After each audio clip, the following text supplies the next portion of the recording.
in when they die, and we're having that number saved to the temporary save file, and then this way it can load back over.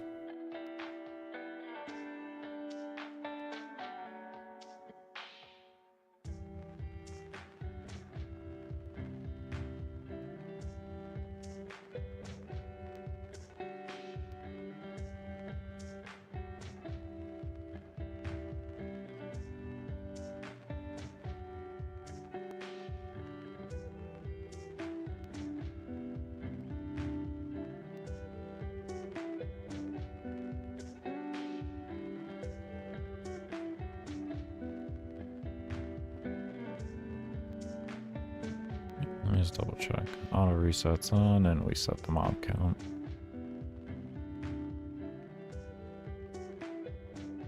We don't have it on a load or anything right now, but we're seeing if we're going to be thrown an error when we go to write.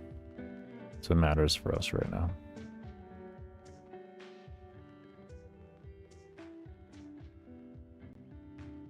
We may have to open this up as a directly separate text file and have it save. I'm not sure.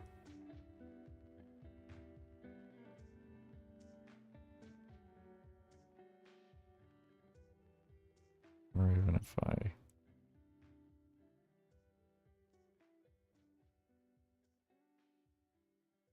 Oh, okay, I might be able to do that. Yeah, okay, that's probably what we're gonna have to do then. Okay, let's get the error first though. Just double check.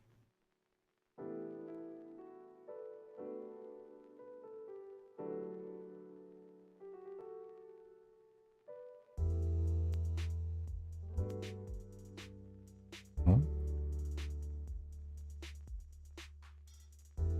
It's that did reset. It's not going to hold the value, or it's not going to load the value, but give me a second here. Let me check my folder itself.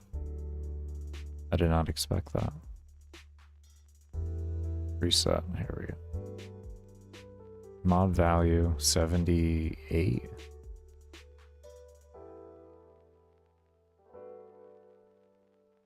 That's actually correct. It worked.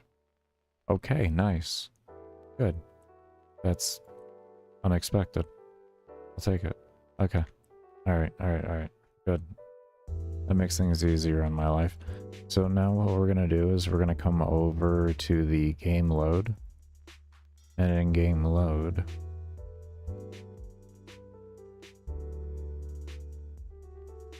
we will find where bot reset equals true right here, and we're going to find a read.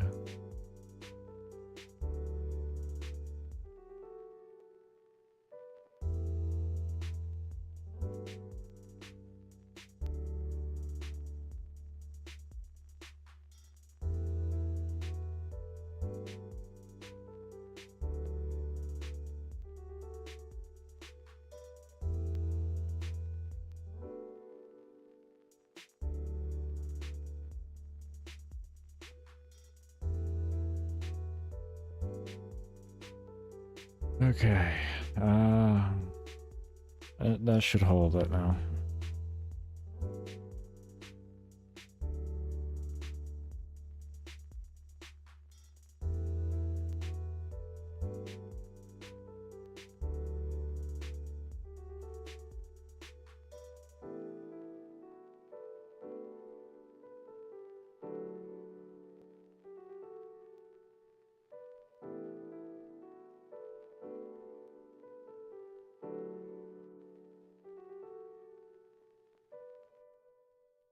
Oh, my brain.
Okay, we're good.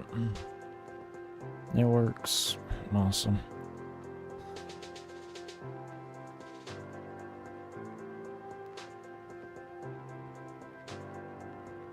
I know I don't sound excited. It's just my brain is absolutely fried right now. That was the last bit I had of me there.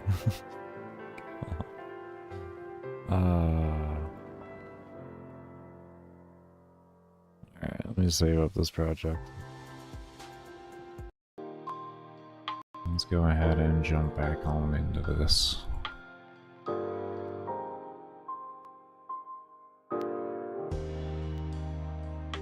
Oh, I hadn't died once. Okay.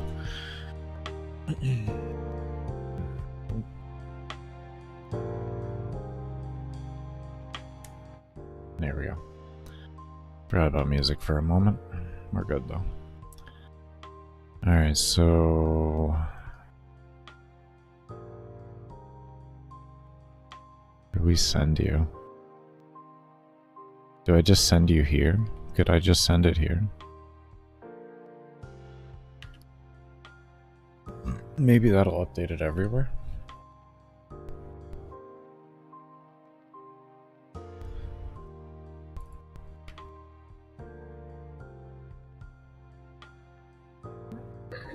Timer.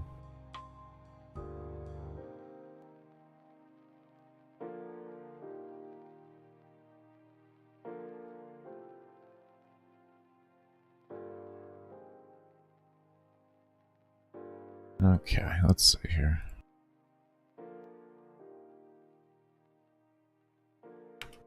There we go, we got it. We got it. We got it. We got it. Alright. So let's see here. I want to take off. We can take off 53, essentially.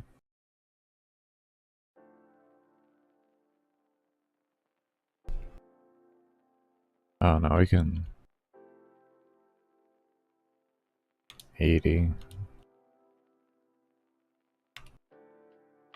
Okay, and then that should just turn it on. Did that update it?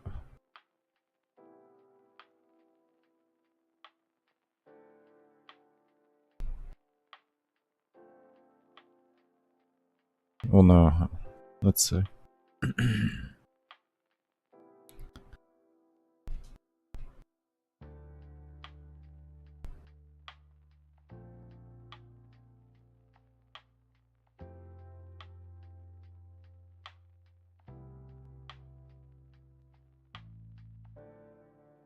No.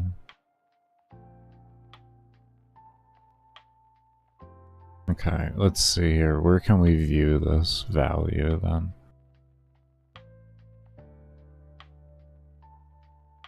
We don't want to do it in... We'll do it here. We'll do it here. Draw GUI. Because this is where we need it. So we need to know what this value is. And...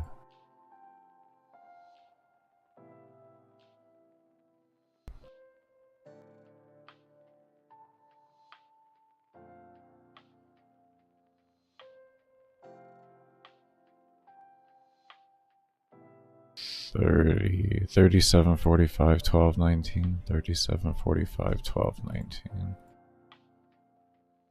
37, 45, 12, 19. I think that was what it was.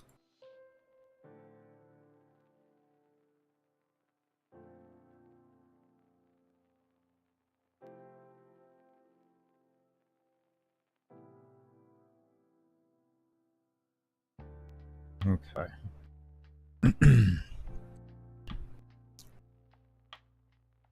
Oh, when we load in the game now, it's going to be different. It's going to load it up as is. We need to...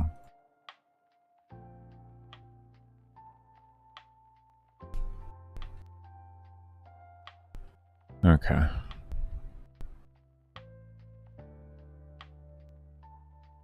I added around the value, so it was back up to 100.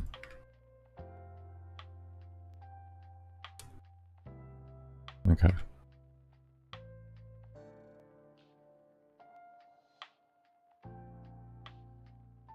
I don't see the other value.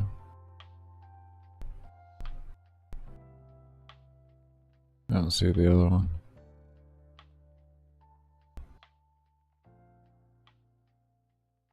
Why aren't you drawing?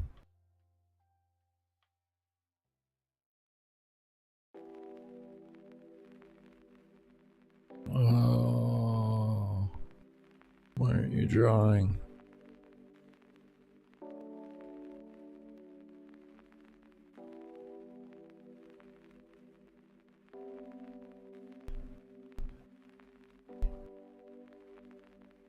I don't know, I'll give you an empty draw event too? I don't know.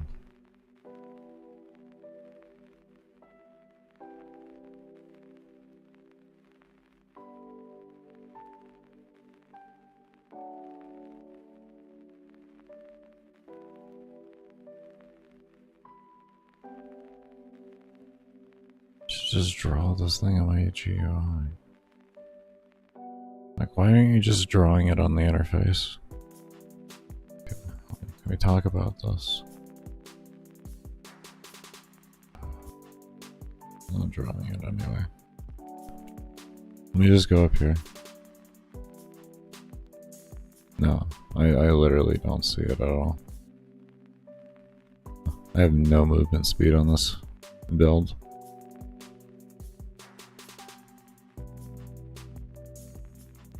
No, it does not exist anywhere on the map.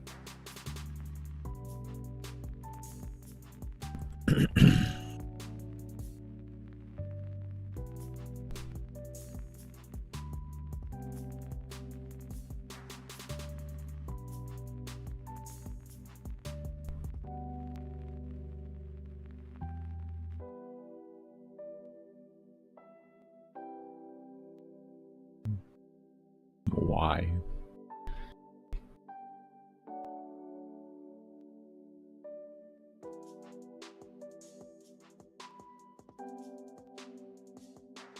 Why would be the question.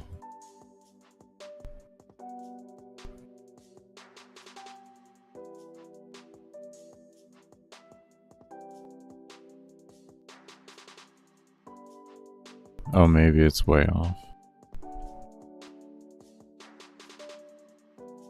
Okay. We'll just I'll throw it on top of that then. 17 and then do 640. Screw it. That's what we're gonna do. Apparently that's not the same.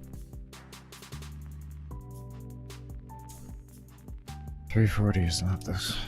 Okay.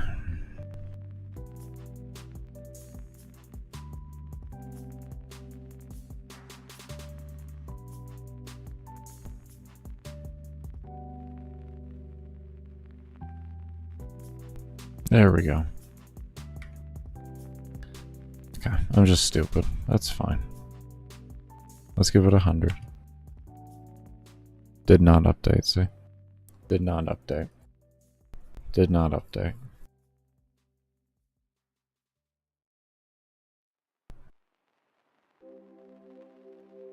Okay. We're gonna want to directly send it over there then, as well. I guess. We had a visually update with this, so we're just gonna leave that there. I didn't really want to do this, but this seems to be the most correct way to do it. It's kind of weird. I'm not gonna lie, this is weird. This is weird.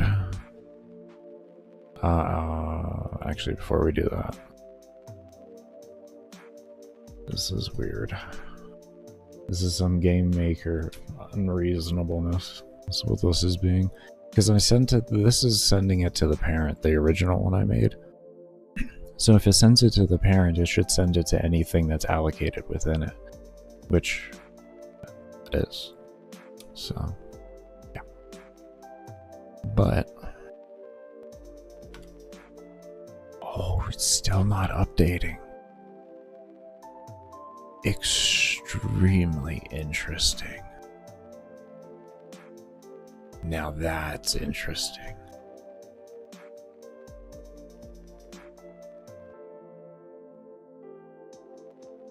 Why?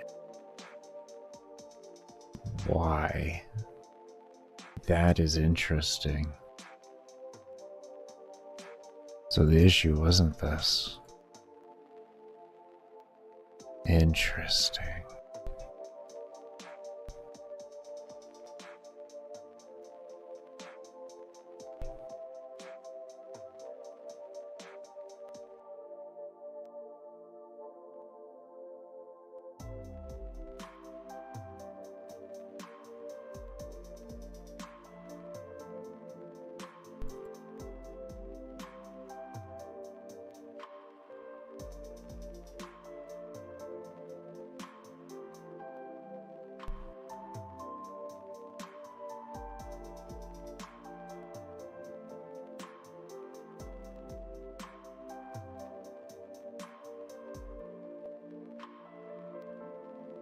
Why doesn't that want to change in here?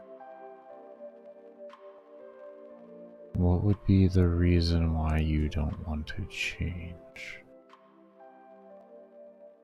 It'd be because you're not active, I think. Because you're not active. Oh god, we're gonna. This is gonna be some game maker magic. Watch this. Watch this. This is gonna be so dumb. I bet you this will work. I almost bet you this will work.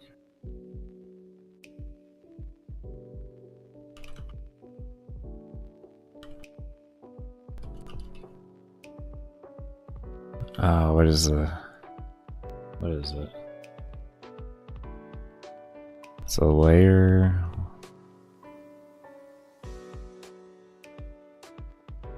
Layer enable, not FX.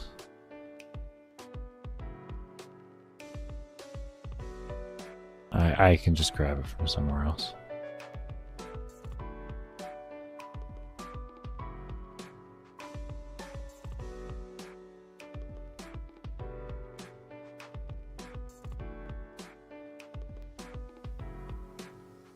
Instance activate layer. There it is.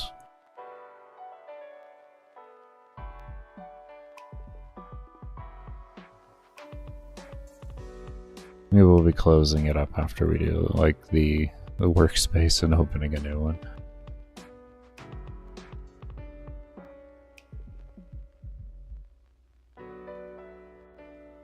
Where did I place you?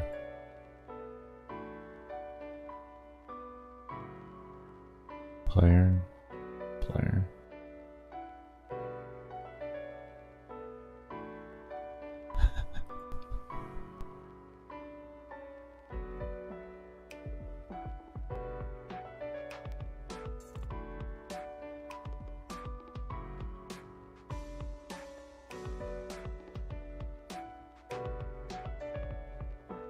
Yeah, I probably could just use the same one. Probably could just use the same one.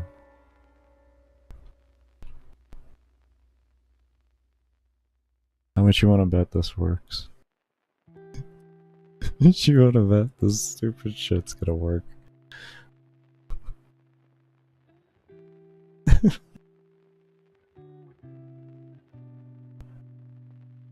Oh man.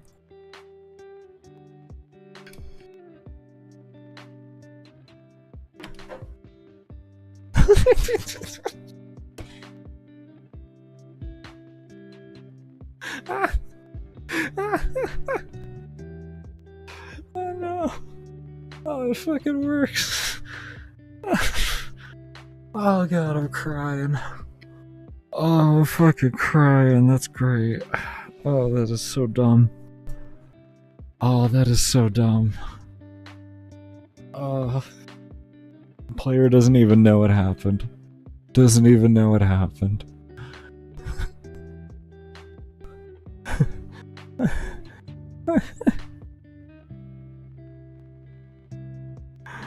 Oh man.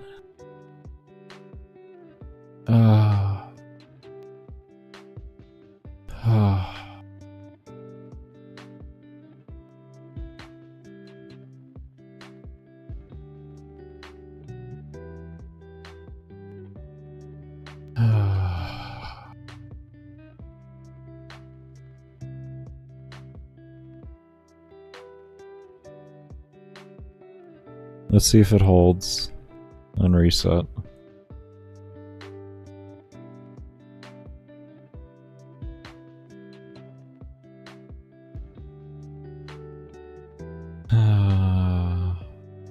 Oh shit, look at that. That's minus 100.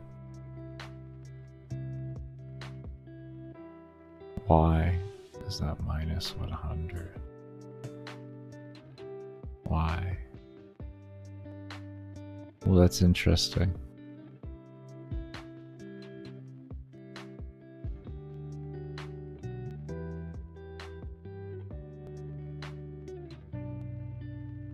That's an interesting one. I gotta figure that out now.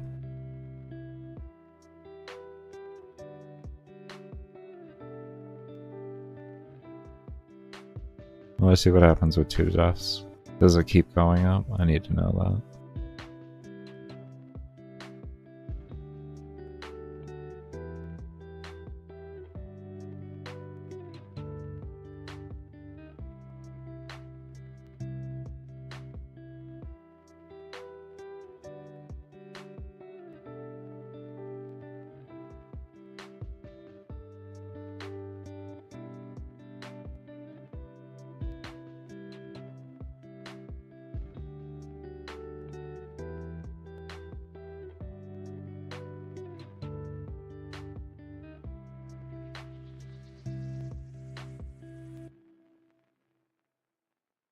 No, okay. It was a one-time thing. That's interesting. So it was a one-time thing on the reset. Did we save as negative 100 too? I did save as negative 100.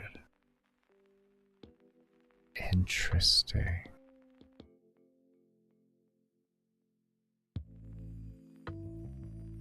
And that says 100 on it now.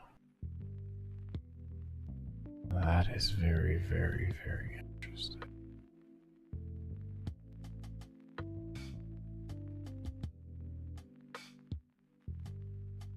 Interesting.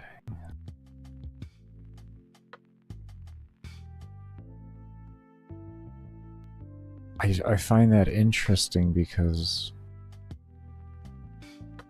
it already has a call parent, and in the parent I have it to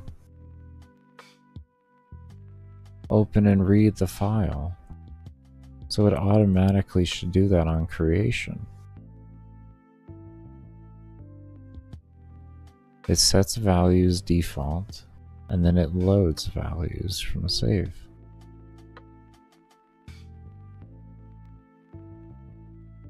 Is it occurring more than once, and that's causing the issue?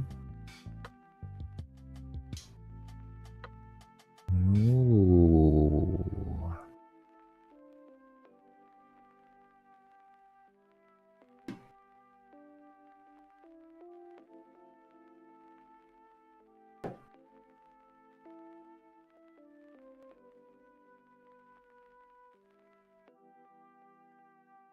Let me reload the game right now and see what's going on.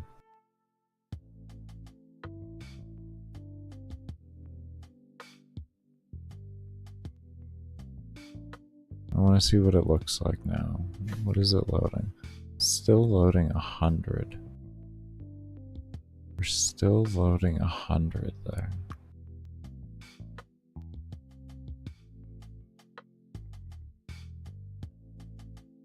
Soul count.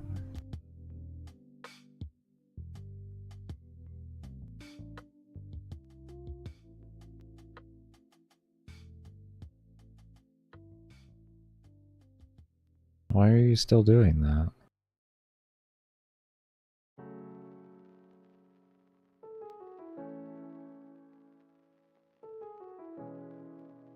I almost feel like we are going to have to set all of these to... We're going to have to get rid of the parent and individually tell it what to do. Because if we come over here, I can guarantee you that you read this, right?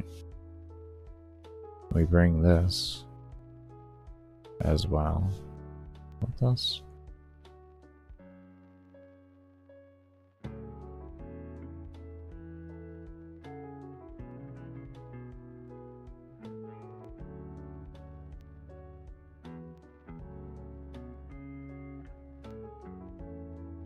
could do that, right? This will actually update the file. Let's get rid of the parent too. Actually, no, not yet, not yet. But we already knew it didn't work. No, that's still 100. That is fucking weird. Why?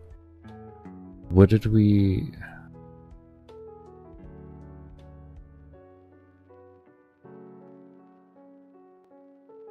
Wait.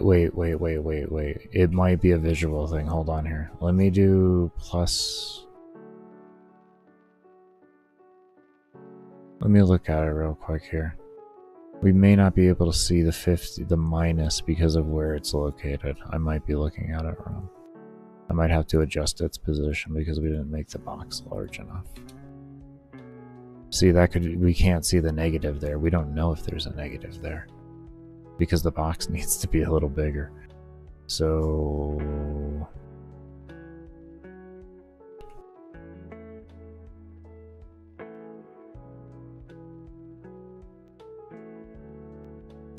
That's a transformed value. We don't want that.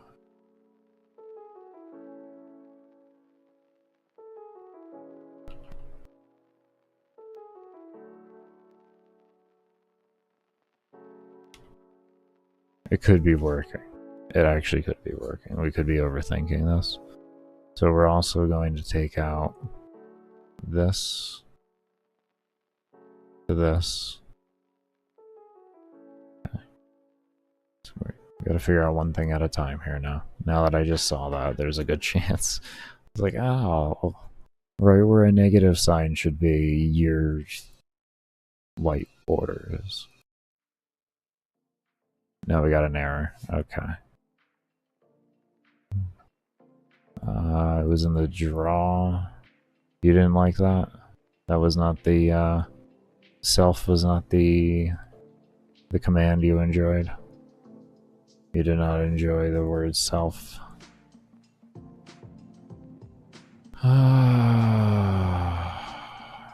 Why? What's good, sci-fi? How you feeling, man? Draw self. I don't know if it wants the parentheses or not there. We'll just leave them.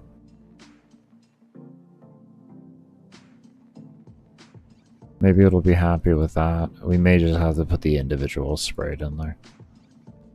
Yeah, we do. Okay, it's fine. I just wanted to try to do something a little different. I just wanted to try to do something different from what I would normally do. Biggity-boo.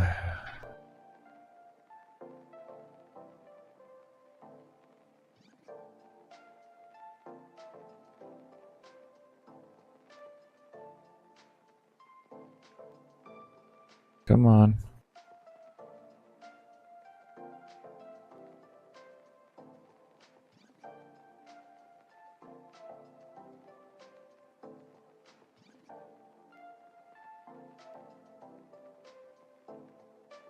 This year, this century, this millennia.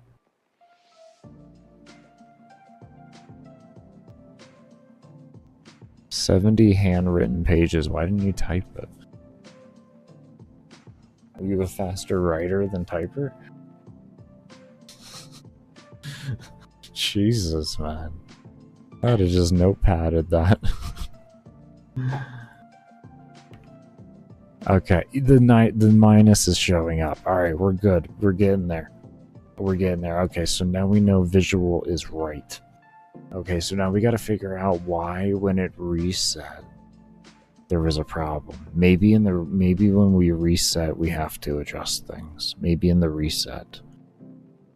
Maybe that's up to the reset to have that happen. You write way faster than typing? Ah, okay, understandable. Understandable. I figured that's what it would be.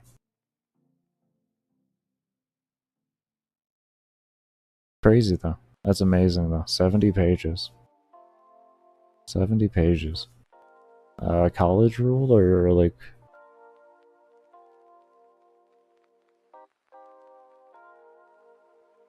I'm just trying to get an idea for words there. Or characters, words, something like that, yeah.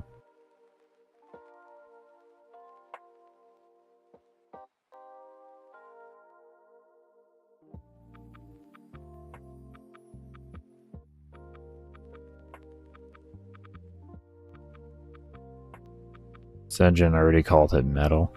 Very nice. College rule notebook, yeah.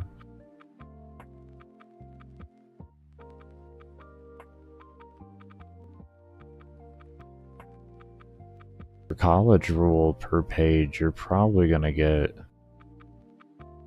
what, 800 words a page on average, I would say. Depending on how big you write. Anywhere between 600 to 800. Should be able to fit on that. If I'm thinking correctly.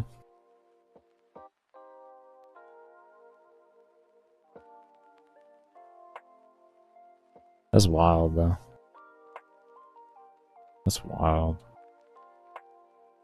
My average scripts were only like...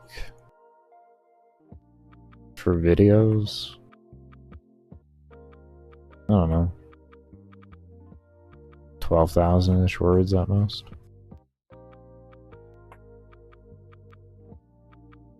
That was because I did try to keep things shorter. If I just like went loose with things and didn't try to shorten things up, I could easily have hit like 40 to 50,000 words in those videos. Like without even thinking about it.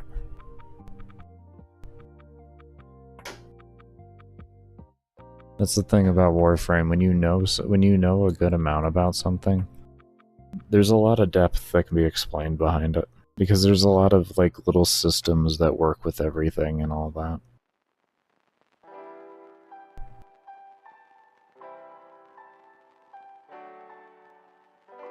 You'll make an actual biblical text about. Well, I mean, you already wrote it out more or less. I mean, I don't foresee why they wouldn't allow you to sell it. People sell access to their Discord to learn how to sell plat. You know what I mean? Or to sell things for plat. I don't foresee why they wouldn't allow you. I mean, if they said no, that would be a good rebuttal for them. Be like, well, why can someone sell access to a Discord for money to learn how to make plat in the game? Your premium currency, but I can't sell a written guide on how to play a frame. So, if they say no, just think about that, man.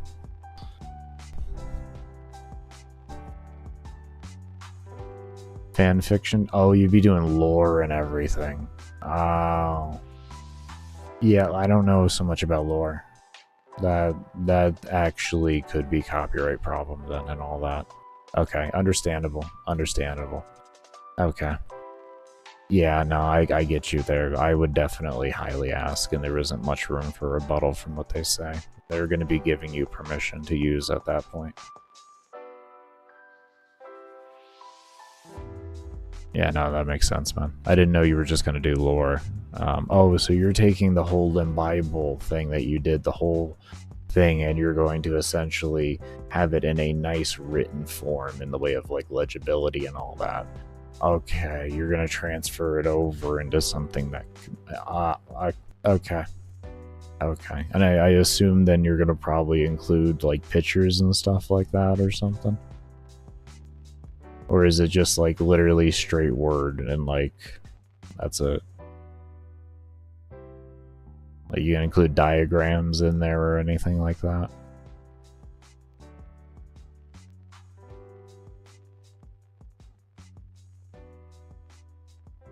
Because I could definitely like with where you're looking to go, that could really go. I can go for the races pretty much. Extensive research into pre-work. Okay. And into pre-rework. Okay. Yeah. Okay. I understand that now. I understand. Hopefully they say yes. Because that would actually be really cool. That'd be really cool.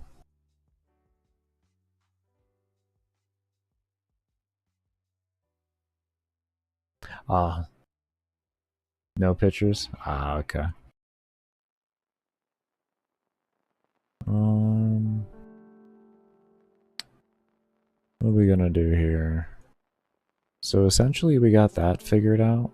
We're trying to figure out now why when it loops back over do we have issues. Let's look at our game load here. Because the reset was the problem. It reset once and it doubled. It like made it negative 100 for some reason. I don't exactly know why.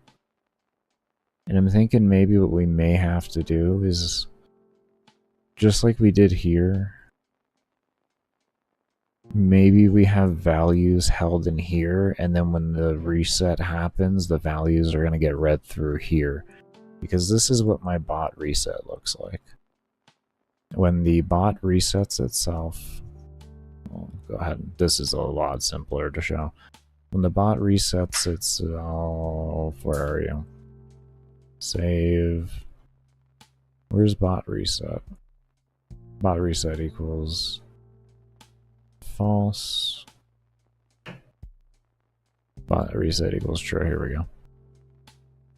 It spawns the character into the center of the map, and then it loads up all the variables from a save file that I have because it doesn't actually load up your gear. It loads up the stats that you loaded in with, including your XP to level, all of that type of stuff. And then it sets all the values and then activates layers and deactivates layers. So in that short, like literally blink of an eye, that's everything that happens there. It's half of everything that happens. That is half. So what I'm thinking here is we're going to have to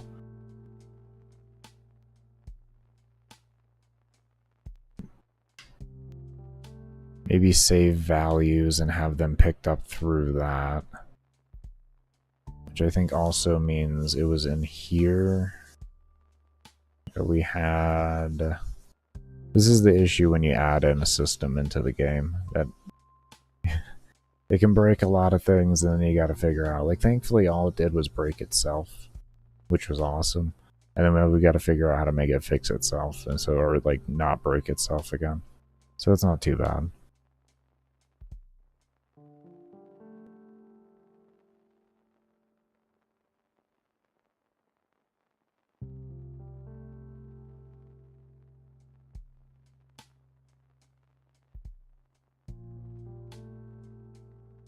Hence the idea of Old and New Testament. Oh, I gotcha. You'd make it an incredible shitpost. Well, I mean, you could throw it up on Reddit or something like that. But sounds good, homie. You take care. I'm glad to hear you got the script done and everything like that, man. And I do hope you feel better, so we can get the Limbo Man back in his prime.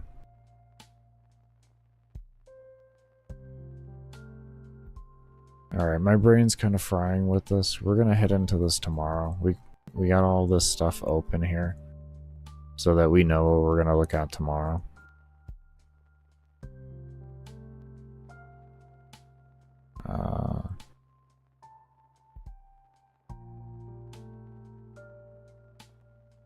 Yeah, that's gonna be the best way to look at that. That is gonna be the best way to look at that. And then we'll keep this on this page here so that we have that. And we'll go ahead and save this. Or not tomorrow, later on, actually. Sorry. I'm just going to take a bit of a break here to get food in me and all that. I don't want to run an extended break.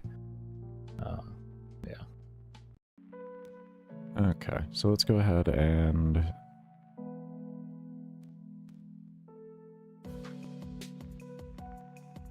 And we'll say if equals true here on this, and we click, what we're going to want to do is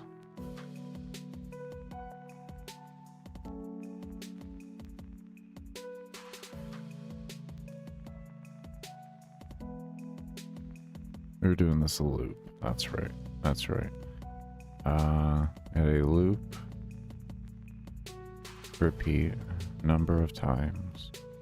Number of times was this. And then we wanted... hopefully we can just do it nice and easy like this.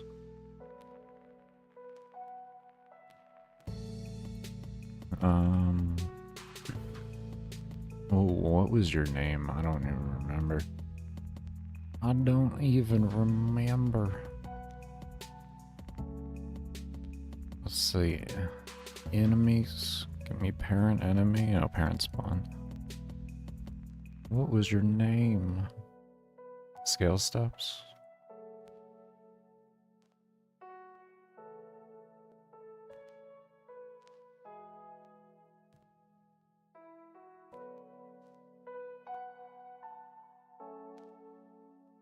Okay.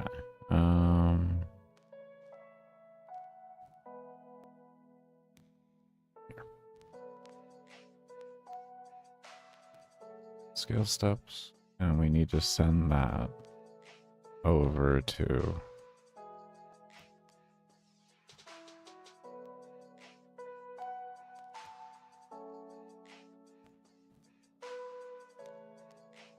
okay.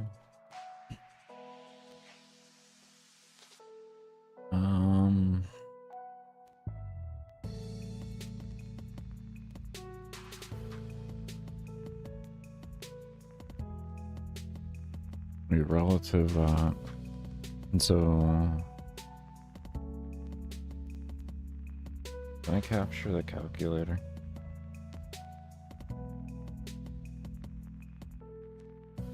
Yes. On the if expression,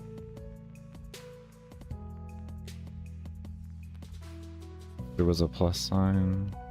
It allows you to add a new expression. So this is how I have these two expressions here. It's hovering and mouse check pressed. Left mouse button. If both of these are met, then it runs through. If only one is met, it won't run through.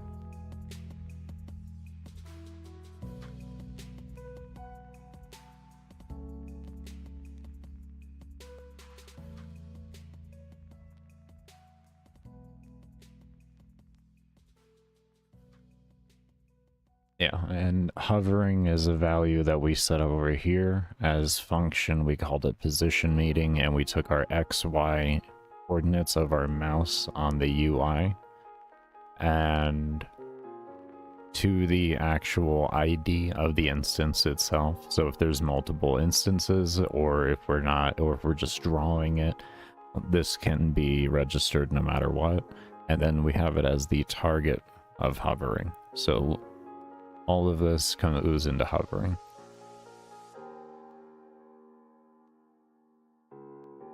And then like here, here we have just expression hovering, and we hit not, so when it's not hovering over it, it'll run this code.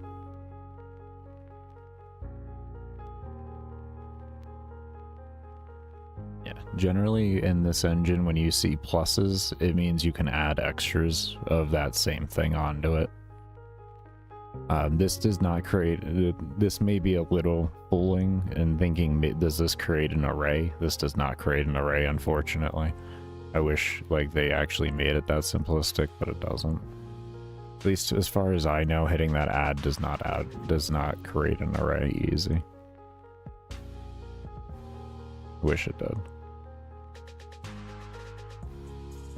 I'll double check that. Let me just double check that. Let me double check that.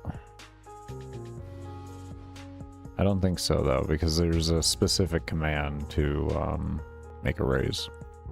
So yeah.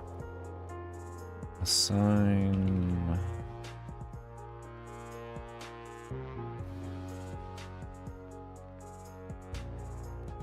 variable.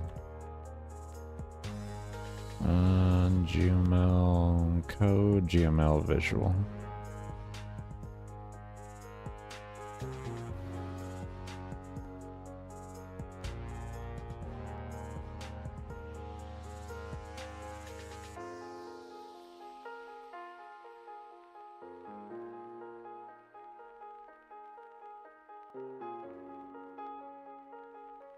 You can add additional variables in the same action by adding the plus next to it to give another variable name. Yeah, no, that does not create. That's what I thought.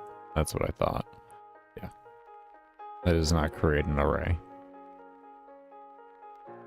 It'd be nice if they had some type of visual thing to help with making arrays. That would be nice. Because otherwise, like, you don't... It feels weird making an array in these. Because you have to, there's command just for that. You just array, create.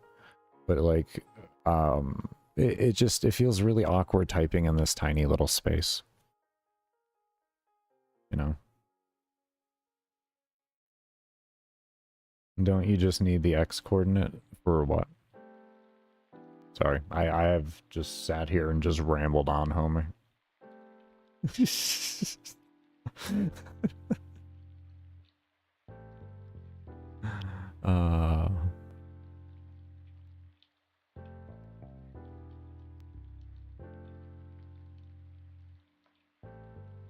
Are you talking about for up here for the argument ID? Or which one are we talking about here?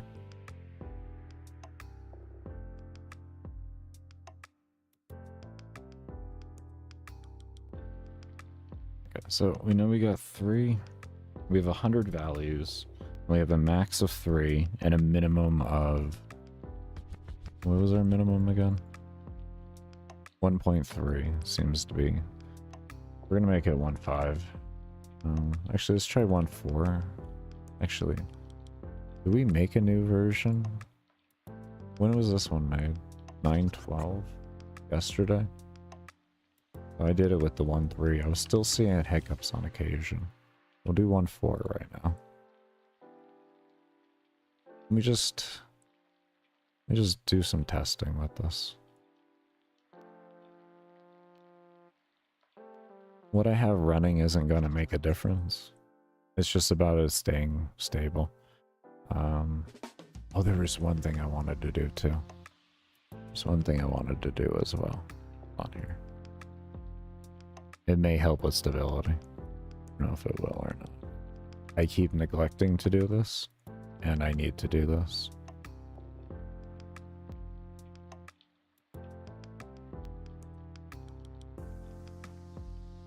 Yes, I have a lot of code written in the player. I have a lot of code written in the player.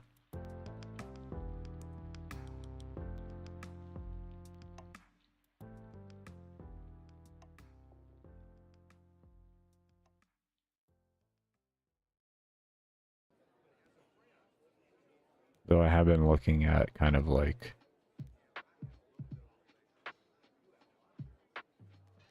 shortening up this a bit. Okay. So what I'm doing here is, if you've seen in past iterations, if I get hit too hard, it creates like this big white screen and such like that. That's because it goes too far into a negative value. So what I'm making sure here is that the first thing it does is it sets my HP to 0, so we don't have that issue. And then I go through and I run the code I need to run.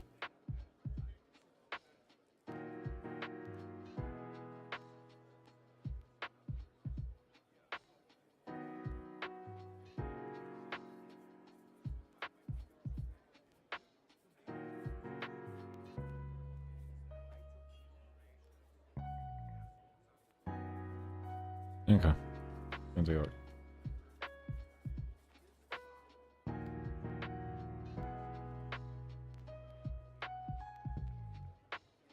You don't have the brain capacity to make card games? You mean like Hearthstone? Or are you talking like, Spire? Like Slay the Spire? What type of card game do you mean?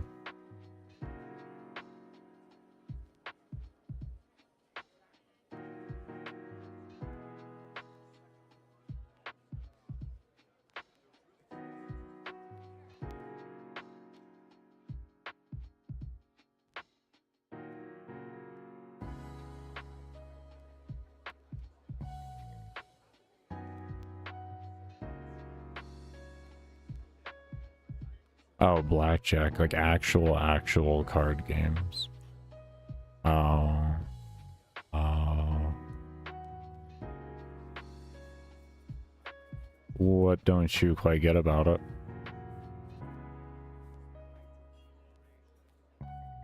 I can help you with the logic on that at least.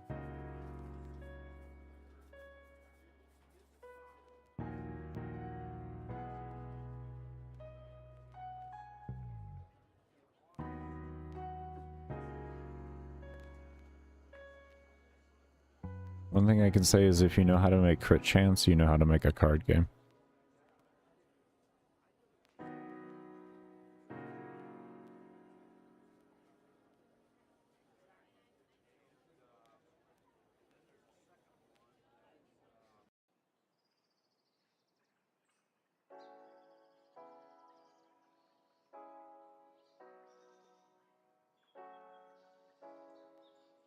That was a project to do. It's a very basic iteration of a game, and it teaches you a lot of fundamental cores that'll expand you out a lot further. Because it teaches you arrays and how to read arrays fast. It teaches you about random number generators and conversion of those numbers into things. Teaches you about interaction and placement. Like, it pretty much gives you a lot of fundamental cores.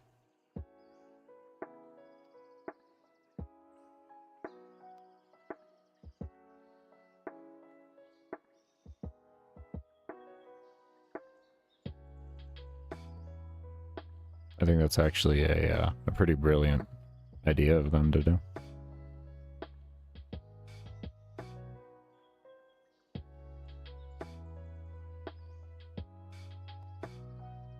It also teaches you UI interaction and everything like that. Like there's a whole host of things that teaches you.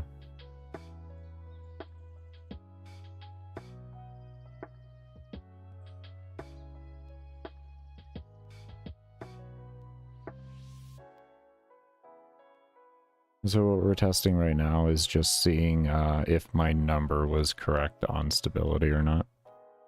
I guess what we could do is run around.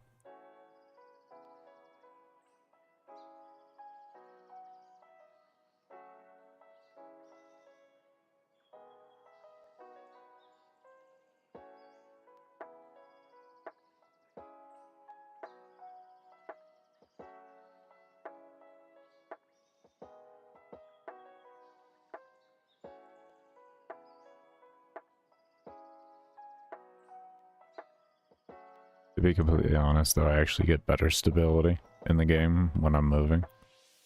If you're wondering how, it's because mobs aren't colliding with each other as much. They're more free-flowing.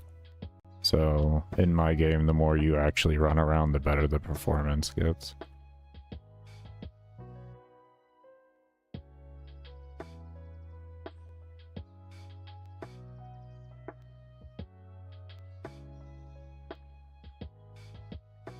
Oh. That felt pretty stable.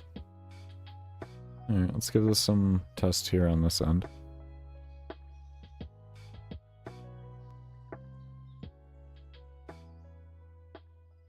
And then once I get this number figured out, I'll have my low number and I'll have my high number. And then we'll be able to figure out how the placements are going to look for each percentage, essentially. So that we can meet the numbers that we need, because percentages aren't actually going to be a percentage. It's not going to work like that. It's going to be, when you put 100% on there, it's going to be an actual hidden equation that will be occurring. So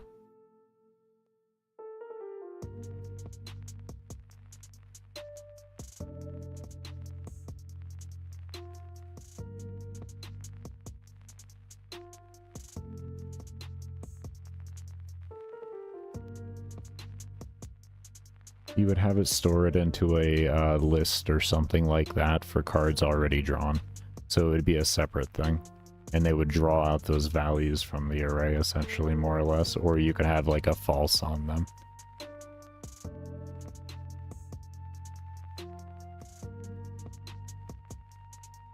But yeah, they would be stored into another sheet, essentially. That would be an exclusion list.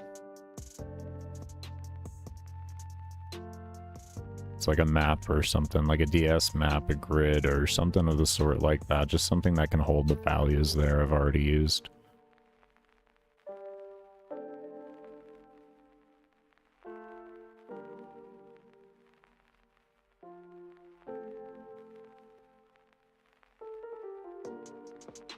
And essentially, if it does draw within that and it detects that, it'll redo it again.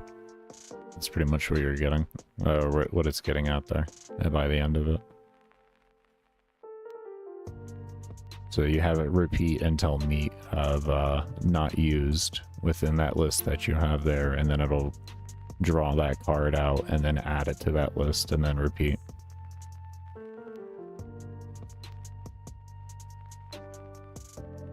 Was parsing something from a grid or array? Was parsing something from a grid or array? Isn't that more or less the same thing?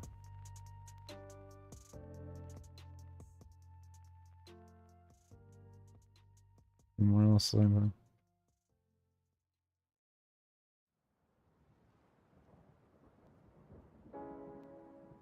What was that? You said C#? Yeah.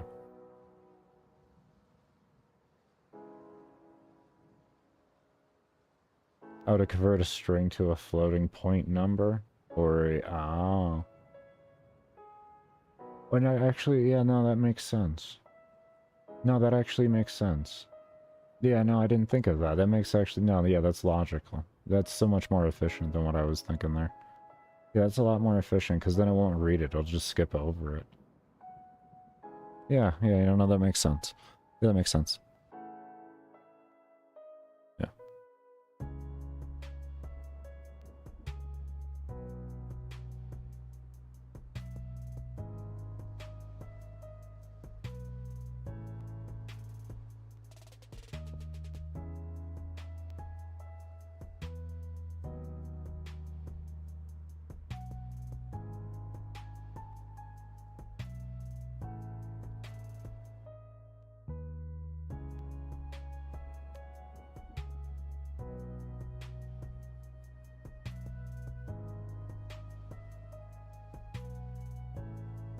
I guess kind of my first explanation about in the array of like having it turn into a true or false.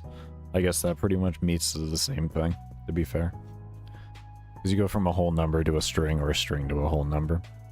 And then you have it only read strings or numbers, and then like it'll automatically skip them if it's not within the criteria of what it's supposed to meet.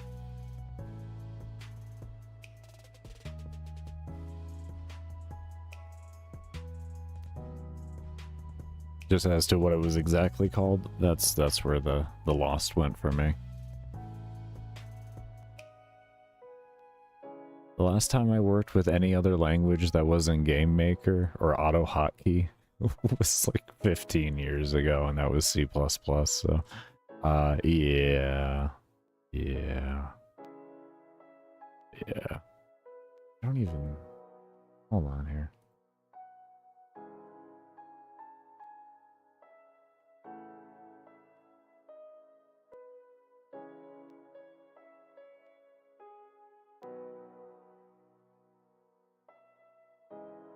Yeah, Sharp hadn't even been out for too long when I started getting into coding. I was gonna say, I was like, I don't even think Sharp had been out for too long when I had gotten into coding. The mainstream was C++ back then, because it would have been around for a good while. C++ was like, it was like 30 years old almost when I got into it. But like... Sharp was like never even used really, because it was like, I don't know, maybe a decade old when I started coding. It was like really just kind of like started to be understood to a good degree.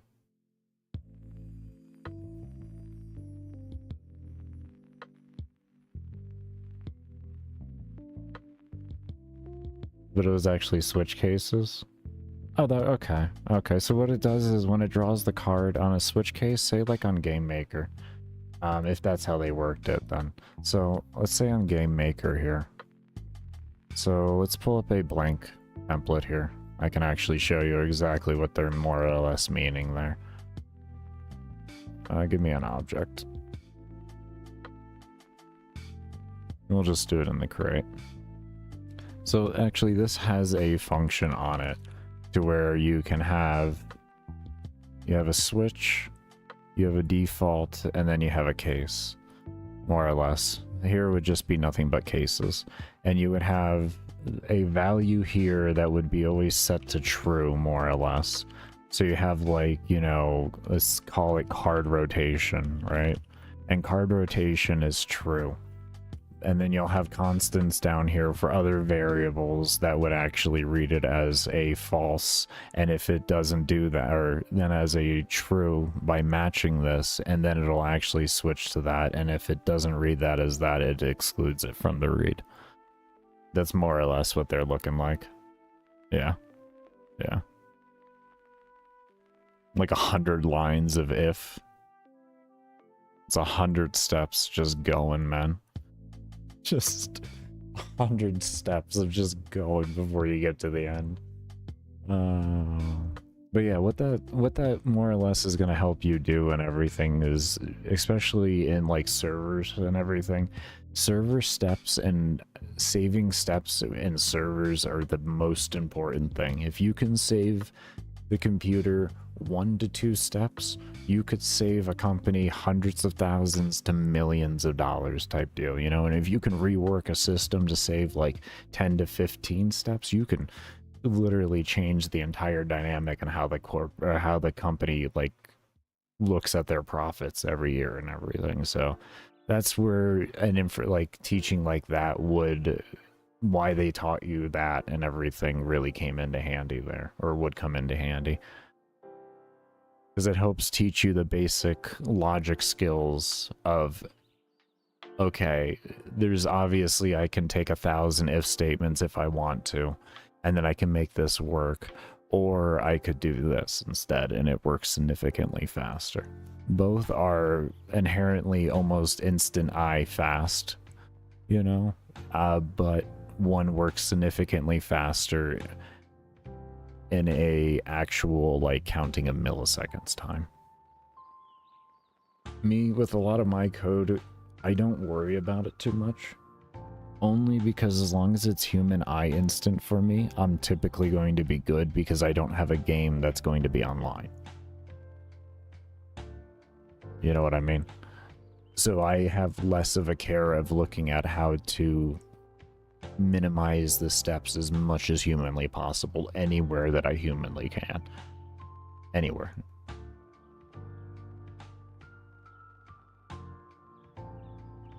You know, as long as for me the interactions don't reduce my mob density or the mechanical interactions that I want to occur, as long as none of that happens, I can be a lot more lazy with my code overall. But if it affects things like mob density and stuff like that, it's well worth it to really sit down and take the time to minimize that code as much as humanly possible. You know, if you want to, you know, you can make a baseline, you know, kind of like I did here, where I have this whole fucking mess of code here. And eventually I'm going to go back through when I'm a little bit more ready, and I'm going to sit down and really try to minimize this as much as humanly possible.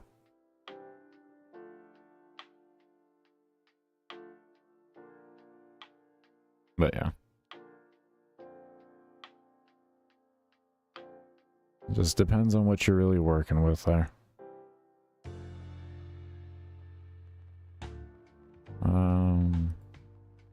We're gonna call that 1.4 smooth there. I don't feel like I need to go to 1.5 because I know 1.5 is good, so 1.4 should be good because we really didn't get many problems. And I guess I can test what? I was seeing issues within like 10 minutes of running, so we'll do one stopwatch for 10 minutes. And then we'll do another stopwatch for 10 minutes with the other set on. So we'll do 10 minutes on each one, and we'll kind of just look at this and see what it does. And this way we can look with both sets of gear.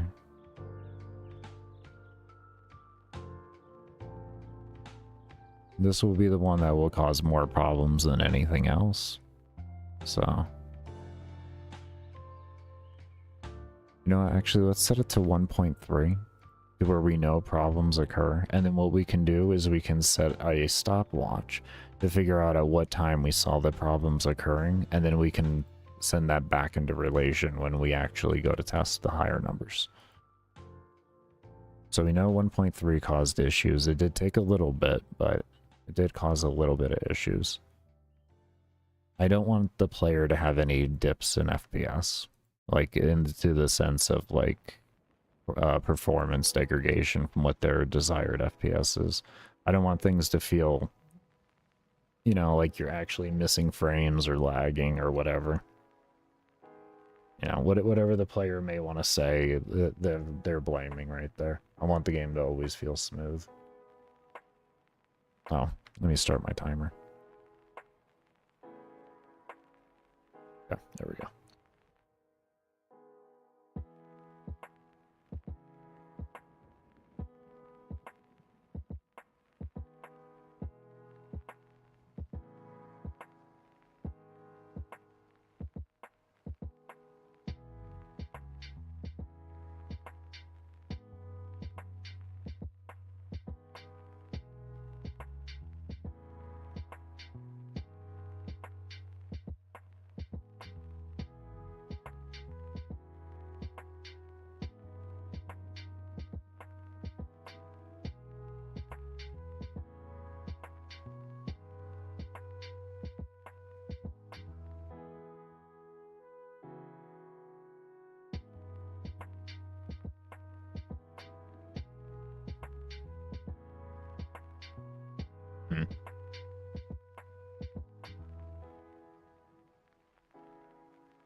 Maybe my older version that I'm running dedicated is a different math in it.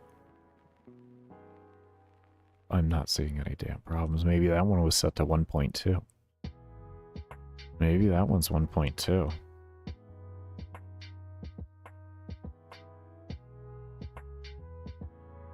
I am not seeing any issues happening at 1.3. And I know we're going to at least have it before a reset occurs. Because what I'm thinking it is the player's health. Going up and down with the taking damage. I didn't have reset on. Taking damage and healing themselves. And then the HP per 5 going through and all of that. What I'm thinking is going on. Mainly, I think what it is just the healing. Like everything, the damage and healing occurs so fast.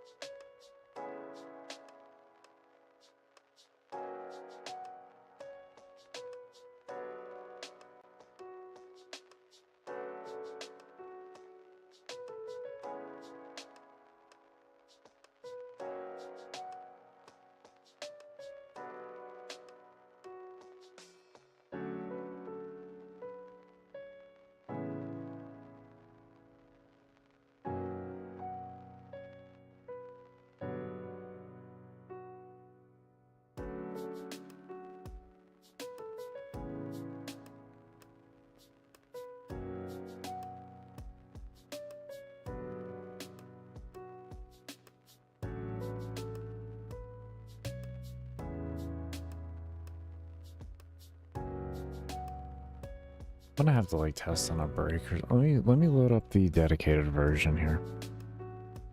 Let me just load this one up. And we're gonna see if we see anything. We waited 3.5 minutes and didn't see anything. Let me see if I get anything within 3.5 minutes here.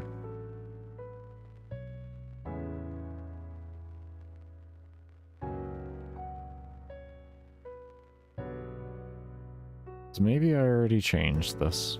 I just don't recall doing it. You know, that density does look a little bit larger, to be fair.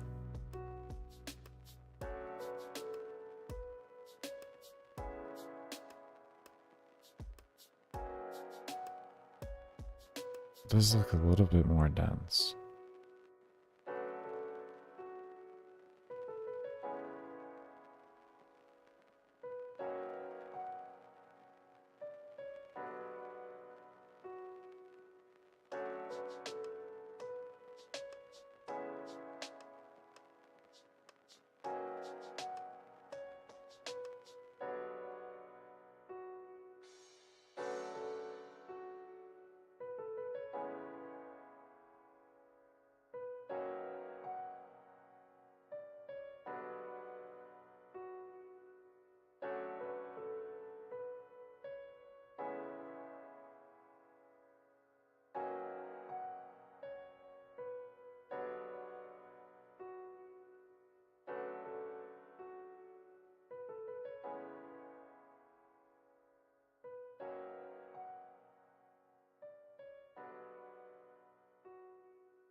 There it is.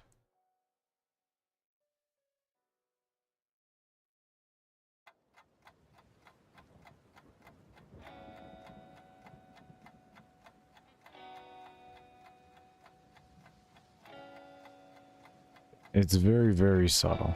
I don't know if really anyone even notices it, but it's extremely subtle. I've just spent so many hours staring at the damn thing, I can see it happen. It's very, very, very subtle, though.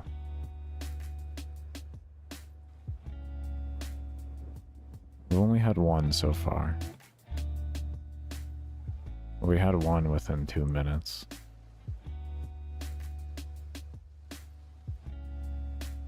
So that happened on the second reset.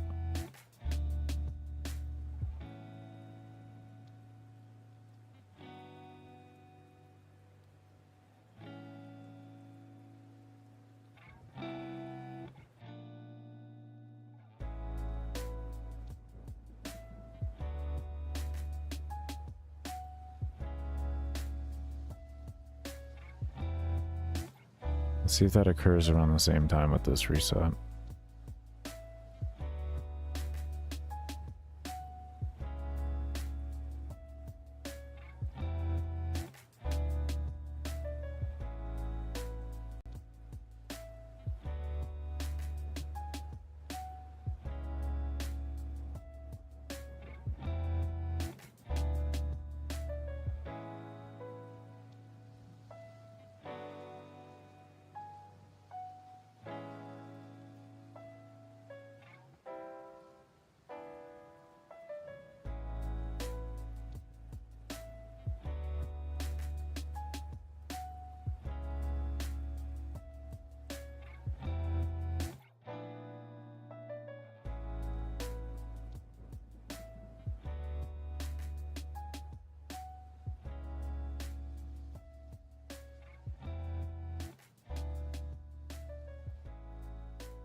So far it was just that one.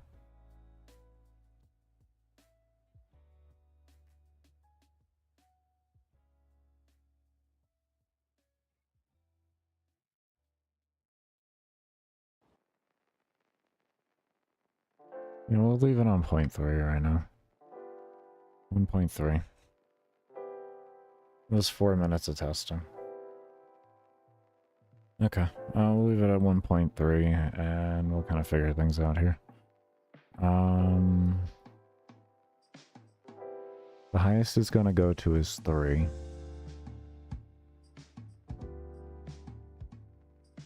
And we have 100 placements.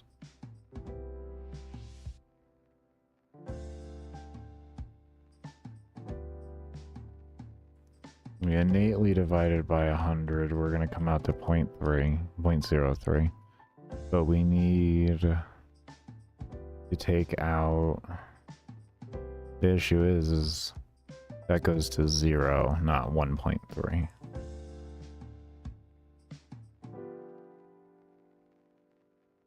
And if we took...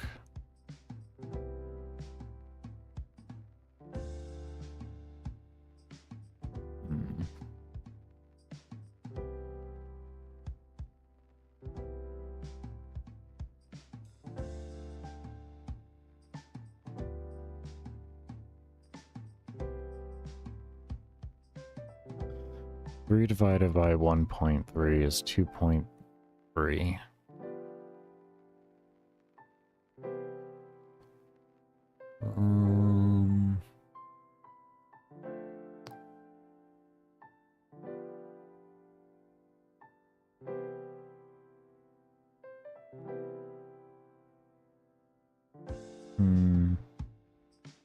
There's gonna be a number that comes to me.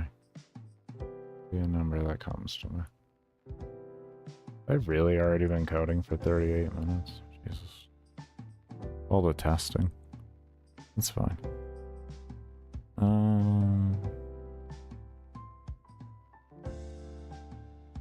Have you done shit, Baker? Well, I've stared at things. I've stared at things. Sometimes it's not a productive hour. It's productive, but it's not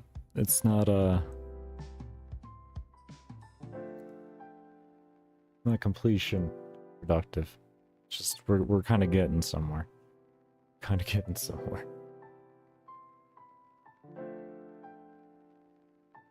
Alright, so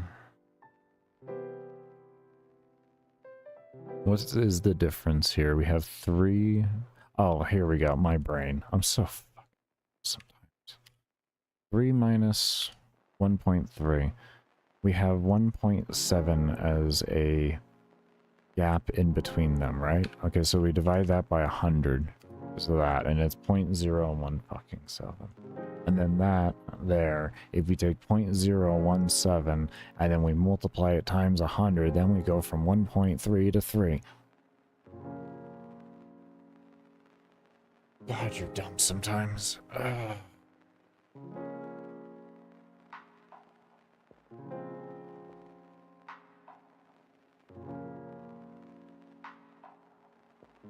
Okay, so now how we have the number. Have a number, at least. So now how do we have it know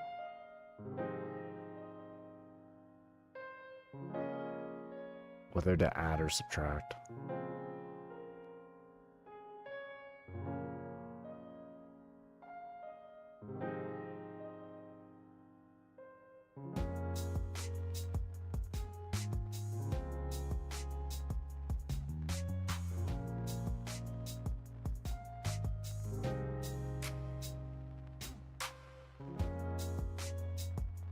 How do we have it now?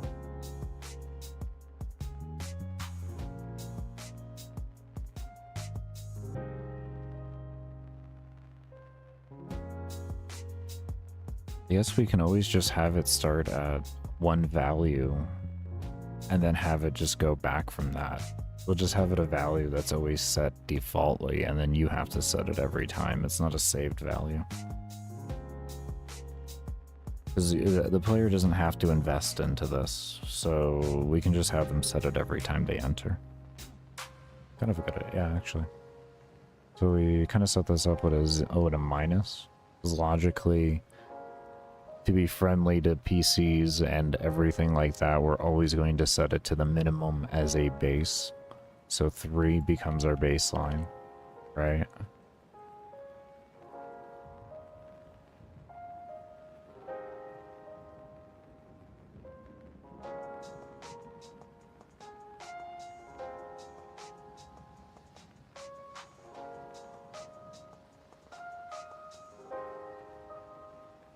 Now, do I have this as a visual display for me?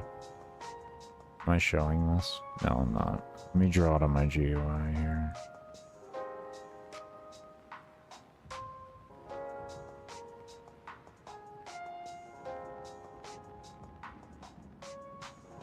We'll just say 600.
So it's set at 3.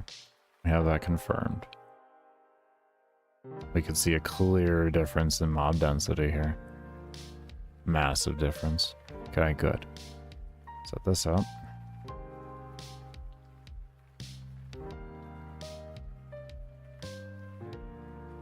That. Oh. Did we crash? We're crashing. We crashed. Okay. Hold on.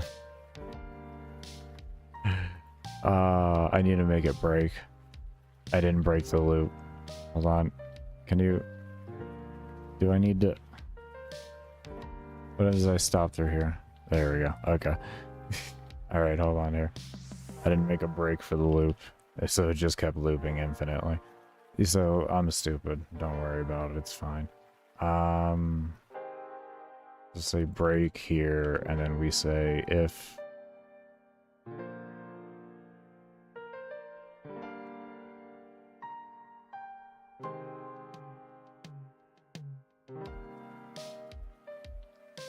let's just create a value here.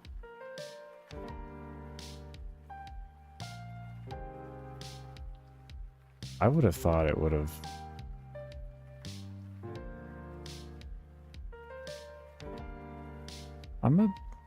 Hold on here.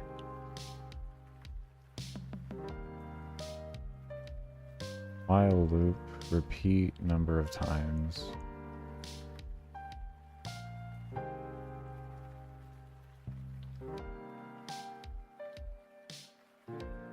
Is this in general causing an issue?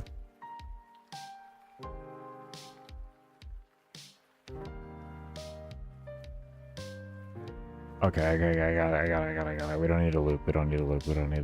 It's fine. Right? You wanna know what we do? We literally just do this.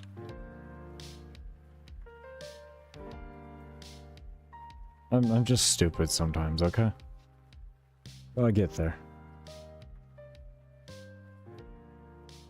I don't know why the fuck didn't come to me in the beginning. Okay, we got 3. Let's confirm 3.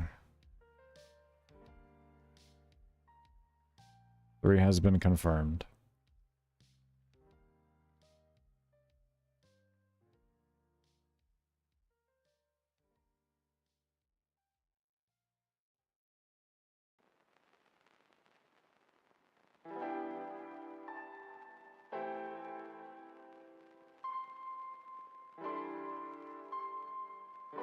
Okay.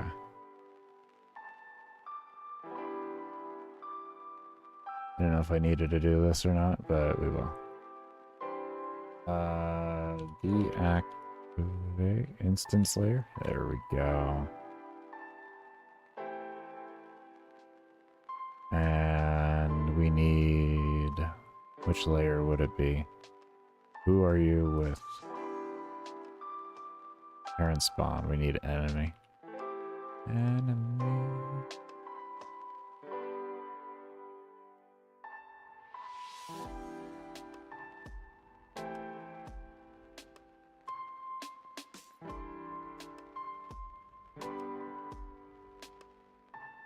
They won't even know.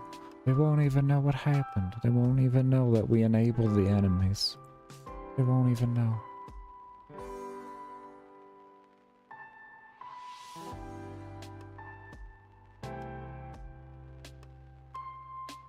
Okay, there we go. We got an error at least.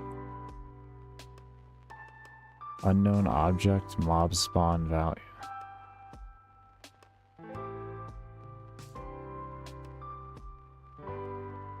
Why? When I didn't deactivate this layer here. So you should still know what that... Oh my god, is it because you're not...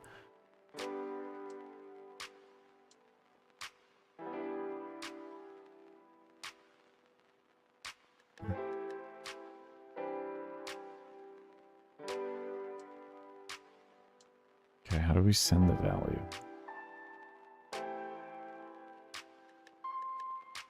How do we send the value? Without making it a global. We may have to make this a global.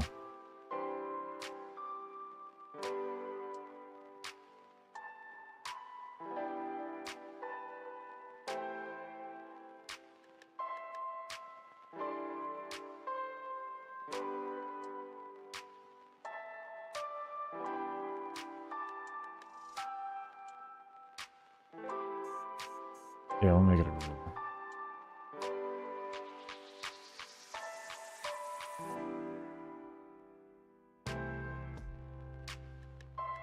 Is there a way I can do it without making it a global, though?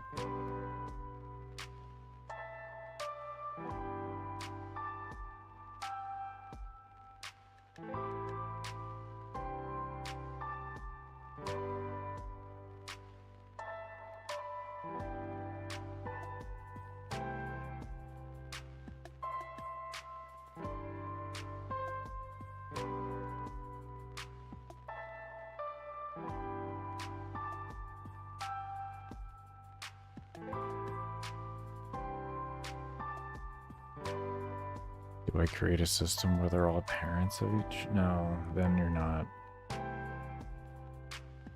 Alright. Let's do this. This all around.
Okay.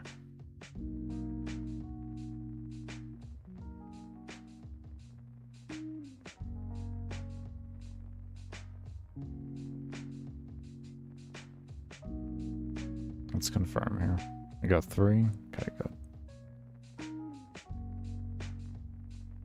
Actually, let's do something too. When we do this, let's also just destroy these damn instances.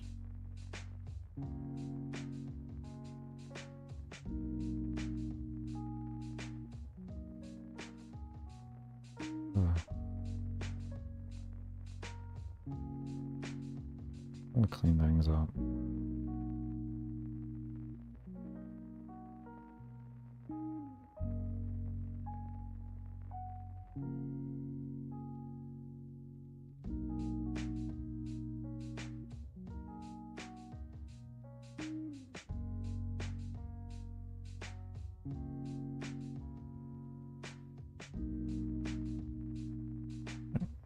double check the 3.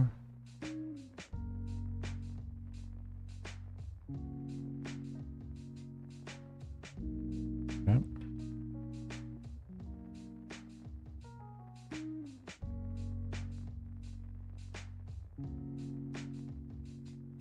Alright. Now it's 4.7. Supposed to subtract. Oh, I have it adding. Jesus.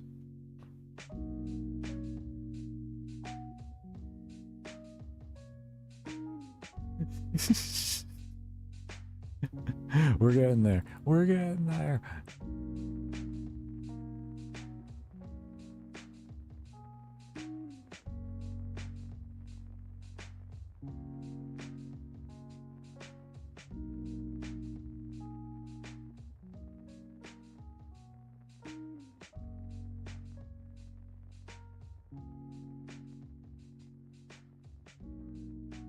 .3. Let's see. Did you update?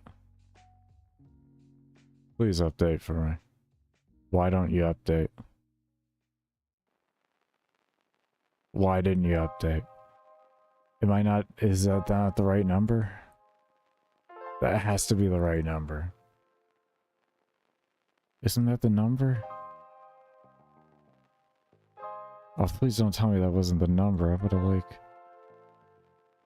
was gonna sit here and cry. I don't know what the hell else to do, to be fair with you. Let's pull up one alarm and say...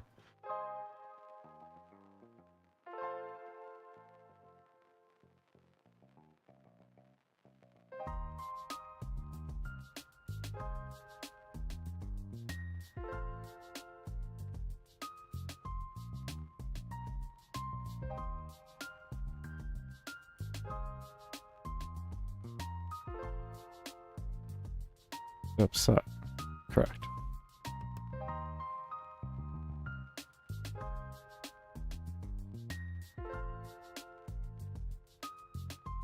Wait. Wait a moment. Wait a moment. Yeah, and then there's the scale. Does it not update? Okay, okay. Alright, I got it. We got it. Don't worry. It's fine. It's fine. It's fine. Okay. Okay, I understand now. It took me a moment, but I completely understand what we're doing here.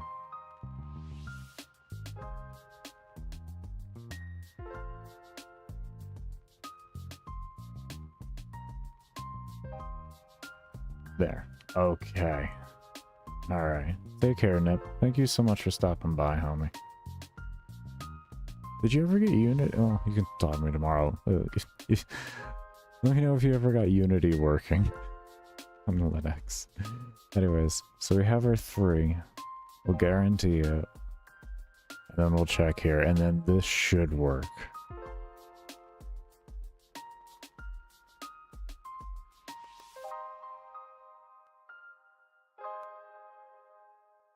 Okay, let's see.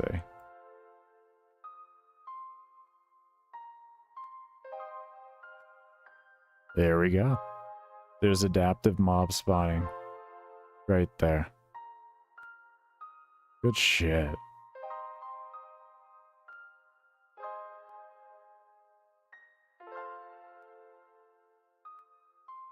Good shit.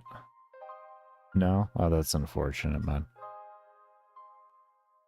That's unfortunate. Alright.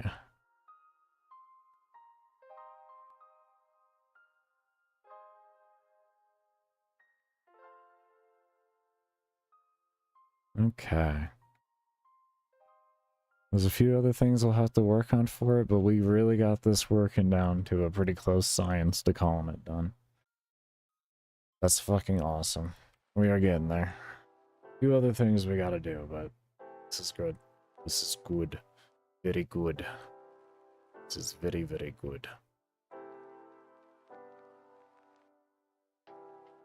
Oh, but alright, everybody, we're gonna go ahead and take a break here. When we come back, we're gonna need to continue on with this And as always, I only run ads during my breaks and when I'm doing support streams, so your lurking during that does help support development of the game and keep these streams ad-free while I'm here. But we will see you all when I come back from the break, and cannot thank you enough for those of you that do stay around and have stayed around.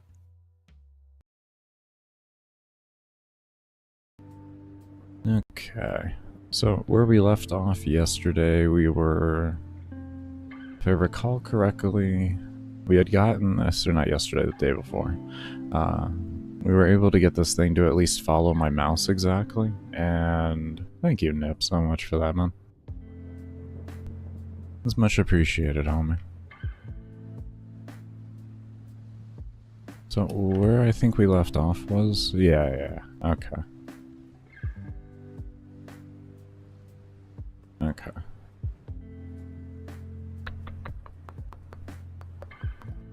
I think right now we're gonna work on its speed.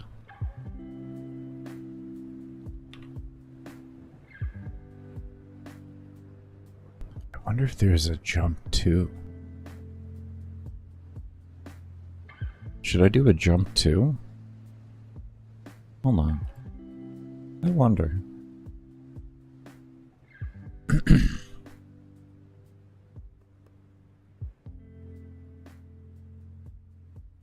Let's repost that. And then I can...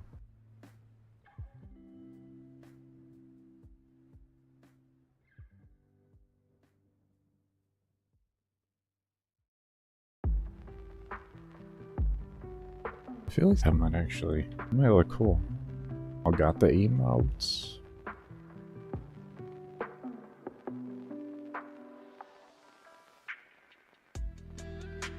I've always loved those emotes. They're very Admiral Brew inspired. Ah, there we go. There it is. That's it right there. Kinda. That alpha gets a little weird. On that. Oh, I don't like the artifacting. Ooh, I don't like the artifacting. I don't like that artifacting. Ah, it's so close. It does stay on X coordinates. It does. I have it start on Y start, so it only will move along that exact same Y axis. And then I have this slider position X, and this detects the X position of my mouse on the UI itself. And then I have that in the X value there. So it only stays along that line there. Yeah, I don't like the artifacting. It's a good concept, but it just doesn't... The artifacting causes problems. So, we can go with this. And what we can do is just, like, scale this up to, like, a speed of, let's say, 60. That's 60 pixels a frame, so that should be faster than any mouse can move, unless someone's really being insane with their DPI. Which I already run at 5200. So, oh my lord. Oh, that is terrible.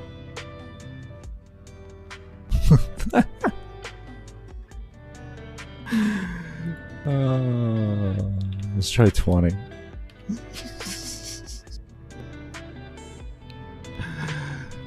Oh.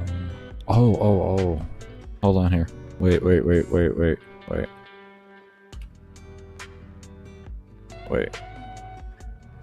What can I do here to possibly make that stop? Hold on. I think, actually, hold on here. Give me a moment. Watch this. I want to see something here. Actually, let's reset that back to 60 and see. I think.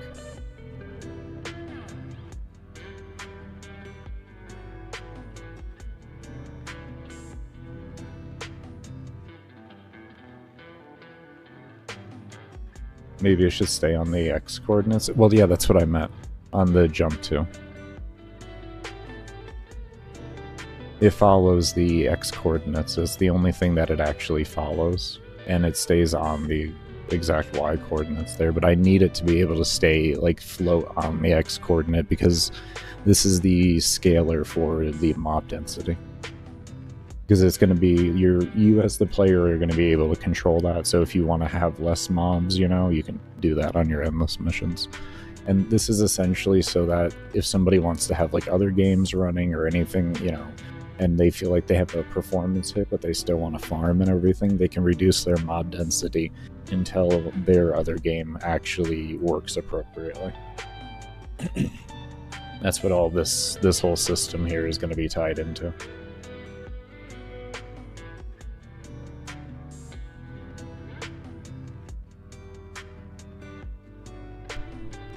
But yeah, to give you an idea what that jumped to, here, I'll show you what it looks like on actual written code for you. I can do that for you, man. Hold on. Because this actually has a live preview.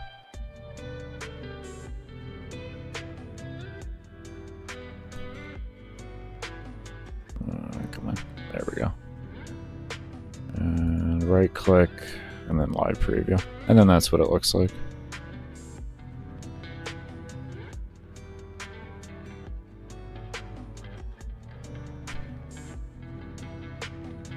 It took me, I want to say 3 months before I was comfortable with visual coding and being able to convert written code over to visual code. Because all of it works exactly the same. It's just, visual code is, if you know how to use it appropriately, it can just save you a lot of typing. That's all it really does.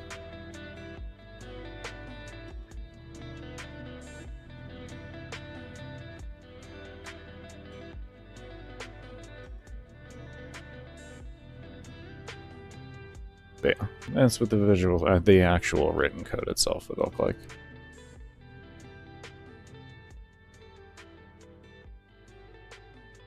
Now, I do wonder if let me cut this out and try that. Easier to understand also. I heavily agree with that too. It's extremely easier to understand. I actually really love node-based coding. This is, like, it's been really nice. Okay, we're still getting the artifacting. Okay, I just wanted to try that real quick. Okay.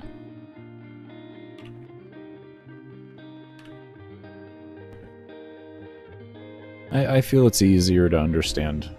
It depends on the... Actually, I would say, yeah, it depends on how it's set up. Like, Unity and Unreal, because they're really heavily inspired off of each other, I guess you could say. I don't know who inspired off of who, but okay, no, it's still gonna do that. I thought maybe putting in that exit there was gonna do what we needed.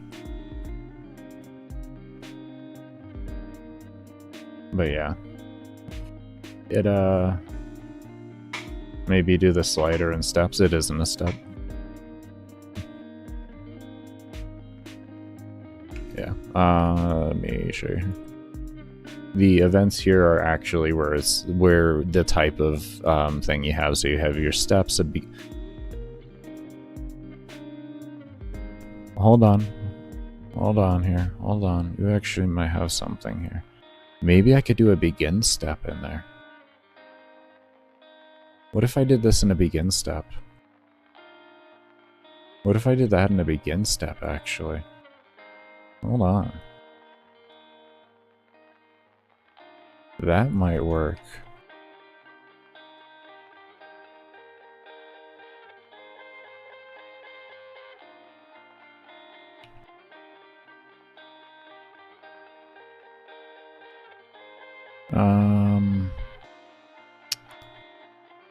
Let's do that first. Do this. Do that. This will be in a begin step. Maybe this will only run one time. Let me cut that just so that I can keep that. I don't know 100% if this will work. Because you have begin step will only run like... It doesn't run as frequently. So... No, we're still getting artifacting. Still getting artifacting. To be fair, I'm getting mouse artifacting too. Yeah, no, that's a monitor. It's a monitor thing. Oh, that's annoying. Okay, that's buffering my monitor. I just have to disregard that I have a 60 hertz monitor. That is buffer rate on my monitor. Jesus. Why didn't I just test the mouse to begin with? You see the mouse artifacting too? It's buffer rate on my monitor.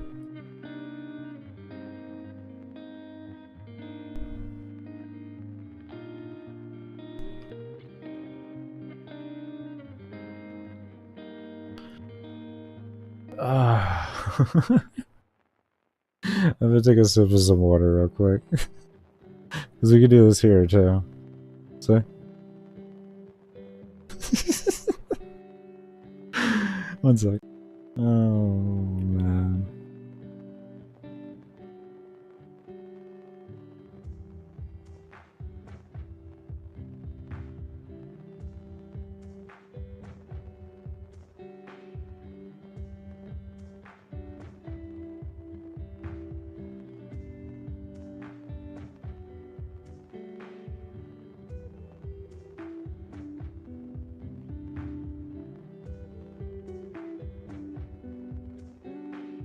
Okay.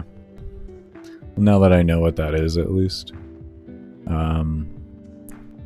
There's one other thing we can do with this, then. We could make this a stretch bar slider, then, instead.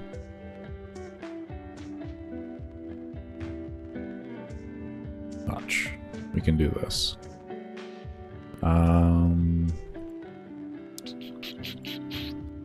Because if we do a stretch bar slider, we can completely get rid of that. Maybe maybe change an end step? Change an end step. Actually, let me try that. Let me try that.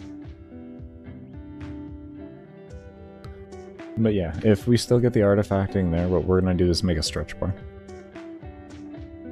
Where we're just going to stretch the width based off of where our mouse is located. Nah, same thing. I figured as much. It's my monitor, like I said. That is me monitor. Because I can do it with my mouse, too. If I can do it with my mouse, then this has nothing to do with it. Like, meaning, like, if you look at my mouse, you can see my mouse artifacting in the same facet that does. And that's due to the fact that I have a 60 FPS monitor, and this is moving and refreshing at a rate faster than 60 FPS. So it's going to cause slight artifacting. I have a very old monitor, man. This is, I think this monitor is about 11 years old.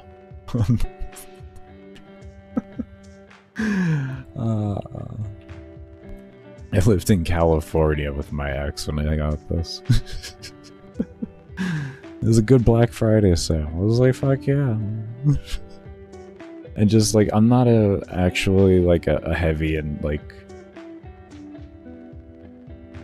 Hold on here. Okay, so we can do something with this here. Here. Let's see here. We take this. We could take those out. And then we do this.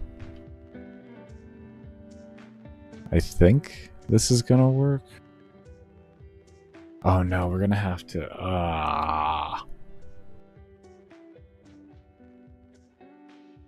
Where are we at here? Draw transformed.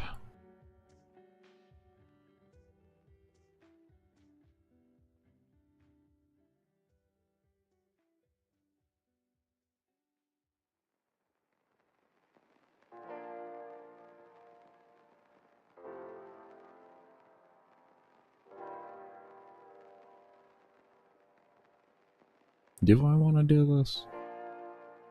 It's gonna involve more code. Should be fine though. Scale.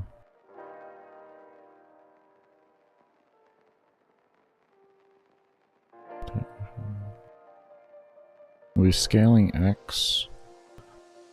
This isn't gonna do it. This is just gonna pull a coordinate, and this is gonna make it, like, go to Egypt.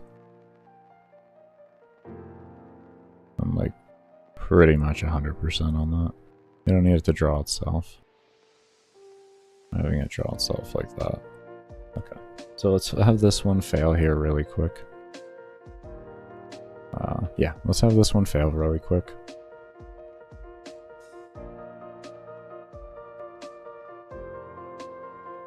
We're about to have a really big line up here.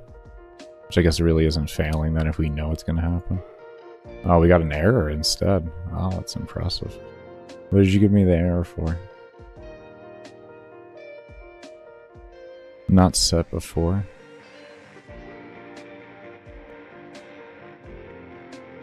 Oh, I see. That's interesting. How do I do that?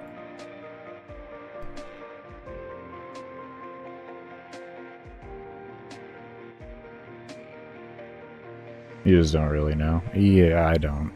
I've never been one to know anything about repairing hardware in that regard. Still getting an error. You don't like it? Okay. Don't like that.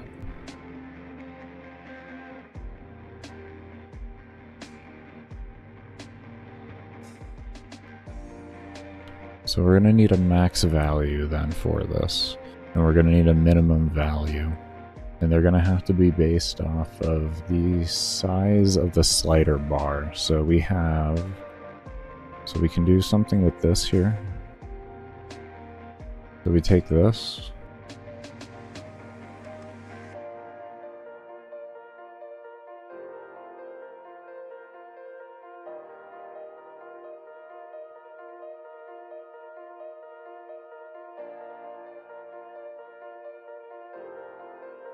We'll do this at the end. Is it really?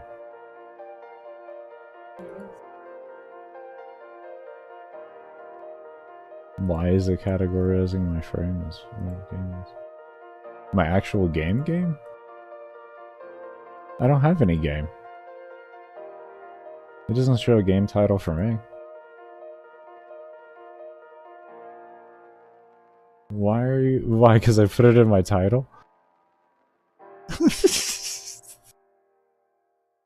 I can't control that. I don't...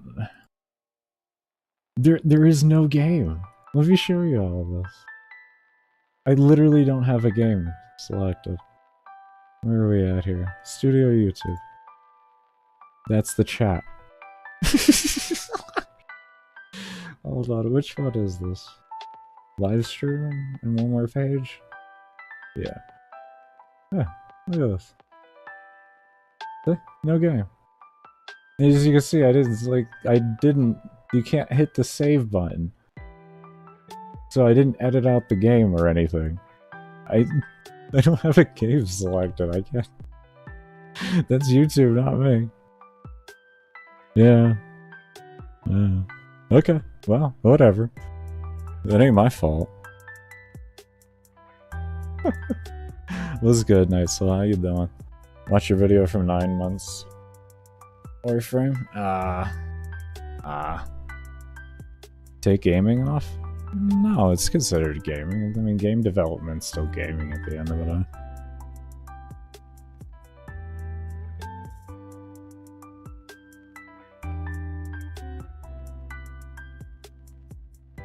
Search for game development. Is there game development as a unique tag?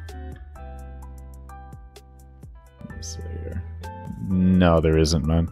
It's a drop-down menu. Auto... Yeah, autos and vehicles, comedy, education, entertainment, film and animation, gaming, how-to and style, music, news and politics, non-profits and activism, people and blogs, pets and animals, science and technology, sports, travel and events. This is literally, yeah, this is the best place for me.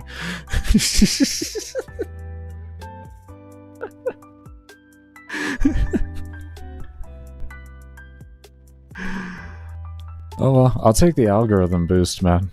What do you, I'm not complaining.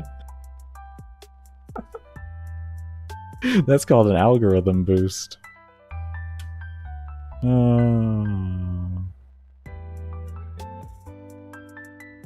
Just for my question, did it go better with the ban or worse? They have not backed off their stance on it, which is why I quit the game and I'm now making my own game. You'll see that guide video on my channel for a 33-hour run while I was playing balloons at the same time. I did that with a hand cam to prove I wasn't a bot. And they never backed down from their stance of saying that I was going to get a permaban for my next infraction. So the game no longer became therapy for me. It was simple as that. Simple as that. Honestly, I think we're just gonna go with the other system. I don't like the artifacting. Baker, you're not doing it. Why are you being lazy? Okay, so how do we make this understand?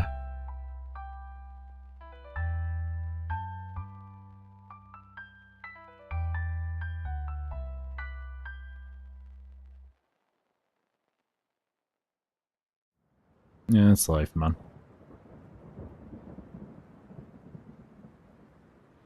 It's I've dealt with it for, you know, it was like 5.5 years that I had dealt with it, so it wasn't anything new to me, you know.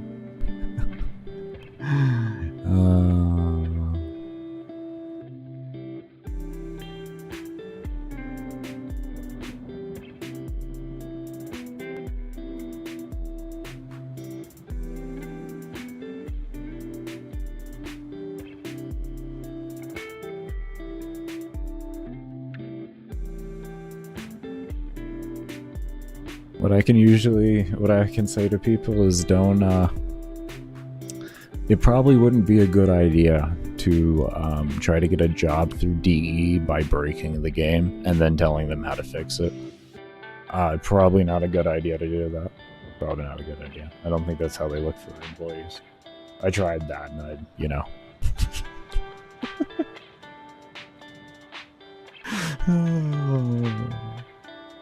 Alright, let's start with here and see if this just draws itself.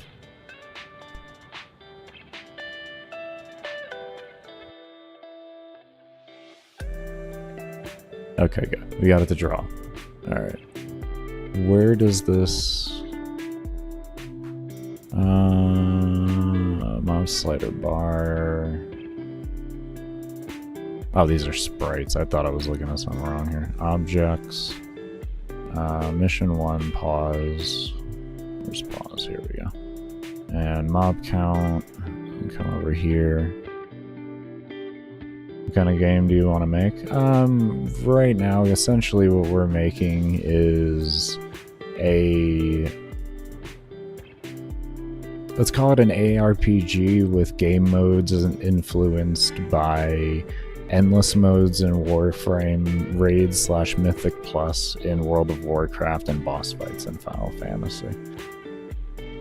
Be the easiest way to describe. You'll have endless modes for farming out levels and everything, and they'll have modifiers to help you get levels faster, both enemy levels and your levels. Based on the mission, they'll have different set modifiers to scale things faster, which I always wanted to see out of Warframe endless modes was ways to use your power creep to increase your actual rate of scaling. And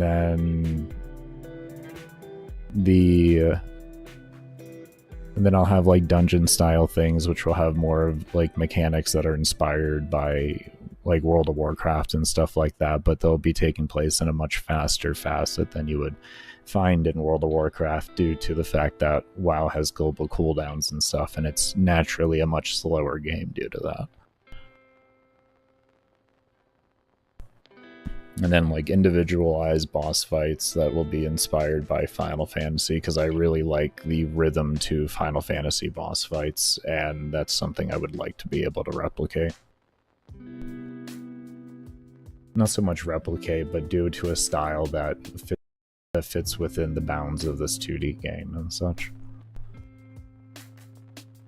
because they use a lot of the mechanics used in Final Fantasy boss fights are just good fundamental boss fight mechanics, and it's the same with other games like Lost Ark and such. They use within the same types of lines of fundamental like mechanics and how the mechanics interact with the player and how the player has to interact with the mechanics.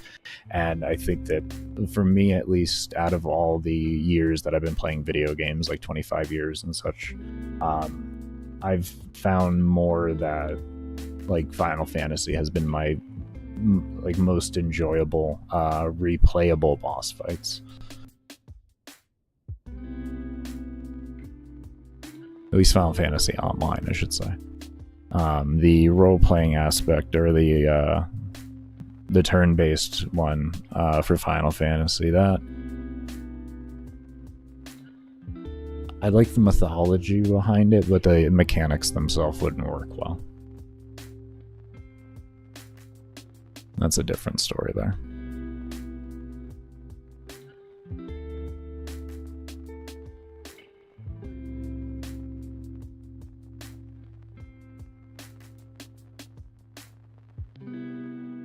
Yeah. It'll be something, the code. I don't know how else to describe that, man. It'll be something else. It'll be something else.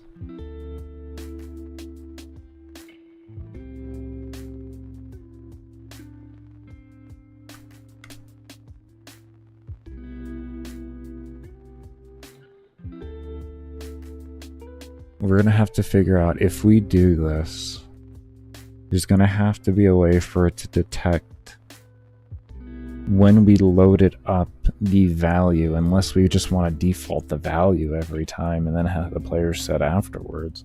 But then it's still gonna have to know how to hold and what to hold it with. So what number am I gonna use for it to know that?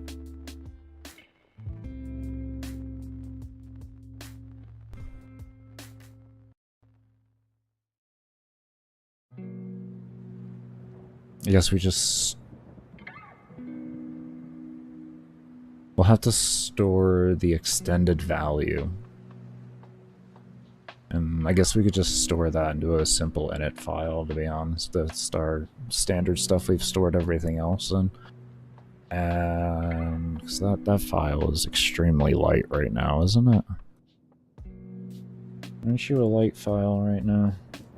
You should be like fucking under... It'd just be kilobytes in size right now. Yeah, you're fucking 1 kilobyte, that's fine. 372 bytes, yeah, I'm plenty fucking fine to throw more information in there. When my game gets attention. I hope people enjoy it enough to give it attention. That's what I can say. That's what I can say to that. But I thank you. I thank you.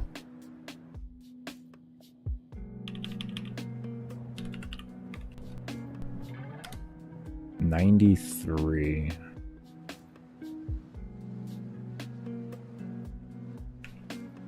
Do 93. And then that should make it start in the beginning. Right now what we're working on is a slider for the player in Endless Missions to be able to adjust their mob density, because currently I have a system that I implemented like, I don't know, a week ago or so, that actually detects essentially what it does is it reads your CPU steps and then it compares it to your game's wanted FPS that you'll set, and it makes it so that it never goes under that actual set threshold. And I'm making it so the player... So essentially what that is adaptive mob spawning. The better the computer you have, you can actually have greater mob spawning. And right now we're setting it up so the player can set a slider to essentially dictate their overall mob density that they want, no matter what.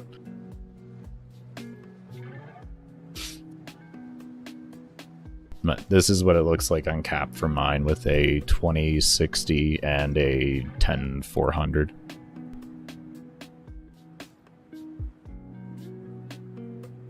Okay, that totally was the wrong thing to... Why did I change the Y? Maybe the X. And obviously that's not the right thing. the X. That right there. I'm dumb. Beautifully dumb sometimes.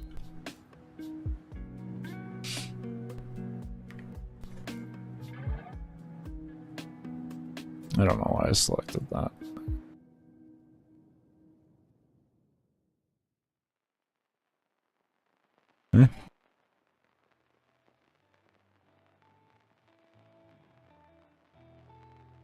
Oh, it'd be 992. I'd be subtracting 175 from now.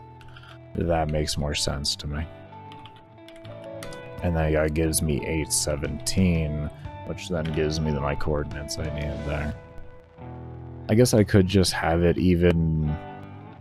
I guess to better secure that, I can have it pick up its right bounding box coordinates for the actual... this thing, it's the black bar itself, and then have that coordinate set as the beginning X coordinate. I don't know. Okay, so we got that looking like that. So what we're gonna do here is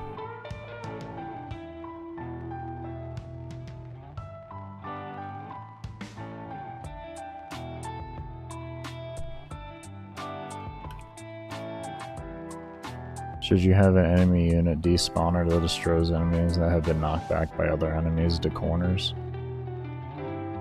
No, I actually have a system already for that. If they get knocked too hard into a corner, they can actually get pushed into a wall and then reset their position automatically. It'll choose a random location for... Here, I'll actually show you that system here real quick. Were you here? Were you here? Is it here? Parent collision. Here we go.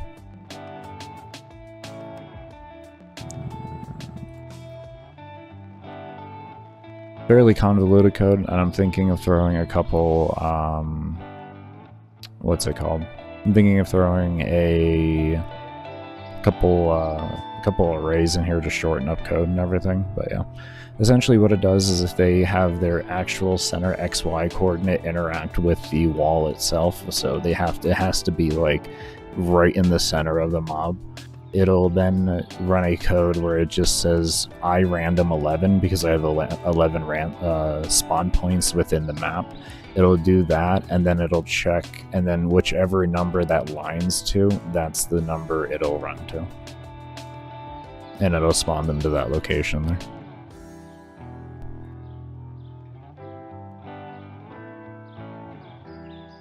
And then I have another security one to where if they get knocked into a wall a little too hard, but they don't have it so that the center XY is doing that, but I still exist, it'll automatically make it so that they set point direction, and this point direction ignores all interactions. So it'll be able to get itself unstuck if it needs to. So there's no collisions that take place during that time. Or at least no collision mechanics that prevent movement, I should say. Yeah.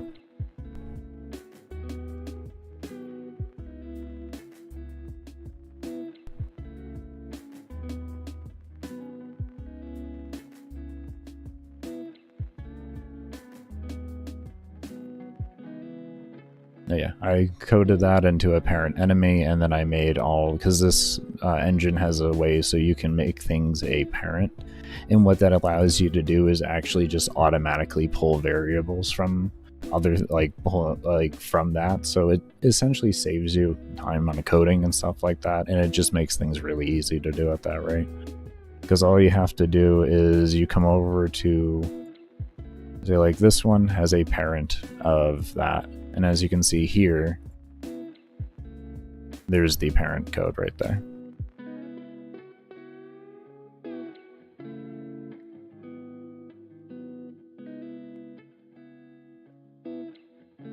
And it doesn't have any resource extra cost or anything like that. It just actually directly copies it into its code set itself. It's not pulling from or anything like that in the sense of a like a send or something like that.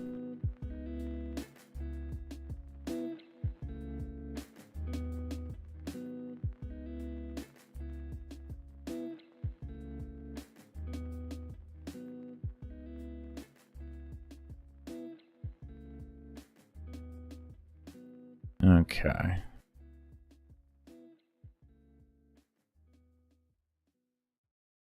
I want take that.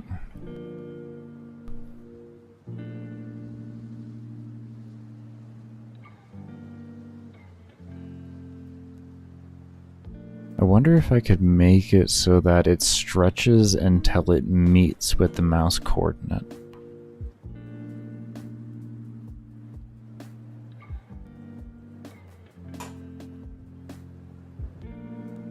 Can I just...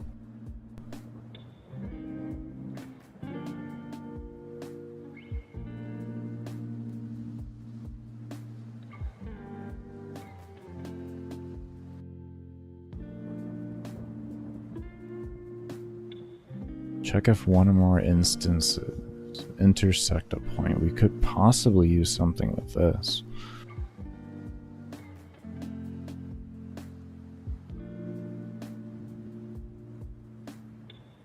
Let's just try a basic if variable, and we can say if we'll use place meeting.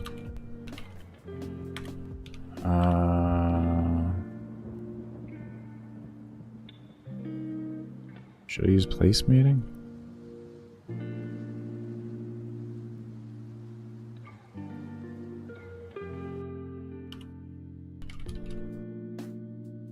Instance, is there...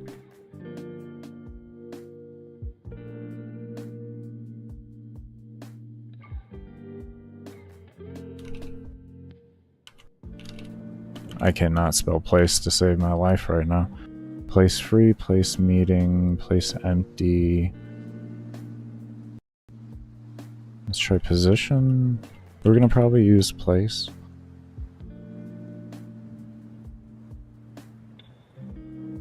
It has an object there and I don't want to do that.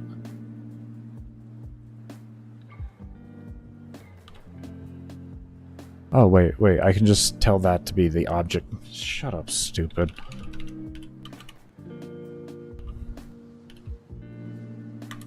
Jesus.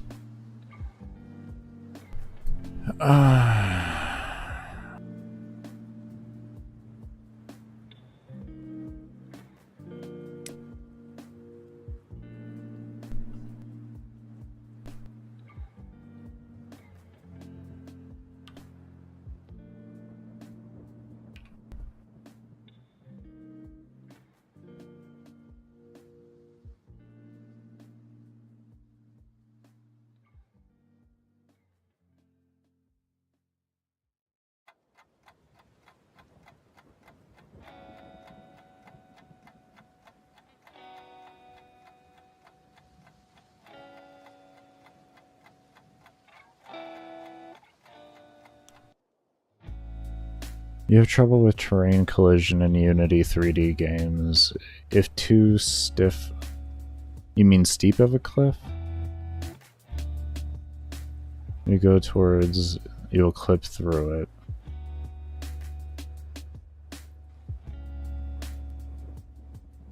Is that a movement speed based thing? Like if you approach it too quickly, you'll clip through it? Or is that just a general thing? What I could say you may want to do steep. Okay, and what are you trying to intend the player to do? Is to go up the hill automatically, but lose horizontal momentum, or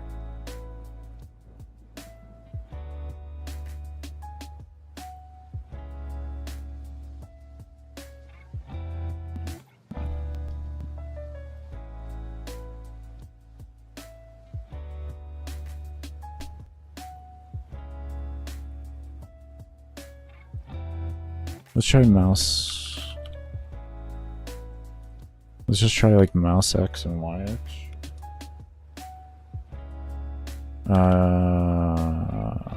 Let's...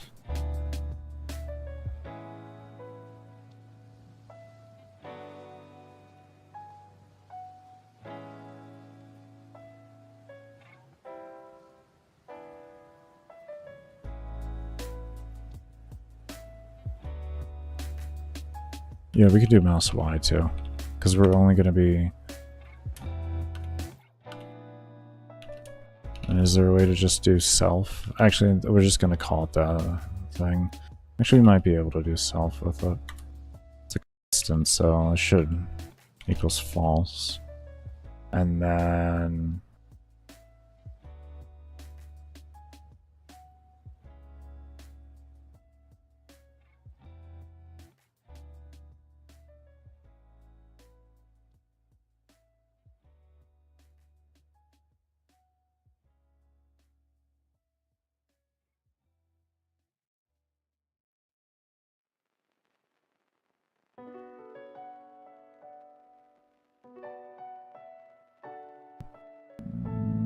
do we have something here for...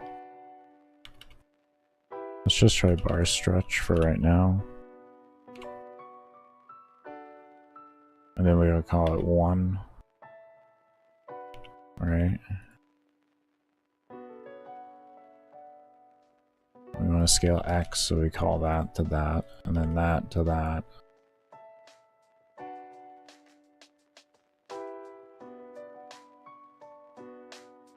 Never mind. That's it.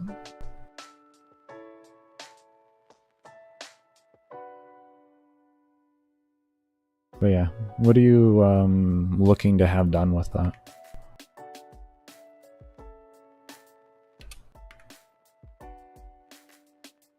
Okay, so we're getting there. We're getting there. Alright.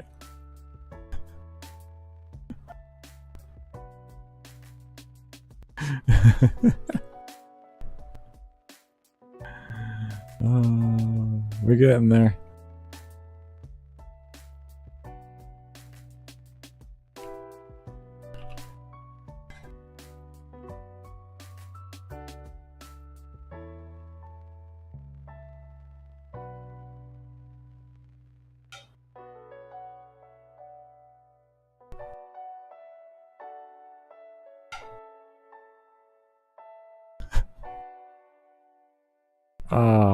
Is that really just going to stretch in one direction? So we got to figure out how to stretch it only in that, or it's going to stretch in both directions. We're getting there though. One thing at a time. Yeah, okay. Alright, alright.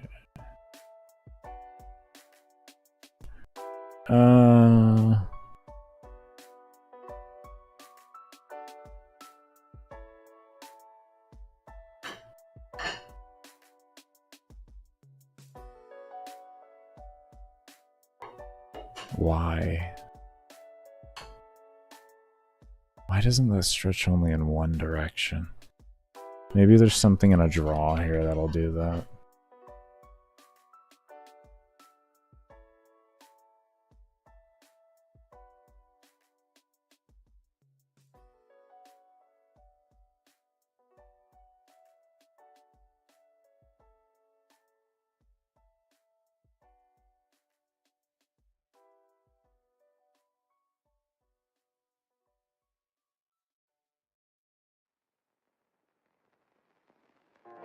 Understandable, understandable.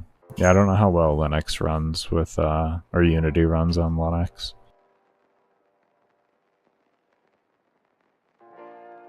That's frustrating. Why isn't that wanting to stretch appropriately? I want to stretch... Well, I guess that's not really inappropriately, to be honest. It makes sense. Maybe there's a stretch in there, I don't know. Let's see. There, actually.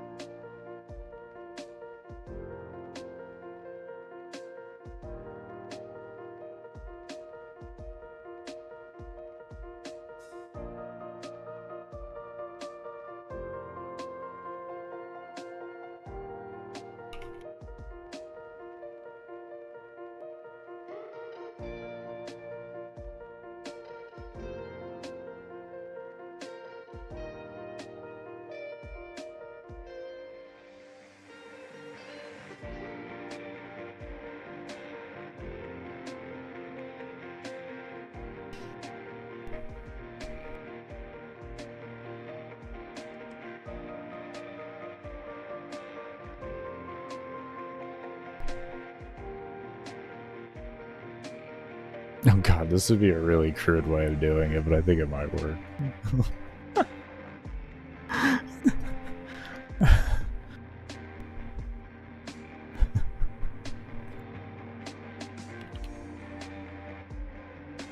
I'm just gonna do something really, really fucking crude here.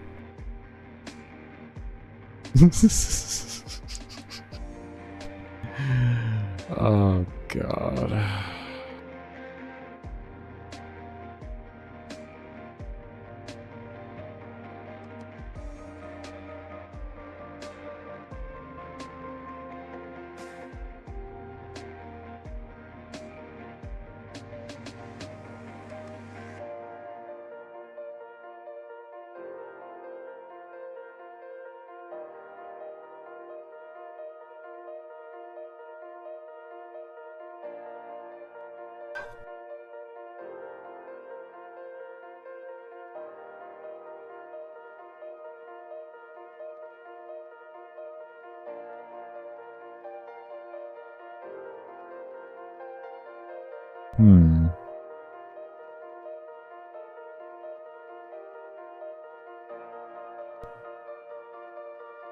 What I was thinking about here, I could just literally make a new one.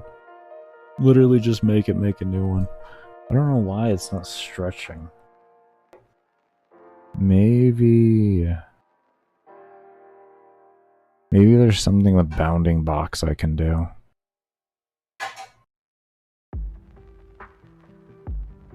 Maybe there's something with just bounding box I could do with that. That's kind of frustrating.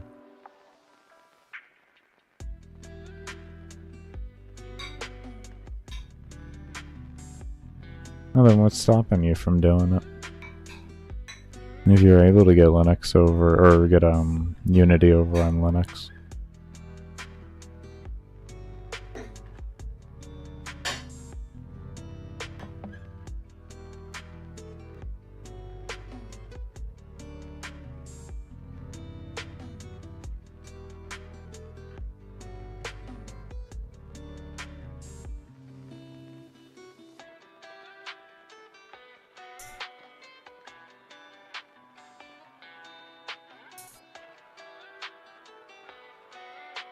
No, so there's nothing stopping you, just generalized. Okay. Just generalized procrastination. Understood.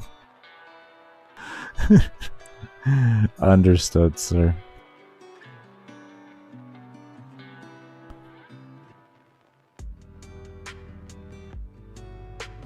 Oh, I just had a fucking idea. I think I figured out how to fucking do this.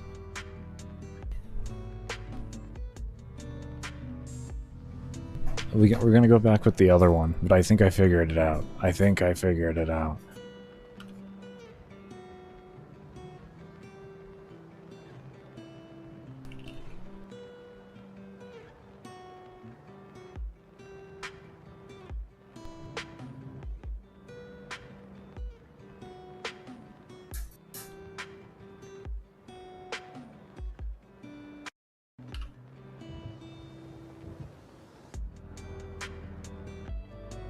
Could use the slider part.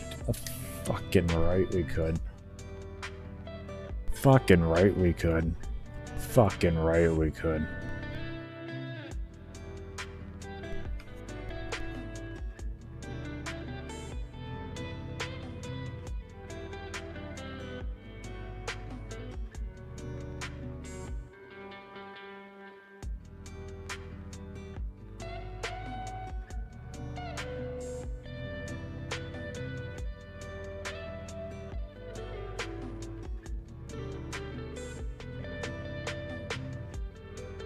So what we're going to do is we're going to use this mob slider bar, right? And it's going to detect the position of this while it's interacting with this. And wherever that interaction is, it's going to spawn that. It's going to draw on the GUI the mob slider. And then when it is no longer, when this mob slider no longer is interacting with our mouse, it will delete itself, and then a new one will spawn only when the other one is not present anymore. And we're going to have all that done between the both of them. This is just going to be here to delete itself and to show you where it is. And then we're going to use the slider over here to actually do the spawning and the indicating on where it's going to be located. That's what we're going to do.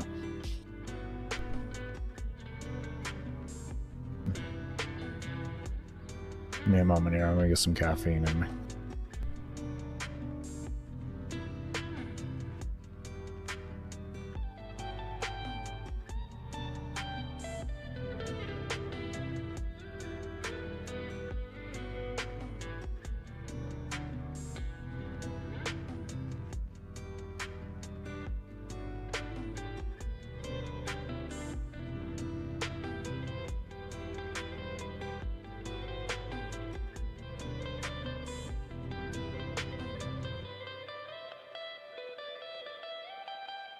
Alright, and we just gotta figure it out. But that is the play. That is the fucking play. And this should get rid of the thing, the whole issue. So we can come in here.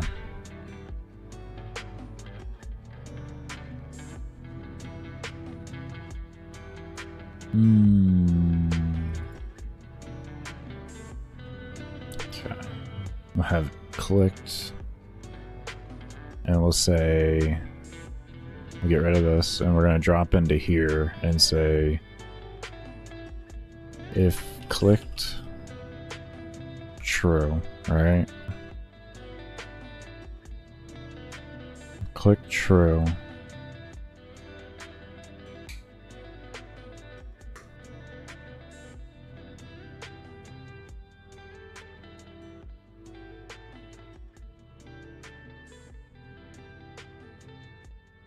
That.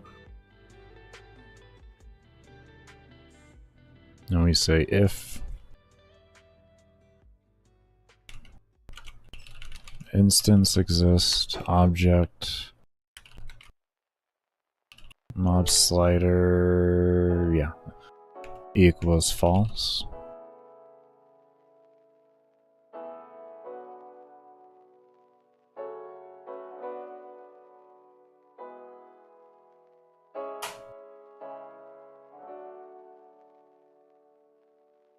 Come on, work with me.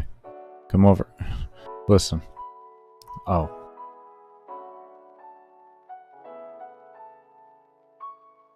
Is that what I want to do? Is that what I want to do? Is that what I want to do? I think that's what I want to do. This feels right so far. I had to do this. This is what you need. You need this right here. Okay, that's cool. And then we do this here. No, this here, dumbass. Listen. Stupid. And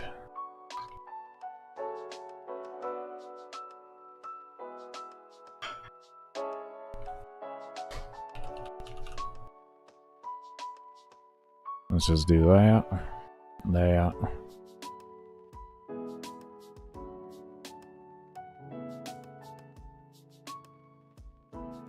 Okay, let's watch this just draw the hell out of them first.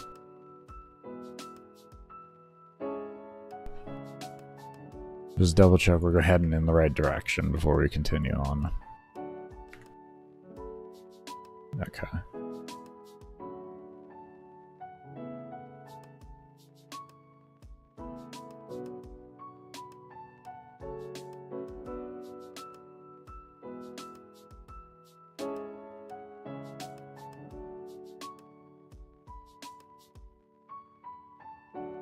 Do we...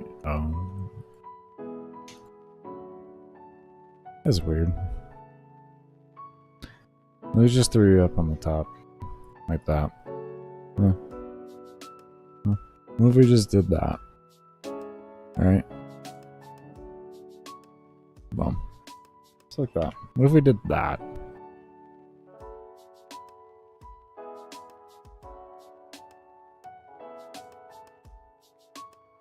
Actually, hold on. That's gonna run next step issue. Boom. Okay, let's see here. This will run on creation, and then it should have something to do with the GUI then.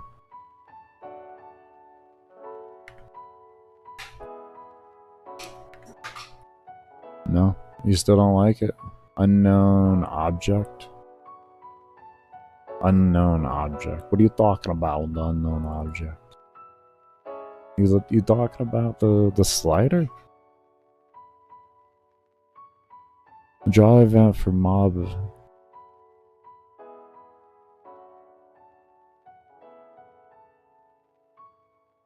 For mob slider. Where are we at here? This one? What did I do? Oh. Fucking stupid.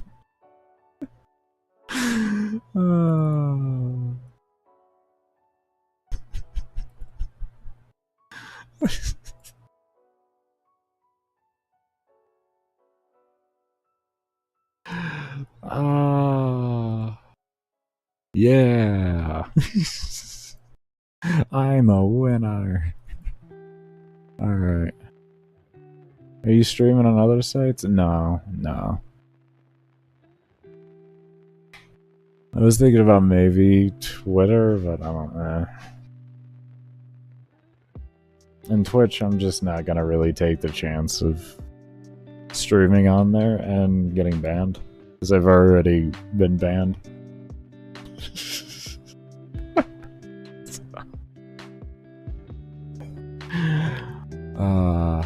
Thanks, Warframe. I just wanted to know why I was getting banned. Warframe. Oh man, I fucking love it. It's great. It feels fucking wonderful. I mean, to be fair though, like, the gaming and development side of, like, Twitch really isn't large at all. Thor is the only reason, and Primogen are the only reason why it has any sort of numbers, in my subjective opinion. Okay, there we go. We got that showing, at least.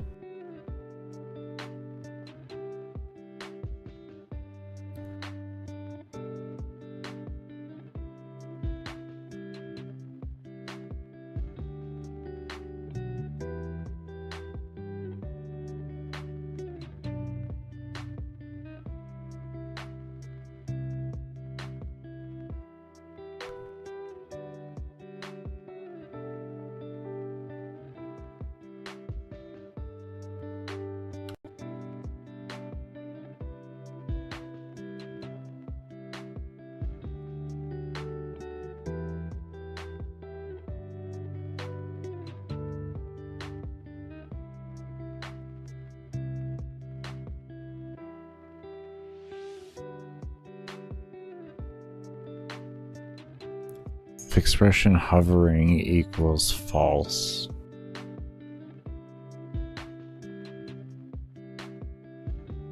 then delete.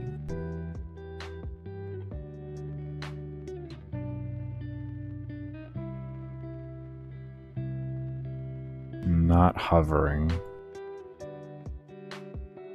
Destroy instance. Let's see what happens there.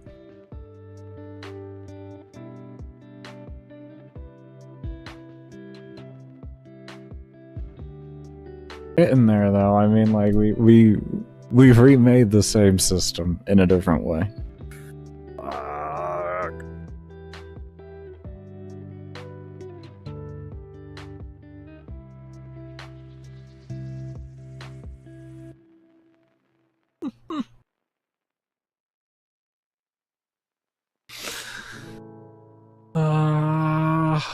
Why? You're supposed to delete it if it's...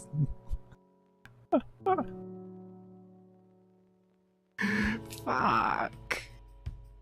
Does not delete fast enough. Oh, God. Oh. Does not delete fast enough. We're getting somewhere, though. Oh, man. Alright, I'm gonna go ahead and take a break here. We're getting somewhere, I guess. I don't know. We found another way to make this, I guess. We found another way to make it. Oh.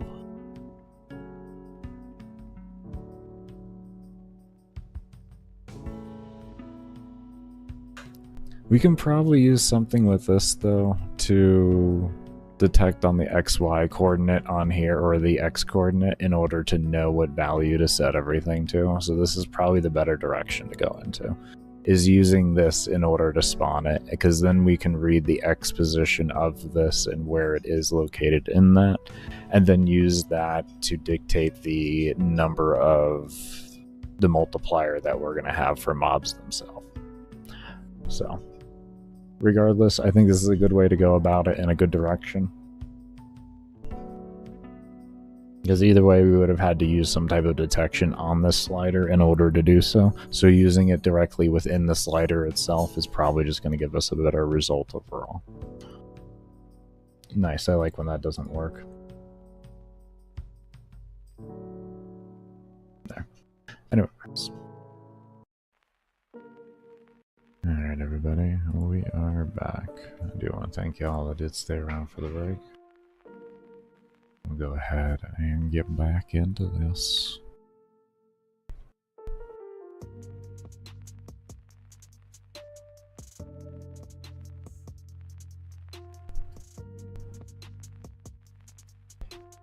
There's one thing I wanted to do before we got into this further.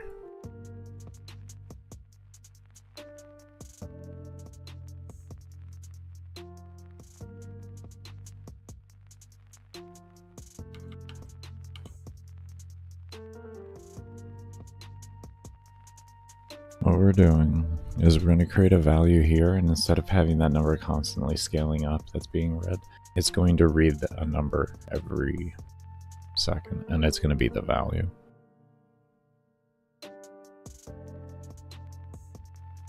So when we come in here, where was it? Here? Here. This equals this. And then that gets updated. So what we need to do now too is we need to go to our enemies.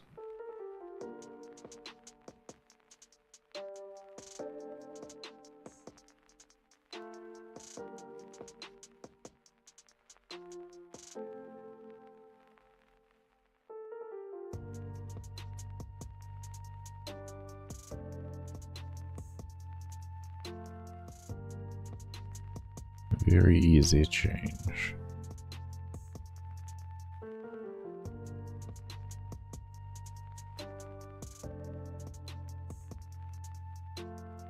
You do have your choice on what variable you want to be which one, of course, and that all just depends on ease of change for you. For me and this system, this was the easiest change.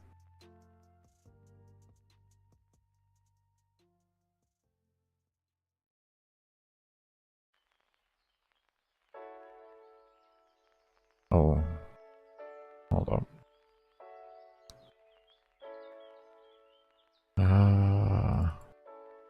Let's go to scaling.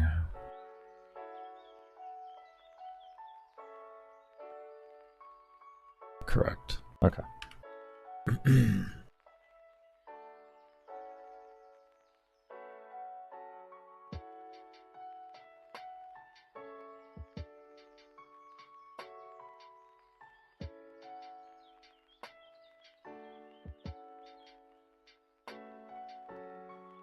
There we go.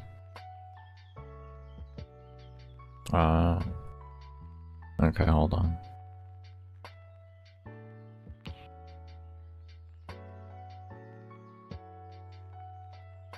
Okay. Definitely getting there though.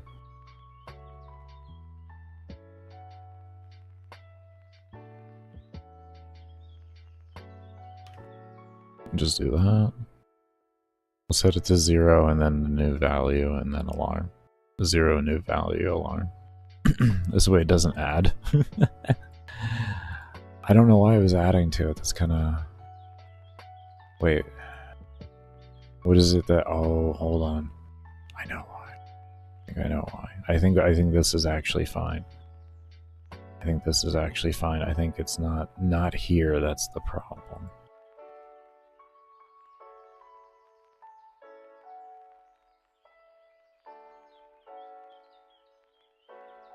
Actually.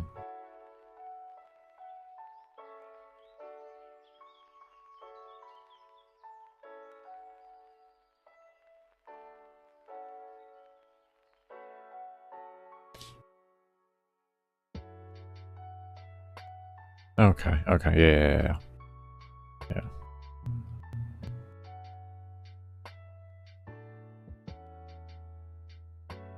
Okay, so we want to set this to 0. There we go. Okay. Now we should be good. I'm thinking that should work. Oh. Other way around. Well, this is always going to be 0 otherwise, dumbass. There it is. Okay.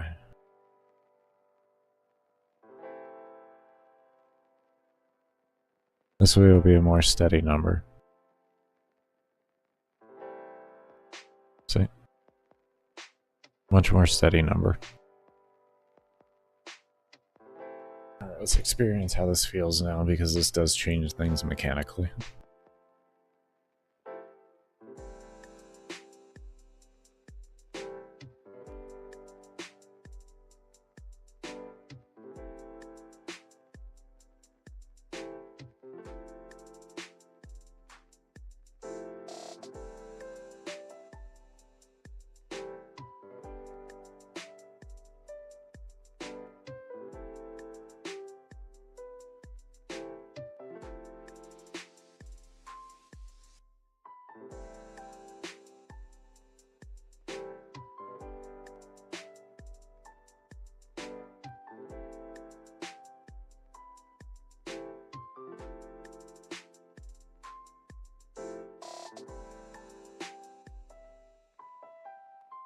Let's turn auto reset on.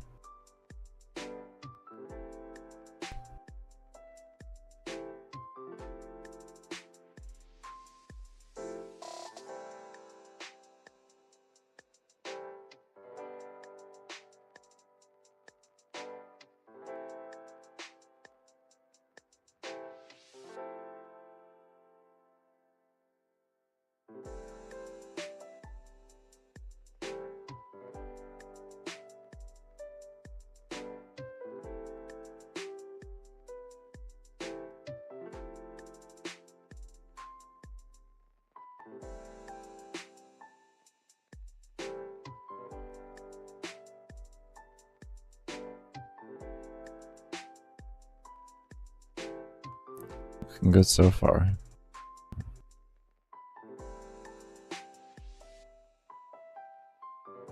I like it. I like it. I like it. I like it. Okay. I got that done. Very good. Let's just make a save here.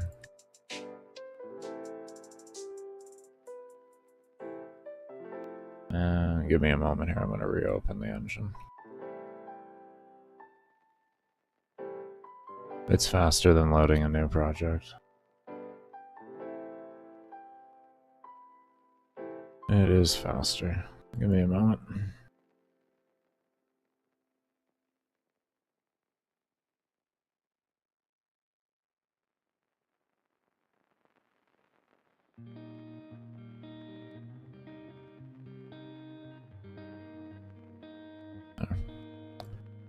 Okay.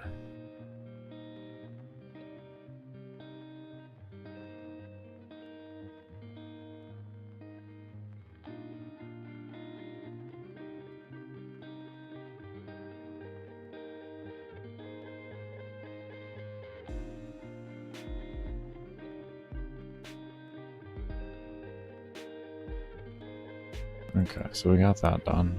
We can come back over here.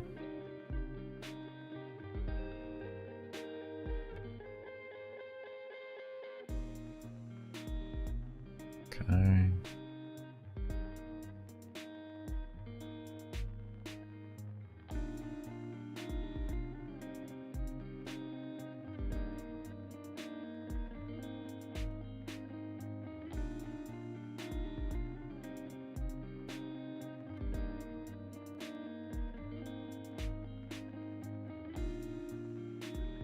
Who holds this?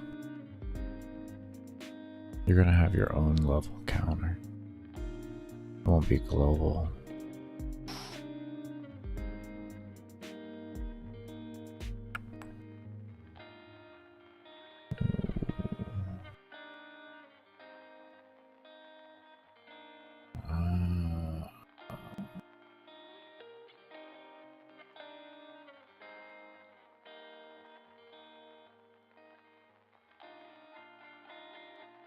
Will you have your own? Let's assume it won't and see. Let's assume it won't. Let's assume it won't.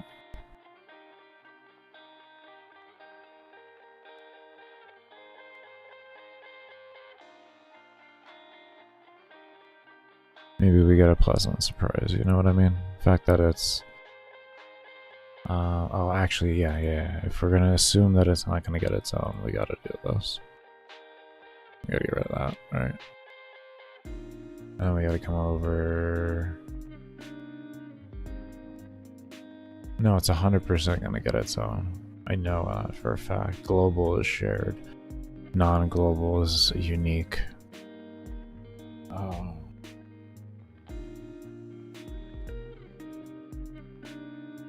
Do we just make a send? Then do we just have a check? A check that's a send? Here, like we're not really worried about performance, so we can just do that, right?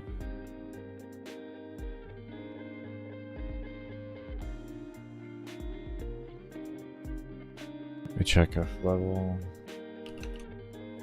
counter equals true, but we say this into here like that.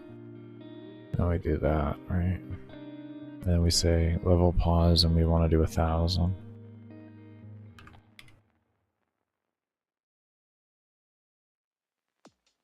Right?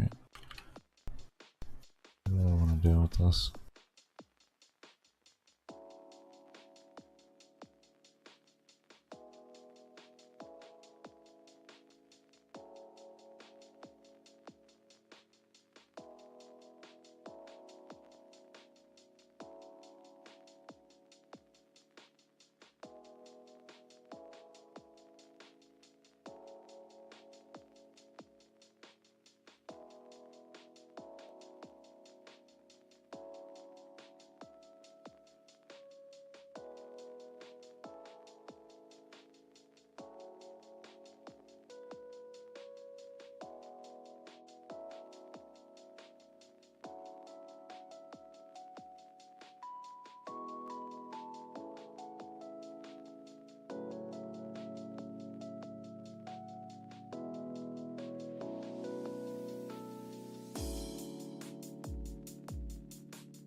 How do I formulate that correctly?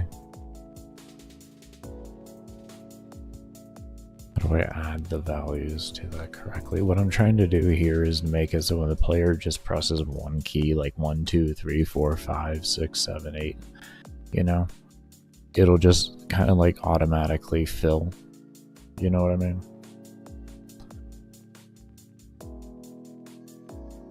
And I'm trying to think of how to word that.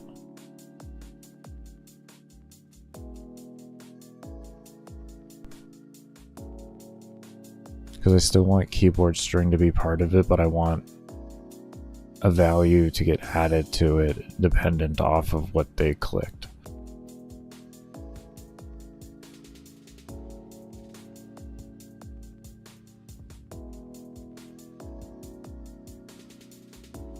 Like I guess the theoretical way we can look at this right now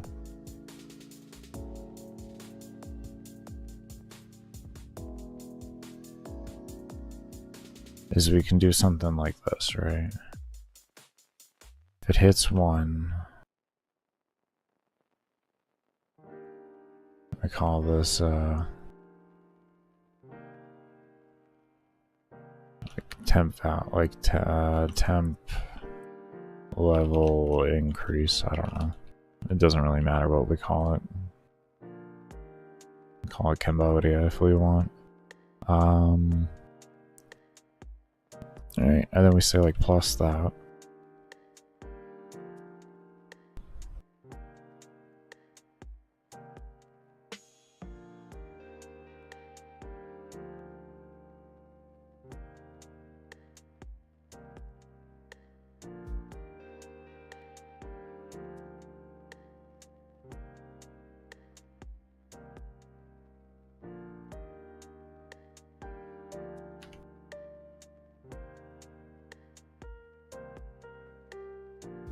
This would just be an idea here, just to see if the concept works, and then we can work from there and work forward to making it make sense.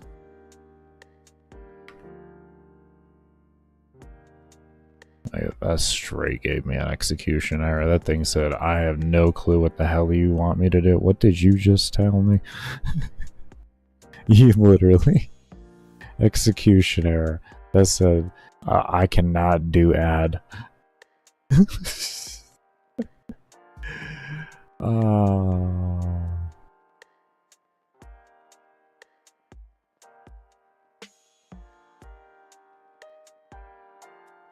that was wonderful. There we go. Okay, so that does not want to work like that, huh? So then what if I did this? Get rid of the declare temp.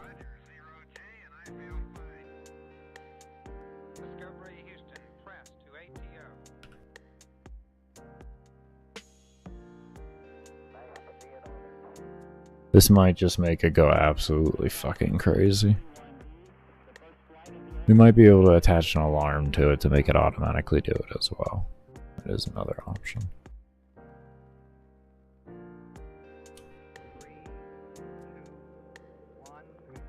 Yep.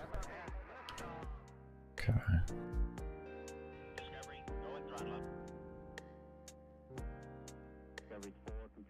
I did it down here instead. This way it takes the, and then it adds that into it after it takes that into account. And then maybe that works.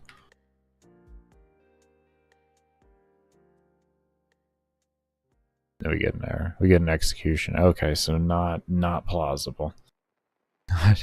Not plausible. Oh, shit.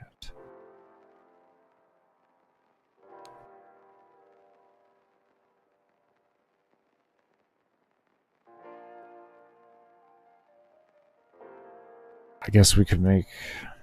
Would it be worth it to make an array of keys clicked?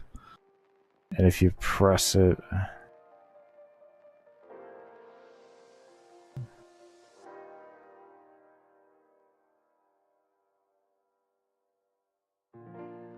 It would set value to...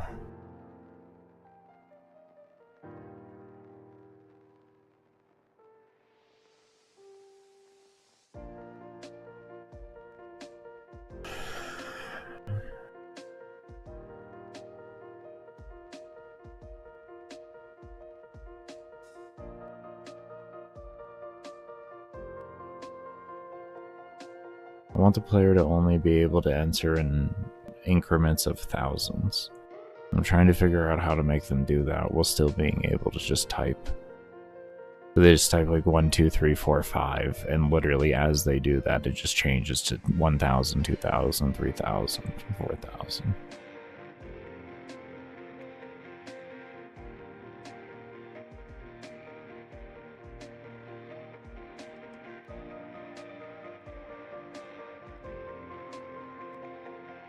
And I'm trying to think of how to do it with, because I could do something like this.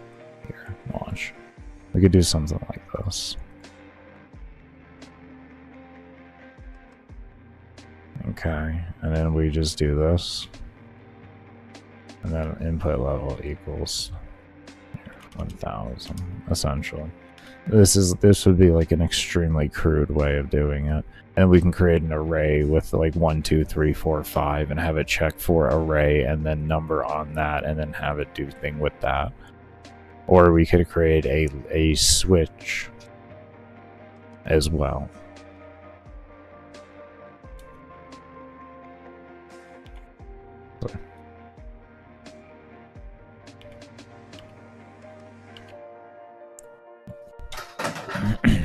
So essentially that would look really crude. In a crude facet, it would look like that. And then you would just come down here, equals 2, and then you say 2000.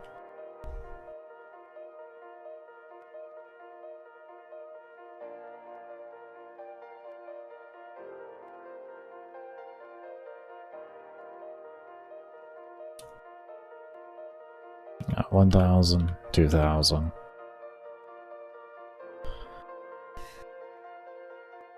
Very crude way of doing it that we could.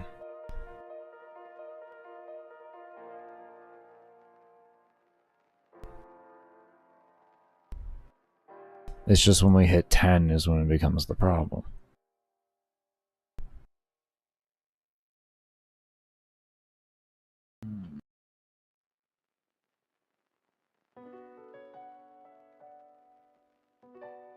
I guess we could just...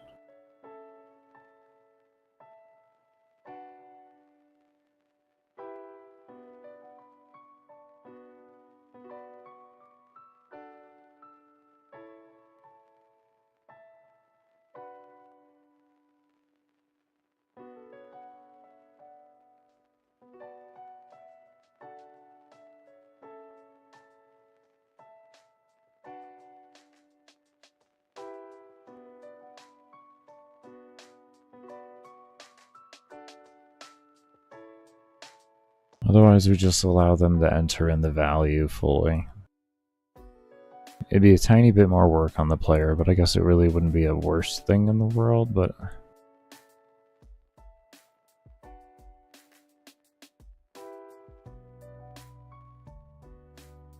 Oh, we were doing 100 for this. This was the... Is this for... Yeah, this is for the number of souls, which originally starts at 100. And then you could do, yeah, for 10,000. So, yeah, you would have to actually need more than that. Okay.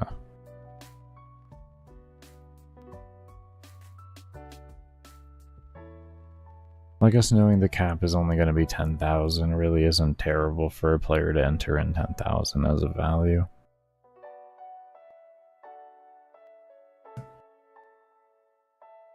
And I guess in theory we could have it detect.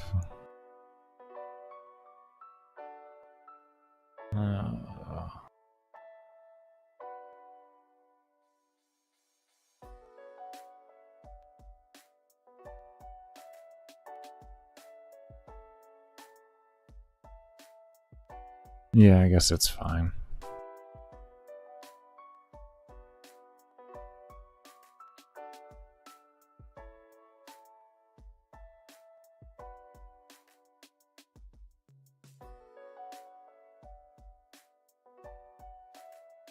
Because when it comes to controller, we can just have a visual keyboard show up or something like that. And same with mobile. Just have a visual keyboard show up with just numbers on it, essentially.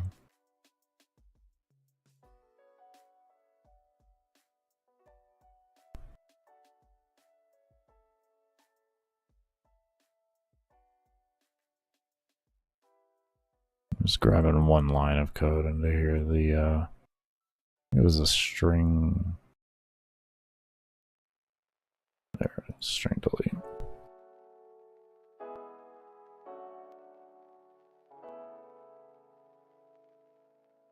Okay.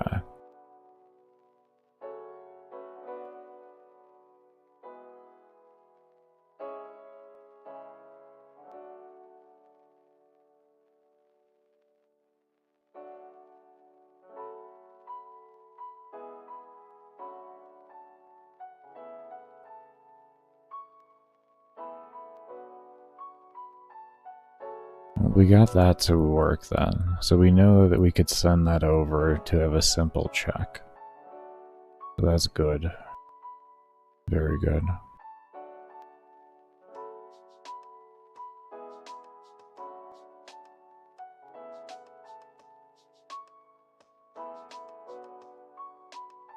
So, since we're doing that, we can probably take you out then, right? We don't need the else here.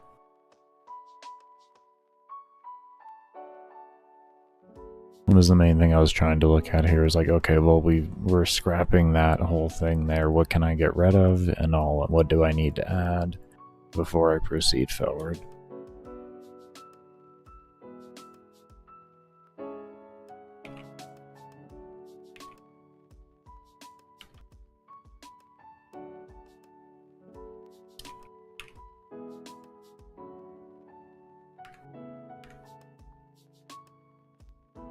Okay.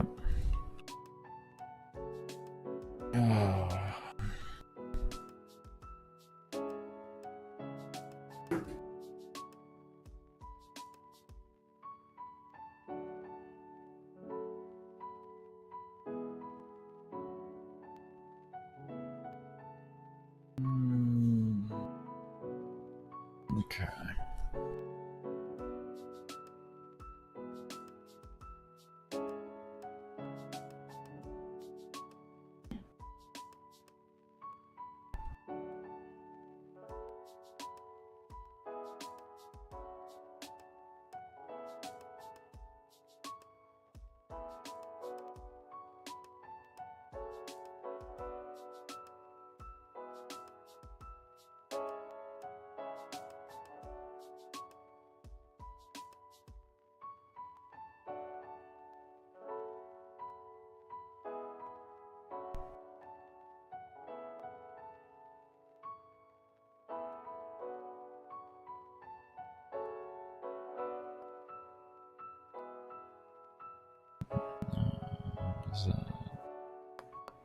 I don't think that's what I was looking for.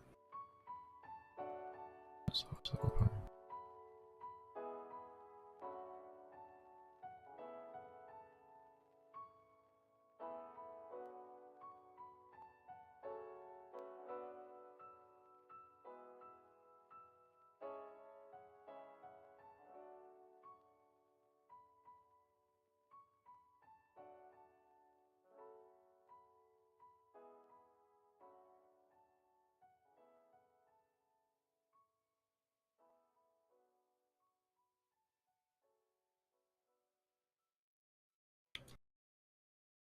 Like that.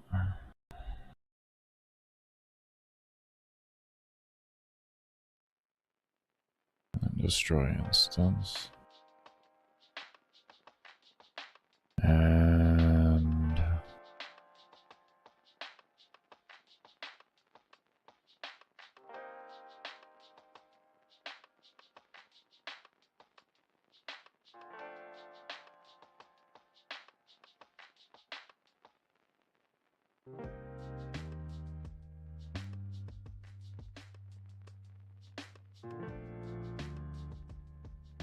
that's what I was looking for.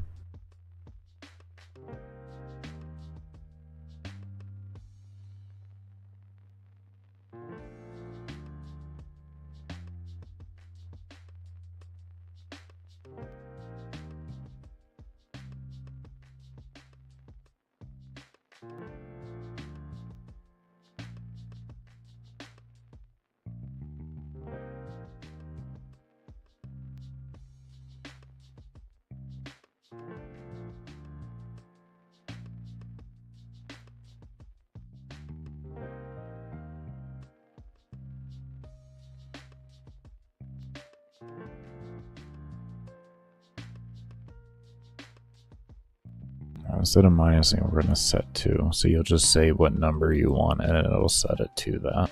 This way you can set freely.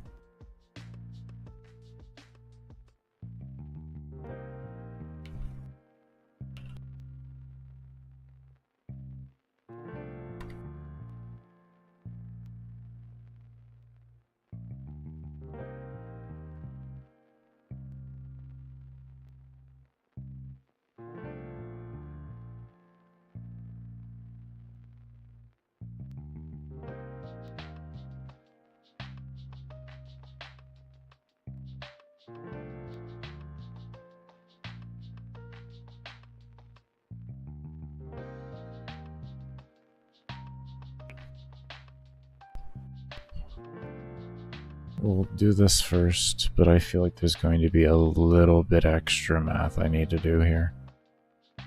Or either math or checks. Give me one sec here.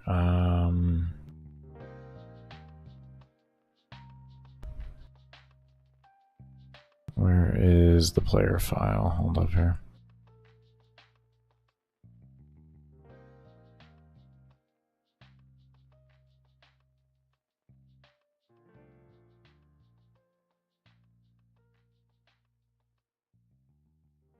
Celtic 100. Celtic. I'm not doing Celtic. Soul counter 100.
You're supposed to write to the file, and if you're writing to the file, then this should automatically update. So why didn't you? Did you? Soul counter is now 200.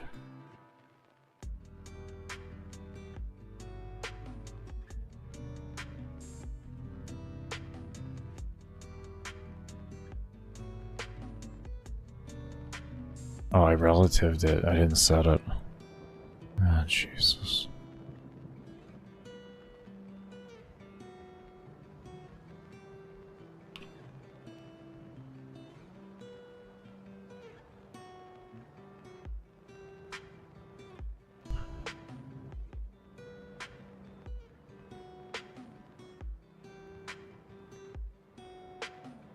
Ah, one other thing too.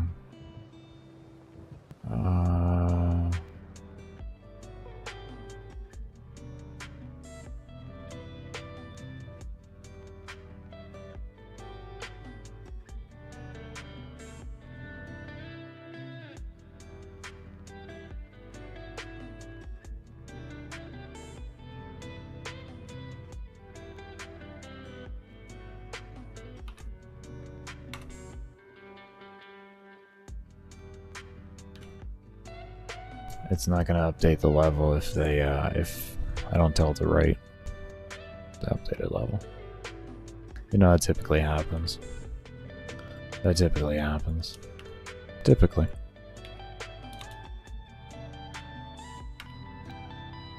Why didn't you save? Why didn't you save?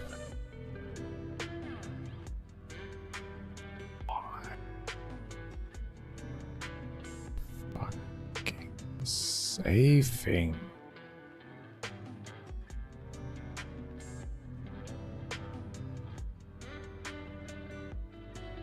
What are you displaying? What are you doing? Huh? Am I looking? No, I'm looking at the right fucking thing.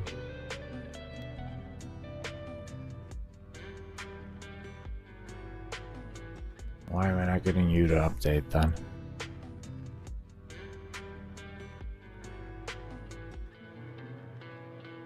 Did we update in the file? There's still 100 here.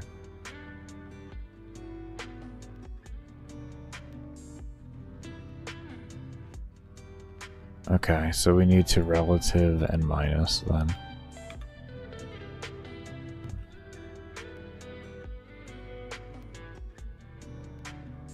Let's see how that works.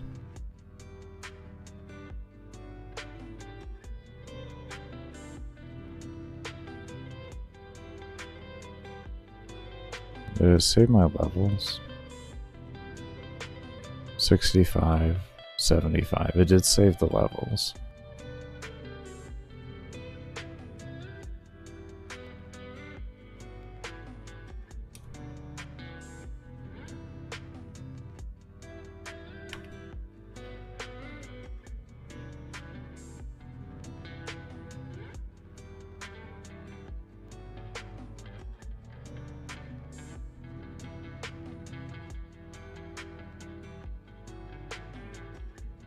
Soul counter is now 0.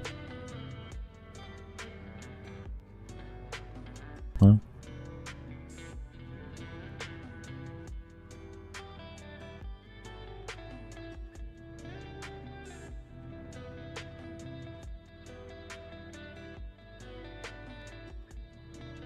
What did...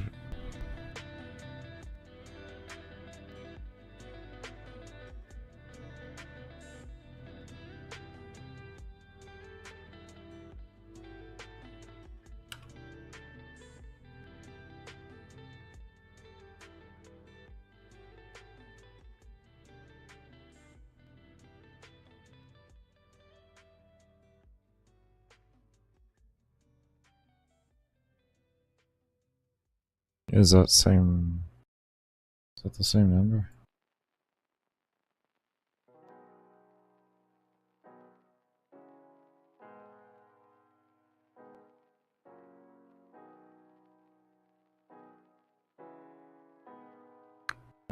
Yeah, okay.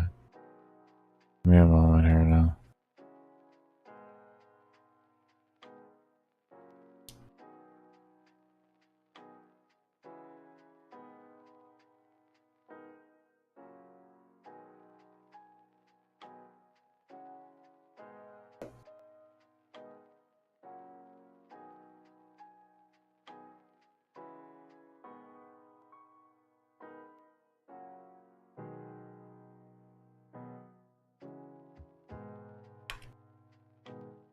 Okay, let's see what that did now.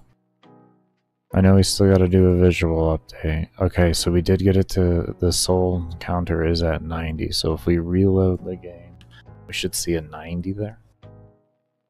Which means we just have to figure out...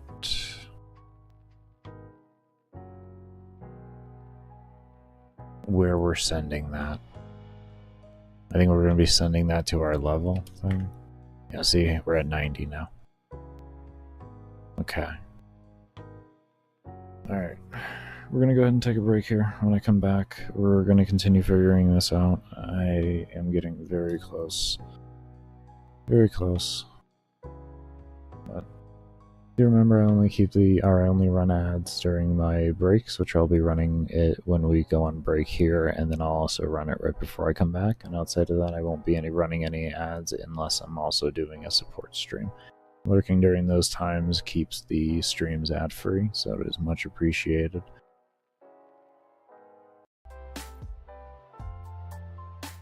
Playing. There we go. Okay. So we did find a guide. I'll go ahead and link it to y'all here in chat. We'll be using its base concept. We're probably going to follow it pretty much identical in the beginning. And then once we have that done, we see it works. We're going to look around and see how we can shorten the code.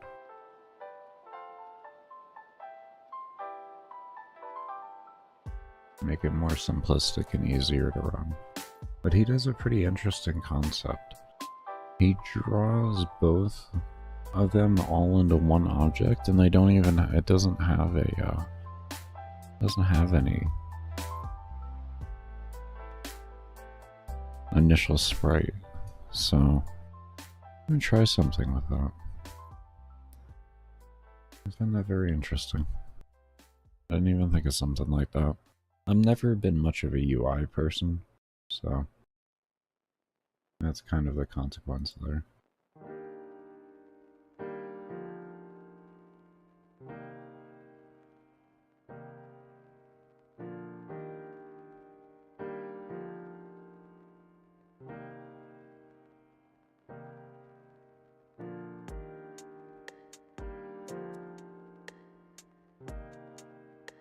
So what he has is a create, a step, and a draw. We're going to want to draw the GUI instead of a draw. Just because of our particular situation. His project was the exact same size.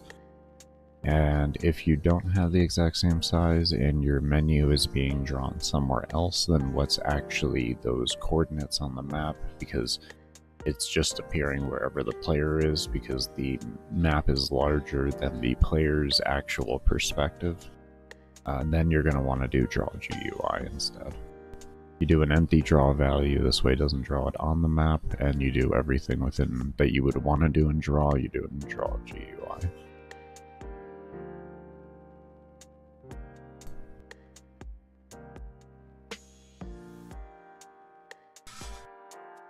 Now, he does have his in full written code, so we're going to be converting everything over to visual code.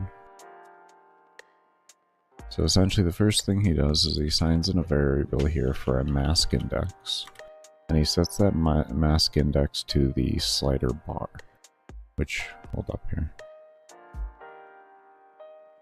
and this is not what I wanted here. Work with me. Edit sprite, edit image? No, we don't want to. I forgot. Oh, there it is. I'm just about as dumb as they come sometimes. Okay.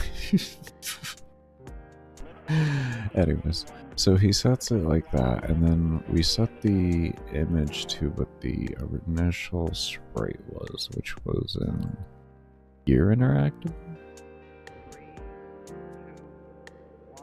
Where did I, was it in pause? Yeah, here we go. This right here. We set that to that. And then we set the...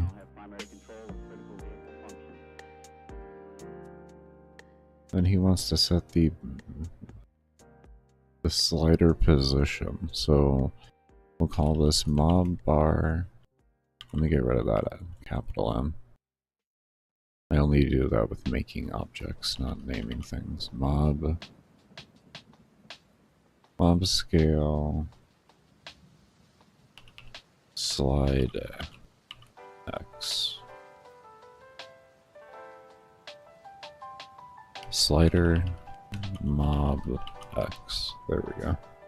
Equals X.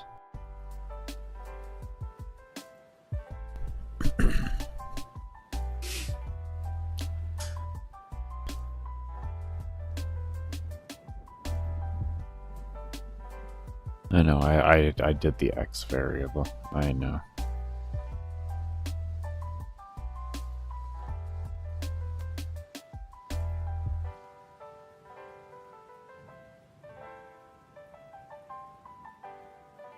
I know, you'll get there. You'll get there in time.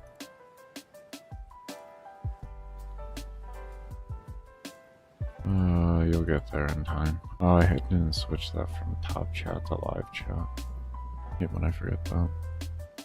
I didn't miss anything, but I still hate when I forget that.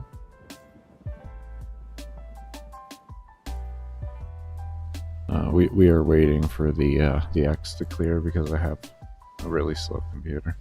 There we go. Okay. Alright. So now this guy wants us to set two different sprite variables. Is there something I can do with this sprite thing? Let's see.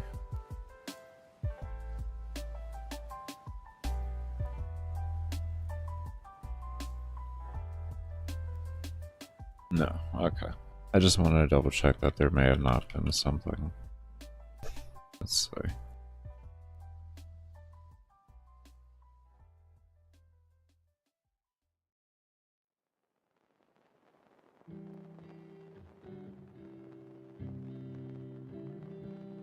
Well, that's interesting. Oh, I could do multiple damage numbers with that.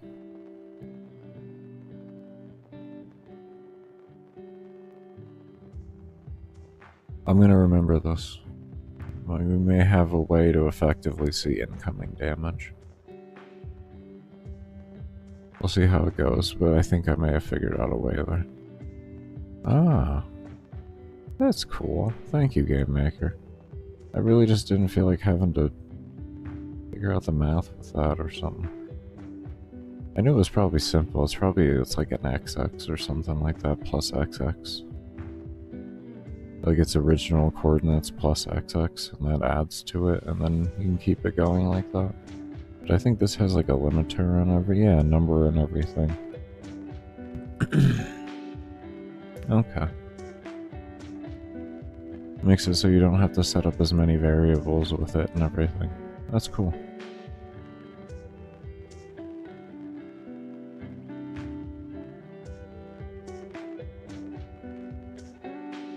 Okay.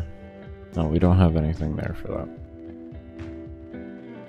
So, we make this one be...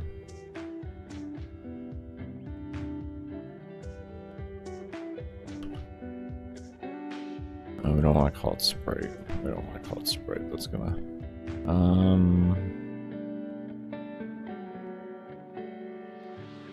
Let's say slider Sprite.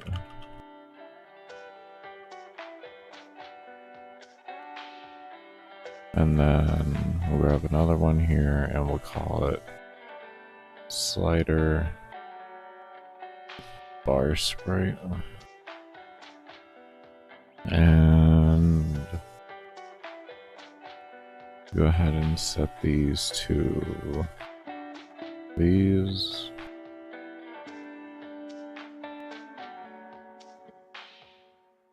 Just like that.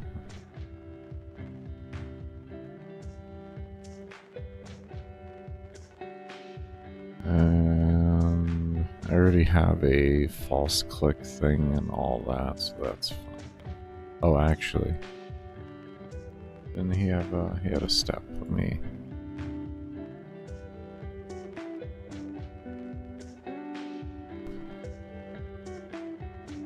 Oh, okay, it's fine. Let's come over here. Copy this code.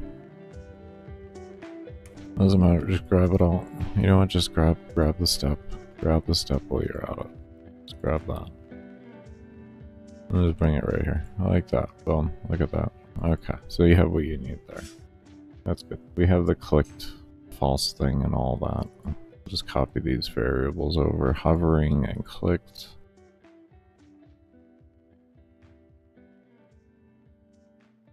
Okay, so we have that little section set up there. We already had that, so that's good.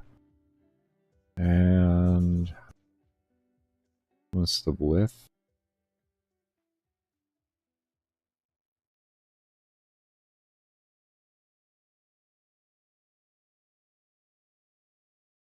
There we go.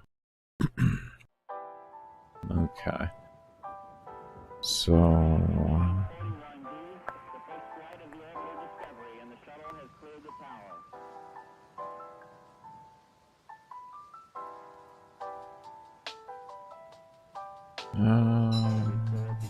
this feels fairly convoluted, but we'll follow it through, like I said, and we'll make sure it's working, and then we're gonna figure out what we can remove and such like that. This feels fairly convoluted. But I haven't done a UI before, so this is my first experience really with it. At least with a slider bar, I guess you could say, with a UI. I was never really got into that. I kind of just like focused in the mechanics and stuff like that.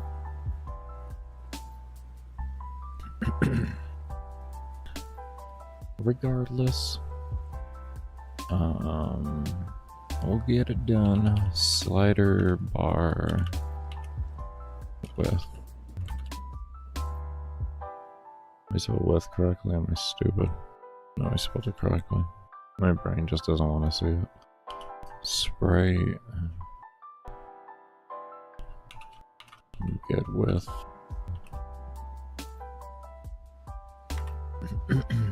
and then use this sprite here. Correct? No, yeah. Yeah. Oh, okay, I see what you did there. I see what you did there. You use this like that. Okay. Do you need to do that? Why can't I just, like, have it? Let's go with it, but why would I need to do that, though? Come on, big boy. Why do we need to do that? Is the engine really not capable of, like, knowing that? Just reading directly from a sprite itself? You have to set a variable of a sprite to get there? I'll set it up, but I'm gonna be trying it later without that. If I can save those lines, I will.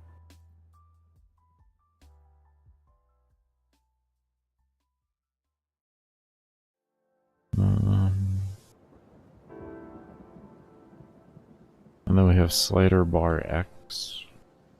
And what is that? Var slider position X and width divided by 2. Oh, slider bar position X.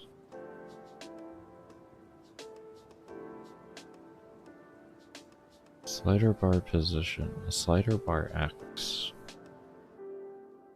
Okay.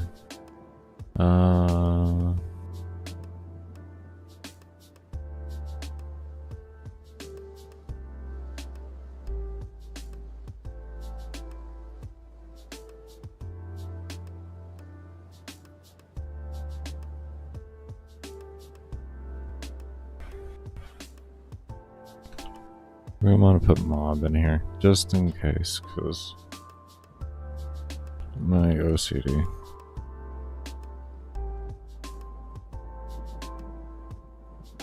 Even though these aren't global, so they won't be read within other objects, I still just, if I can help it out, I'll name things really specific so that I can, it's just easier for teaching wise, because I do plan to make guides on everything. So the easier I can make it for teaching, like in the future, the better. The better.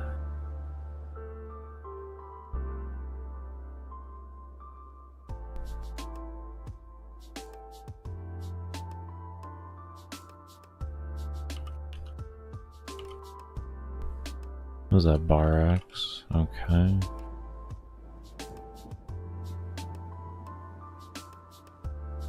Yeah, hold on, wait, I used that, didn't I? Oh no, that's position X. And then he has a bar X. So he uses 2 different ones. Okay. Okay, we'll find out why. We'll find out why as I keep going through this.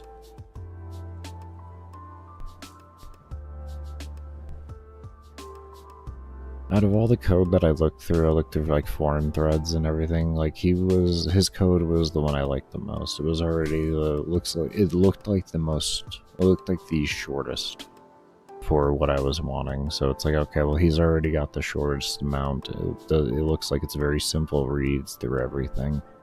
Let me go ahead and get a hold of his, and then we'll figure things out.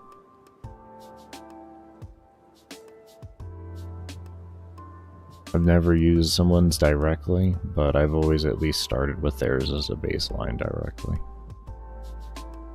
This would be a very rare thing if I actually used someone's code, just I couldn't improve it in any sort of way.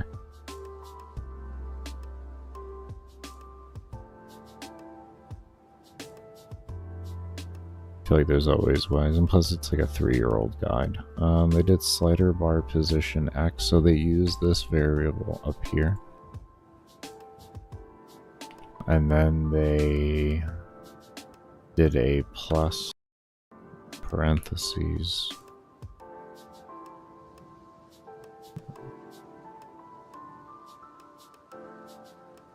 here divided by 2. Okay, so that's probably why he does that there, just to make it a little easier. And then he has a percentage because which does make sense, so we're gonna have slider percentage, slider mob percent. Okay, and that would be his create. It's not too bad, I guess. I don't know. I don't really like it.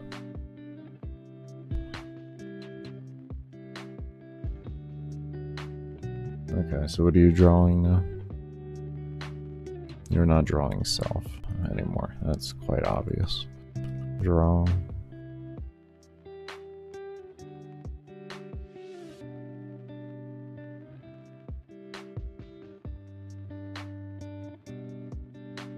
Oh, we gotta do the most painful things here, everybody.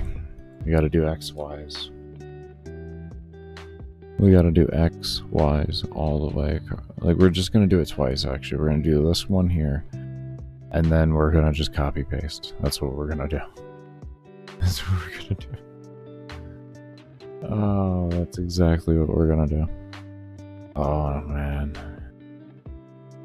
You got this. Come on, computer.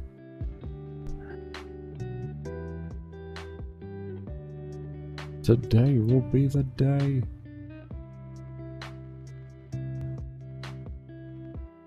It's not usually this bad. It's mainly because I'm streaming at the same time, to be completely fair. Like, it's nowhere near this bad usually. Like, it maybe takes like, I don't know, 5 seconds or so. Maybe 10 at the very, very most. But when I'm streaming, it's a bit different. It's a bit more on it.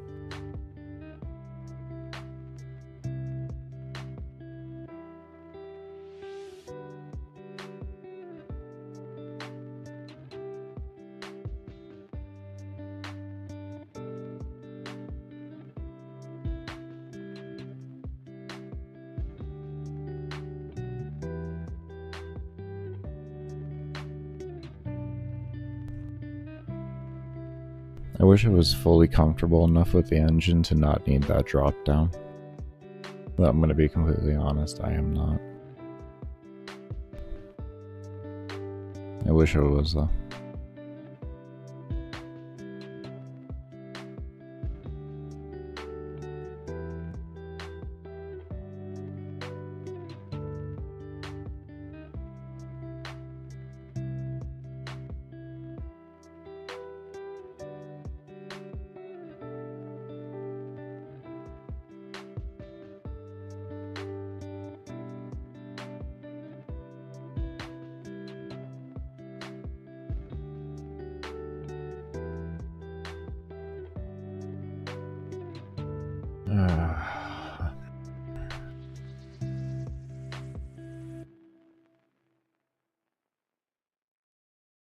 It'll get done. It'll get done.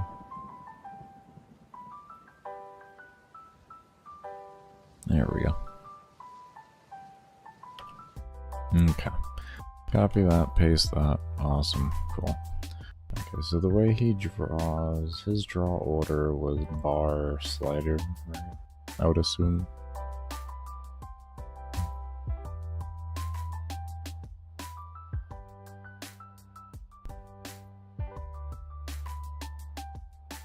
Why do you draw a value? Do you really, like, do you feel that's necessary, man? Like, you feel it's necessary when I can just, like, why would it have to pull a value for this?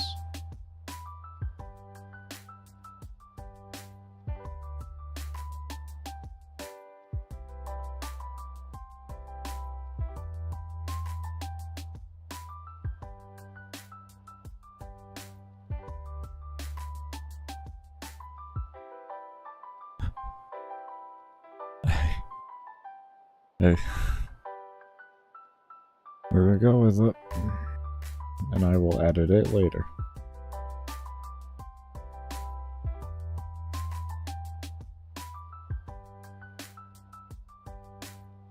Okay, so he actually did one thing different here with the draw sprite in here. The bar position was the X position. Slider X, this one? Correct. Correct?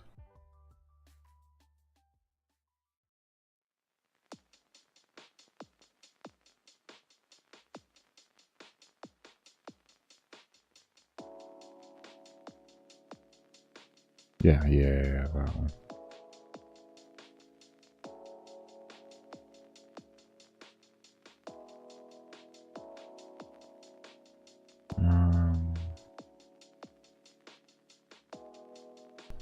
That goes like that.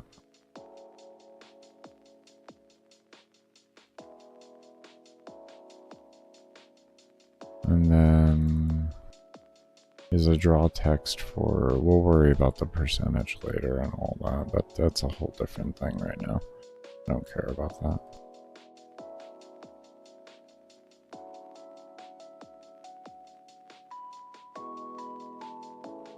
Okay, give me your step.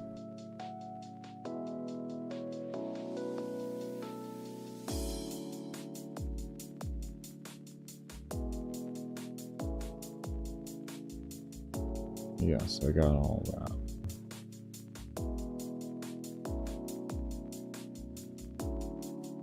Okay, so here.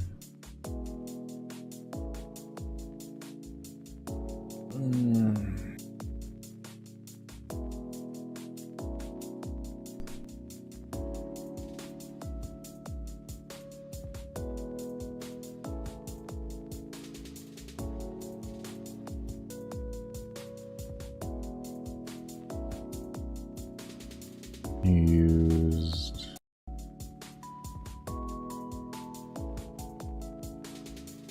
greater than or equal to.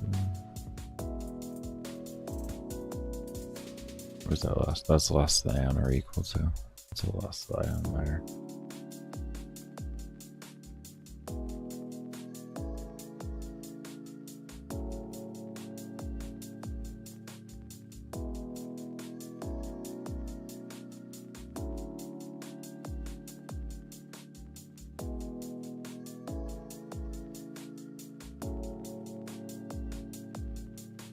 The var box X. So for me, that would be. That's not position X, so that's going to be this one down here.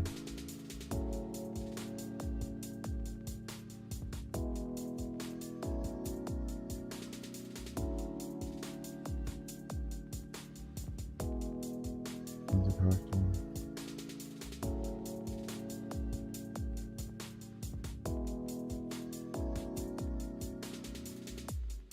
Var underscore X, yeah, position underscore X, okay.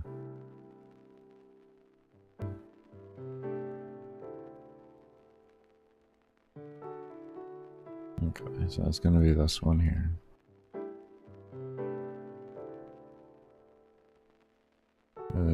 Is less than or equal to.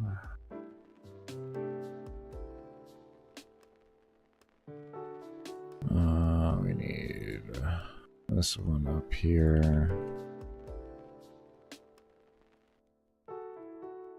And okay. So you better let me. And oh, this is. There we go. I can actually read now.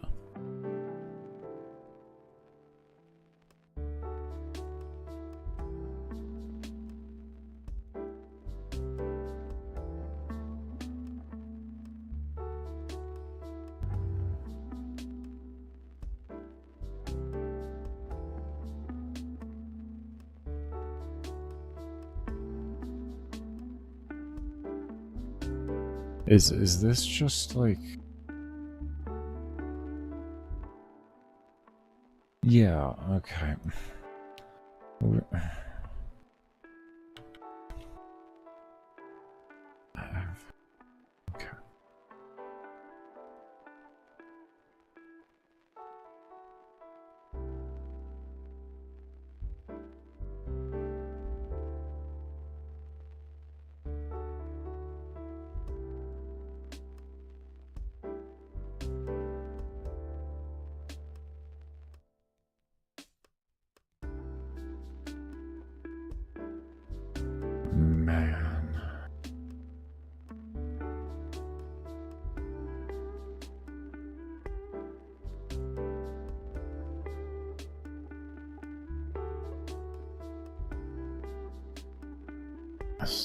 No, this feels kind of loaded. We'll keep going. Just keep going. Don't. This one was less than or equal to. This one was greater than or equal to. There. Okay.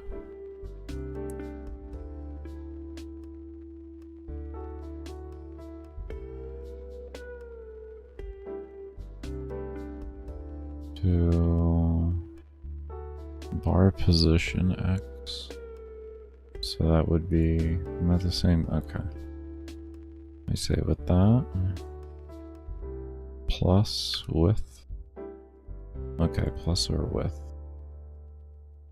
So here comes where our width is. Ah, here's the width one.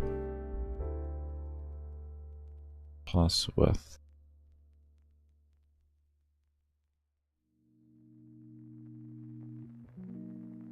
Then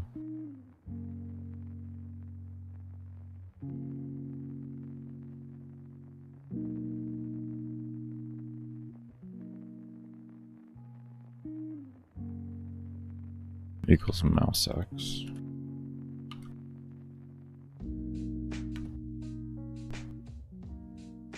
Okay. And then he wanted a if. This one made sense. We're not going to get rid of this at all. This is just a -1 and a +1 prevention.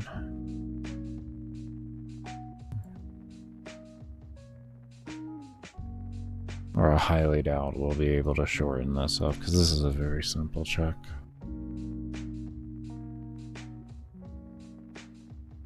If this one is less than, yeah, less than,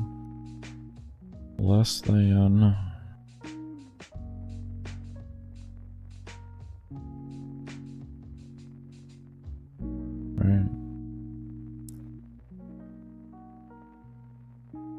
If var slider bar X is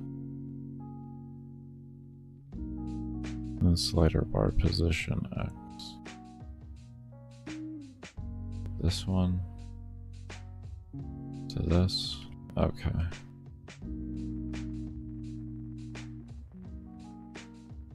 That.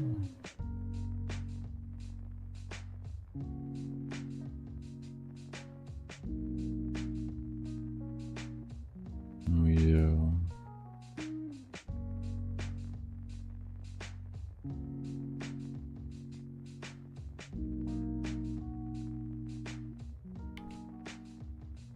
This equals this. And this is just a double if check, I guess. If, and then we did greater than.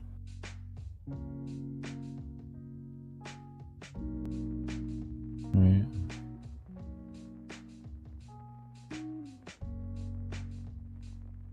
If greater than, wouldn't we just be able to put an else in here? And kind of like stave this from reading a step if it doesn't need to. So it's just copy the code. Copy the code, but assume it. Find out it works, and then you can break it, trying to make it more efficient. Alright.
Okay. And very last thing we do, and this is just at the end of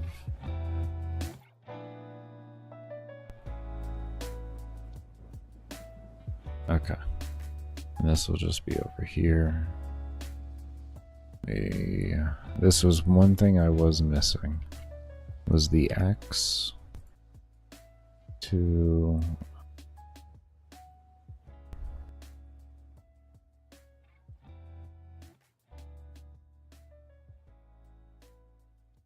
this is one thing I was missing in figuring out how to make it move. This is a really big key one right here, is how to bound the X appropriately. And we'll be able, if this works and we see it work, we should be able to shorten up that code a fair bit, because I will have the logic figured out then.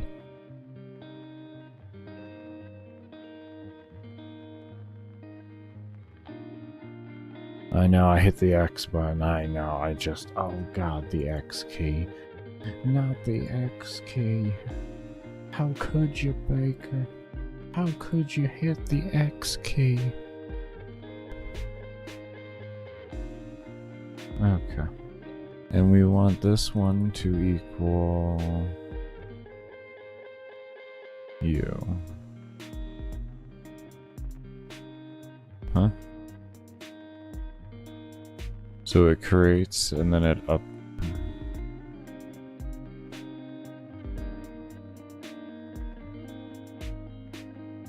Interesting. Okay.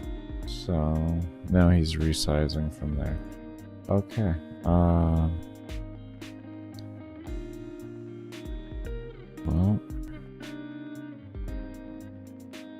I don't.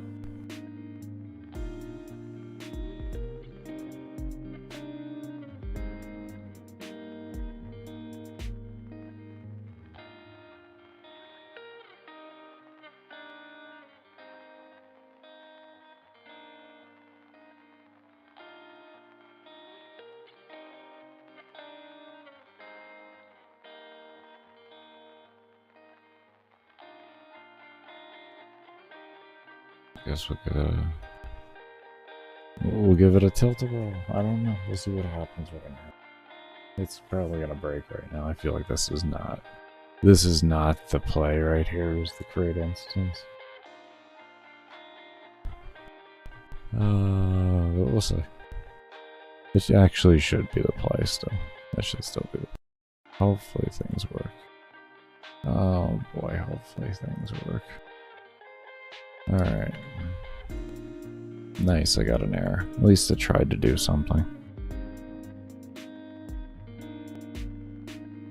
Okay. Create an event for... Okay. So... Slider bar sprite not set before reading. I like that so far. Is it this one? Like, unknown object. Okay, width equals... Okay, so the width is the problem?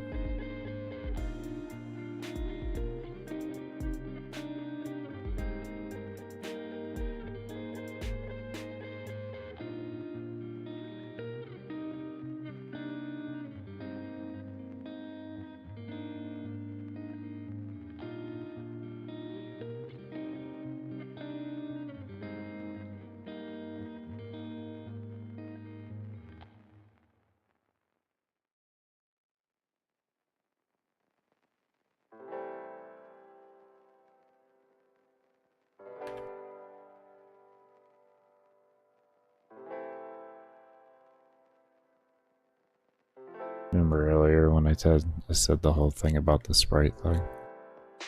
Possibly. You remember earlier when I said, you know, why are you making me draw a variable instead of just directly drawing the sprite? You remember when I said that? Okay, it still doesn't want to move. This is just...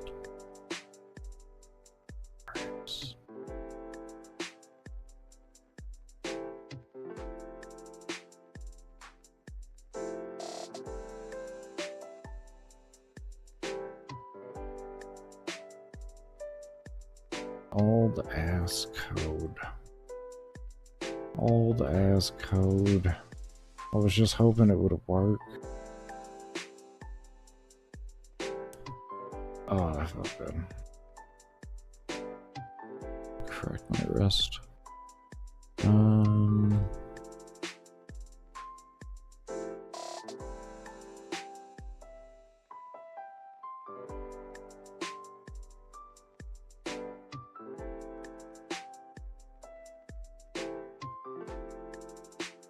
Wait.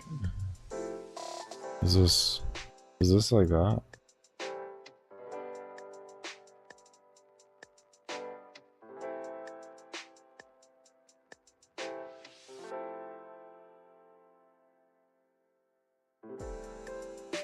Doesn't look like it, but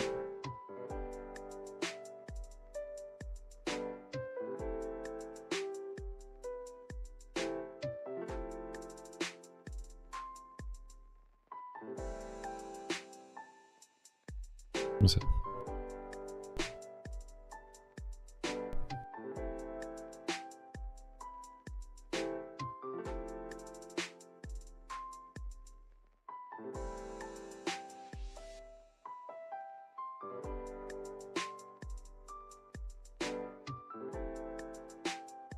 Nope. Oh, why such a headache? Why such a headache?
I wonder.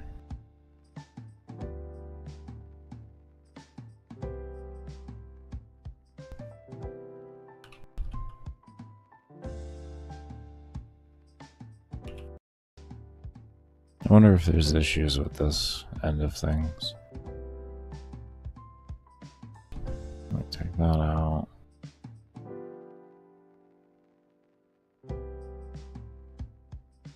It's just pure curiosity. If clicked equals true. Because he has an if clicked equals true there. So maybe I'm placing it in the wrong location. No.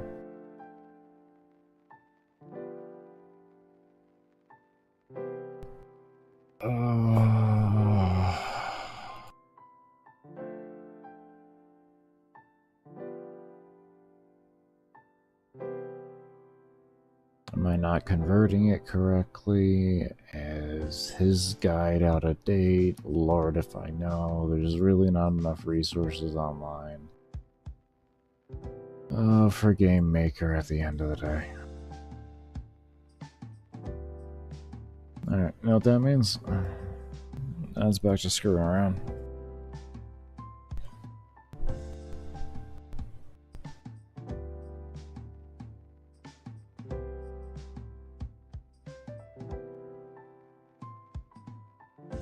I want this if clicked equals true. I feel like that is actually gonna help me here.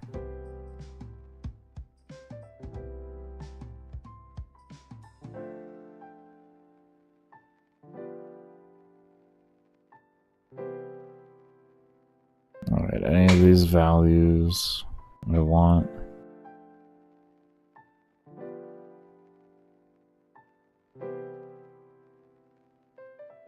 Let's go ahead and get rid of all of this. Let's see what happens here. I'm just going to start with the draw, and we're going to work our way forward from there.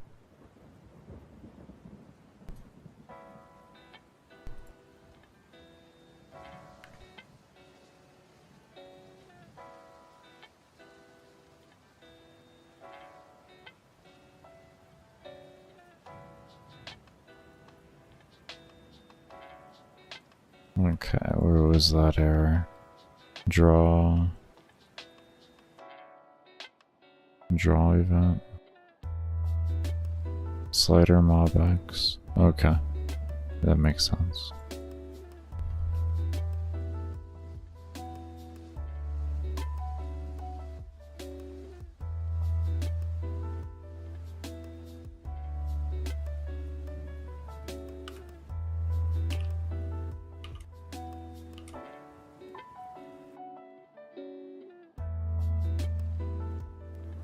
Oh.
I don't know if that's gonna work in that regard. What, you don't like that now? Draw sprite. Still don't like that. Wait. What are you complaining about over here? Slider sprite. Oh, it's because they're stupid. I took those things out. Okay.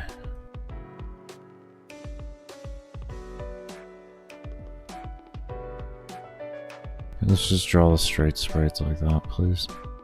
I'm gonna make my own system here. I'll figure it out.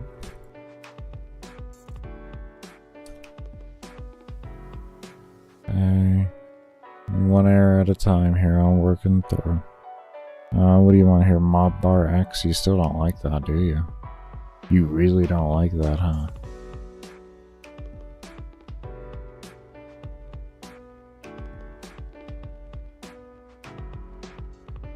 Oh, I made it start, and I didn't change it over here. Okay. And that should give us that in the start now.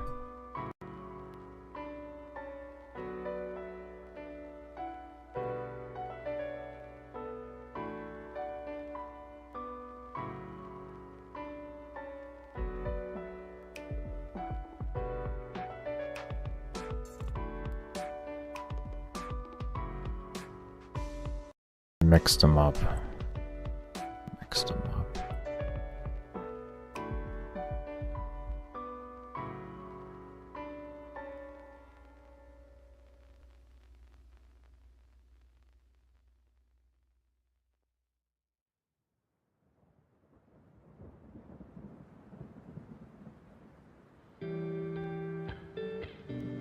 I did it. Hit the button. I hit the X.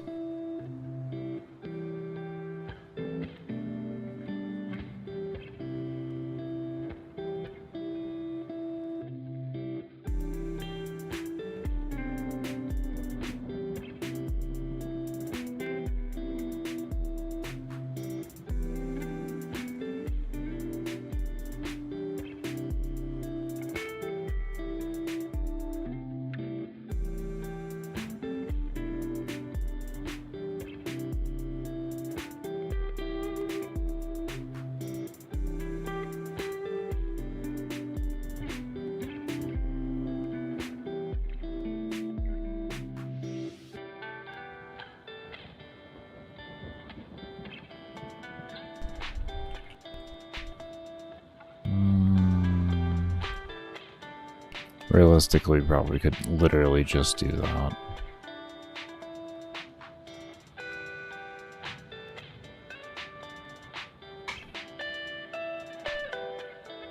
I really don't need the variable.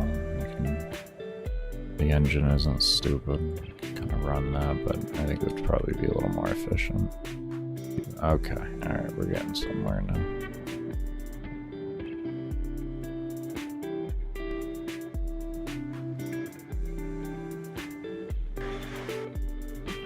I'm gonna do it. Actually, you know what? I'm not gonna do it. I'm gonna do this instead. I'm just gonna do this instead. Yeah. I will copy and paste. We'll have a value in here that actually reads to everything eventually, so that it knows where to pick up. Okay. Alright.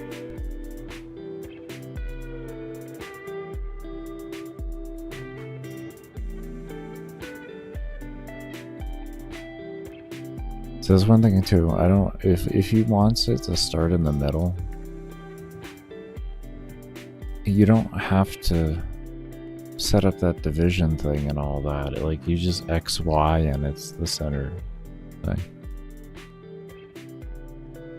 Like I said, there's a lot about it that just kind of like, I was like, I don't know about this, but we'll kind of follow it.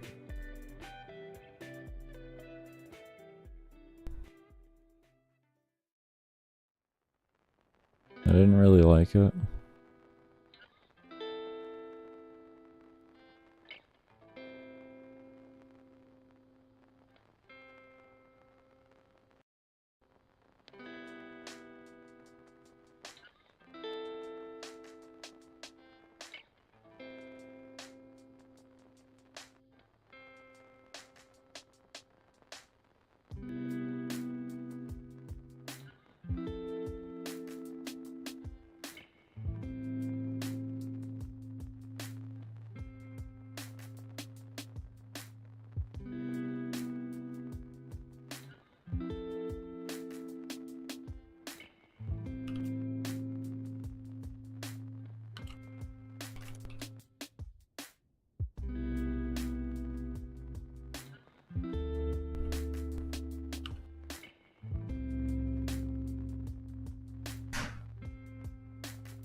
If click true. And then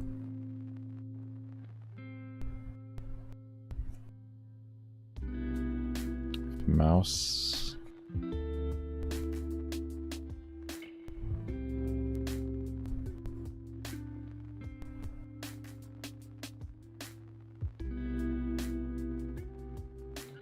Probably run something with a mouse position check into. I still think we can do something with the detecting on the left and the right side. From what I was seeing, even with his, it looked like it's remotely possible, and it would be very short code. But for right now, let me just see if I can't get it to.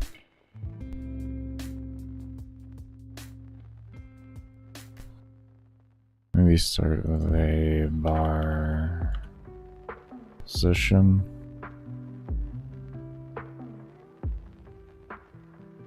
Maybe we call it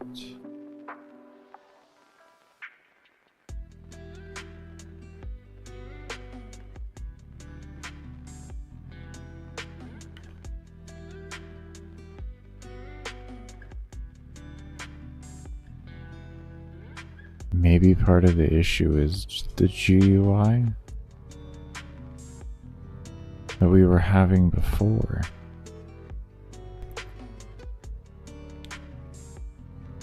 Because it was reading positional coordinates of a GUI, but if we read the positional coordinates of the mouse itself, maybe it'll have what it needs to move to.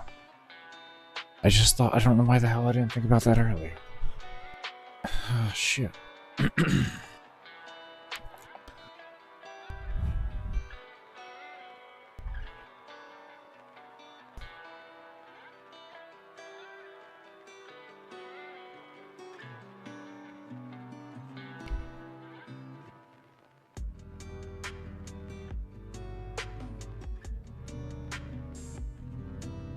I'm literally gonna go back and try this.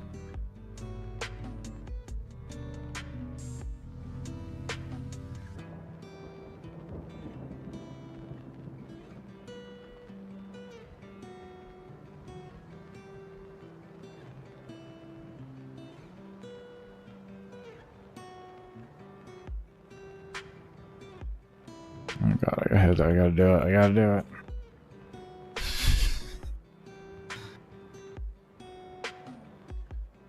It might have to be a Y start. I think Y start would probably be wise. Just keep, yeah, Y start it just to guarantee it. Just to guarantee it not moving from that X or from the Y position. Yeah, we'll do a Y start on it. Let's see what happens here.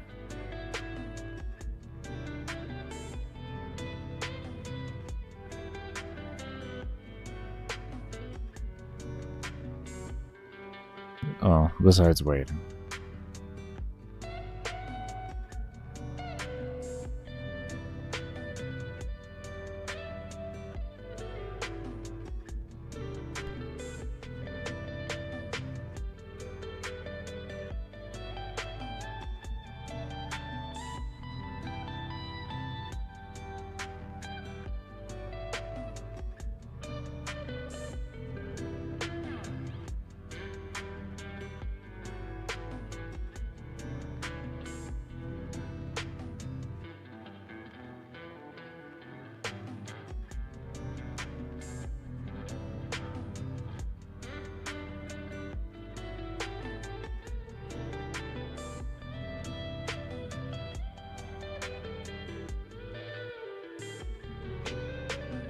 Okay.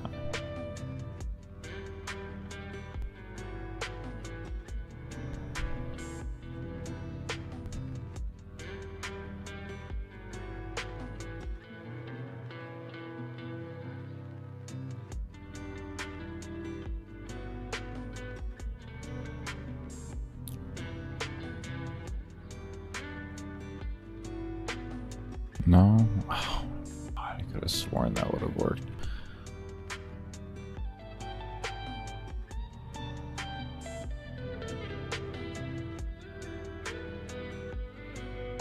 Where were we drawing this value? Hold on.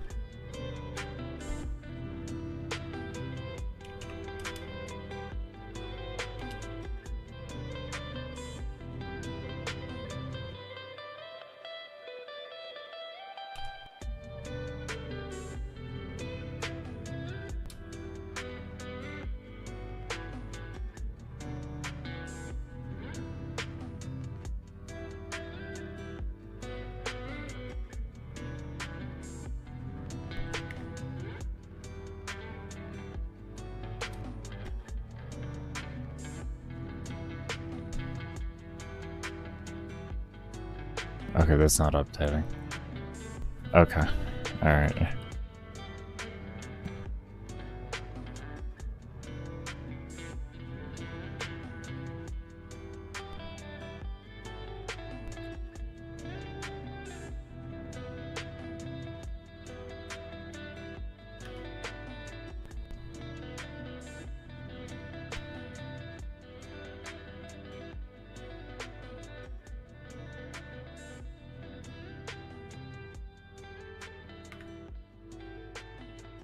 Come on. Why is it not updating?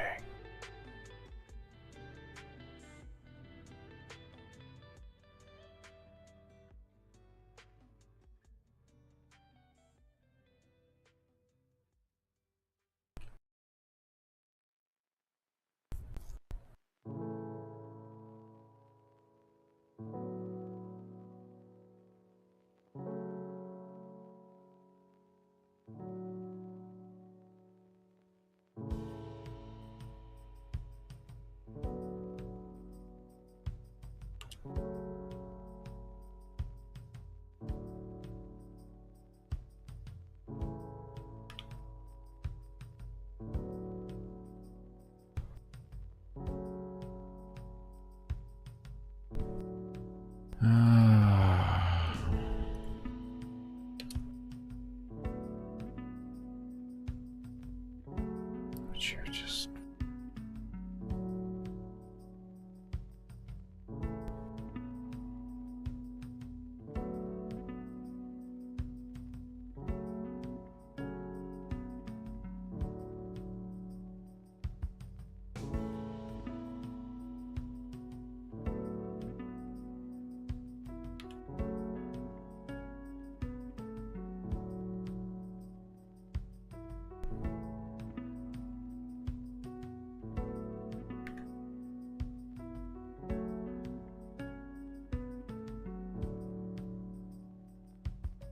I want that position to update.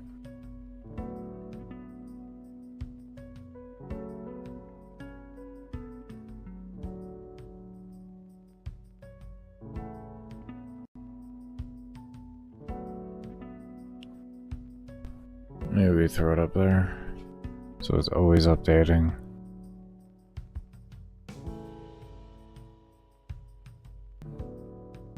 Let's do that first. Okay. Okay. First thing is good there now. Now we say if clicked equals true.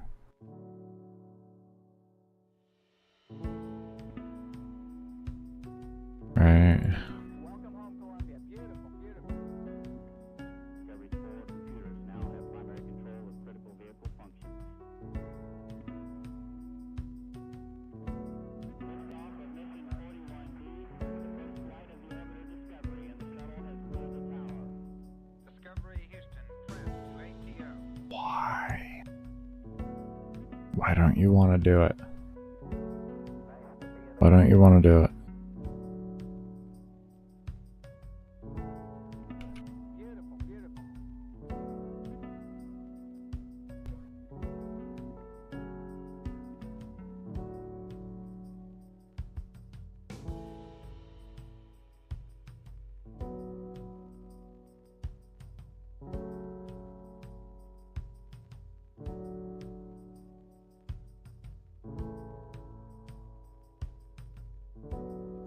Let me just... Let's do the obvious thing first. Let's make sure it, like, this is just working and the fuck up is in the variables. Let's do that first.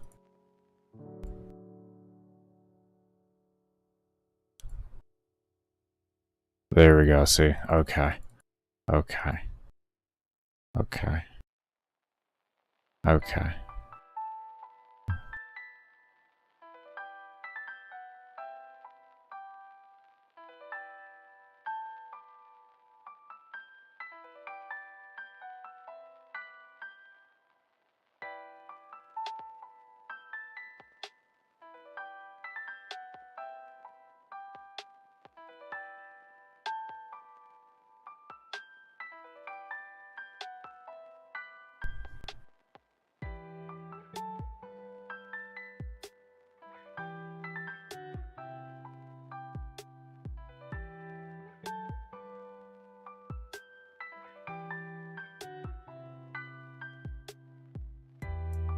We're gonna want to create two different objects here. We're gonna want to create two different objects here for how I want to do this. This is the only logical way to do this.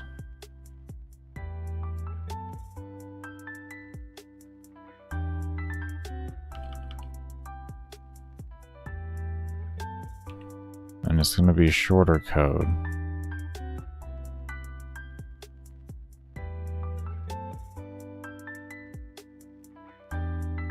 Okay.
Who was that from?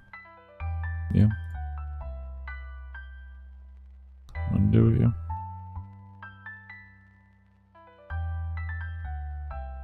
No.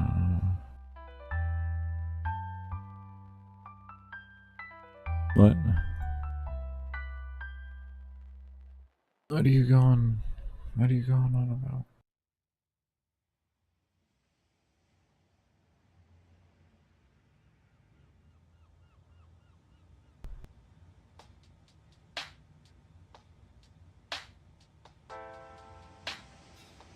Draw event. Mob bar slider. Oh. Hi, stupid.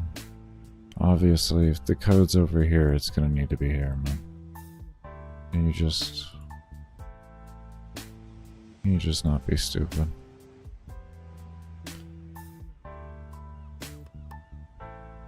We're probably gonna get ready for a break here right after. Actually, yeah, we are. Right after we test this one, just a little bit here.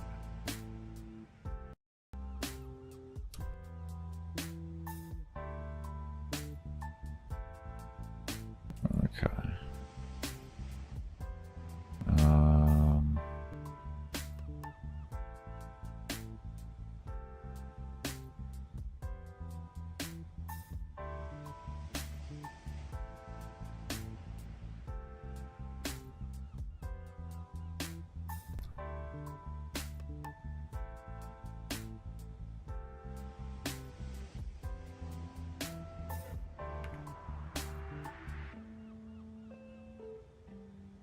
Okay. Why won't it move?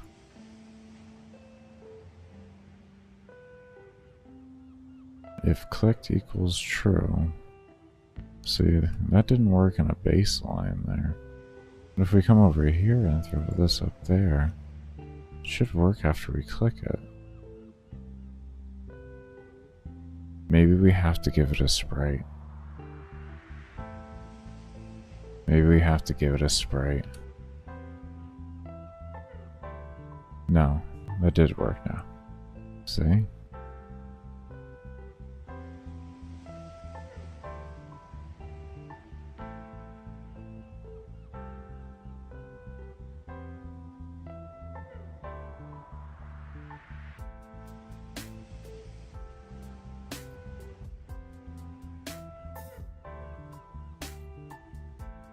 See, now it's not working. What if I did this?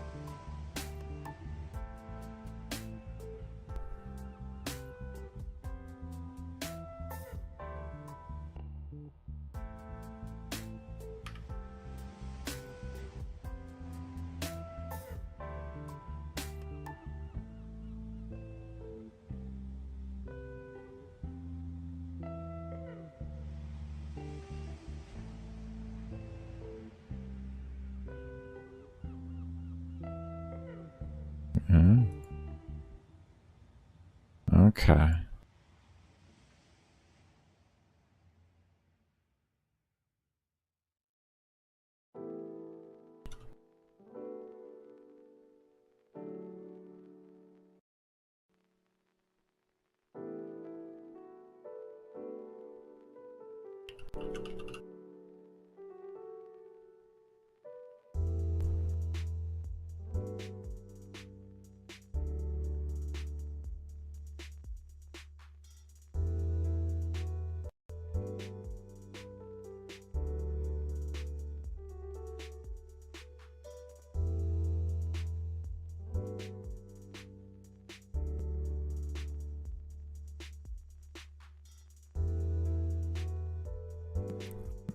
Not entirely what we wanted.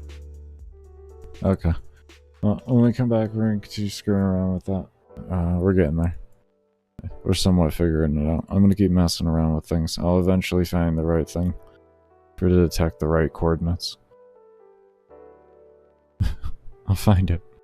Oh, I'll find it. Alright, everybody. We're gonna go ahead and take a break here. When we come back, we are gonna continue on, like I said. And do remember, I only run ads during my breaks and when I do support streams, so your lurks during those, and accepting of the many various ads that you should probably never click on because YouTube does a terrible job vetting their ads, does help support the stream. So it is much appreciated, and we'll see you all when I come back from the break.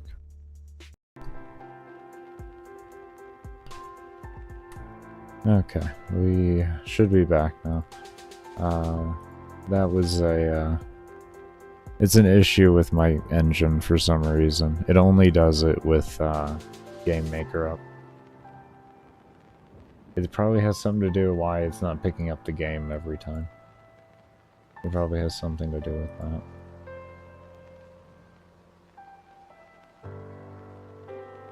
$33. Okay. Thank you.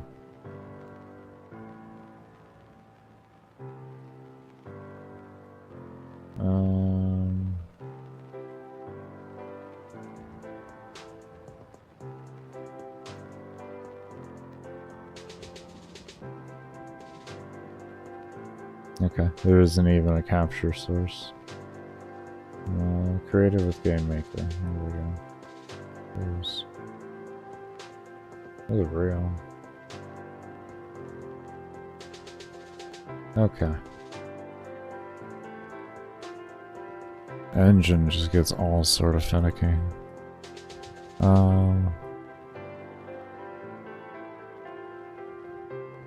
Let me double check my math here. 1, 2, 3, 4, 5, 6, 7, 8. Yeah, how did it loop through the rest of that? We're gonna get that. Hold on, let's get this number on visual display at this point. Let's get this number on visual display. This is confusing me.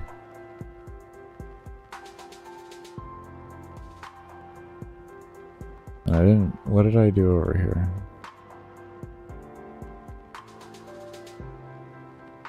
Correct. And it's extended down from this. Yeah.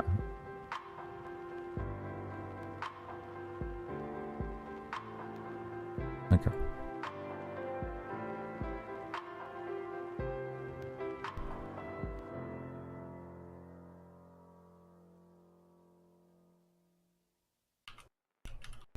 I'll just call it level change.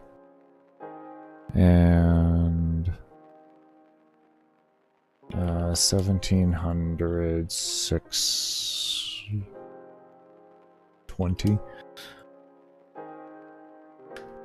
I think that should be okay. I think that's what I left open. I think those were the coordinates. I'm pulling back my memory here, but I think it's 1700. I'd be really impressed at myself if I remembered that. Wow. I'm impressed at myself.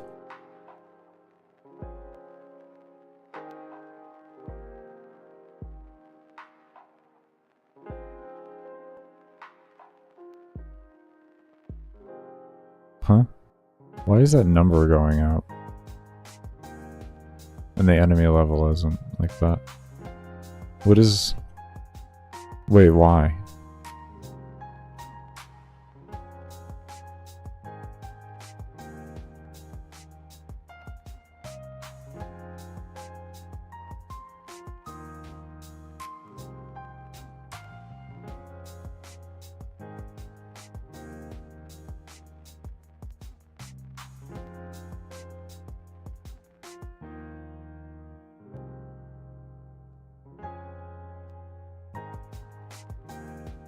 What? Ha.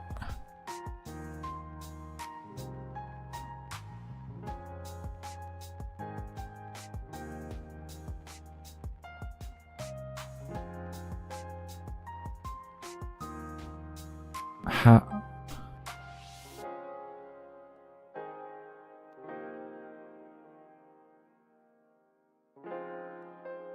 Huh? How does it...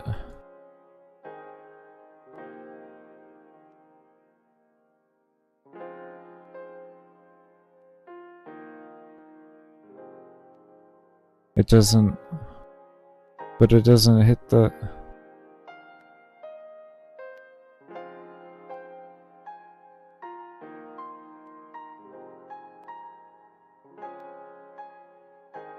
I'm a bit confused here. It's not hitting the values, but it's skipping like it is. Why you do this to me? Huh?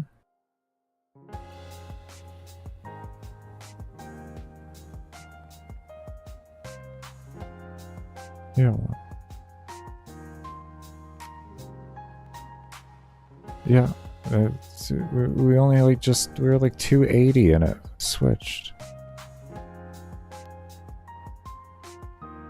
Why?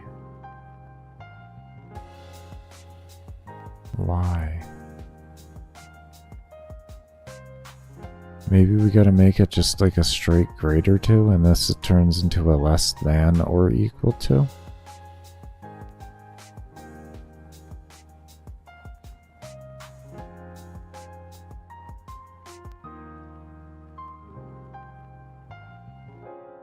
Oh shit. Shit. Never mind. Never mind. You saw that, everybody? I think everybody saw that. I think everybody saw that one. Oh my god. Ah. That's at 50 still down there. That's why I just started going haywire. We didn't adjust all the values down here in every alarm.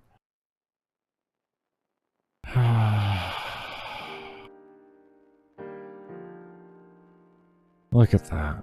Huh? Isn't that amazing? Like you put the code there and everything, and then you just don't even change every value that needs to be changed. So what happens? Like, it doesn't know what to do. It just starts going crazy. Oh yeah, around 280, it just switched. I don't know why. It's 250. 280. I mean, like, when you're trying to read it that fast, 250, 280, you're pretty damn close. Oh, Lord.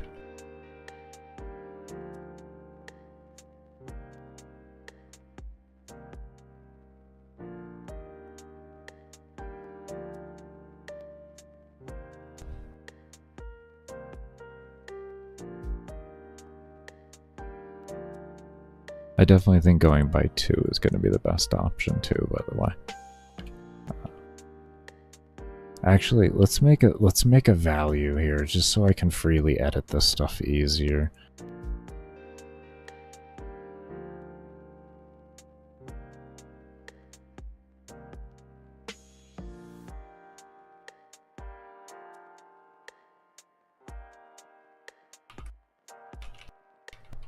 Let's do this. This way I can adjust this a lot easier.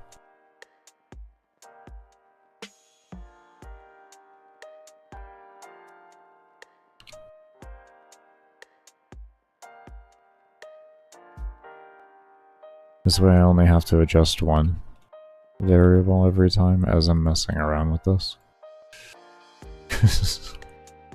Oh boy. I'm getting a little sloppy. Roger, 0J, and I feel fine. Discovery Houston, press to ATO.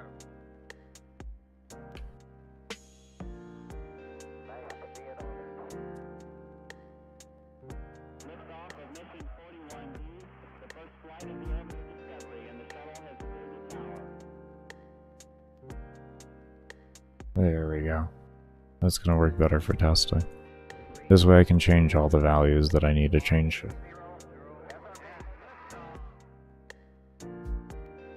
Discovery, go and throttle up. I may even turn it into a percentage or something like that. Right now we're testing it.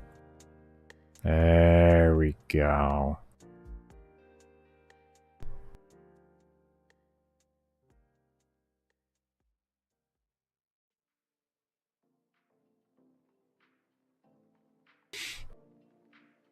That's better.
Yeah, let's reduce the number since it's working well now.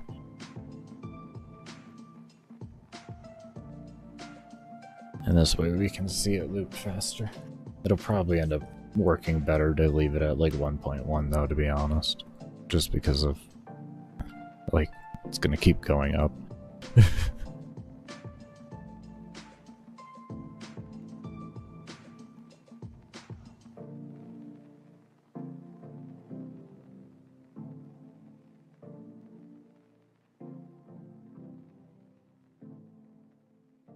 Actually, that looks really nice. Actually, they already looped at like level 500.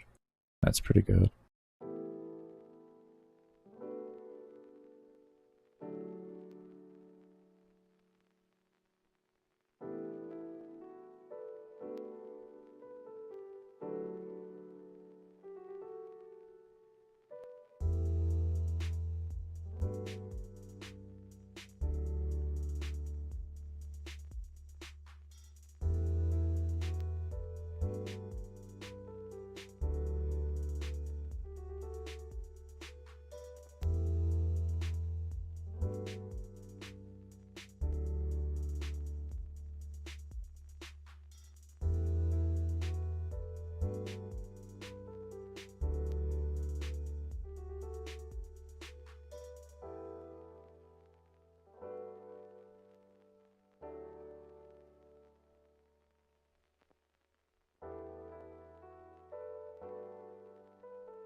else was there's something else I wanted to do.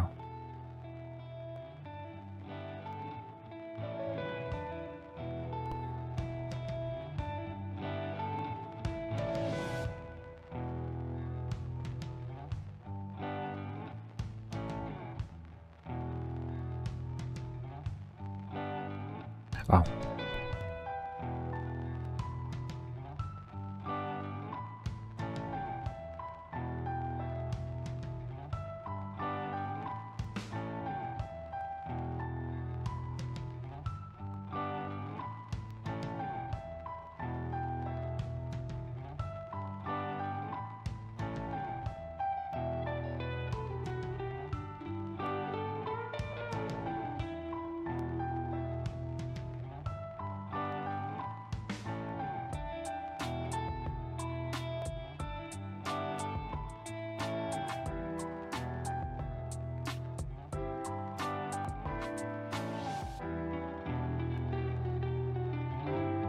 I'm going to do this defaultly, and then we will end up putting those back in. Because I still want the player to be able to change their FPS while they're in the game. And if I don't do this, then they won't effectively be able to while still having the same results of mob spawning. So, but for right now, I want to kind of get some tuning down on that. So I am making it one value that I can adjust easier. And that's why we just brought it over here and I multiplied it by 2 instead of 3.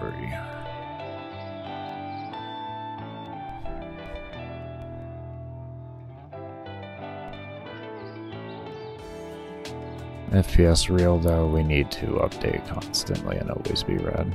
So we need to know what that is at all times.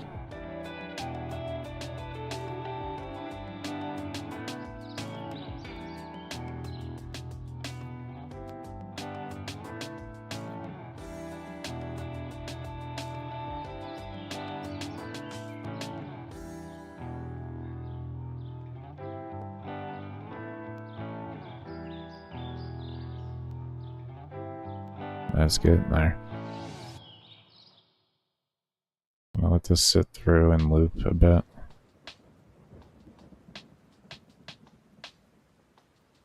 Yeah, we know the other one survives until like this one here will be fine with our stuff. Essentially, we're tuning to make sure we can get the most amount of mobs while still being able to be slightly above what our, or making sure we don't like crash our way below our target FPS is what we're doing right now. When it comes to the adjustments that I just did with the multiplier of the FPS for the additive spawns, or for the what we're gonna call it, the adaptive spawn system. As you can see with how many more mobs we have than the last time, it is a rather big improvement. But we're just slowly tuning it to make it work perfect.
It might be a little too low.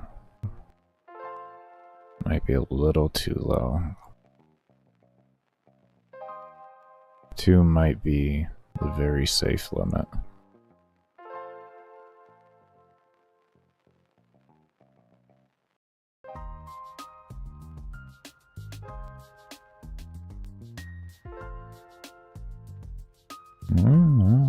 That is a lot more mobs.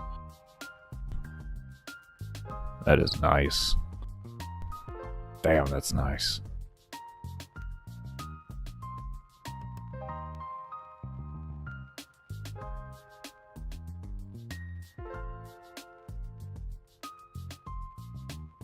Oh, we are getting there.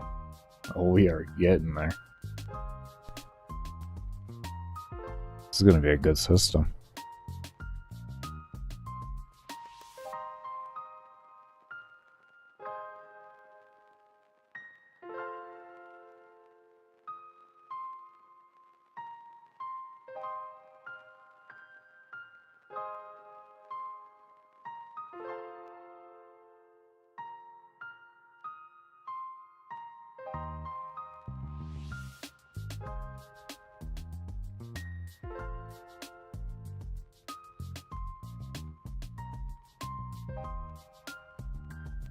Let me move around.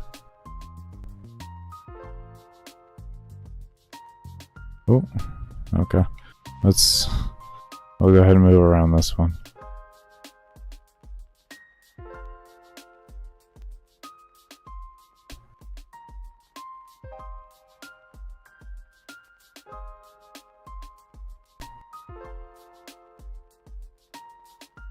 Look at that. Oh man. Look at that. Look at that mob density. Oh. Look at that. That is a work of art right there. Oh man. That's what I'm talking about right there. Alright, we're getting somewhere finally. We're getting somewhere. Alright, we're getting somewhere on mob count. Alright, I'm proud. Oh yeah. Oh yeah, we are probably gonna increase this map size. This is... I love it.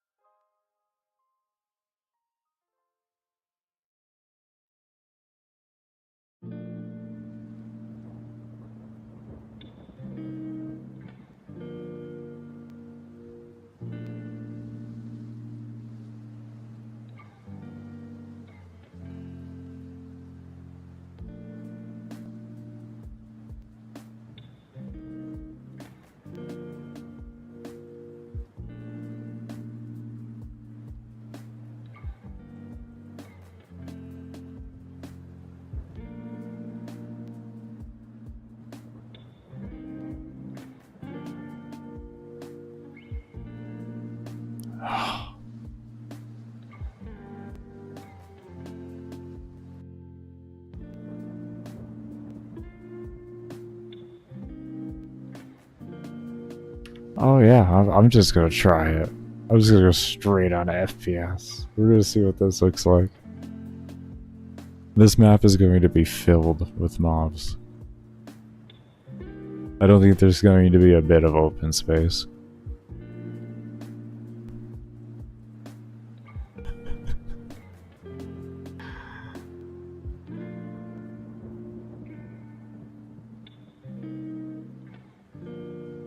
Oh my god. How we running? How we running? Actually smooth. We actually, oh my god, actually did it. Actually did it. Actually fucking did it. Actually fucking did it. Actually did it. Actually have that. That is actually the way it is. This is the result of me doing coding. Oh my god, it's been a minute. Oh, it feels good, finally. Finally back on, a little bit closer to back on track where I used to be. 15 years ago. We're getting there. We are definitely getting there. We are getting back on track to 15 years ago. Oh man, what's good, Thomas? Oh, this is a fucking oh, this is hot. God, that's hot. Ah. Just fucking bask in that. Look at that shit. That's adaptive mob spotting, by the way, Thomas. It will adjust to your PC and your FPS to keep yourself at your target FPS and spawn the most amount of mobs possible at the target FPS you set yourself to. That's what we do here. So the better computer you have, the more mobs you will have. I have a 10400 Intel CPU with a 2060 GPU. So if you have better than and 32 gigs of DDR4 RAM. So if you have better than that, you can get a higher mob density than what I even have here.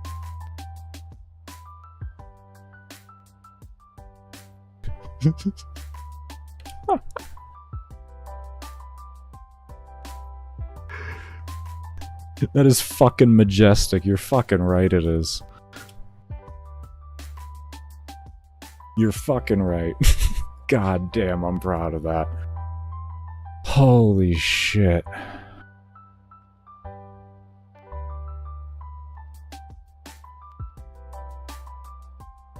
Ah. Jesus fucking Christ. I am so happy right now.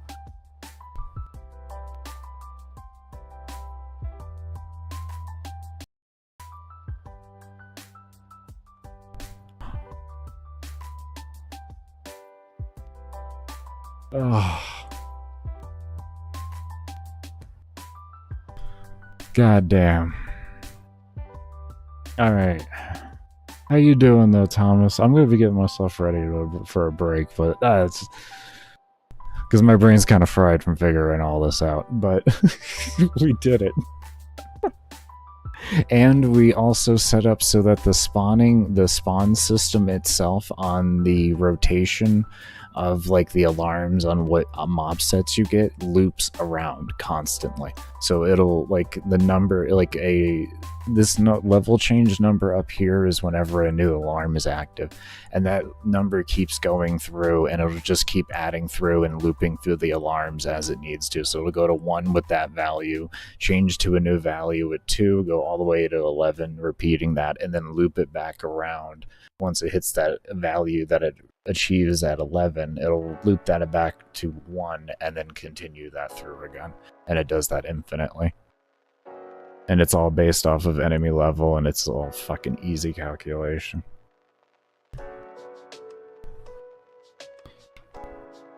We don't have any movement speed in this one, so this is default movement speed to give you an idea of like actually how shit is just chilling.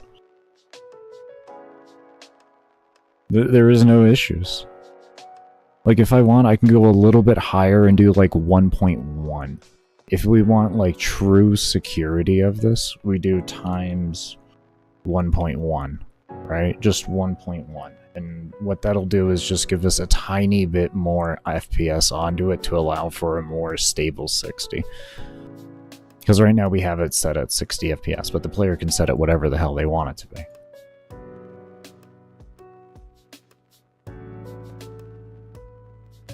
Oh, we forgot about that bug.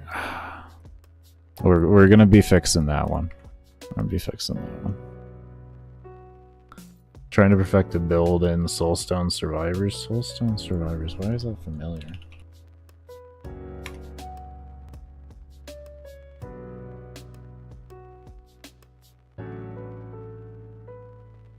Oh yeah, I saw that game recently. Yeah, I saw someone playing that. Yeah, with the new mode they came out with. Yeah, it was a roguelike. Yeah. Oh, that is a very interesting talent tree. That's a Path of Exile inspired talent tree. That's pretty cool. That's pretty fucking cool. I like that. That's cool. 18,000 total reviews? Oh. Oh. For anyone interested, I'll toss it in there. I don't know if it's a good game, but I like that concept. That's really cool. That's so cool.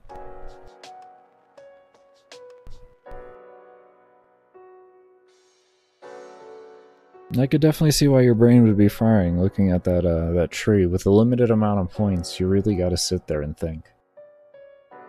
And because that game isn't as popular as Path of Exile, there isn't as much knowledge about it, so you're probably left with a lot more of like having to do your own footwork. That's cool though. I love that.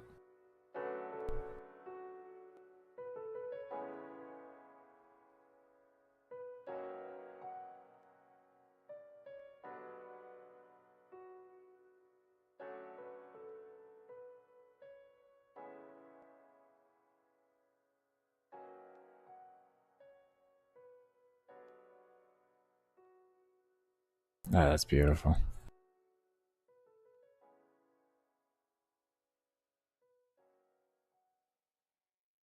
God. Absolutely beautiful. What are my temperatures looking like?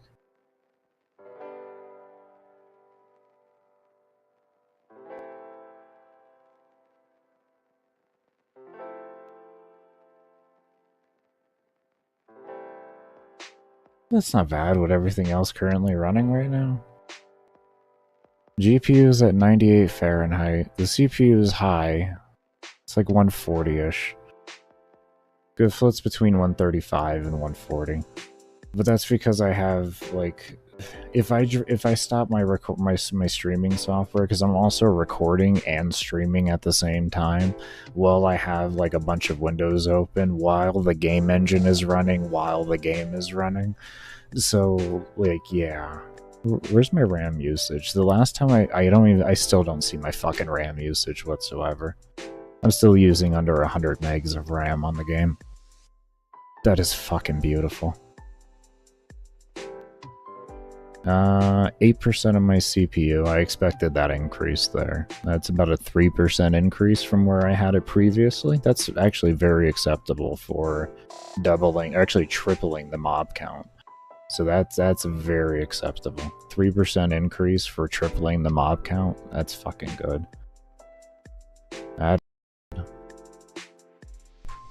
Yeah, when I close everything earlier with the old mob count that I had, my PC ran at, what was it? 89 degrees Fahrenheit for the GPU and 94 degrees Fahrenheit for the CPU. So it's just my recording software is fucking a goddamn hog and a half. That's good though. Celsius, by the way, 37 Celsius for the GPU right now and 62 for the CPU. It's a bit high for the CPU, but it's the fucking streaming software. And the engine as well. The engine kind of... I mean, the engine literally crashed my streaming software earlier. Just gotta give you an idea here what's going on sometimes. we don't get that option. Yeah, that was actually... There was only a 10-degree difference there resetting my game there. That's fine. Yeah, that's fine. You can max out the entire tree. Oh, that's cool. Good. That's cool. I like games that do that. That's cool. Alright. That's good, everybody. I hope you all are doing well and staying safe. What's good, D? How you doing, man? So that out.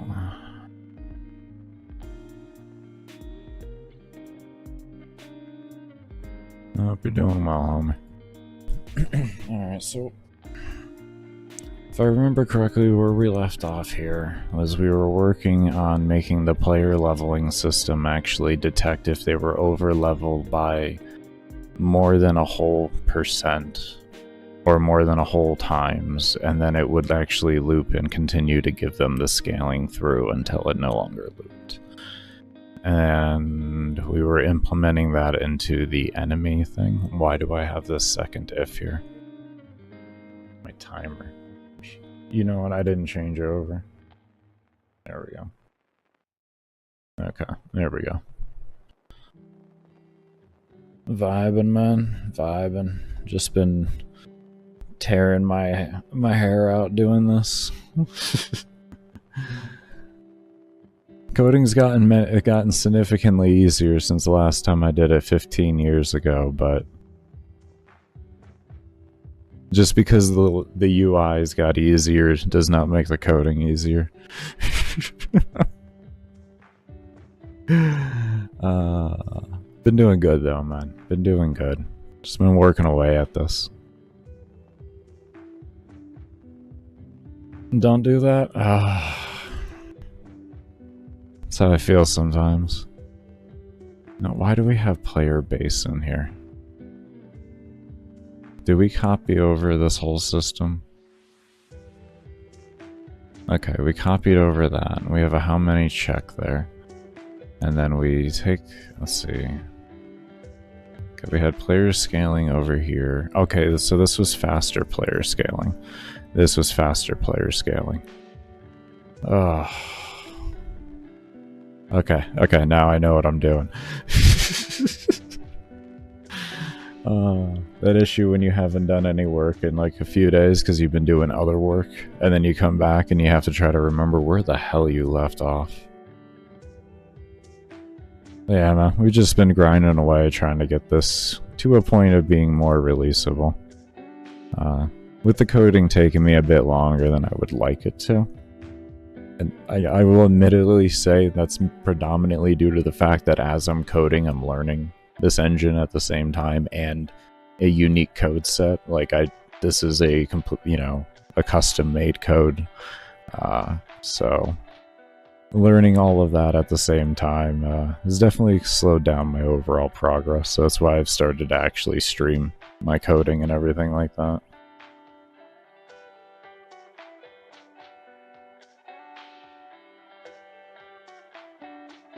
Okay, why do we have player base in here though? We're checking with that, and then we add a level, and then this one minuses that, and then this makes the XP per level to that.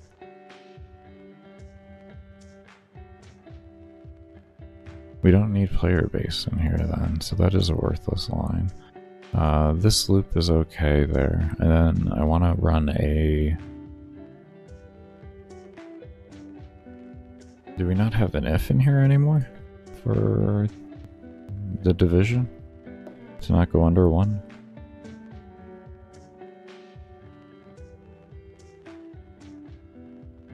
Oh, I do not know. That's probably why I had this empty if variable in here earlier. As I was doing if... Oh, that's okay. So that's why I had the player base in here, is because we were creating our initial scaling and it wasn't going to go under the initial scaling. So we take that there. Okay. I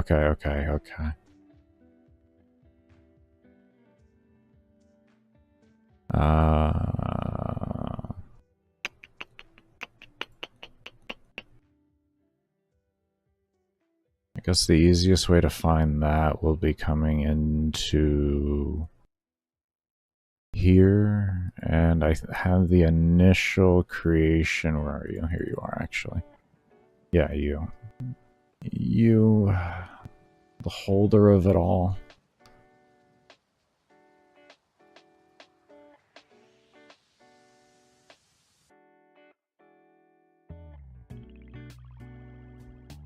I mixed these up. That's interesting. Look at that.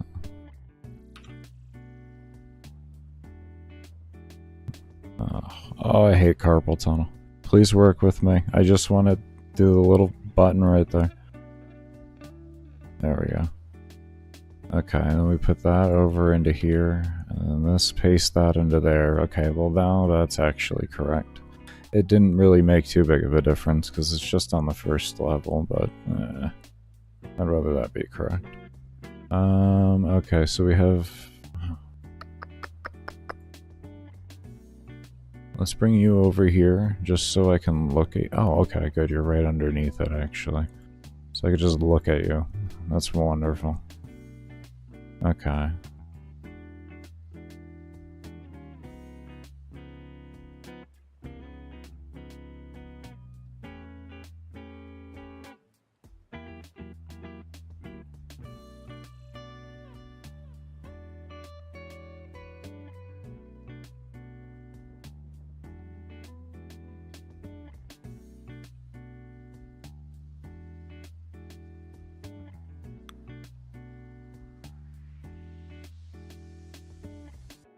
First off, that needs to be swapped. That's just a problem waiting to happen. Since we swapped those values, we had to swap these as well into where they were in the creation slot so that the code could be read correctly for the values when it was time for it to be read. Player scale...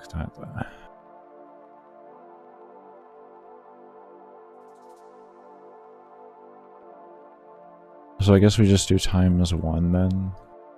So we run a temporary... Let me scroll up here. So let's just run a temp then. Here. And then we'll call this...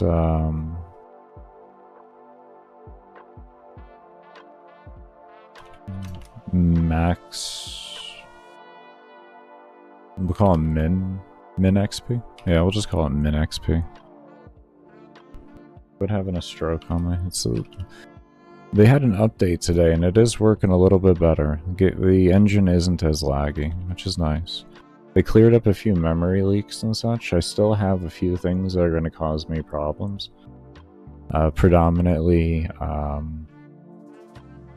when I load up my larger maps, that's going to be where my problems lie. But outside of that, like they cleaned up a lot of bugs. Extremely happy about that.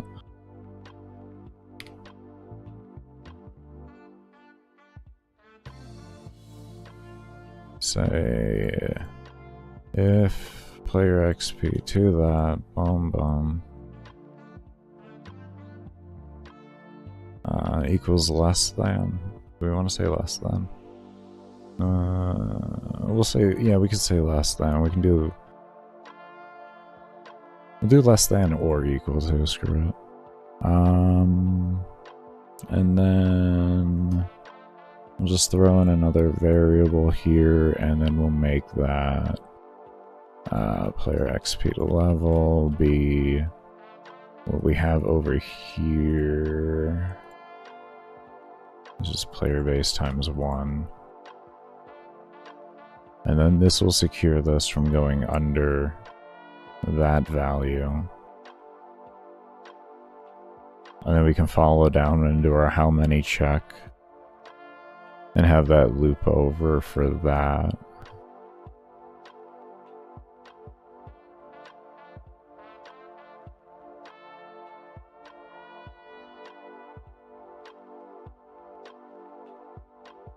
Which I guess probably would be wise to recopy this. And then we come down to this else. We'll take that. Let's do that to that. I should have left one variable in there just to make it easier for me. And we could paste that into there, I think. Okay, so we have this else here, and then it'll break when it's under 1. We have the division check happening here. We have the engage of the loop.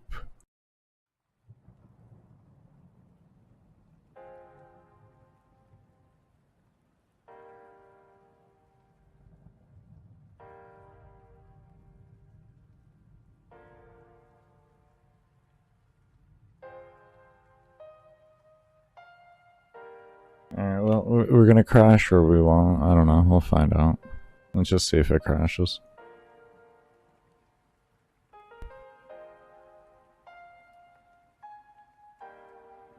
The hope is it either works or it crashes, and not that it doesn't work at all. And then nothing happens. That is a pure hope right now.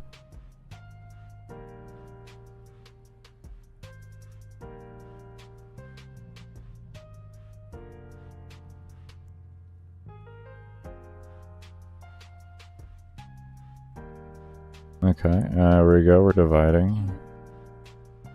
Oh, why can't you see the game?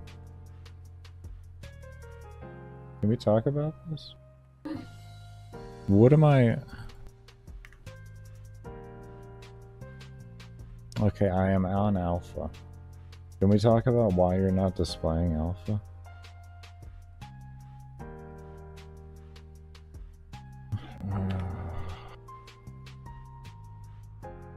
You want to fight about it? You're literally on the layer above the damn game.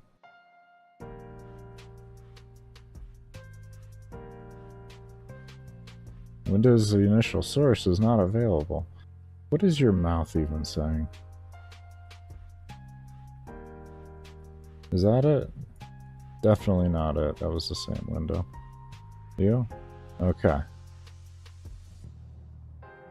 Jesus. Yeah, I am actually confused here. I see that source there.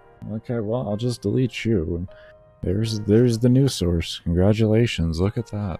You're there. I hope you feel better about yourself. Jesus Christ. Alright, let's see if something happens.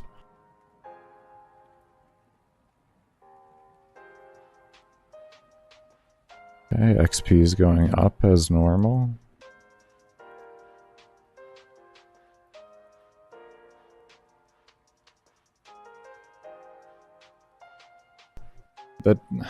That divide felt a little too... See, it's just cutting straight back to 90. Kind of wanted a division by 2, so I'm kind of confused at that. I'm gonna have to really... I want to take a look back at that.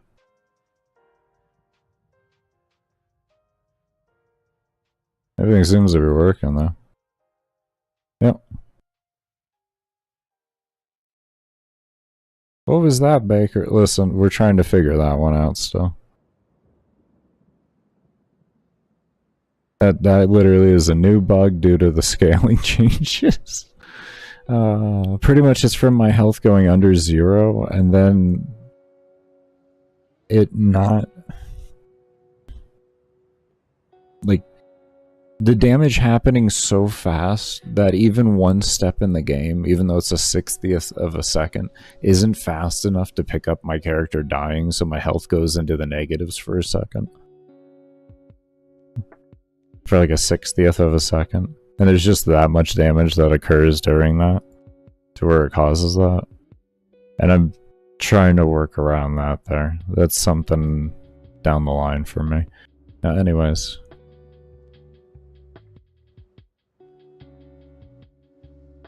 We're gonna look at this here.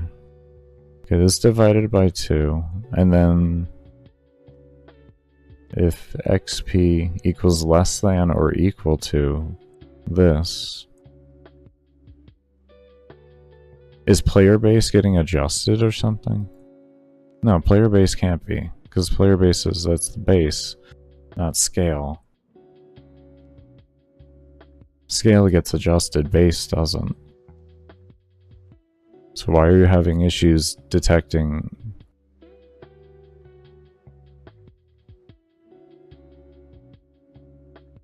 Everything else seems to be working.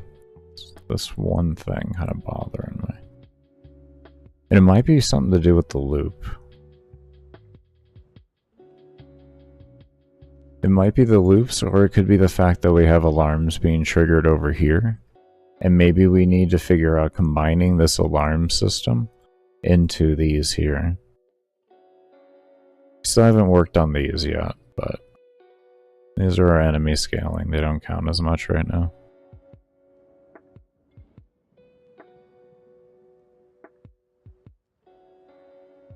Because what could be happening is this is running here and then this is looping, right? And while this is looping, this is also still being ran over here and causing every second which is pretty much enough to be human eye instant. Not really there, but it's close enough because we figure 300th of a second for the average human reaction time, and about 150 milliseconds for the average actual like recognition time of something. Not so much reacting to it, but just acknowledging something's existence. So given with that and how these are all happening at one time, I think that's what's happening at that point. And I think what we need to do is, in the loop here, we need to have alarm resets here.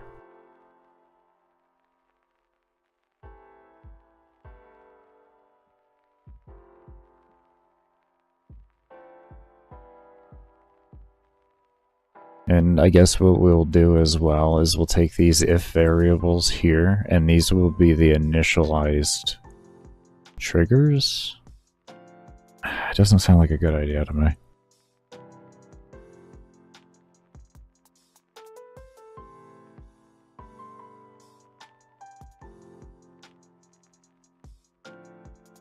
Because if we take the loop out of here, right, it's probably going to go down slower. We can leave that there, that's not going to hurt anything.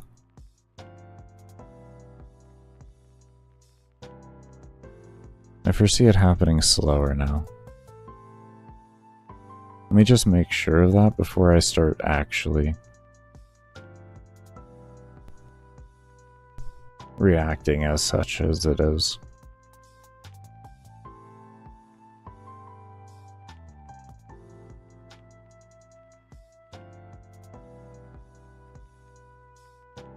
Yeah, you see how much slower it's going down now? It's the loop is reoccurring due to the alarm.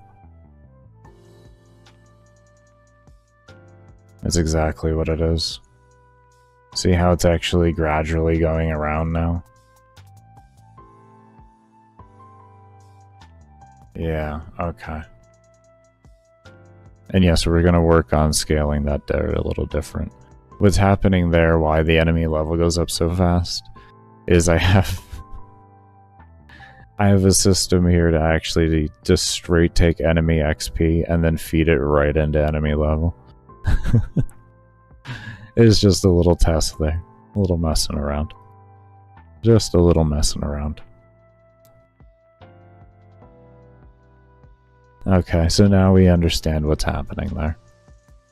So at least we understand why that's happening, and now we understand that what we need to do then is figure out an alarm system to make it work correctly on where we need to place alarm resets.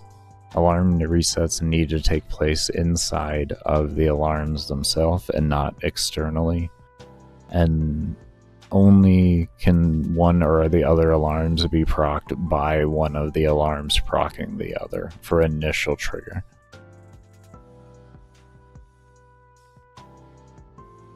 Okay.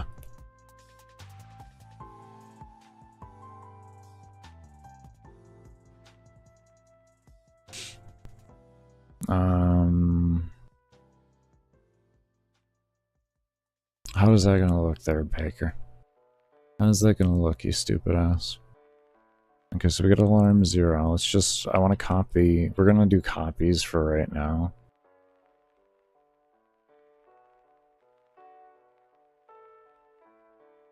And I kind of like the idea of,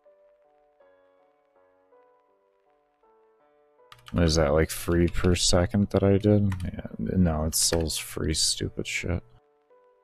Souls per second, there we go. I don't even know my own values anymore. Souls per second, let's see, we say less than 100. Here's the thing with this. That's going to be really real-time updating at that point. Is that going to work well?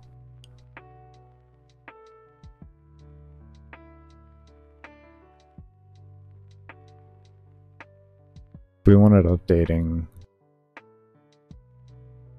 every 30th of a second to have the most up-to-date real-time stats while still keeping to an alarm.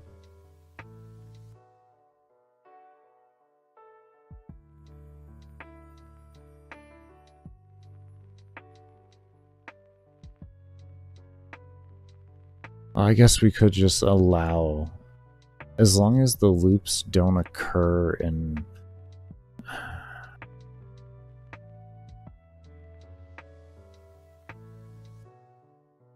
Let's give it a shot and see how it runs. Screw it. That may have not made sense to anybody there. Just give me a moment.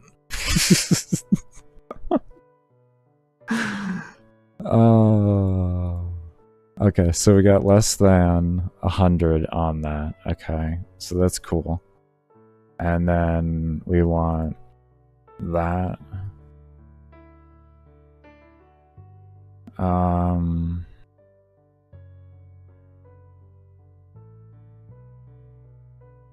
can kind of do that. Right? Okay. And I feel like I'm gonna have to throw so much unnecessary code in here. Oh well. I feel it actually. It's not unnecessary, it's completely necessary. What I'm wanting to do is gonna involve me having to just put in more code than I wanted to put in for it. Is there a way I could shorten it though? Like maybe? Like, because what I'm thinking here is like, if we read into this right here, and then we have like an else here that does more than 100, okay. It's frozen. What's frozen? The what? Like, you're scrolling and it wasn't scrolling. Huh. Why is that? What is going on today with this thing?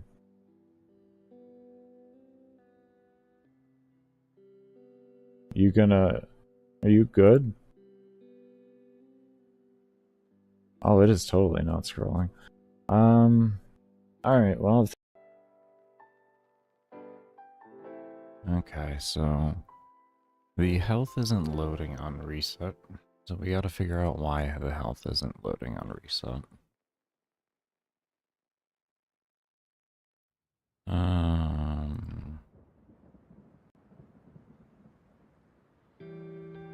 My guessing is because I changed everything over to the global. So we're gonna take that same section we had over in here.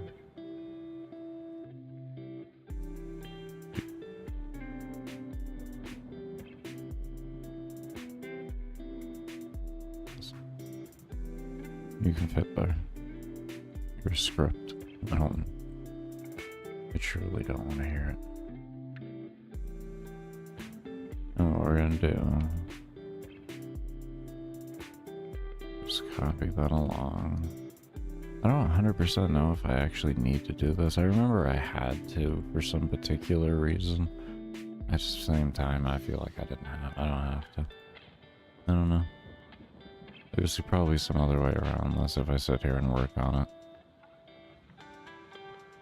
I didn't care about going further because, like,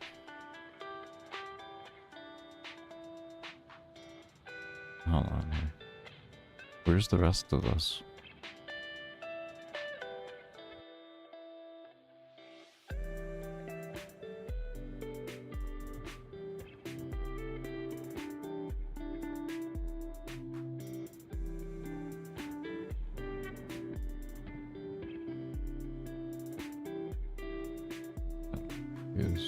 It's empty. That was it.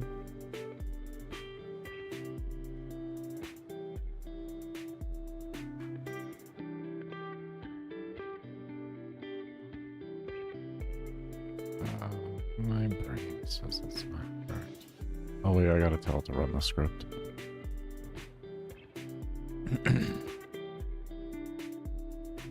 Lordy. I gotta tell about to run the script. That's why we needed it there. I'm mainly just trying to clean this up a bit more. It's a bit more inefficient in the sense of it has to call the script, but it should be fine. It's only at the game load, and the game load is so fast anyways right now and in such a good state, I feel like you can afford the efficiency loss. Come on. You can do it.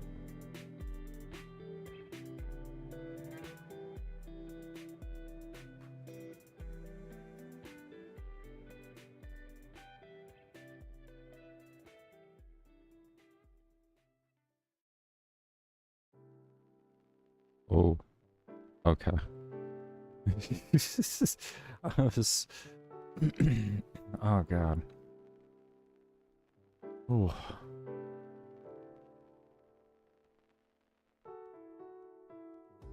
Ooh. Alright. Is that a stroke? Okay, we're gonna take a look at this now.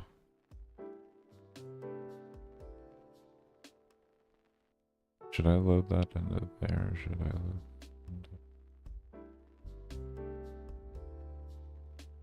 into... Ooh. Hold on. Wait a minute.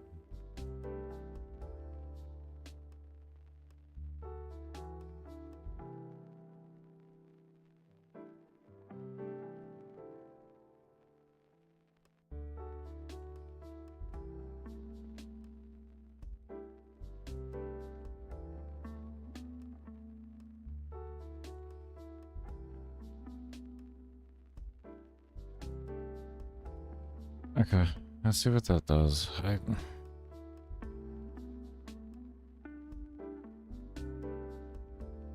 Oh wait, no, there's over here. What did you read into?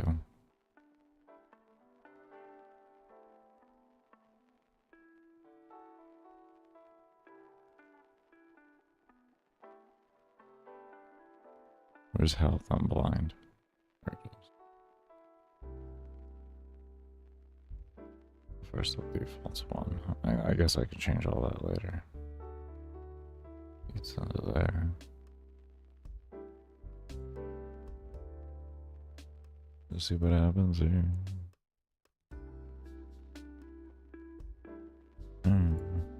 My brain does not read that. That was correct, even though that's what's been there forever.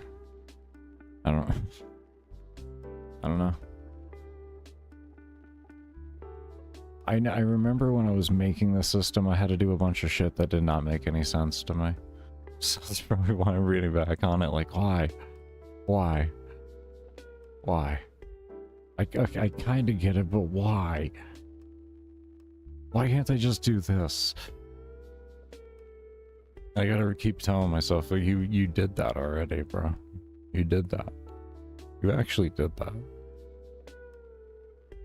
Like, my brain just says, like, set all values to 0, set them to the, like when I die, read all my values into the save. 1 second.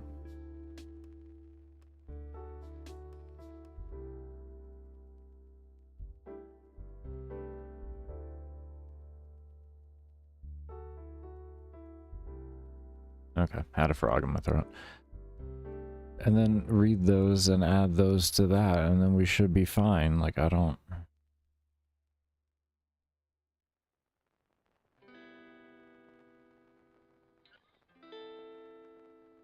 I don't understand why I'm minusing and all that. Especially after I read and everything, I don't quite get what I'm doing there. I know it worked. I just don't get why I had to do it. It was so long ago. It was months ago.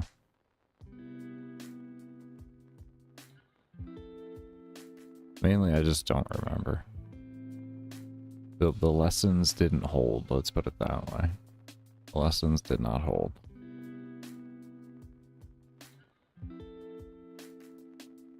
I'm slowly wanting to turn over to things that I can use scripts for and use them just to clean up the code, make it easier.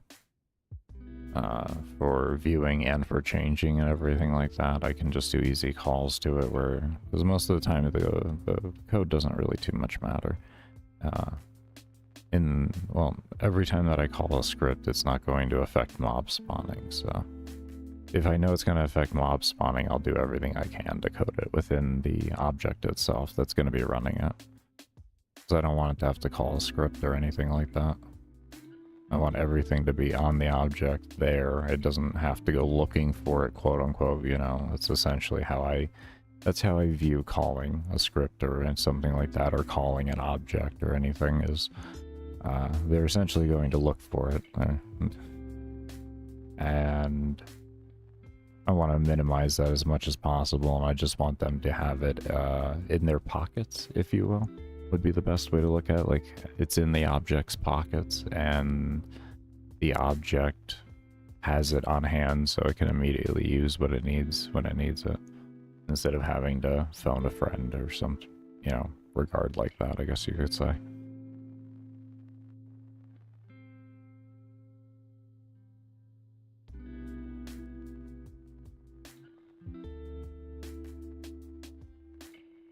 There's some things like, I don't know, like variables and stuff, like on a create, you know, like just calling a few variables or something like that, I'm not really much of an issue with, and I haven't noticed any performance loss using things like parents or anything like that, so that's why I'm very opt into using parent-based stuff and everything, is because I don't notice a difference in the performance, which is very, very nice. I always assume that there's going to be an issue with performance unless it's like directly being ran from where it's called from, and until I see differently, you know, I just, it's a safe practice type deal. Especially when you're using someone else's game engine, it's always best to kind of, or someone else's, you know, product. It's always best to kind of assume safe practices and discover which is which and everything like that over time.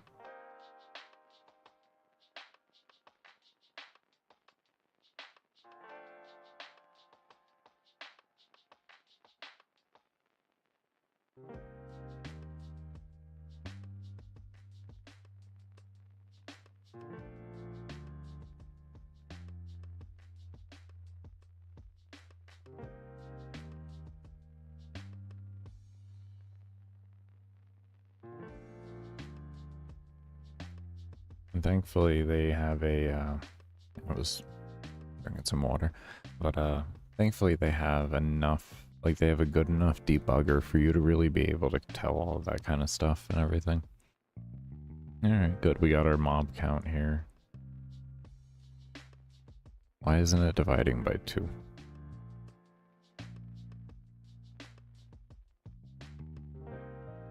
We still didn't load. What is my stats? Hold on, I want to get in here.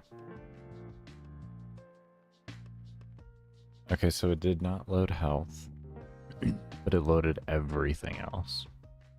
So the only thing we have to worry about right now is figuring out how to get health to load appropriately.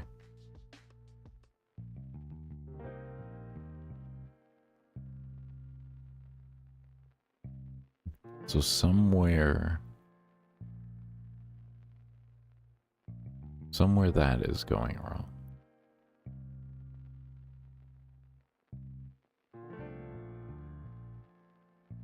Oh, that's the fun part. That's the fun part. Where's it going wrong, Jimmy? I don't know. Alright, this is what we're gonna do first. We're gonna go ahead and load into the game. We're gonna get our reset file created, and then we're gonna pause the game and we're gonna take a look at the reset file and see where it starts. If our reset file is reading correctly, then we'll have an indication that it's somewhere after the point of which it's written. But if it's not written correctly, then we know we can go back to where it's written and figure that out.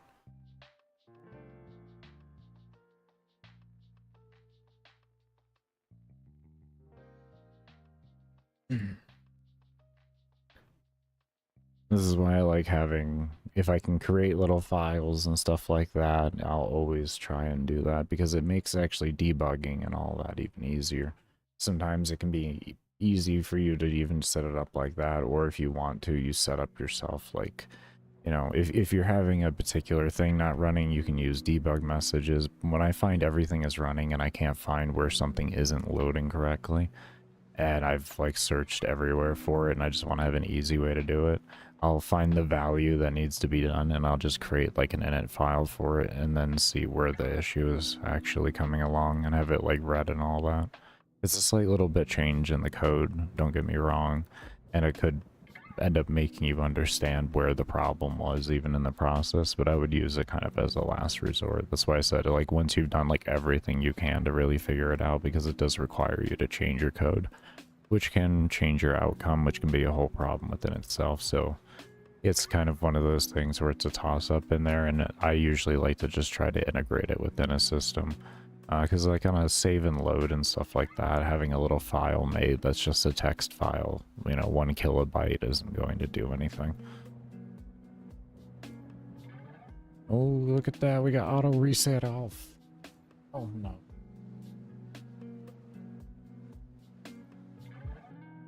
I do that a lot here with this.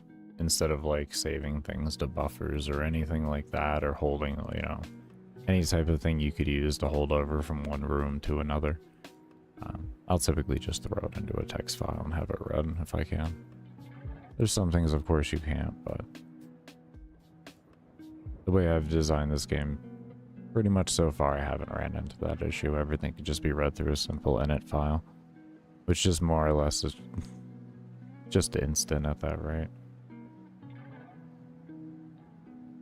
And then all of my coding outside of that takes place inside of the objects needed. And I only call scripts if it's not going to affect mob density, so it's very disciplined practices because it's very easy to get lazy and just like have massive calling of scripts and stuff like that, because it's much more efficient to do that, and you can get further along much faster. But depending on what you're using for your language, it can be a huge limiter at the end of the day to your final outcome of your product or what you may want.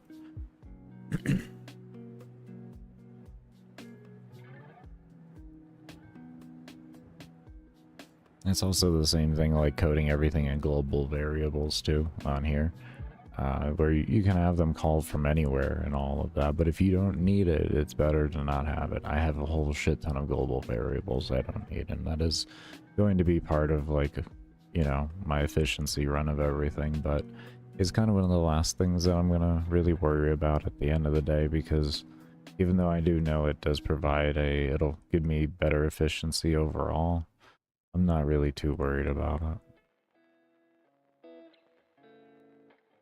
I have the game, and pretty much I ignored that because it was such an obvious thing and went to other things that were much more complex to try and figure out. In order to make me be able to push myself harder to get the proper optimization done. You know, knowing it was like, okay, well, I got all this easy stuff later on. Let's focus on, you know, the harder things right now and figuring all that out. That's the main thing here, I would say, with this engine. Like, if you want mod density, it's going to be like any other engine. Or any other language that you deal with, because this is its own custom language. You're gonna want to have aggro radius.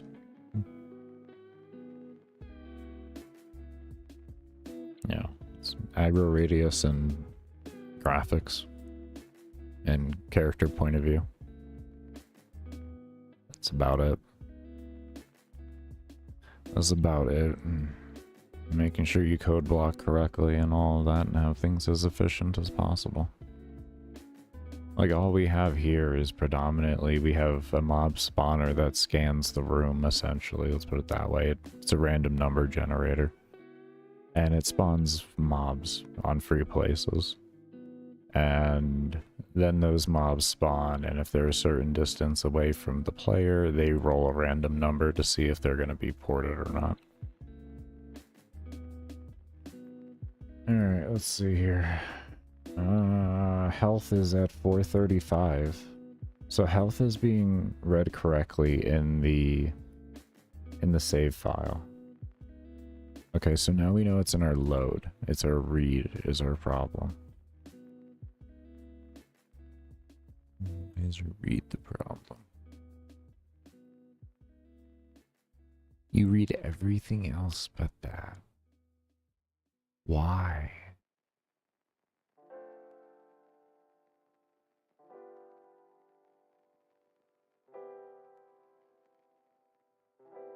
Ooh.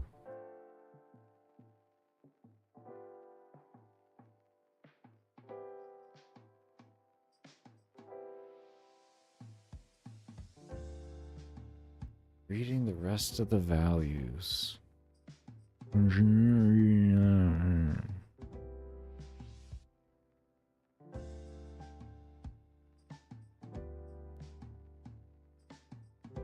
Oh boy. I love this. This is exhilarating.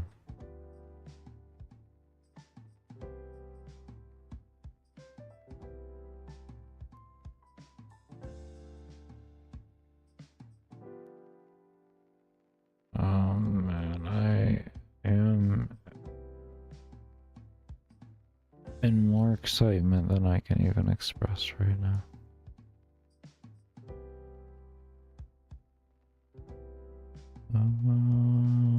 This is just the most wonderful thing I've ever experienced.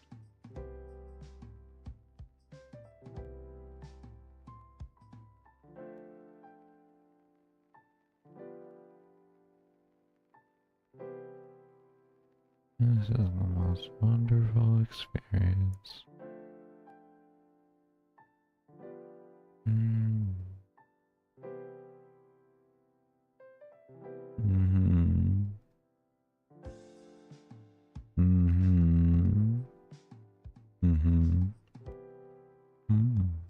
This is great. Why is it so great, Baker? Because I have no fucking clue why it's not working. Oh boy. What do we save you to then? What makes you happy? What makes you happy? Excuse me. Excuse me. Squeeze me. You need to know what makes you happy.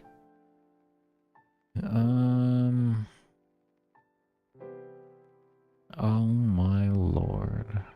And these are all buffs, so that's like... Is this...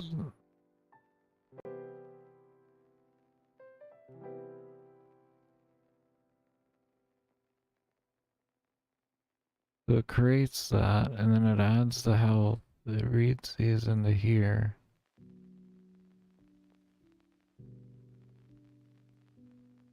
So why aren't you updating? The problem is gonna be over here. I hate, oh god, it's gonna be way over here and something that way it's not even... The problem's gonna be you. What do you do? What is you? What happens? What happens here? Oh, shit. Okay. Look at you. This block here. Alright, if... Reset... Is this global bot reset thing equals false? Overriding it. Wait, oh, no, wait. Are we? No, we wouldn't be. Why?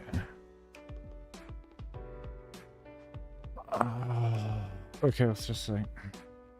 If it's doing everything else, why would that be the issue? Yeah, now we're getting it. Now it's shooting me an error because you... Oh, I hate you. God, I love you so much.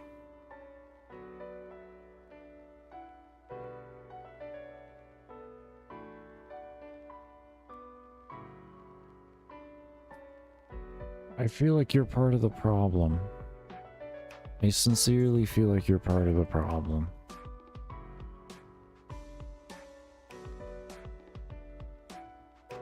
I sincerely feel like you are part of the problem. I don't know.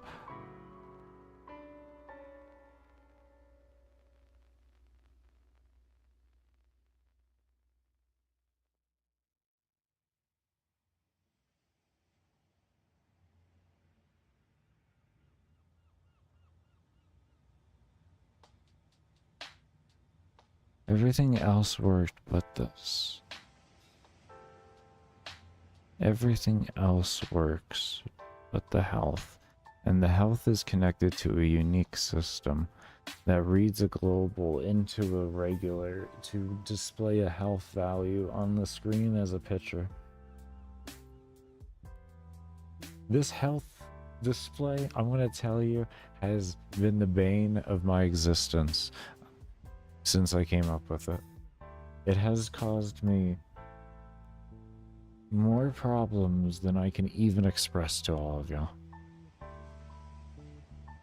Like, oh my god. Every time I try to do something, I deal with a problem with this damn thing. How do we update you to update everything? Maybe we run a bunch of reads in the... I don't... That's a common... I mean, like... I guess it could work. I don't know. This is... Why don't you want to read here?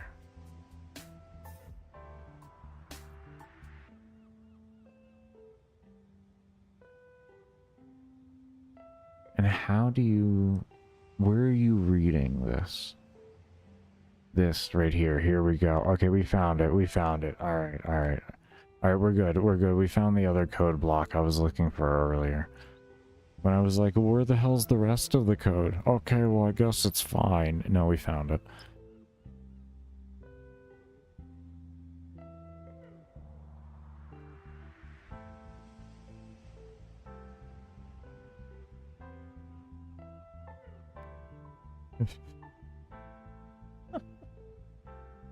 We found it. We found the code block. We found it.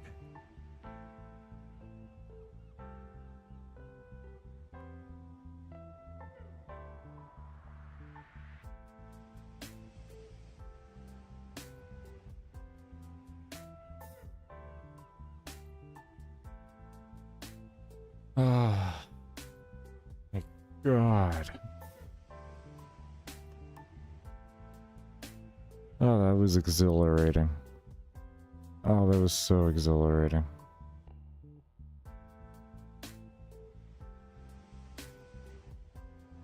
I feel like I need a nap after that. Oh, lordy. Ah.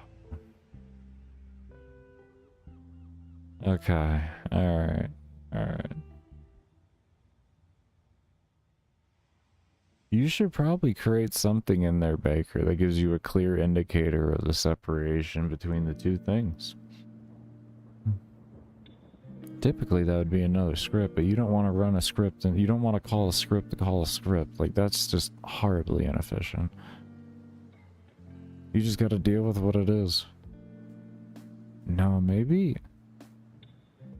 I could segregate it correctly. If I combine them all into, like, massive blocks, then, like, for later, if I have to, like, mess with it, it'll be easier on me.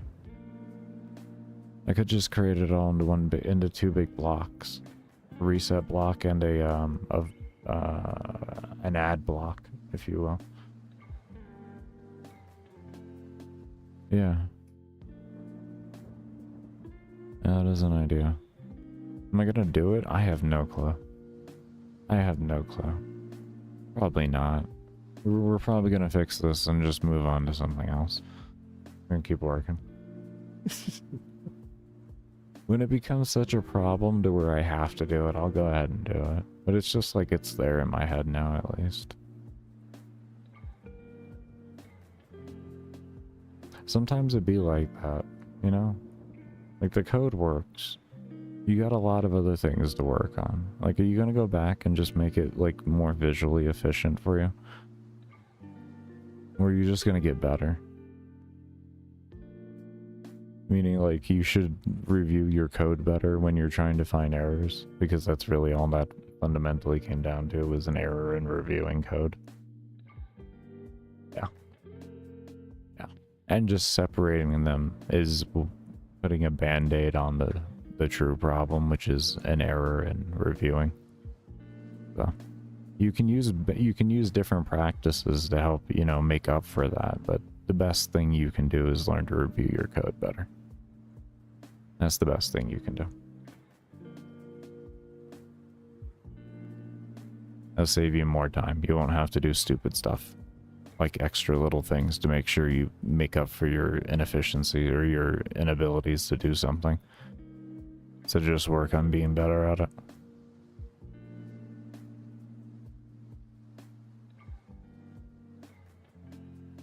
Because if I would have been slightly more patient in reading that, I would have found that like a lot faster, and we wouldn't have sat here for 25 minutes just to have it work now.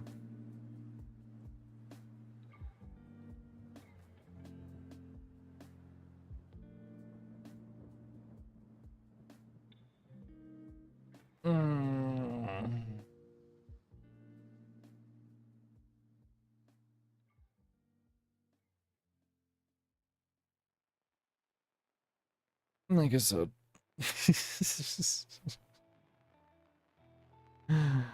Oh. Oh. Painful. Painful. Painful.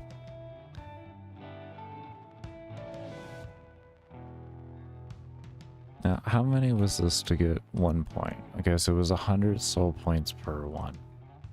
So we could start working on getting that, because getting this down then, that would be what, 10,000 to get it down to 1, but reasonably. I mean, which kind of is a bit more important, to be completely fair with you. Range far more important. Oh, we have 680 points, so we actually have enough now to get our 7th. So now we have 8 total buffs so that we can use. Refund that. Now we got 1,500 points. So I liked my damage, so that was 200. I think I did. Was it 2? No, it was 100. It was 201. Did 100 damage. We had our attack speed cap, which I do actually. I think I have to adjust the coding on that. Though I have been torn whether I just want it to be 120 for it. So things would look more kind of like this right now. I need to make a menu for that. I need to make a... There's things you got to do. There's so much you got to do, Baker. You're like close to the alpha, but you're not even close at the same time. There's so many little quality of lives. The quality of life. Okay, anyways.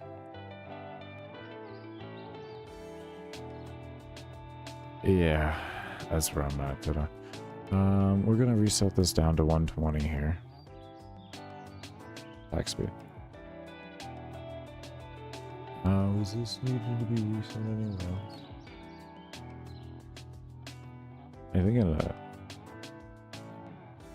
And then one of the code blocks.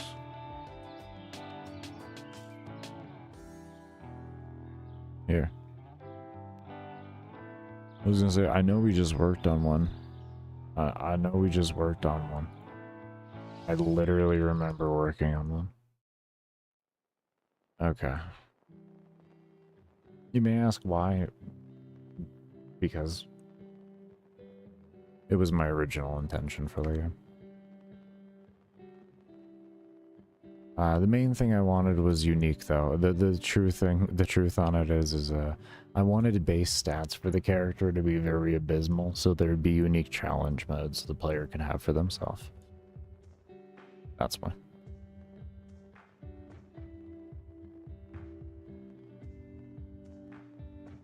It's a game of enjoy the imagination. So now we're getting an error. Unable to convert to string if over. Yeah, you're supposed to just delete it. That's why. Can we talk about you and your face? This is why we're doing this. This is why we play from start in the game. Is we sit here and we mess around. We create bugs, create problems. We have to fix them. Let's open up another tab here because we have like 6,000 tabs right now. We have a lot of tabs. We're living that tab life right now.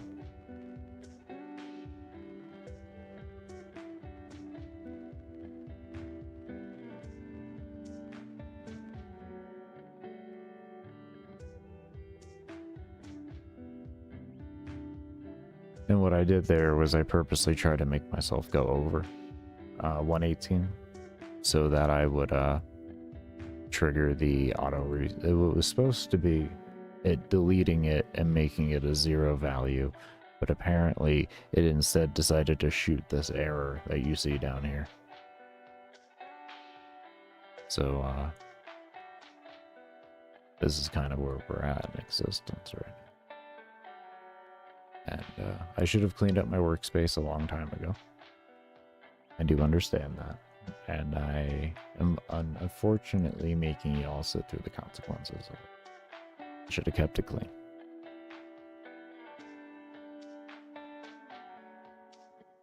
Oh. I'm gonna take a sip of some water.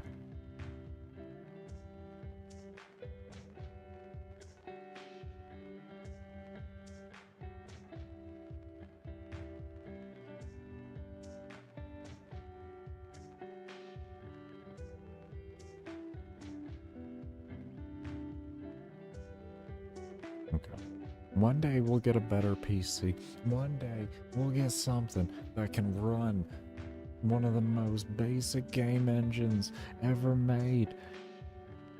We'll do it. We'll do it.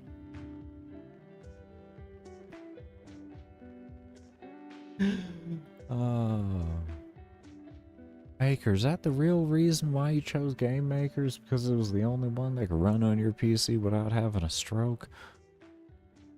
No, it was the only one I could run on my PC without it having a heart attack. It has strokes. It has strokes. Lots of those. So, yeah. In fact, it's stroking right now. There you go, see? And if you don't see the mouse icon like that, like, we buffering. We waiting. That's why these taking so long. I'm just waiting for them to close. This is what I meant by I should have been keeping my workspace actively cleaned, is because I should know with my computer that I should be keeping my workspace more clean so that I can have the engine run more efficiently.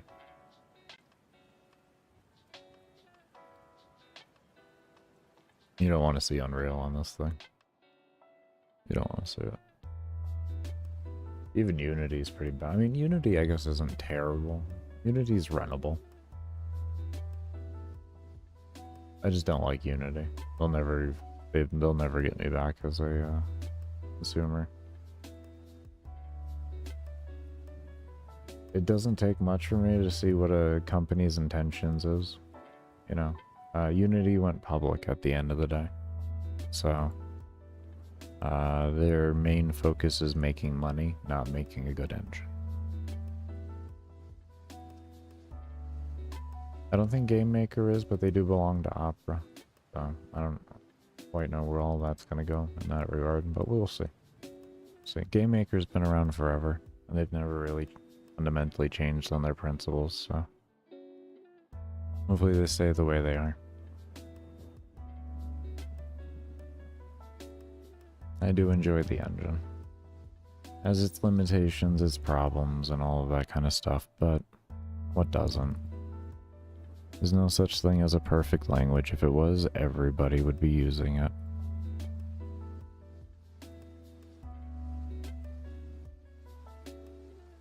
So, You use languages to do what you need. If the language doesn't do it, you find one that does.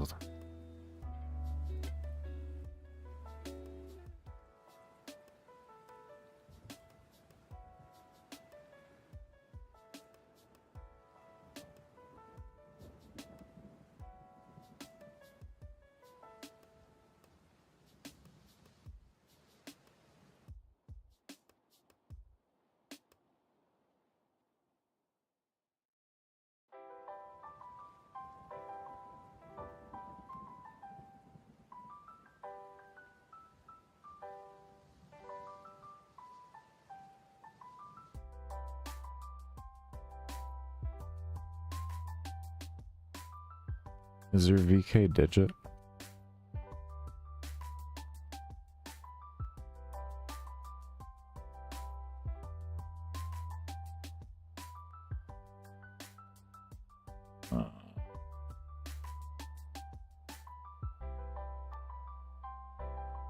VK number or something like that? I know it's virtual, it stands for virtual keyboard, but they have like VK all and none and stuff like that. I was just like, well, maybe. I see what's shooting the error now. I just...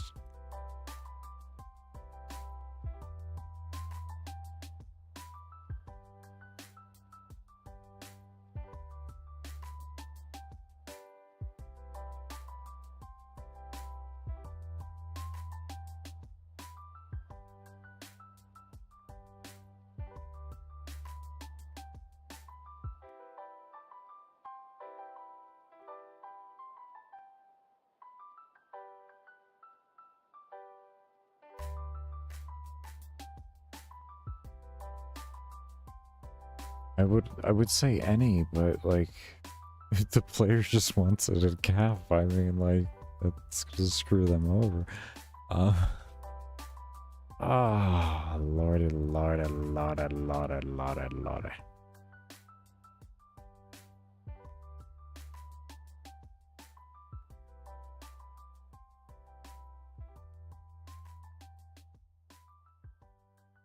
I guess we just put in a delete here if it goes greater than 118, to be honest, instead of setting. We just do a delete. If they go greater than 118, it'll delete. I see what I wanted to do there, but I think this is just going to be the most logical thing to do there. I'll have to go through other things and do the same thing, because that's just a waiting error for everything. Why do you keep doing this? I know you're not used to this. Okay, there we go. So now we're working correctly. Good, thank you. Why did you smash your fucking enter button like that? What is wrong with you? What did it do to you? What did the poor engine and the everything do to you, sir?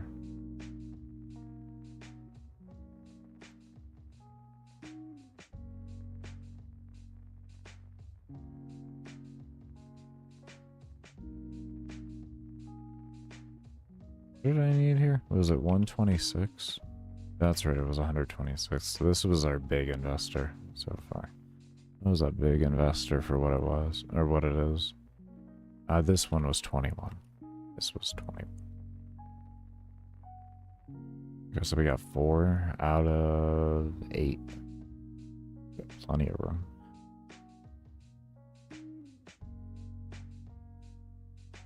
We probably could drop damage a bit more for some more range.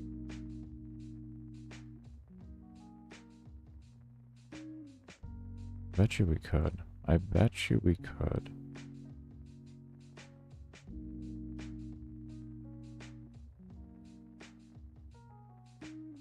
We have like 400 and change, so we're gonna call it 400, and then we're gonna start grabbing armor too. I'm gonna grab 2 armor. Give us 3 armor in total, and that gives us what, 6 buffs, so 2. Health per kill, of course. 200 points on that. Seems reasonable. And then we can do the rest of the points. 537 points into range.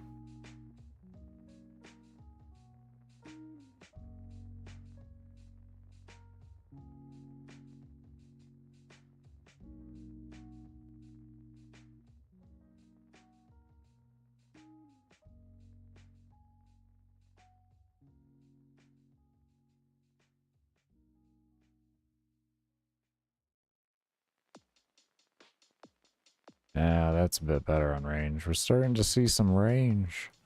We're starting to see the range.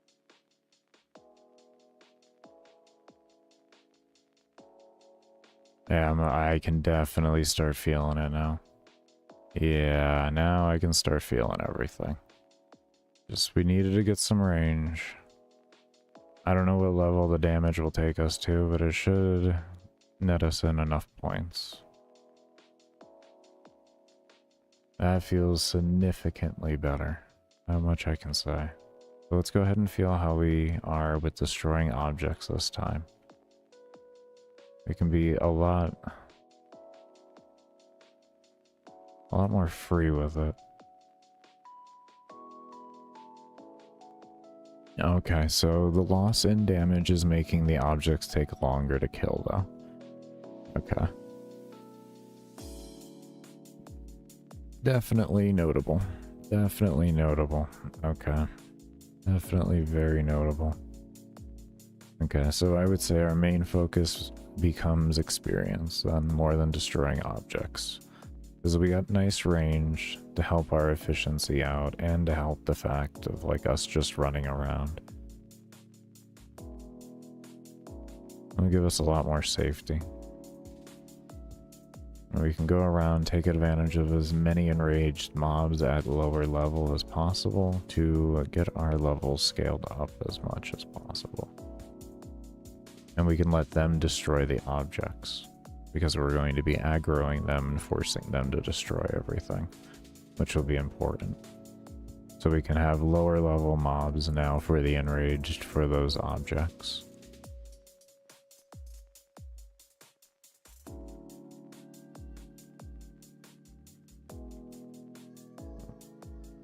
So I guess in that theory, the best thing to do is immediately go down to the officers' quarters and take advantage of the huge amount of destroyable objects there.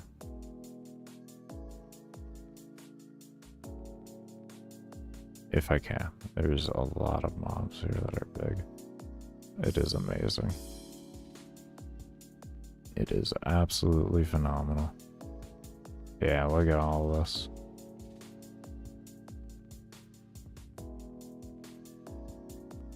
Now we can literally just sit here for a moment.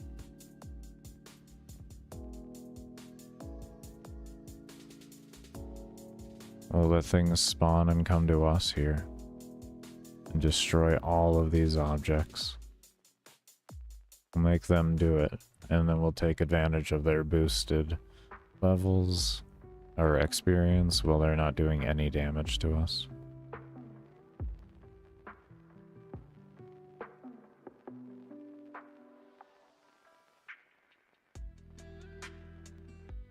Level 76 already. It's a nice way around early on not having the experience buff through the XP decreases. It's a nice way to have that around while you're dealing with power creep, or while you're trying to obtain a real level of power creep. You're definitely going to be active though in the beginning of the game. You're going to work your way towards being idle on it for farming.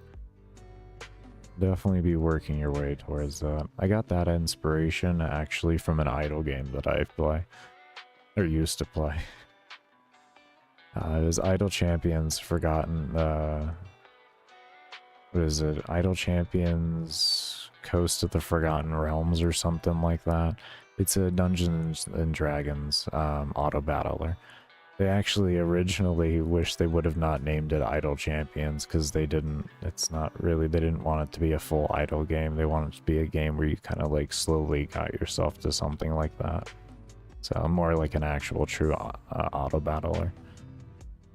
And I was like, you know, I loved just how they did it in a facet, because I've played other games, you know, that are auto battlers and everything, but I really enjoyed kind of their curve to the feeling of it.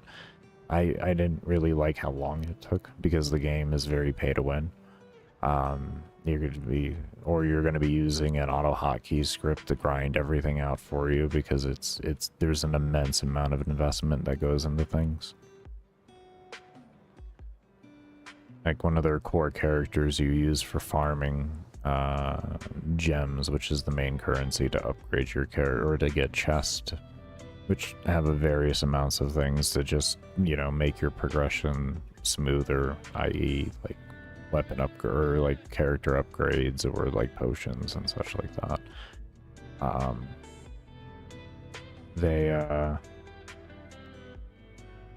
It takes like a solid year of playing the game, having it run pretty much all the time, to actually achieve like the character in a reasonable state for farming.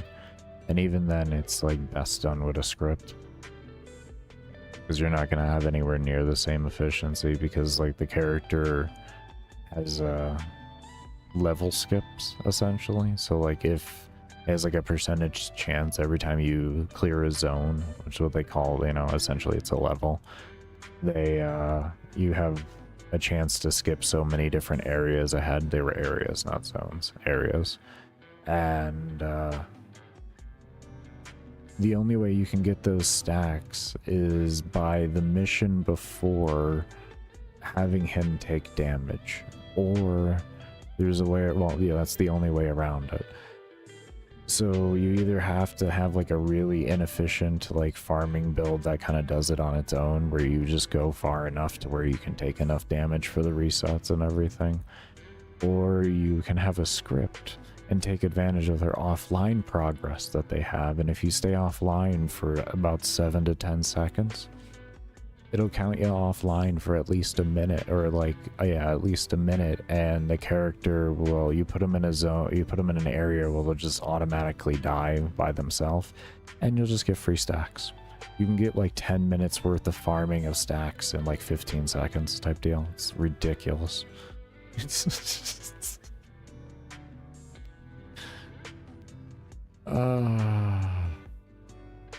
So real. So real.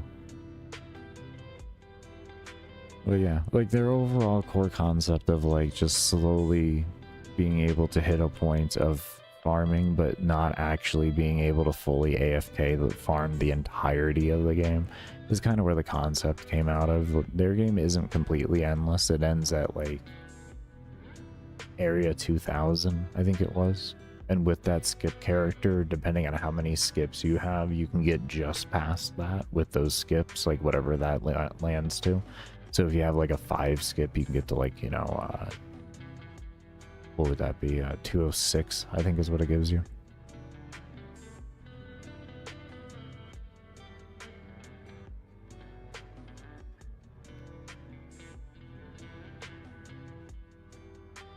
Yes, I've put a lot of hours into that game. Not just like idle farming it, but I just like information knowledge base. I have a fair bit about the game. But like hours wise,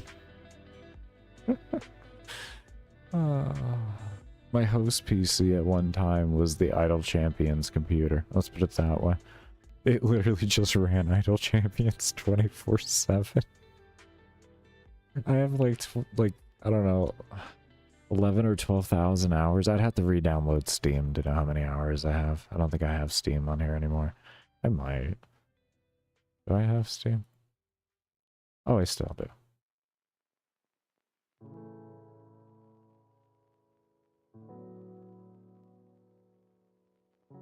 I can stay still for a moment, I know that much.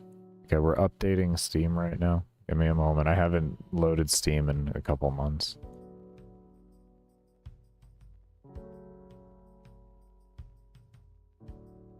My only other reason I would have had to load Steam would have been making the story page for the game, because I just don't play...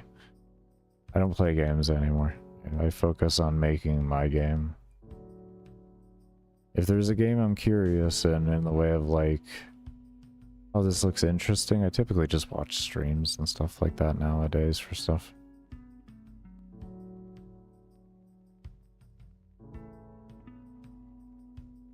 And while I'm doing that, I'm sitting there coding. Oh. Oh, Steve's loading. Alright, let's see, can I... Yeah, I understand you've updated the subscriber agreement. I'm actually kind of proud of you for that one. I did hear some rumors, it hasn't been solidified, that a company was trying to sue you in regards to that. Oh no, I only got 5,300 hours on it. Oh, okay. Only 5,300. Sorry. When did I start playing this game anyways? Achievements. Is there a way to like... I have 48% of the achievements in the game, if that says anything. Is there any way to go by date? 2022? The 2022 seems right, honestly. 2022 sounds right. Oh yeah, we gotta fix this display. It's not displaying correctly. Oh, I think when I changed the value, I didn't do divided by 50 or like times 50% or something like that. I think that's what that is. I think that's what that is.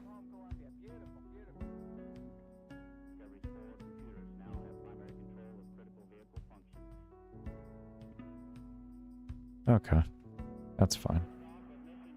We're gonna run this out until we die.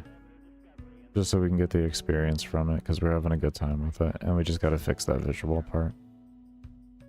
And then, we're gonna invest another 100 and change points into range. More range. All the range. We need to cover our screen in range. The whole screen must be range. The more range we have, the easier this is.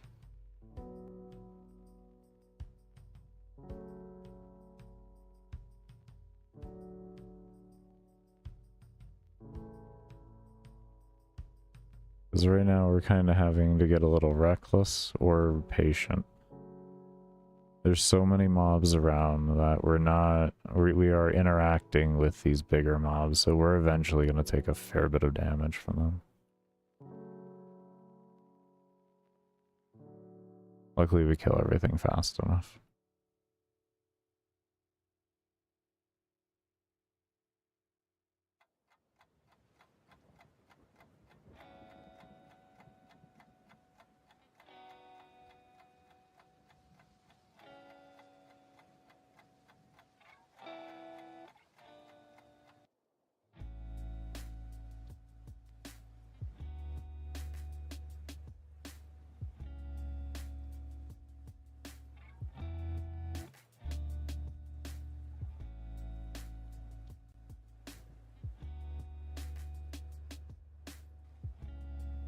Well, we gotta get that count down pretty low now to get past this enrage counter.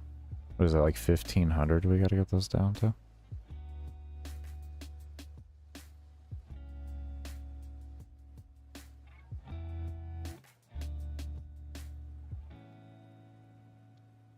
Probably should start moving more up north. We've been down here for a long time. There's probably a lot of enemies up north. Same time, there's just so much experience. There's so much experience.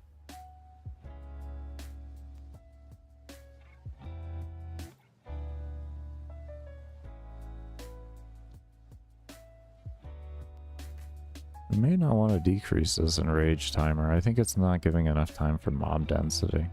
I may even want to increase it. I have it at 5 minutes right now, but I might go to 7.5. I might do a 10-minute and have it capped at 5. I think that's what we may do. It seems... No, 5 minutes feels good. 5 minutes feels good. 2 kind of felt, or like going under, and there wasn't enough mob density. Maybe I should have it set to a threshold.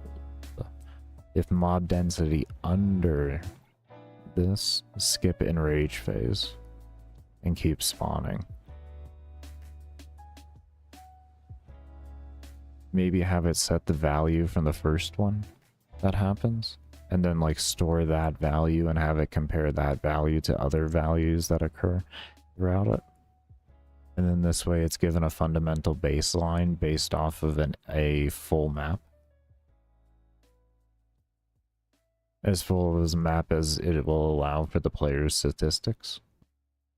Because at that time when the first one occurs, it's going to occur when no objects have been destroyed besides what the player has allowed to destroy through their own movement.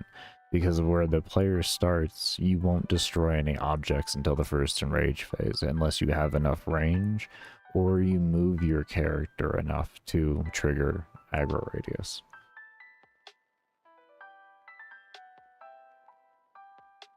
There we go, we got enough now. Now we're at 5,300. Look at this mob density just going to the moon.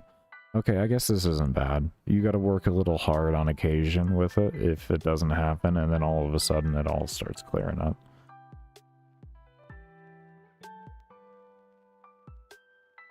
Okay. Okay.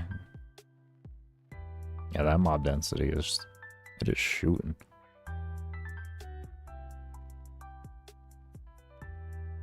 I'm not too objective to that, to be honest.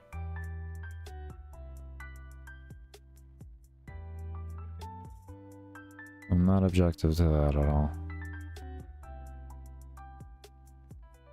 It's going to make the player, if they want to have an auto reset, they're either going to have enough, they're going to have enough stats to be able to handle the limitations of what can happen during the resets, or they're going to have to be active, or not be active, or they're going to have to plan their stats out exactly to make their auto reset, to make the most of their auto resets.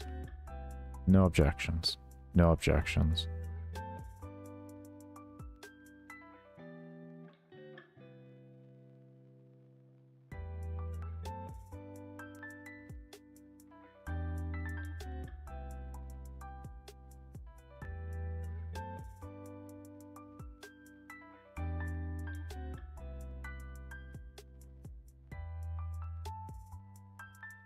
And if you don't care, well then you don't care. I mean, you're just running it anyways, and it's whatever to you. You know what I mean? So like either way, there's, for min-maxers, there's an option there to really try and figure out the exact, you know, the exacts, if you will, of things. Or you could just be a casual and just let it go casually, and it doesn't really make a difference. You're still just getting shit.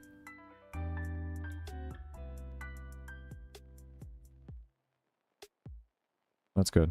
It's good. Reward either way, but gives you more reward for sitting down and really doing the thinking, which is what I want. That's the fundamental basis of this game, is anybody can do anything, but the ones who sit there and think get it done faster.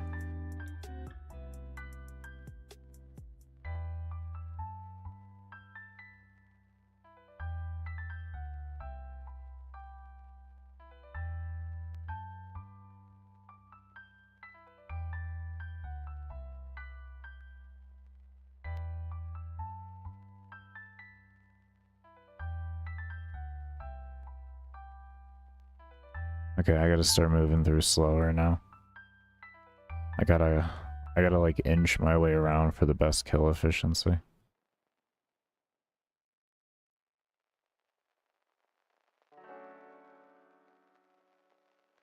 I'm starting to slow down on how fast I kill mobs.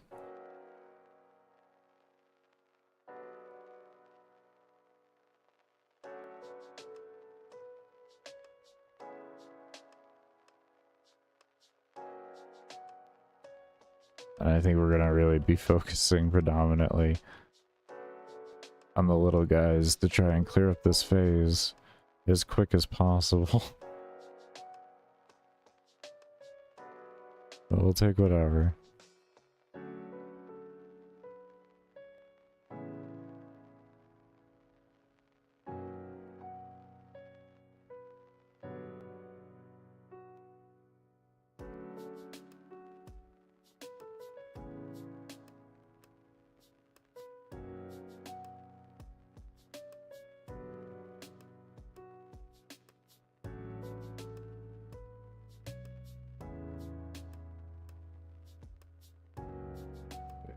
Starting to see the fall off of my damage now.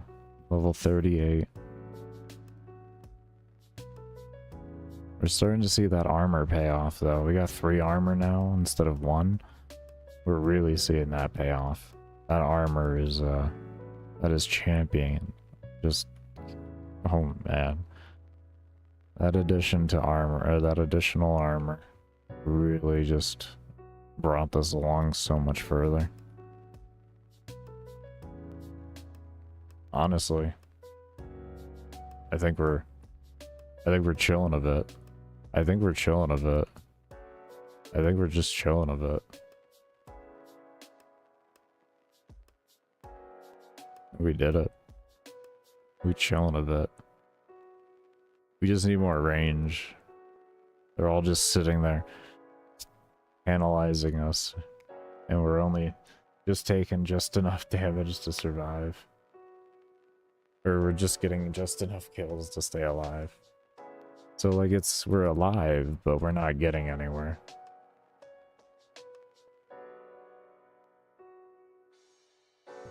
It's like, cool, eventually we'll get there. Eventually the enrage phase will be over.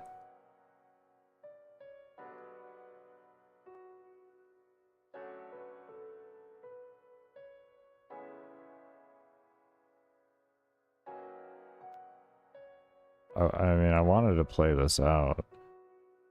I didn't realize it was going to be like this. I'm going to stop this enrage phase.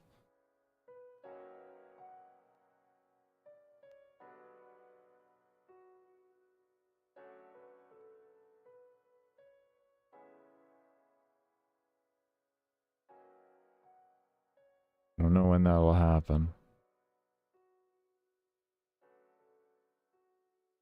They didn't divide the thing by 2. I guess if I divide that by 2, right now, I have my number. I gotta kill 1,500 more mobs. No more than that.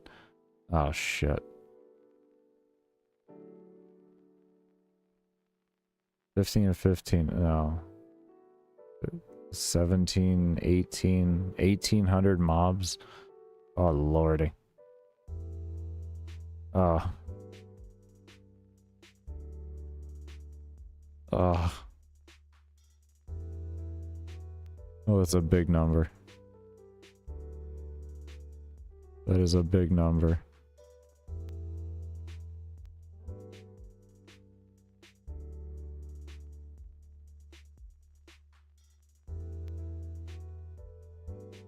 Oh man, we built ourselves wrong here.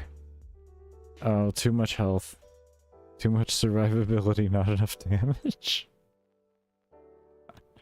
Not enough damage.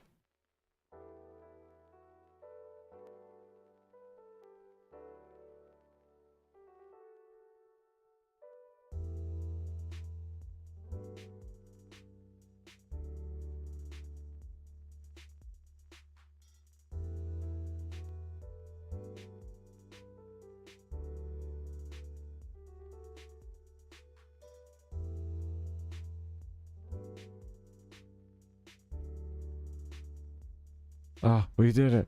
We're past. I did it. Oh, alright, I'm gonna max the mob count out and see what happens. Ah. And yes, if you max mob count out, that means you have to kill more mobs to get out of the enrage phase. Yes. It's not nice. Anyways, we're gonna go ahead and take a break here and do the same thing I just did before. Go ahead and end off the recording here, but for those of you that do stay around, I cannot thank you enough for the support, as I will be running ads while I take my break, and when I come back I'll be turning them off, but we'll see you all when I come back.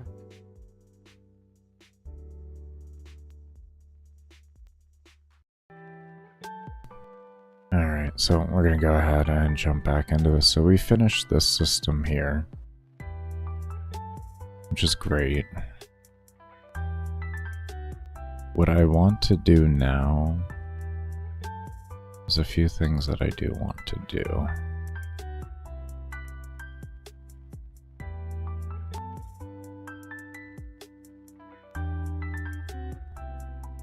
Throw this over here to bring this into here and not over here. Okay, one sec.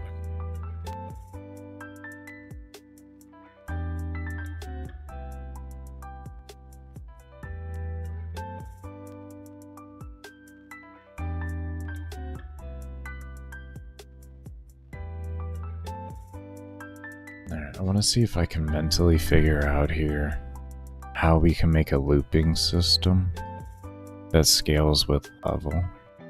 Because I know we have this here, but we have this global enemy level. We can change this value here into something else that scales.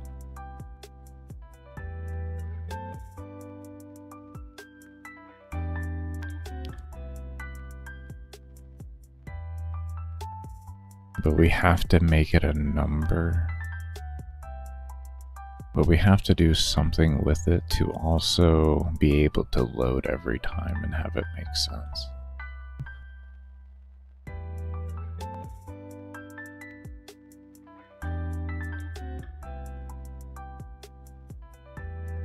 So maybe what we do is we are going to create a value for each of these alarms, and we're going to make that value a base value, and that's going to have the current values in it.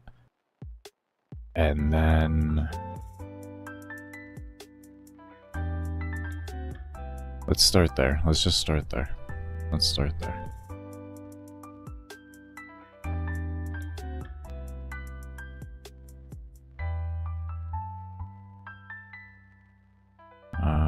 We call this one spawn. Oh, we don't, it does not like that. Spawn one level. Yeah.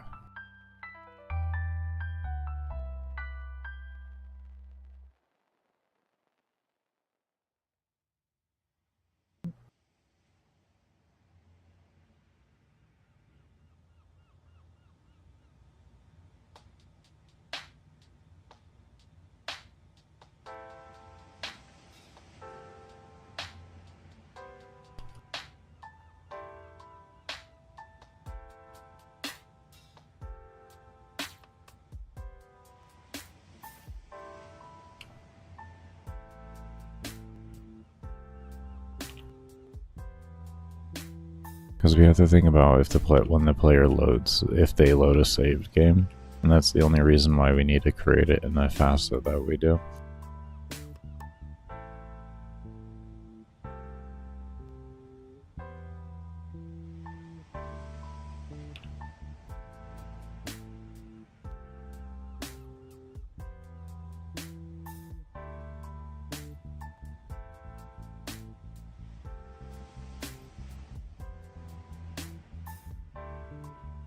Isn't there an alarm 0? We have an alarm. We have a free alarm. Okay.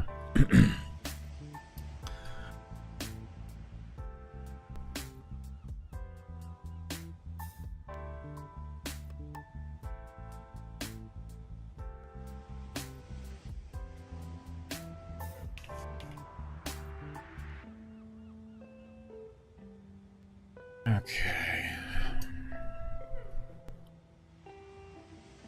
20, 50,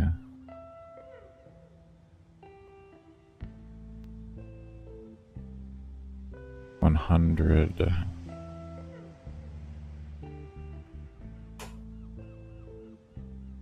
250,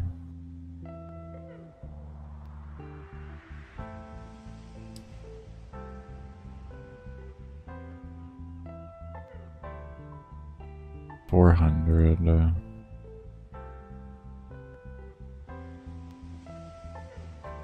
650. Yeah. I don't know why I wasn't looking there to begin with. 800, 1,000,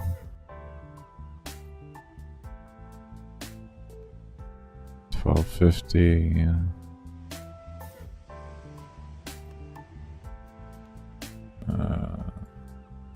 15.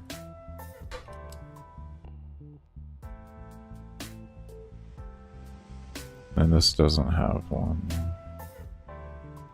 Just shall need one.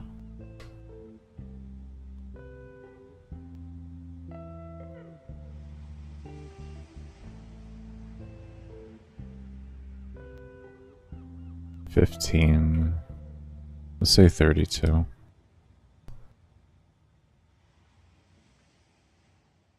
We'll just leave that as an empty value for right now. Okay. Now, what else did I have? Did I have something else at 32?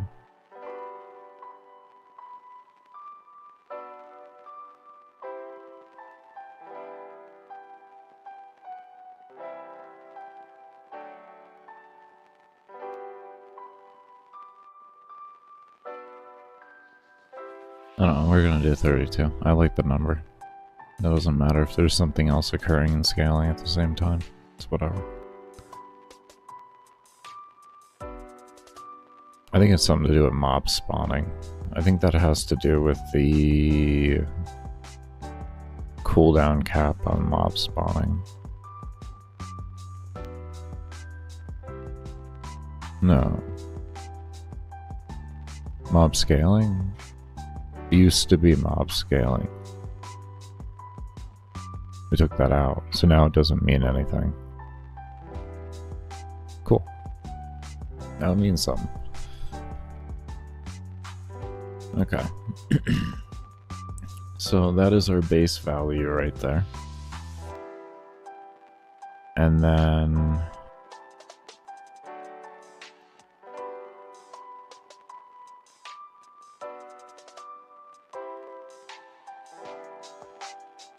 actually,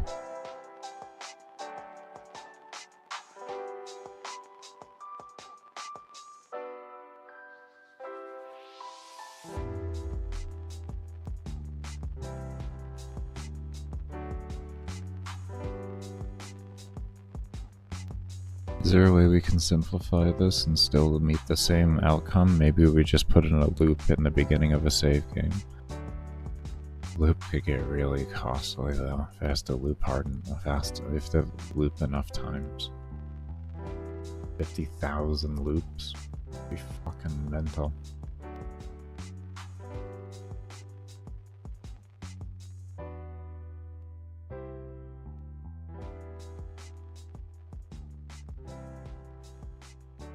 It'd be easier for it just to always have something to multiply by.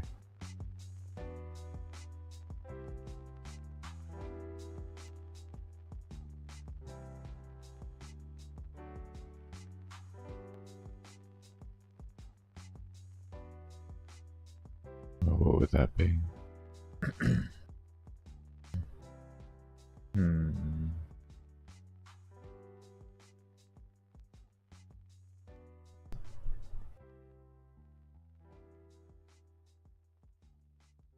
Ooh, we might be able to change this around to just... What if I just made it one variable, did spawn level, and then that multiplies by...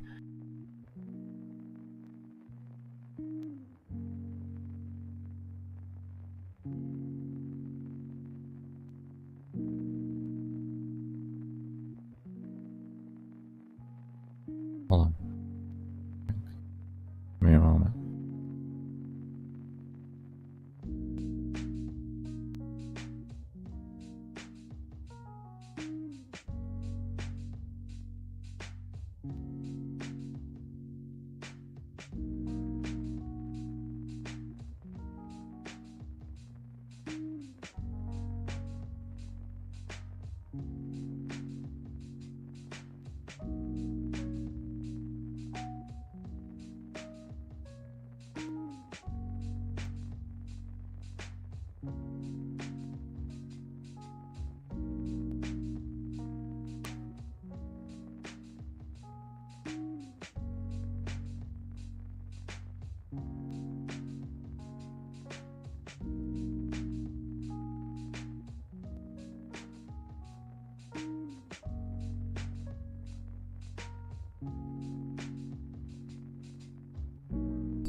Could I just save the number?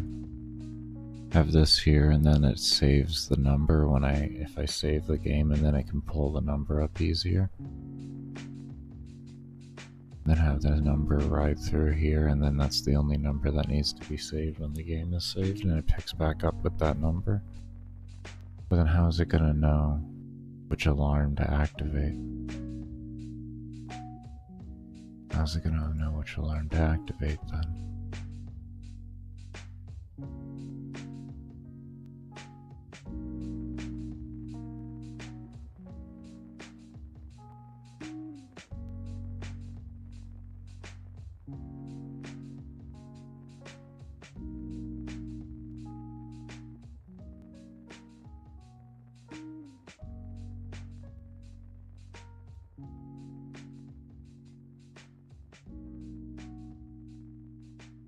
There'd have to be one more variable. This is alarm underscore which. And then we have every time it switches alarms, that when it gets registered. And then it'll know. And then because of that, we can have it load up the which alarm in here, because we can have it set it to the same variable, and this gets turned into that, and this starts as a 1, and then that value can get switched.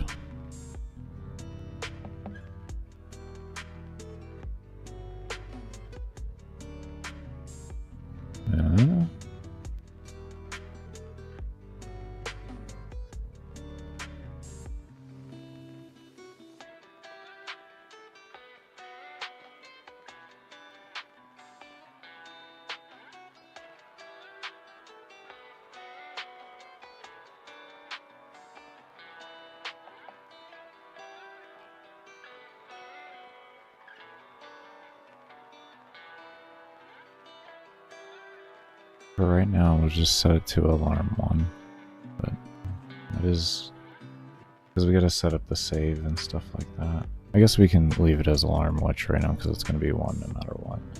That works fine. Okay. So then, what we do.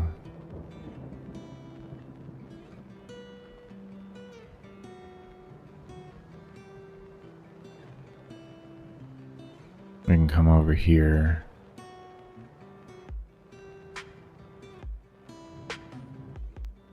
Let's look here. If enemy level. So what are we doing here?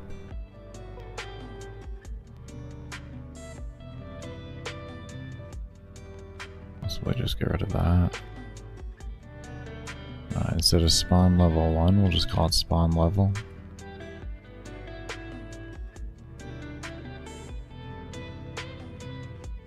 If global enemy is less than spawn level, run that. When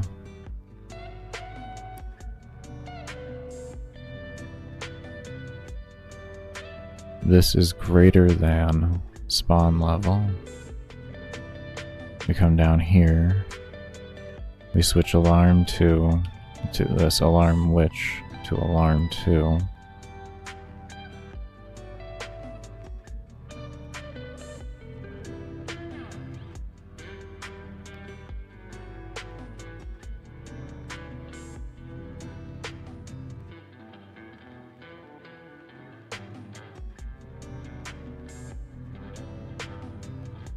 And we'll multiply this times 3 for a new value.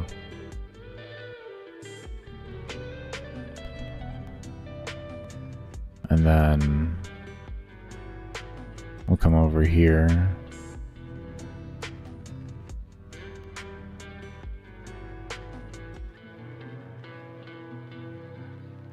Bring this down here.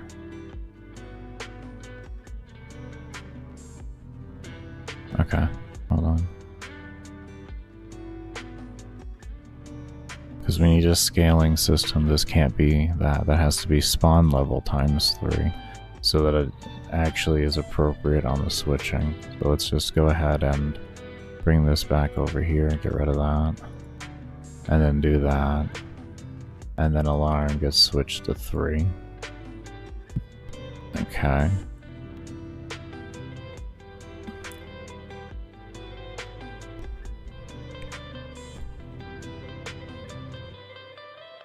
Why is it not? Could have sworn I clicked it, but I guess I didn't. I don't know. Whatever. Less than spawn level.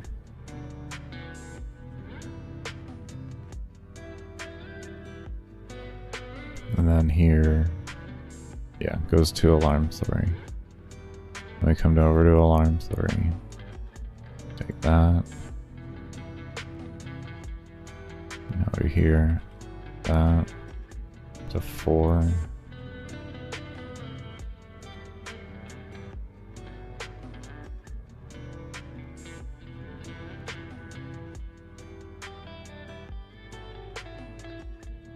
Five.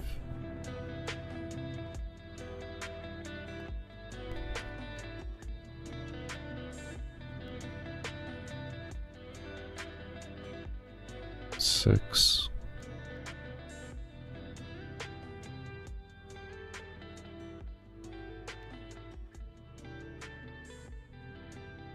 Seven.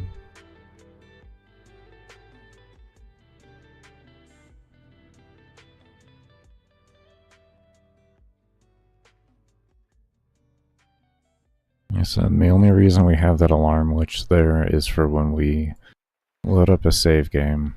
This will designate the... Oh, that's a cooldown. Jesus Christ. There we go. This will designate which alarm to reset. That's the only reason why we have that there. So it knows where to leave off. Or where it left off. There we go.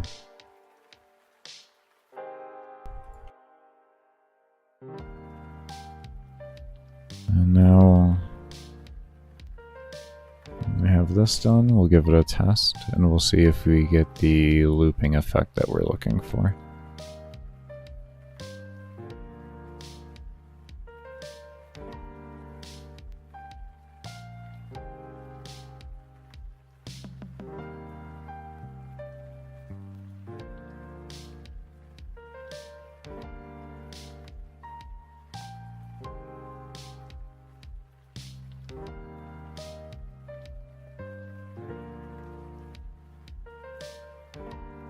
Let me get rid of that. That's gonna kind of...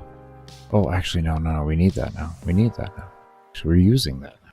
You're using it now.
Okay. I think she is set up. I think she is set up and ready to go. Let's test it out.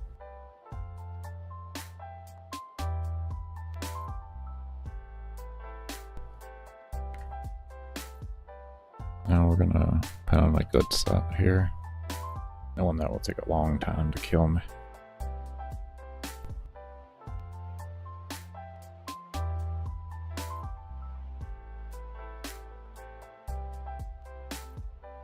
Oh shit, it's not gonna work.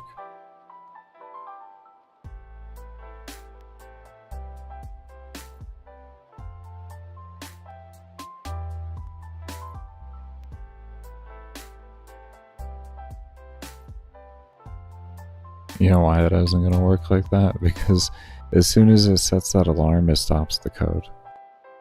This will immediately stop the code. In most situations. Most situations.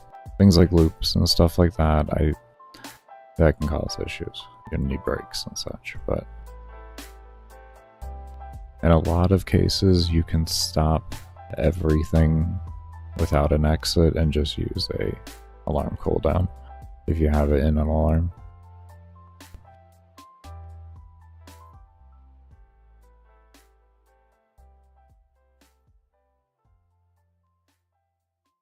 Okay, it should work now. I'm a winner.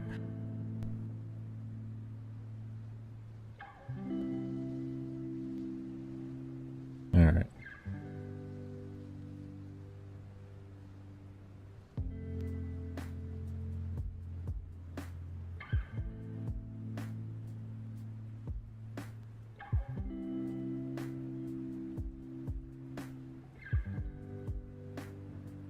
Yeah. There we go.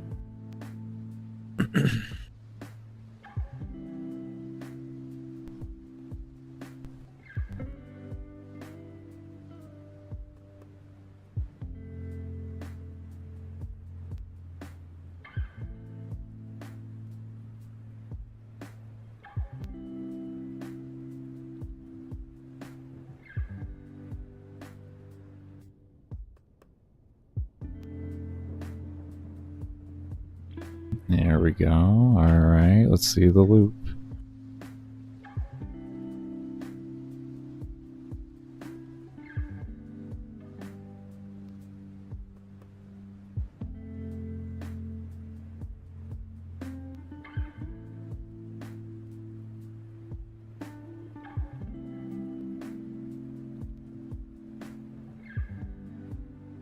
I don't know what the number would be, to be completely honest. I probably should have put it on a visual.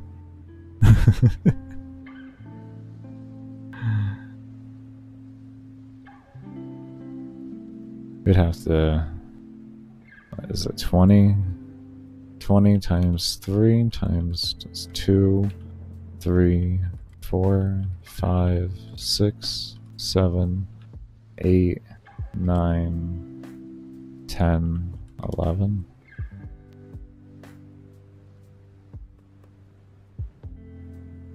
Is it really that high? Did I just do that to it? There's no way I made it that high. How did the rest of that loop around then?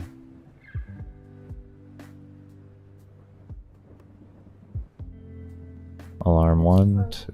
Oh, it's frozen for you guys. I wonder why it's frozen for you guys. Oh, that probably means it's gonna crash. Not the engine, but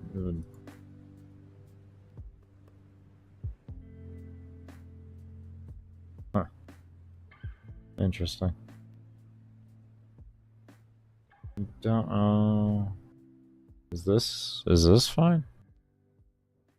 No, this is frozen too. Okay, so it's this.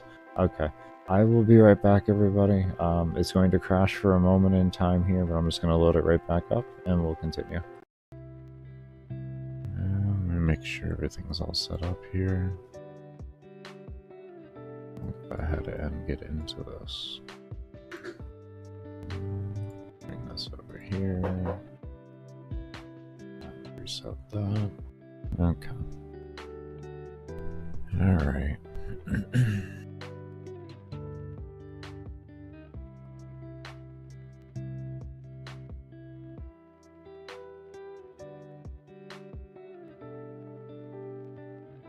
Were we still getting an error with this and everything? Let me see. I just need to see where we're at mentally. Gotta refresh myself. Sinuses are a little bit better today, but not too much better. So not really excited about that, but we'll just do what we can. Why did you hit escape? Okay, still getting an error. Okay, that's right. We got it to... Okay. Step counter goes into here, and then here is still the issue.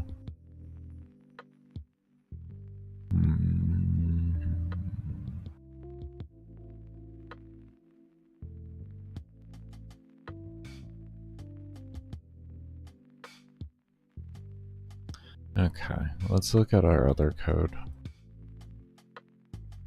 Buff interactions, number level. That did that. And then it just goes straight into this.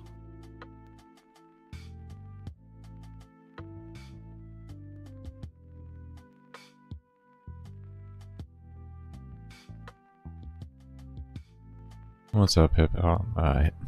There we go. Hippon, how you doing? Wait.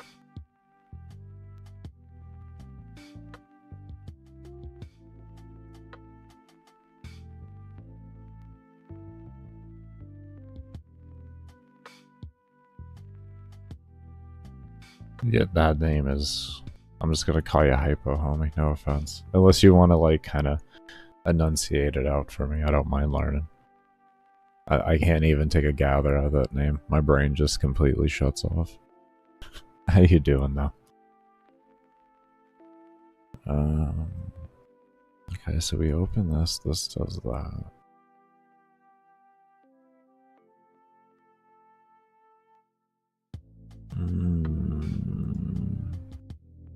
So it's the creation of it that allows that to happen? But when it's already present, it becomes an issue? That's kind of weird. That is kind of weird. I don't know how I feel about that.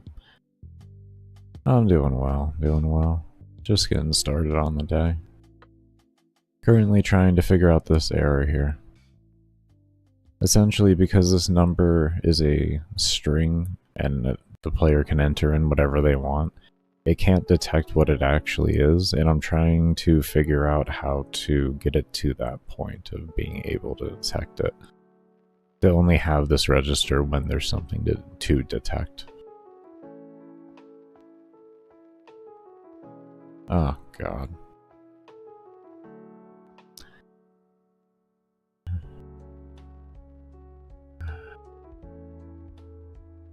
I hate it. It's probably going to be this. I hate when it's this. Okay. We do that, right? Now we can move this over here, and maybe this will work. You just started your second game with the gamemaker? Very nice. Very nice. What did you use for your first game?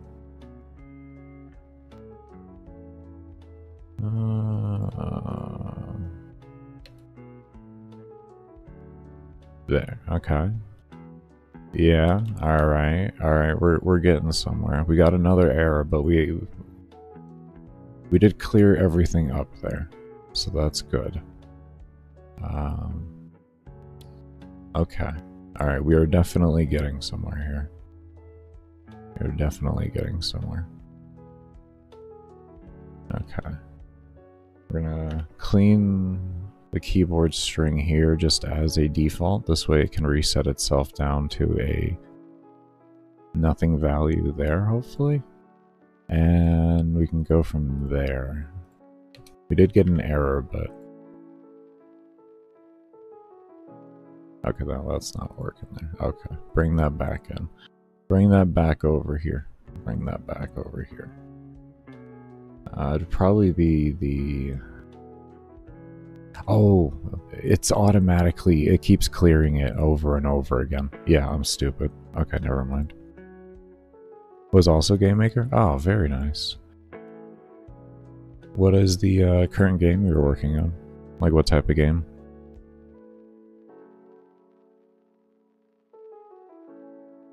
Okay, there's that. Okay. So we know we have that there. I kind of want it visually to show up and indicate to the player that... I mean, maybe if I just put the clears on when it hits true up there and I click, that might work. Because we have that working. We do get this error here when I hit 0 again, and this is if counter under 1. That's because it gets cleared.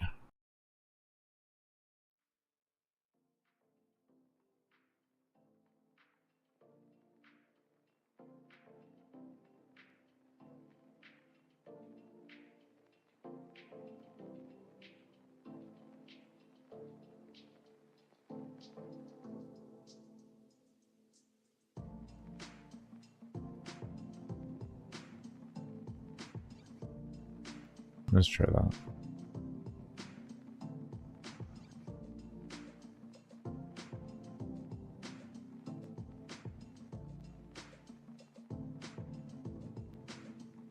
Oh, very nice. So you're making more of a roguelike game. Very nice.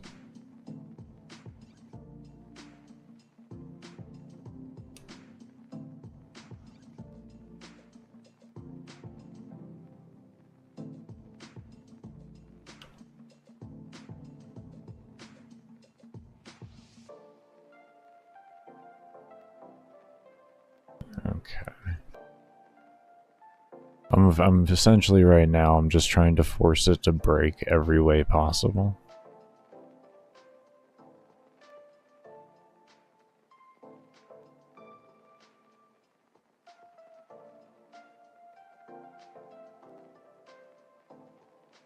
And just trying to figure it out. Let's actually just bring this here, like that. It's gonna be wiser. Bring that down there.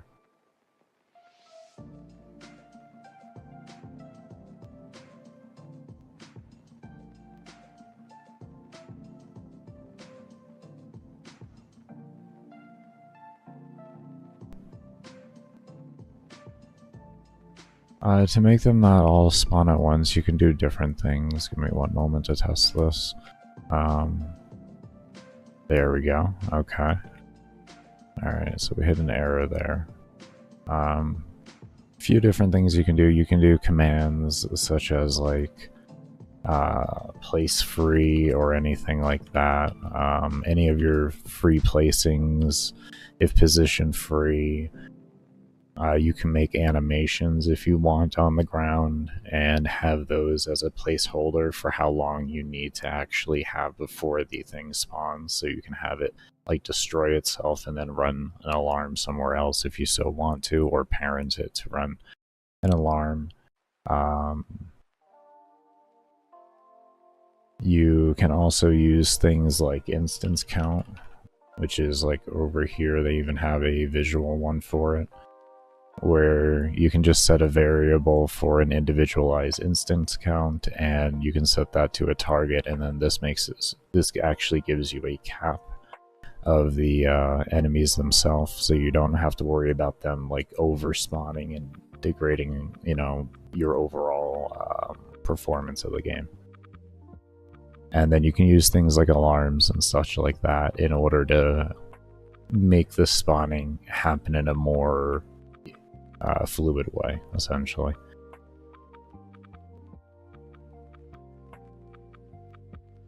And you can have any number of variables you want to dictate how things are with like the waves and stuff like that? Do you want, you know, there's many different ways. You can just have a set amount spawn and collapse in, and then that's it. And in which case, you would just run it as a simple alarm, and the alarm runs once for the wave, and then you're good.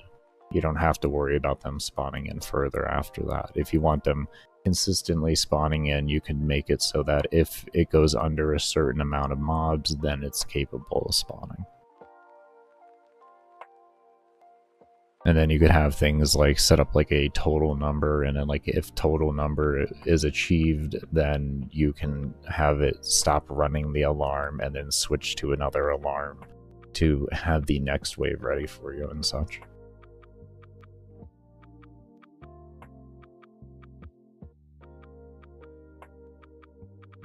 So there's an insane amount of ways that you can handle your spawning. It's more going to depend on how do you want the player to feel when the spawning occurs. And depending on how you want the player to feel will depend more on how you set up your spawn system.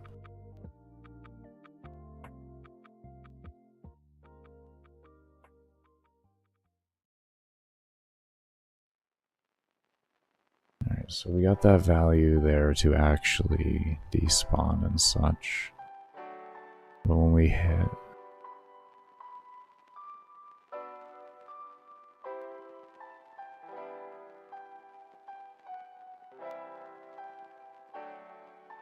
made a keyboard string greater than 0.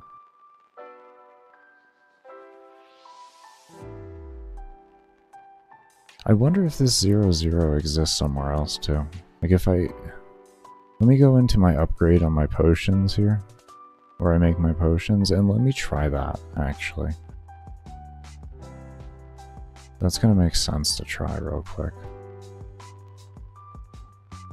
No, see when I do 1 0, I can't do more than 1 0. Why is that? There it is. That's a key there. What creates that situation? That is our key.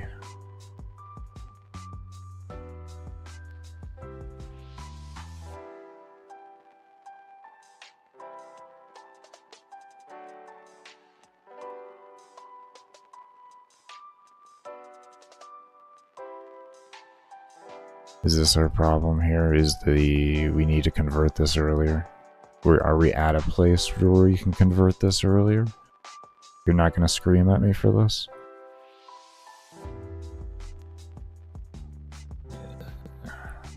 I feel like you're going to scream at me for that.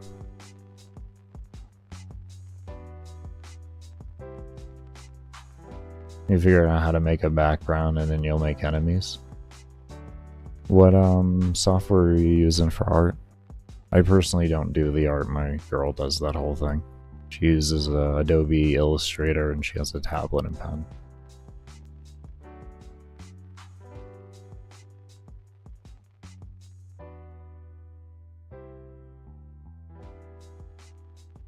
Okay, still getting an issue. Okay, now the arrow moved to this instead. Instead of this, it's the same thing. Okay, so we're still sitting in the same glorious location we were at before. Okay, so that can just go back down there.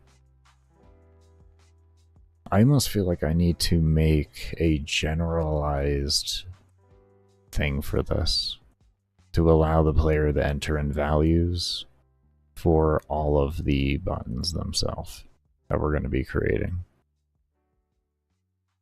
So I really feel like that's going to be my best bet.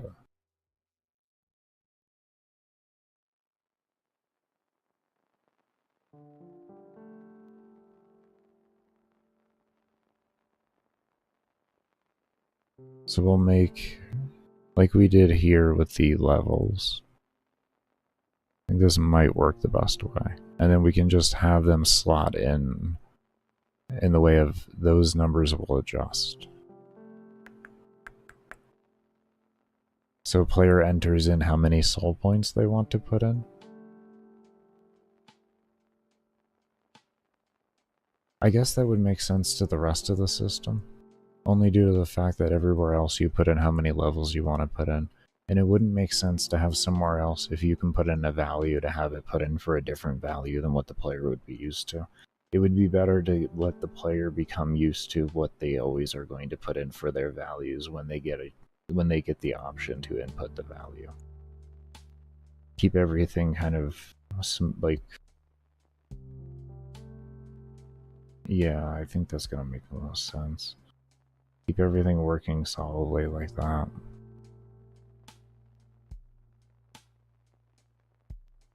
Okay, so what we can do there,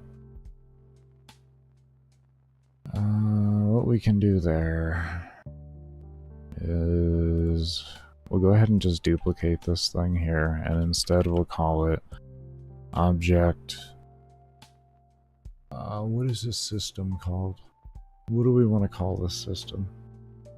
Level scaling input, we'll call, okay, so level scale input, we'll call this. Oh god, my OCD is not gonna do it. Not gonna do it, not gonna do it, not gonna do it. You can... Level is okay, but not input and scale. You can't do that. Can't do it.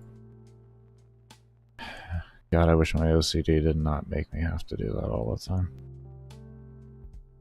It is not good coding practice.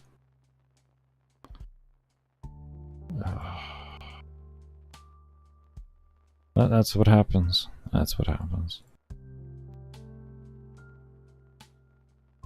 Okay, so we're going to bring this down here. And then this way we'll have the code there, and we can adjust. Okay.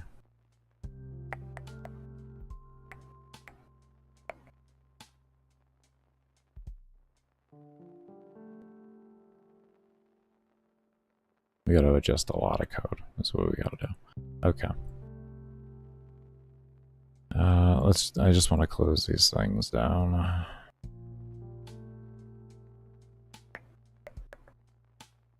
That out. Take that out. And that out. Okay. And you know what? Let's save this really quick. Let's open up a new workshop, so we can have things cleaned up for ourselves, and we know what we're looking at. We got everything nice and close.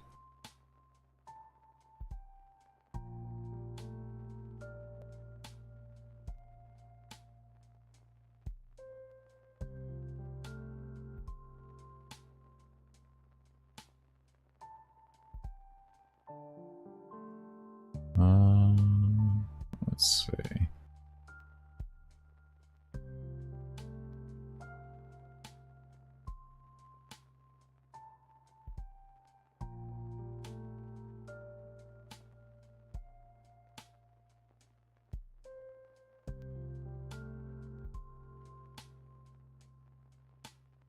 We are gonna have to copy this part in as well, only due to the fact that this is going to be...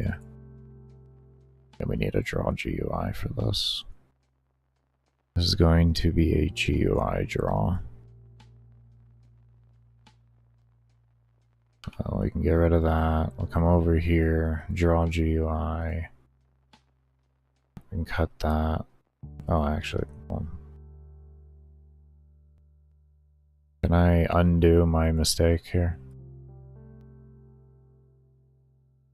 I fucking love it. It's fine. That's fine.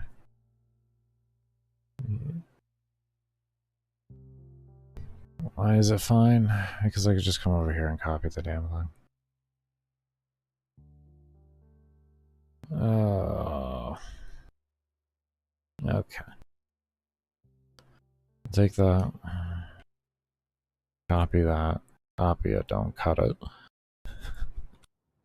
Do that. Okay, now we got an empty draw event, so it doesn't draw itself except for when it's on the GUI and it's activated, so we don't have any issues with that.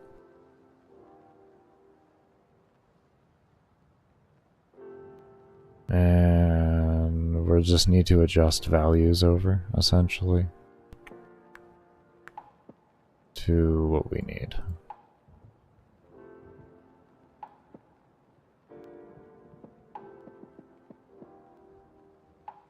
Actually, soul points required.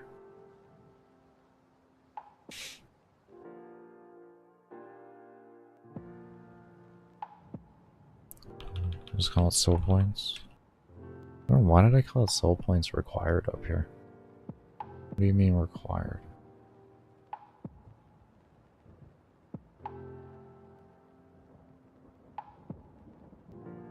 I can fix that wording later.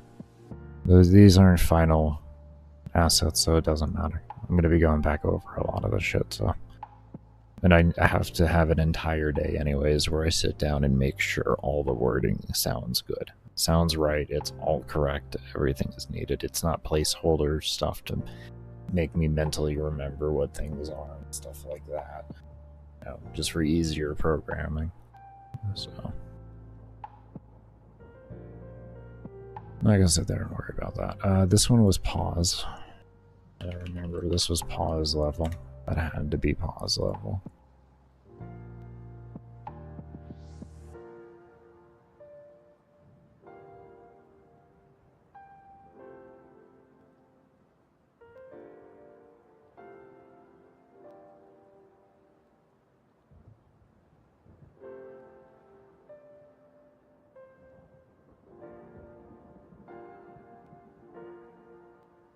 Okay. I think we'll just copy pause level because that's going to be the value here. Anywhere where we see temp level.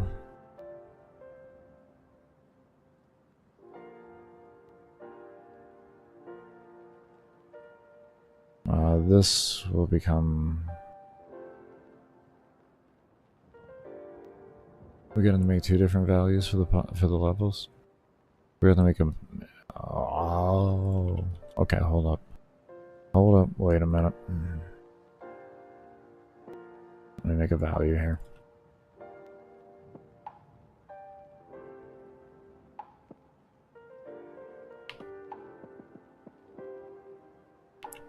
Input level. We'll call it that. Input level pause. Just so if I need to name something within the lines of that again, it'll make more sense.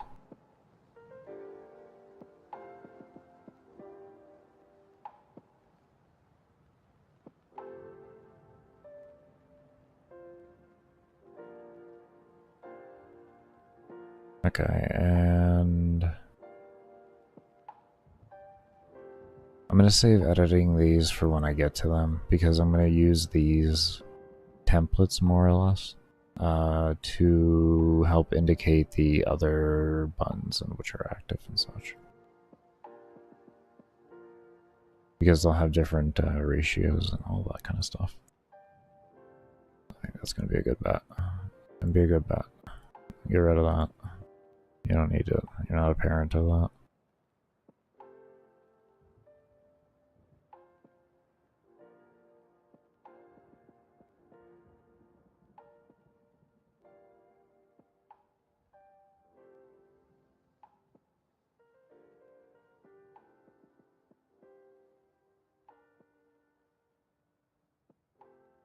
Let's actually do that right now, just so I can throw it in game.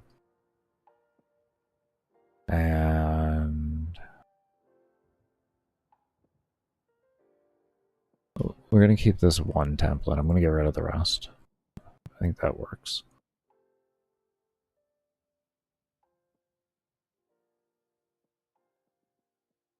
I'll just get rid of that too. Okay. And there's that. So then what we do here is we make this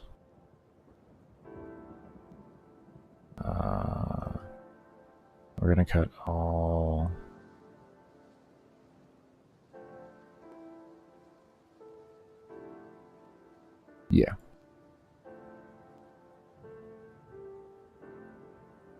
cut all that out. Let me go ahead and grab this really quick. So that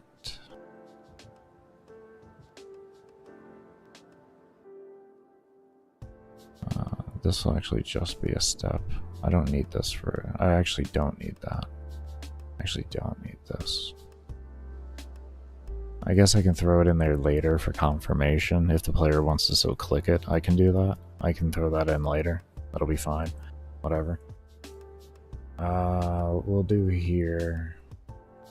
I guess because we want to think about that later too, we'll create some values here.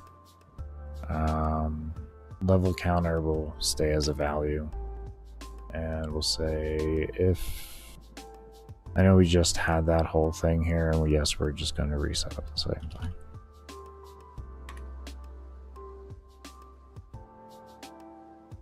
I'd rather just get rid of the thing and then think of it fresh than anything else.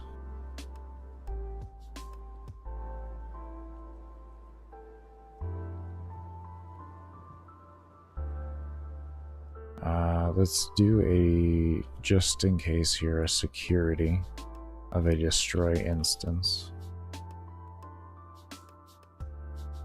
of that. And we'll figure out the later code we need to put in with that in order to make all of that work correctly. And what we're doing here is, I guess we could say if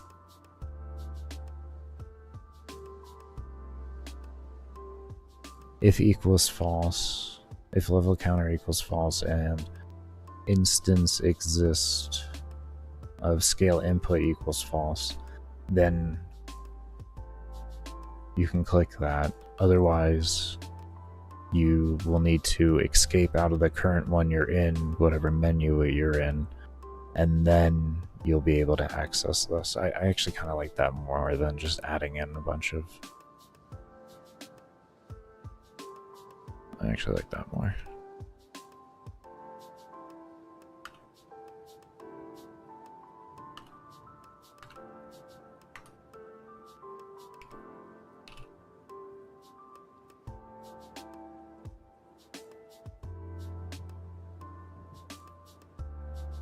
And then we'll do a else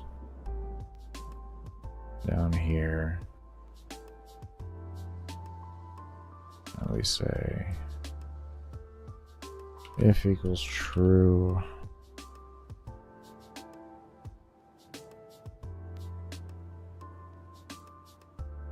We're gonna set you to false.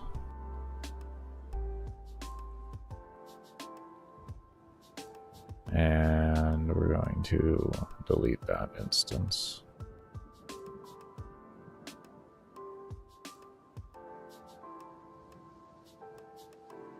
And we'll figure out what else we're going to do with that.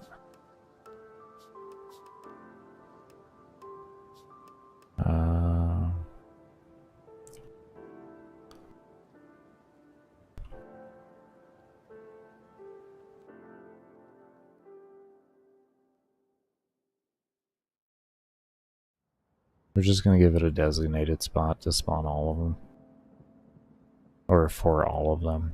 We're going to have the thing coming down here, and we'll just make it spawn right here.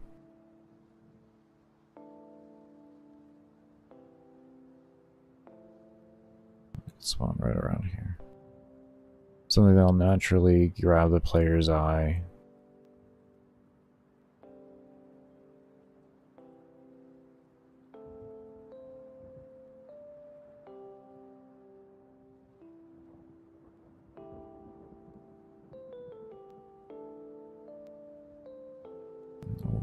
My OCD is not liking that. There we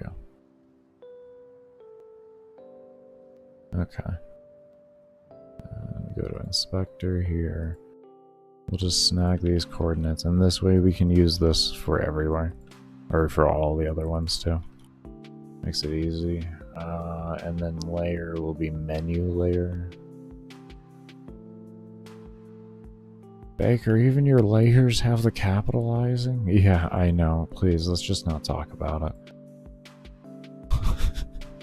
Let's not talk about it.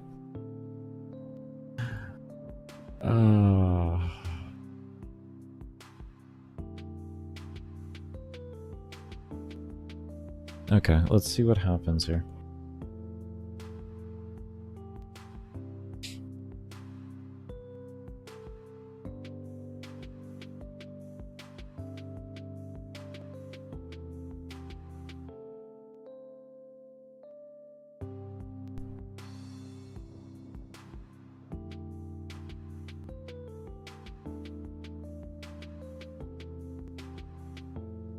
Okay.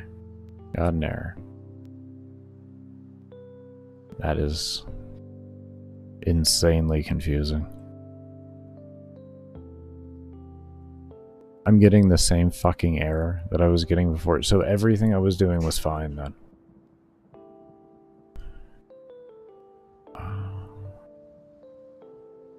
Oh my god.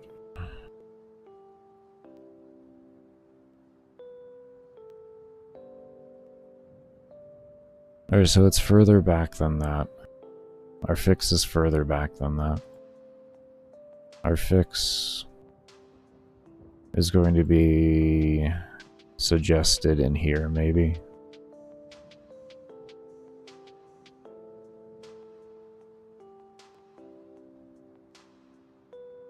That is absolutely beautiful. I love it. Let's reset that layer, or this layout. There we go.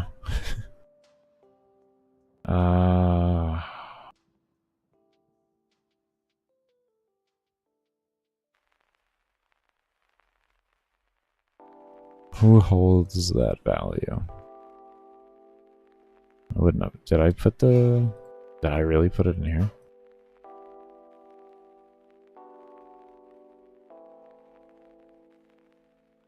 No.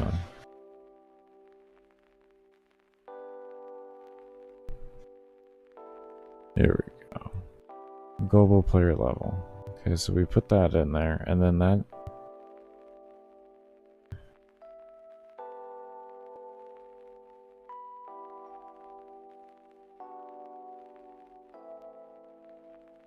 So what's the prop? What's the... Literally, what is the issue?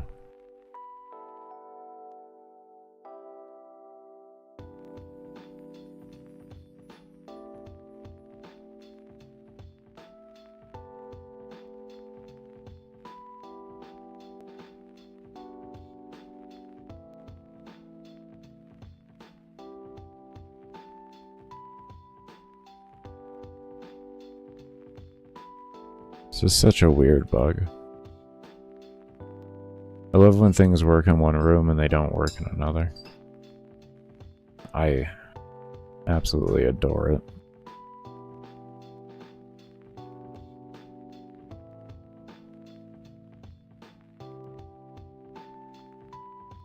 That's just a placeholder. Maybe? Yeah.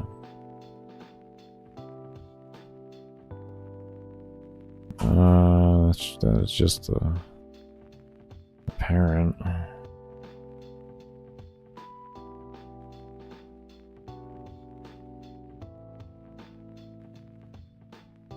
Oh. Oh, this is absolutely phenomenal. I am having so much fun. So much fun.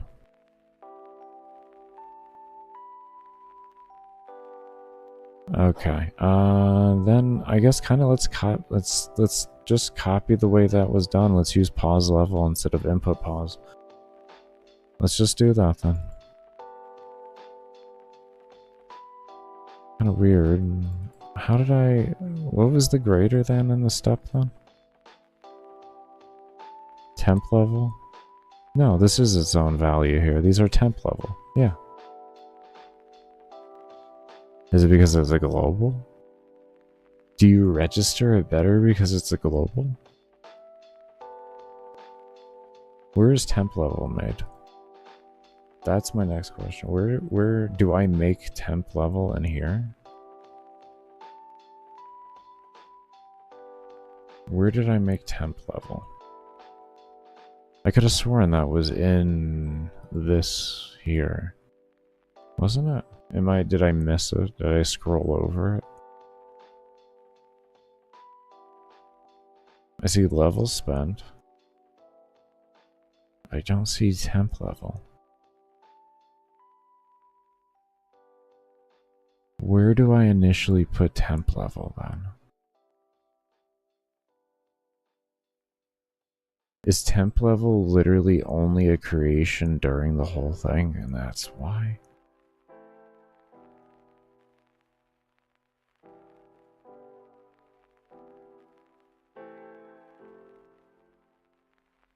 I think so.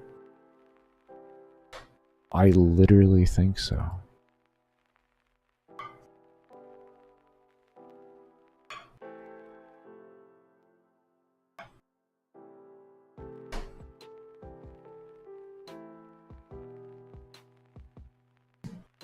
It can't be a value if it's not entered in as a value, so it sits there empty.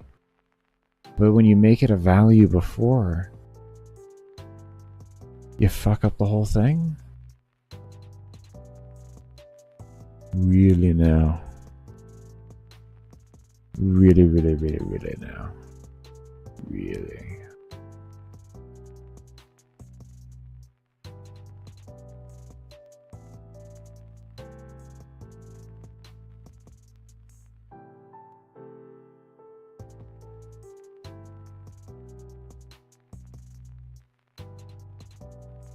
We are going to have to make it a global because it's going to have to be read into other things, unless I guess I made it a parent into things.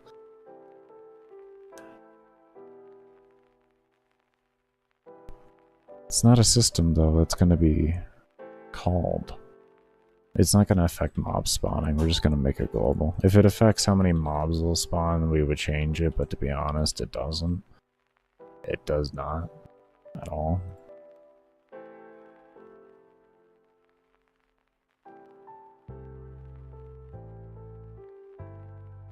So we're just gonna plop that on over there. Let's see what that does.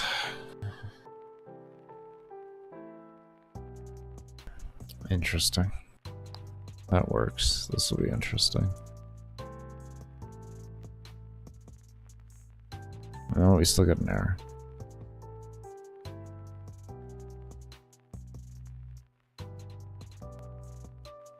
If under 1. Yeah, no, we're still getting the same thing.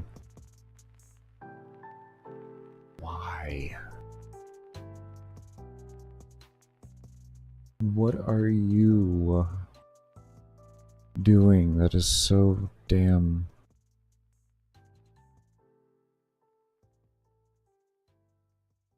Like, what are you doing that is so different?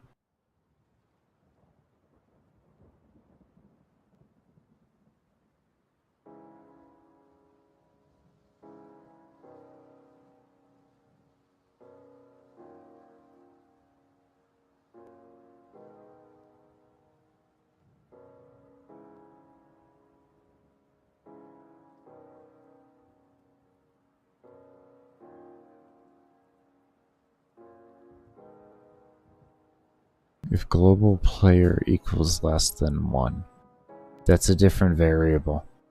That's not the same variable. That's what it is. That's what it is. That's what it is. That's not the same variable. This would be pause level. This is going to be pause level less than 1. And then from there we can run the code as it is. That should work. That was the issue. Very stupid issue.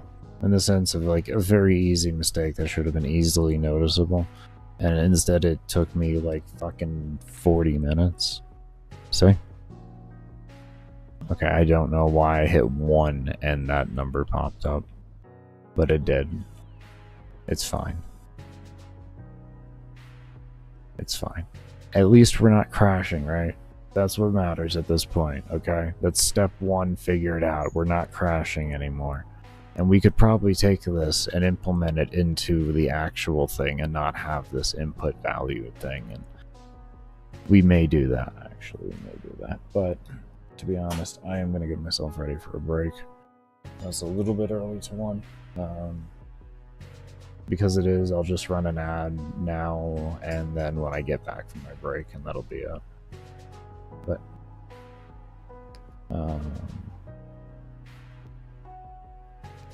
yeah, definitely be sure to give the stream a thumbs up if you haven't already. Subscribe to the channel.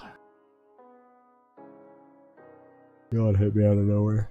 And do remember I don't run ads unless I'm on my break or running support streams, so you lurking during those times does keep the stream ad free. I cannot thank you enough for those of you that do stay around and have stayed around, and I will see you all when I come back.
Okay. Let's refresh that. Turn off ads.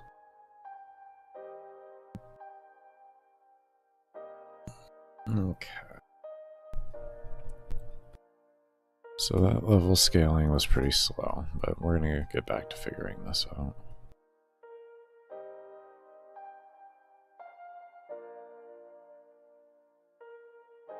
I have an idea. I has an idea.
Not 100%.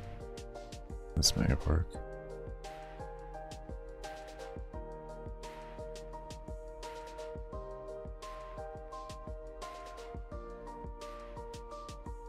Oh, still getting there.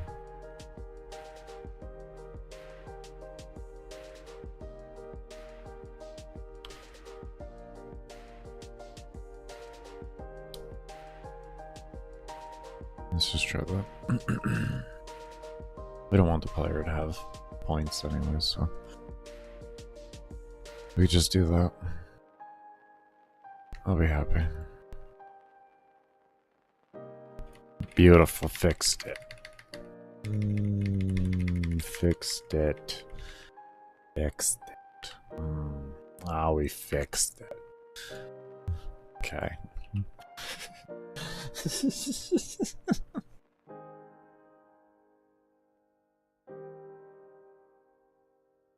I just needed a little break, you know? Just to, like, clear my head. Metaphorically and literally. I mean, I don't know how clear it is. You can hear it in my voice. It's not that clear. My sinuses are so wrecked right now. Yeah, so when you hit that, no matter what, it does it. Okay. Okay.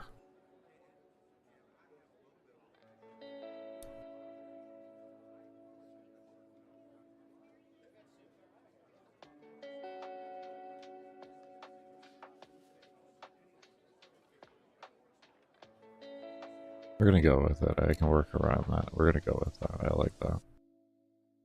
Alright, so there was other things I needed to work on, which is this.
Hopefully this will feel better doing this.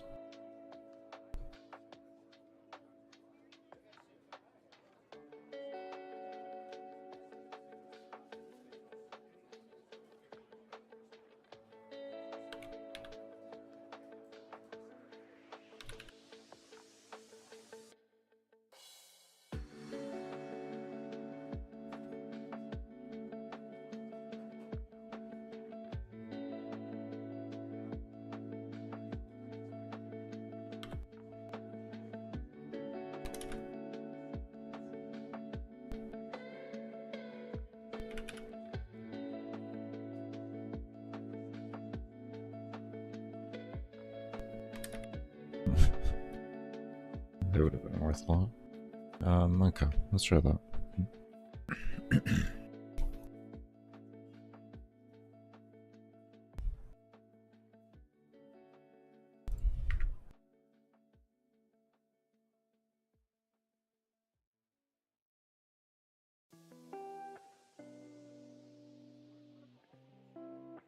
Did we use scale level for those? I thought we used something different. Yeah, scale HP base. Oh, it was all time scale level at the end. Oh.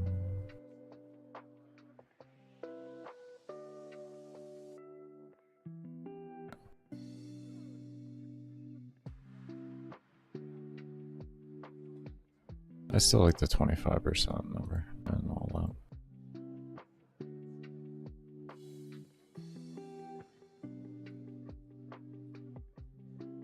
That's what I'm missing from this equation.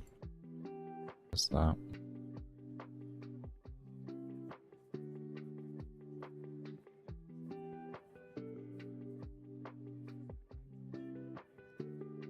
Oh no, this is scale level here.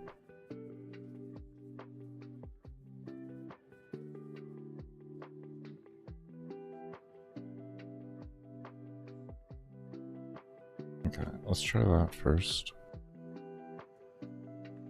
We'll see what that looks like. Right now I'm just looking at levels per hour. And I'll be adjusting other values and within that here soon.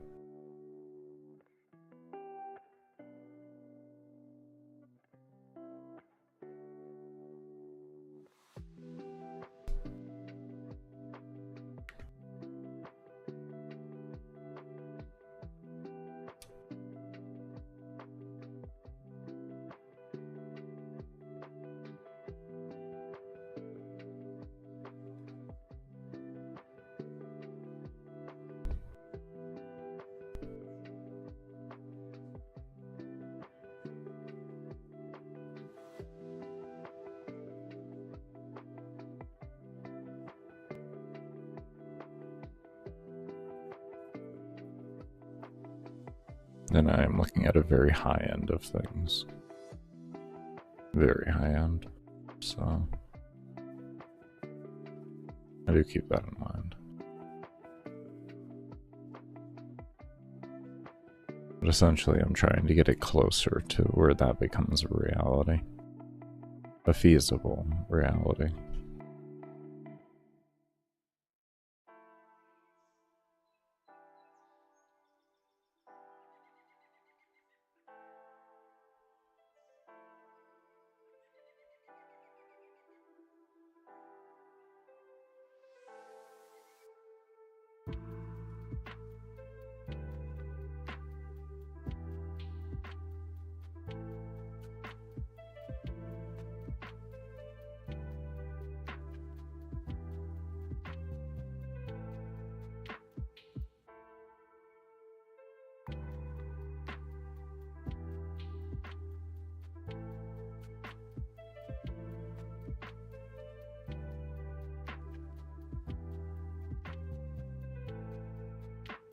I feel like I might adjust player level maybe down a bit more.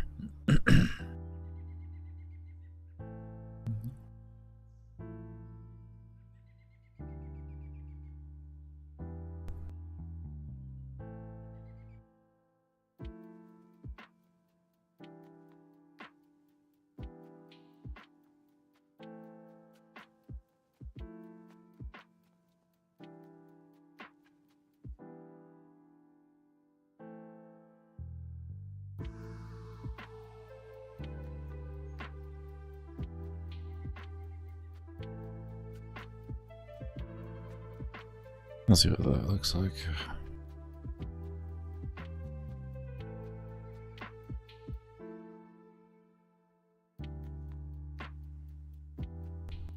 Not where you wanted to go, Baker.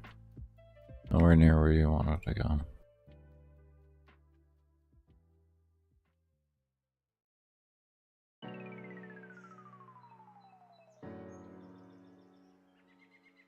That feels a little I don't like that.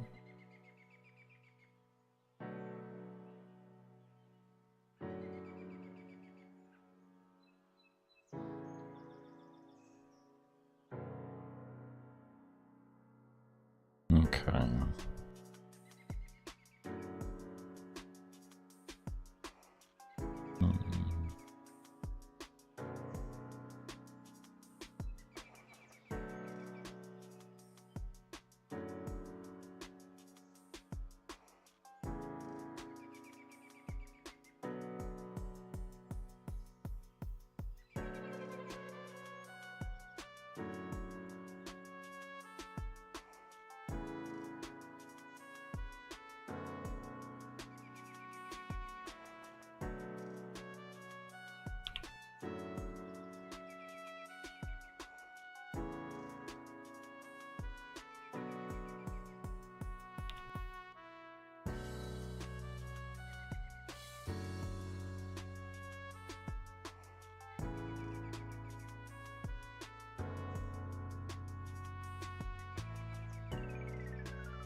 It actually seems to be a little bit more consistent to what I'm looking for.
Definitely slows down pretty hard, pretty quick.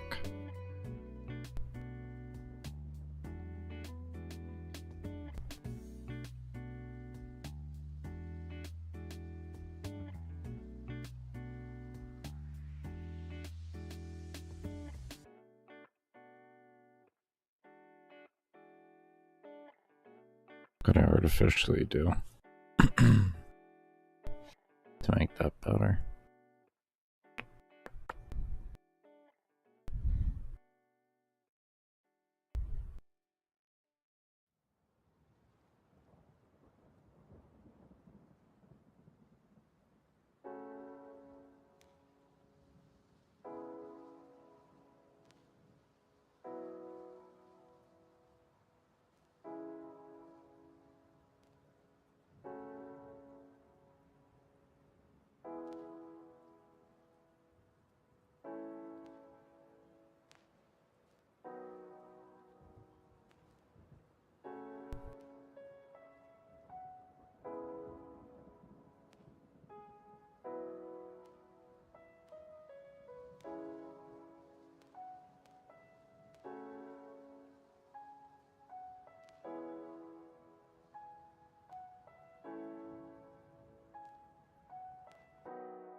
Hmm.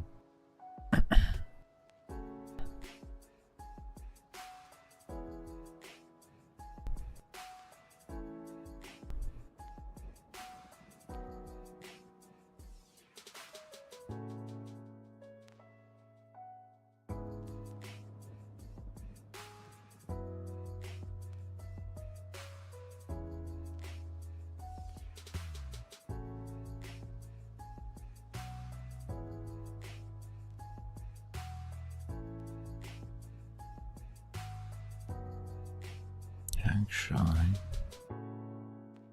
what is a good possible? Yeah.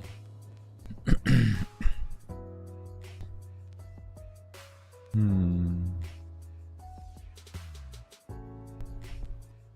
gonna give this one more time.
Also, what I'm thinking of doing.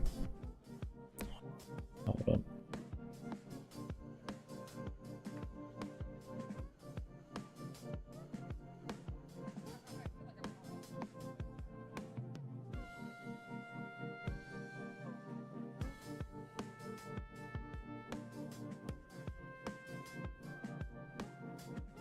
Okay. Oh, that was random. I can breathe now. But anyway, so what I'm thinking of doing is maybe having two different modes of scaling in the sense of the enemy and player level. And if you keep a certain kill per second, then you activate a faster scaling, and if you go under that, then you activate a slower scaling. That's what I'm thinking of doing for this mission.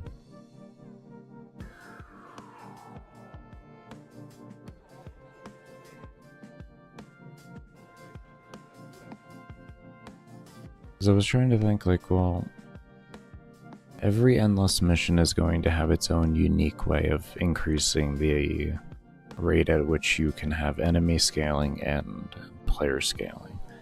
How are you going to make that happen here? And how are you going to make it make sense? And I was like, well, I mean, if I kill so many mobs per second and meet that threshold, then I can use that.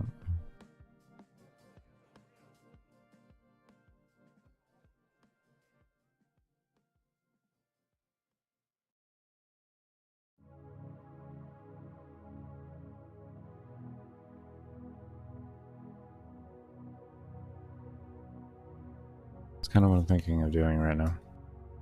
And we're going to do that.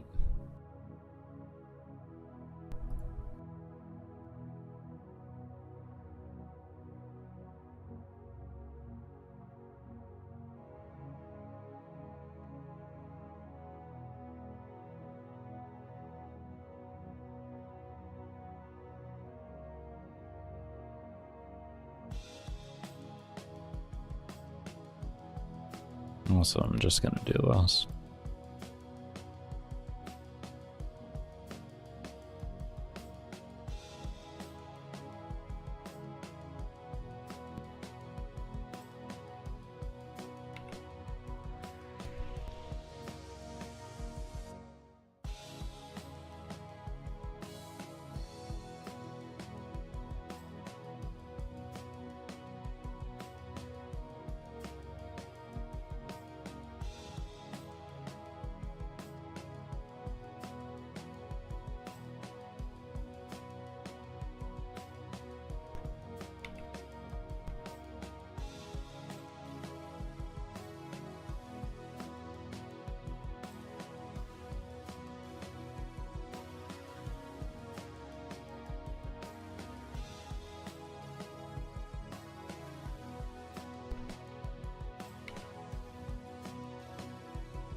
Okay. Let me find.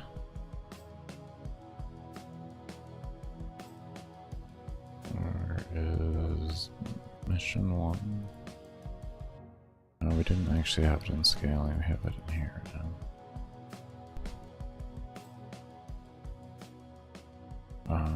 What alarms do we have free? We may have to move this back into that. We actually might have to.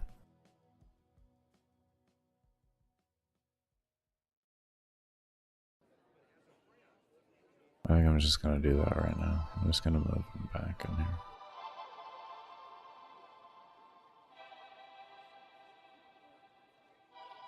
just be smart at this rate.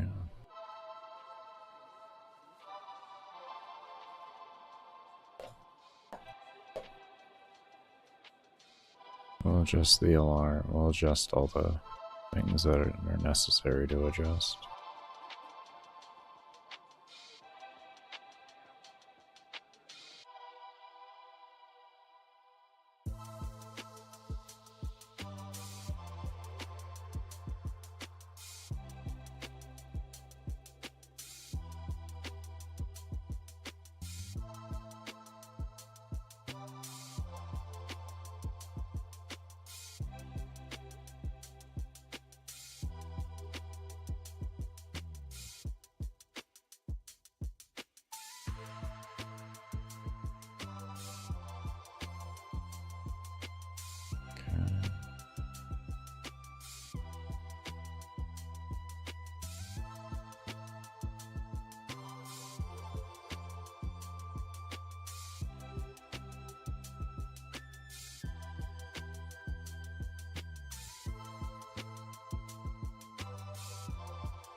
That is the fundamental basis.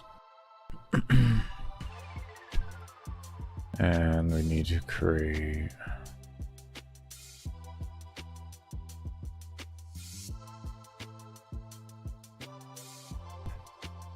what would be the best way to handle this?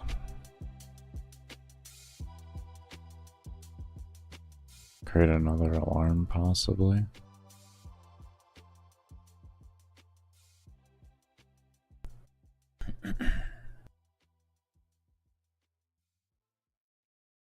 And we'll call this variable global dot kill count. We'll call it free count, I guess. Free count.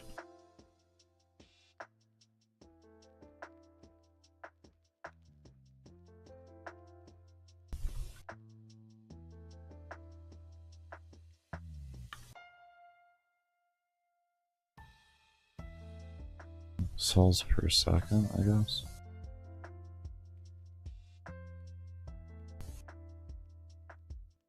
Okay.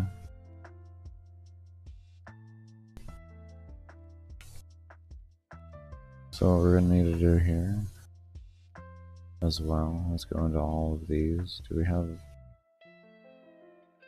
bar zones?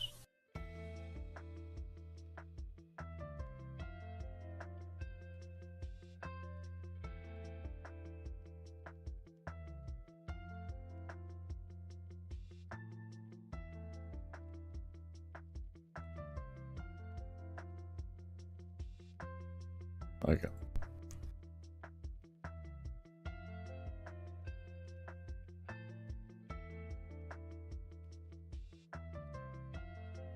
Stupid. Come on.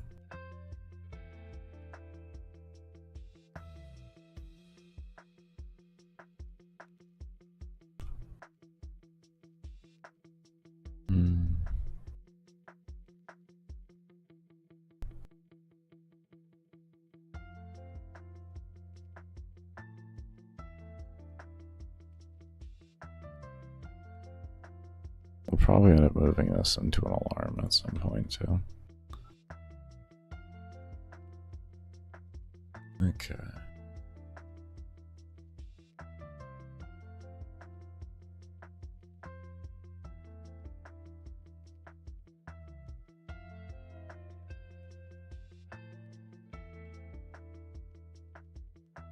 Ew. There we go. Okay, I see how that works now. I thought it was directional. I didn't know it was focus based. Okay.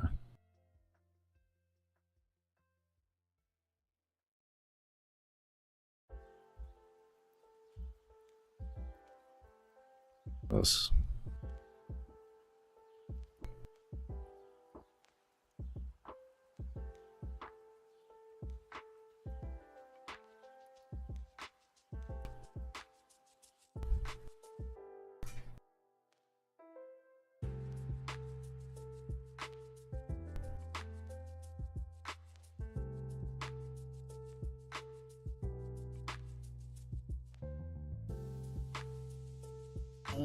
How are we gonna logic this?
Okay, so that's baseline logic there on how we trigger that.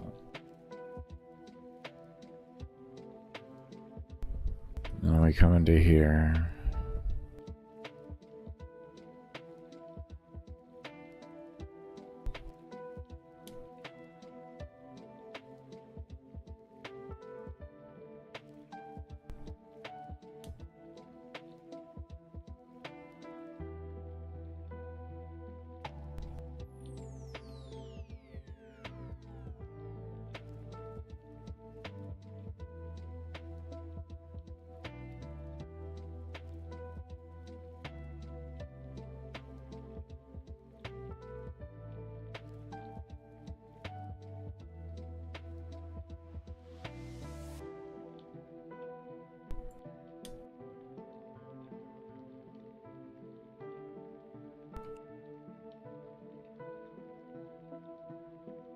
Set alarm 5 for 60 seconds.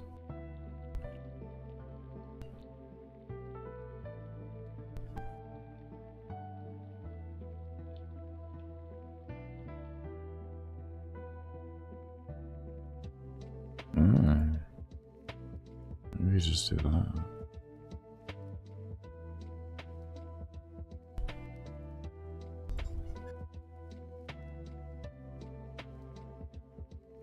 And then this just forces the other ones to go off.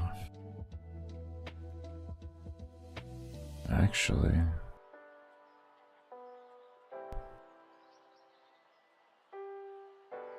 And then we're gonna want this to be set to 0 as well. What's up, Camel? How you doing?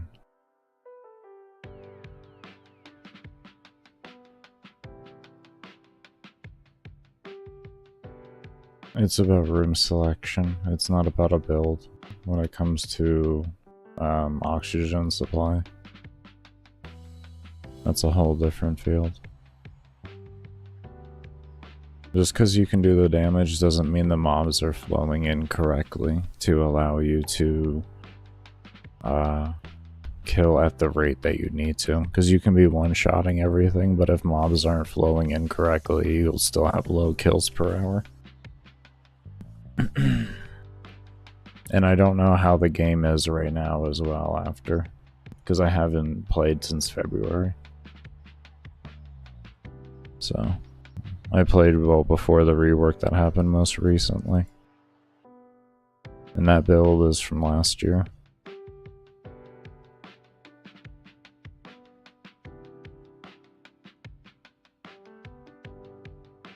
And then the other build is just from earlier this year before all the rework and everything.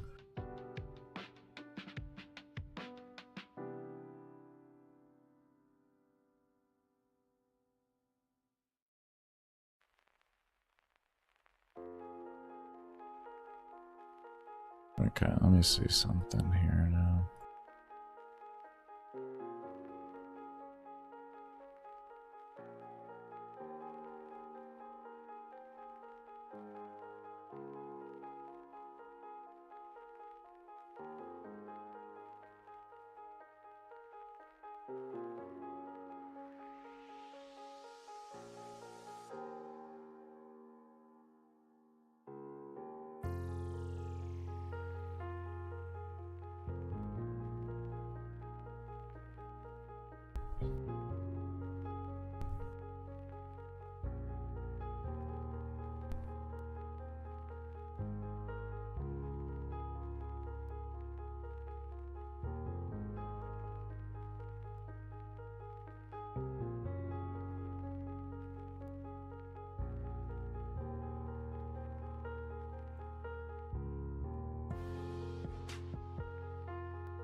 Okay, we got a crash. Alright, we're doing something at least. I'll set before reading. Alarm 0.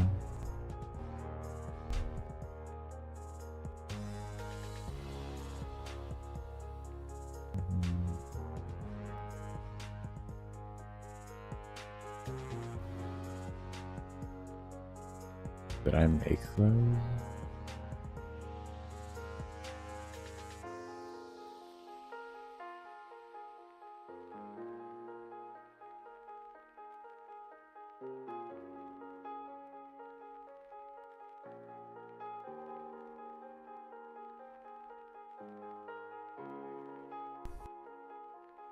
There's no non-global here.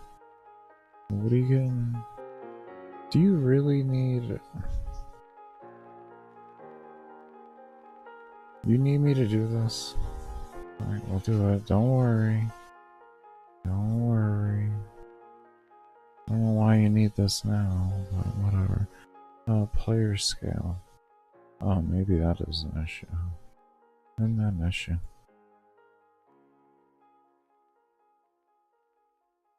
Should read your errors, Baker.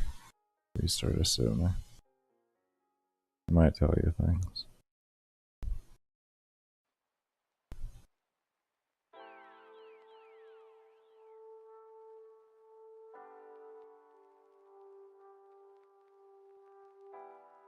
Hold up.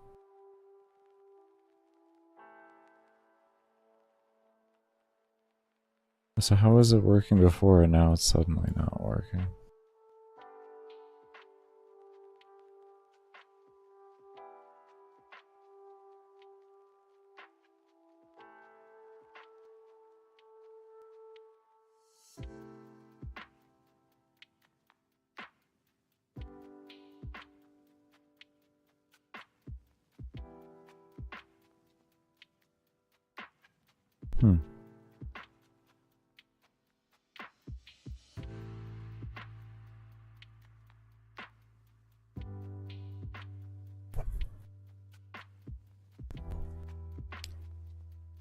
trying to think where I made this before to work.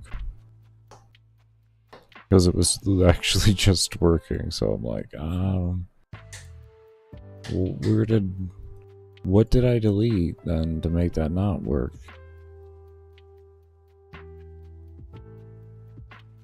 But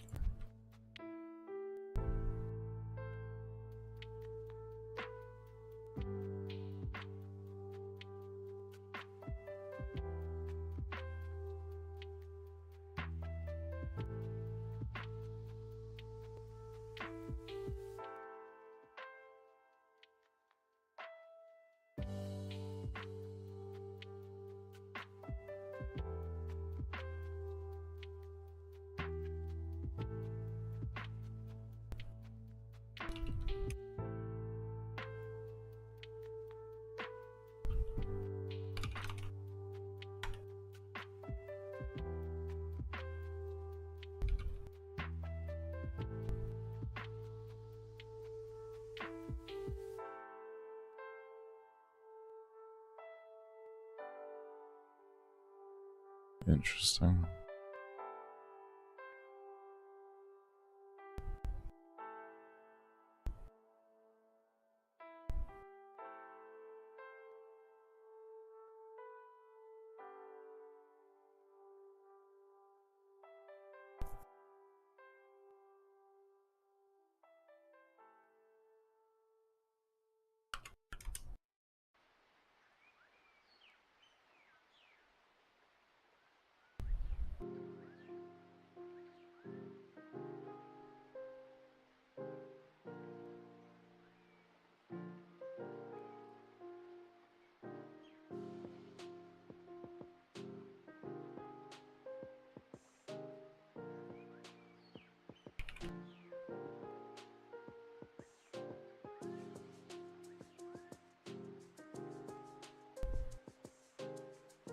Yeah, you stop being mad at me now. I understand it, but whatever.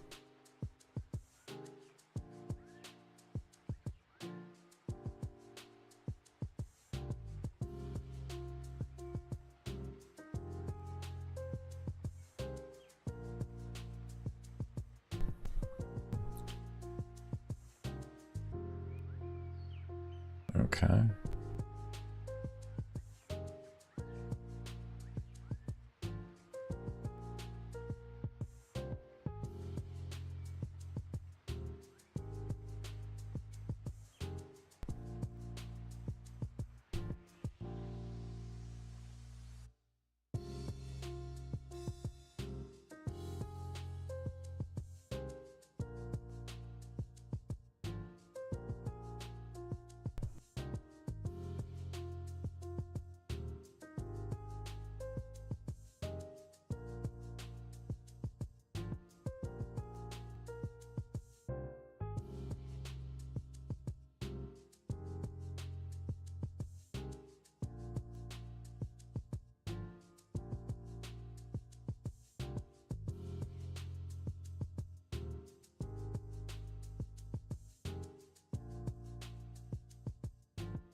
Give it a moment. Definitely does look to be faster.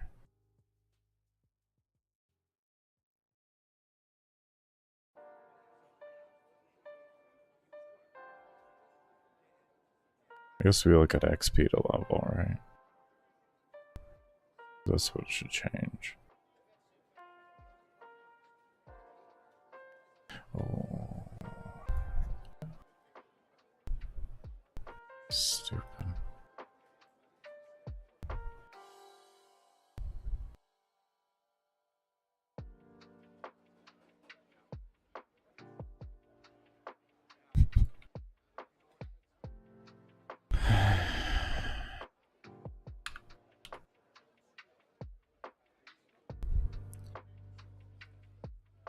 I just realized something, like the equation, even though it's a less of a percentage, it's still going to be just less of a gain. But if we want to reward the player for a certain amount of kills per second, we should take away how much experience it's going to take to level. we should probably take it away, you know, and allow them to level faster that way. When you think about it, like, that would make the most sense.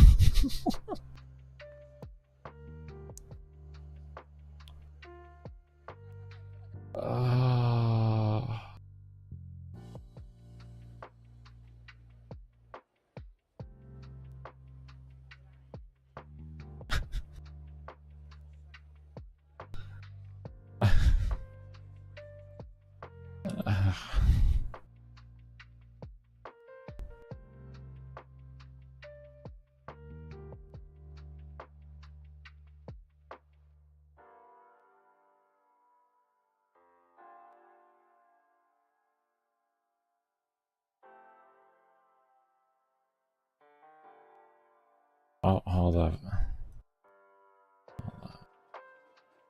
I think what we need to do now, as well,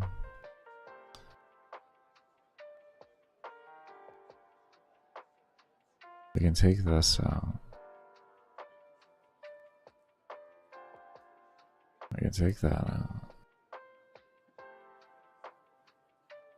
Yeah, I figured that was gonna keep that. That is actually running. Hold on.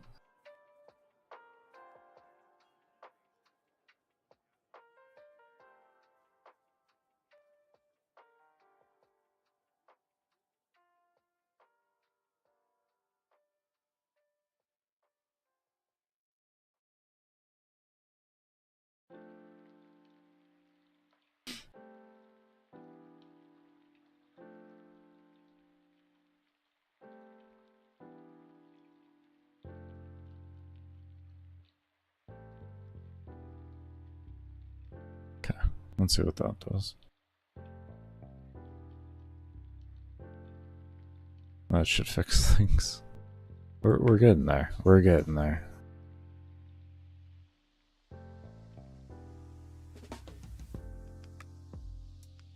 See?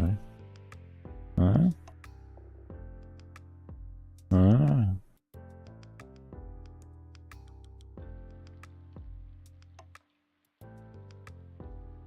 Ah? Uh-huh. There we go. We're getting there. Okay. Alright.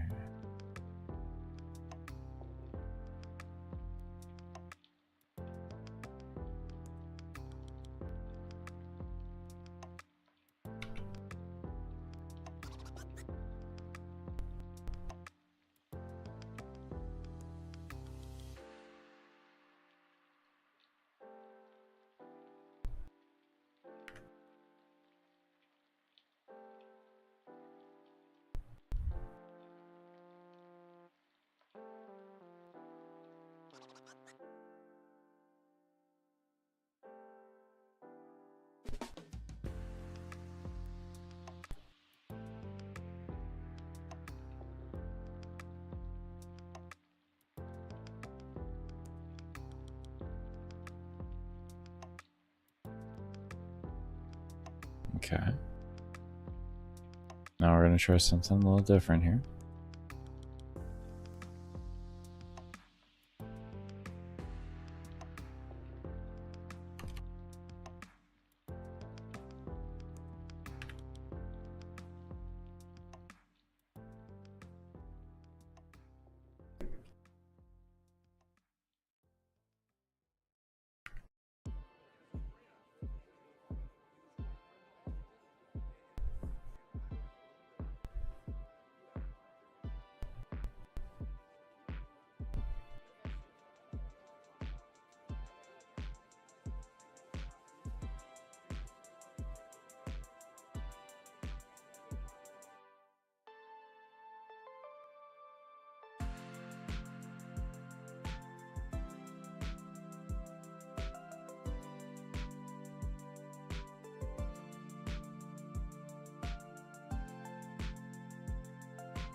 Okay, let's see how this looks now. I just wanted to make sure it worked.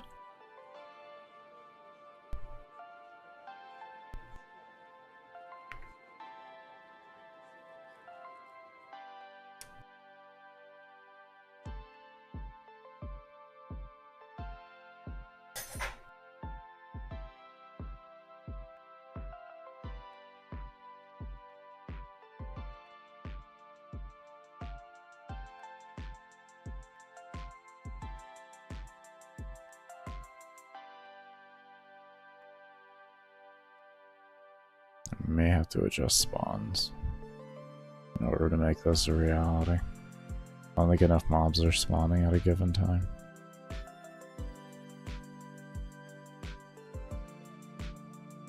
Better we increase the frequency of the check.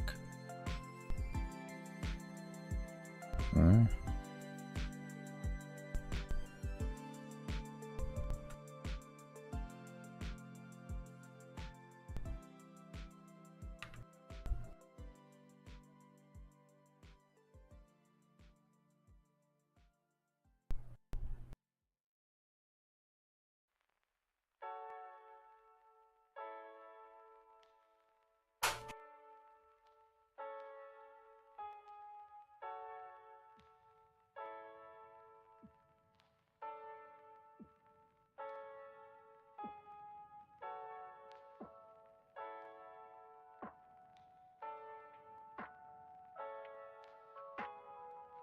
Mob frequency. I'm not gonna go further than that.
Okay, so you don't need to worry about things.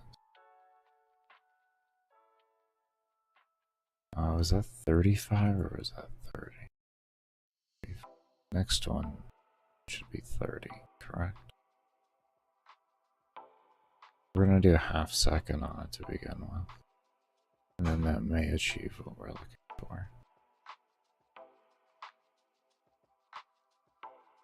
33. Okay, so we'll just hit them all at 35 then.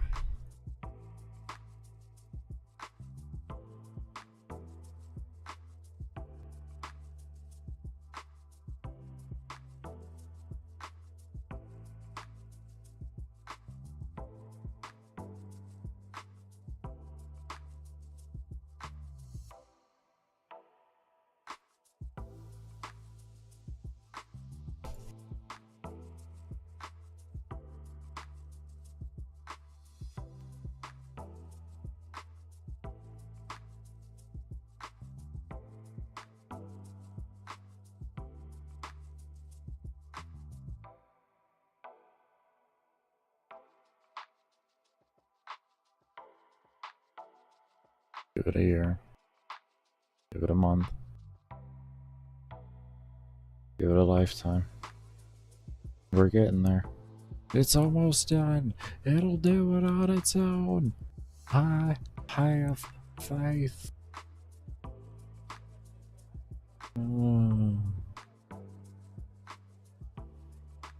Baker, why does that one have such a heart attack? 'Cause my computer doesn't like how much code is in there.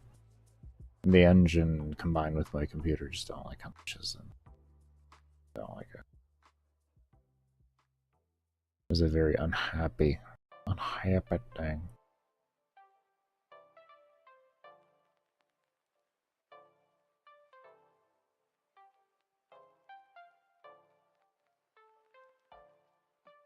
Yeah. Yeah, we're waiting. Don't worry, we're just waiting. We are just waiting the good wait. There we are. Like, oh man. Yeah. That's what we doing. Baker, what? Are you saying it's not responding?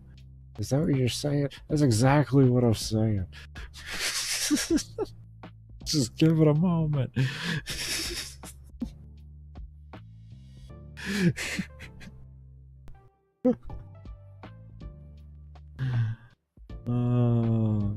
Is it gonna crash, Baker? It will not crash. There we go. It's back. See? Oh god, I need a new PC.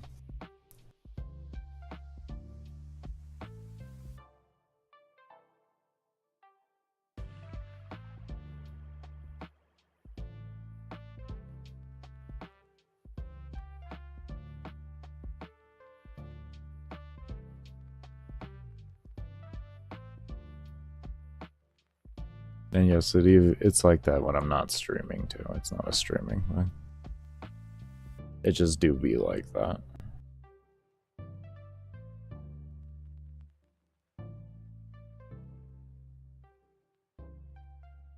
Okay, our kill rate's gone up. XP is still going higher. Alright, we'll give it a moment here. We'll give it a moment.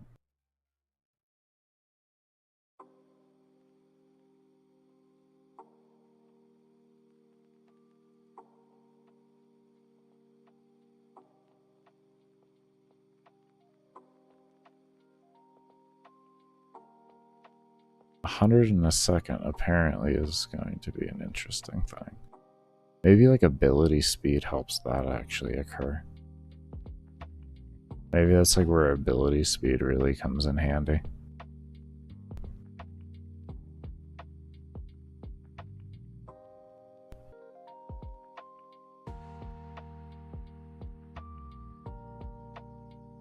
Until like, let's see.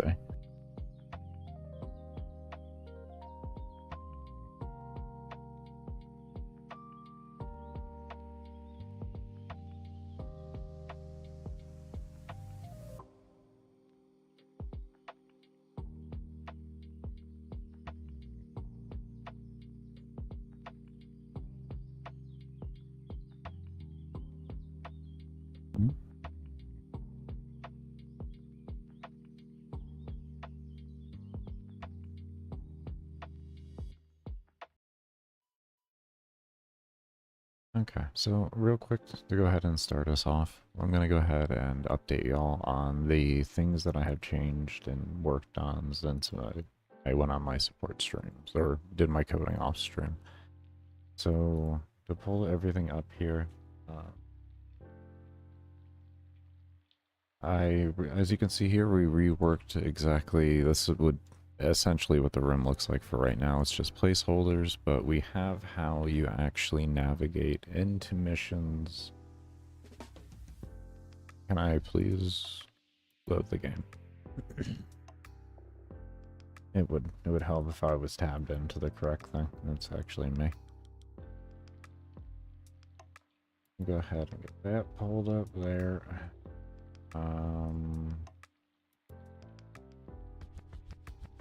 This one? Did you? Yeah. Alright, cool. Alright, so now when you come in here and you hit new game, you'll be able to equip the buff that you want to equip.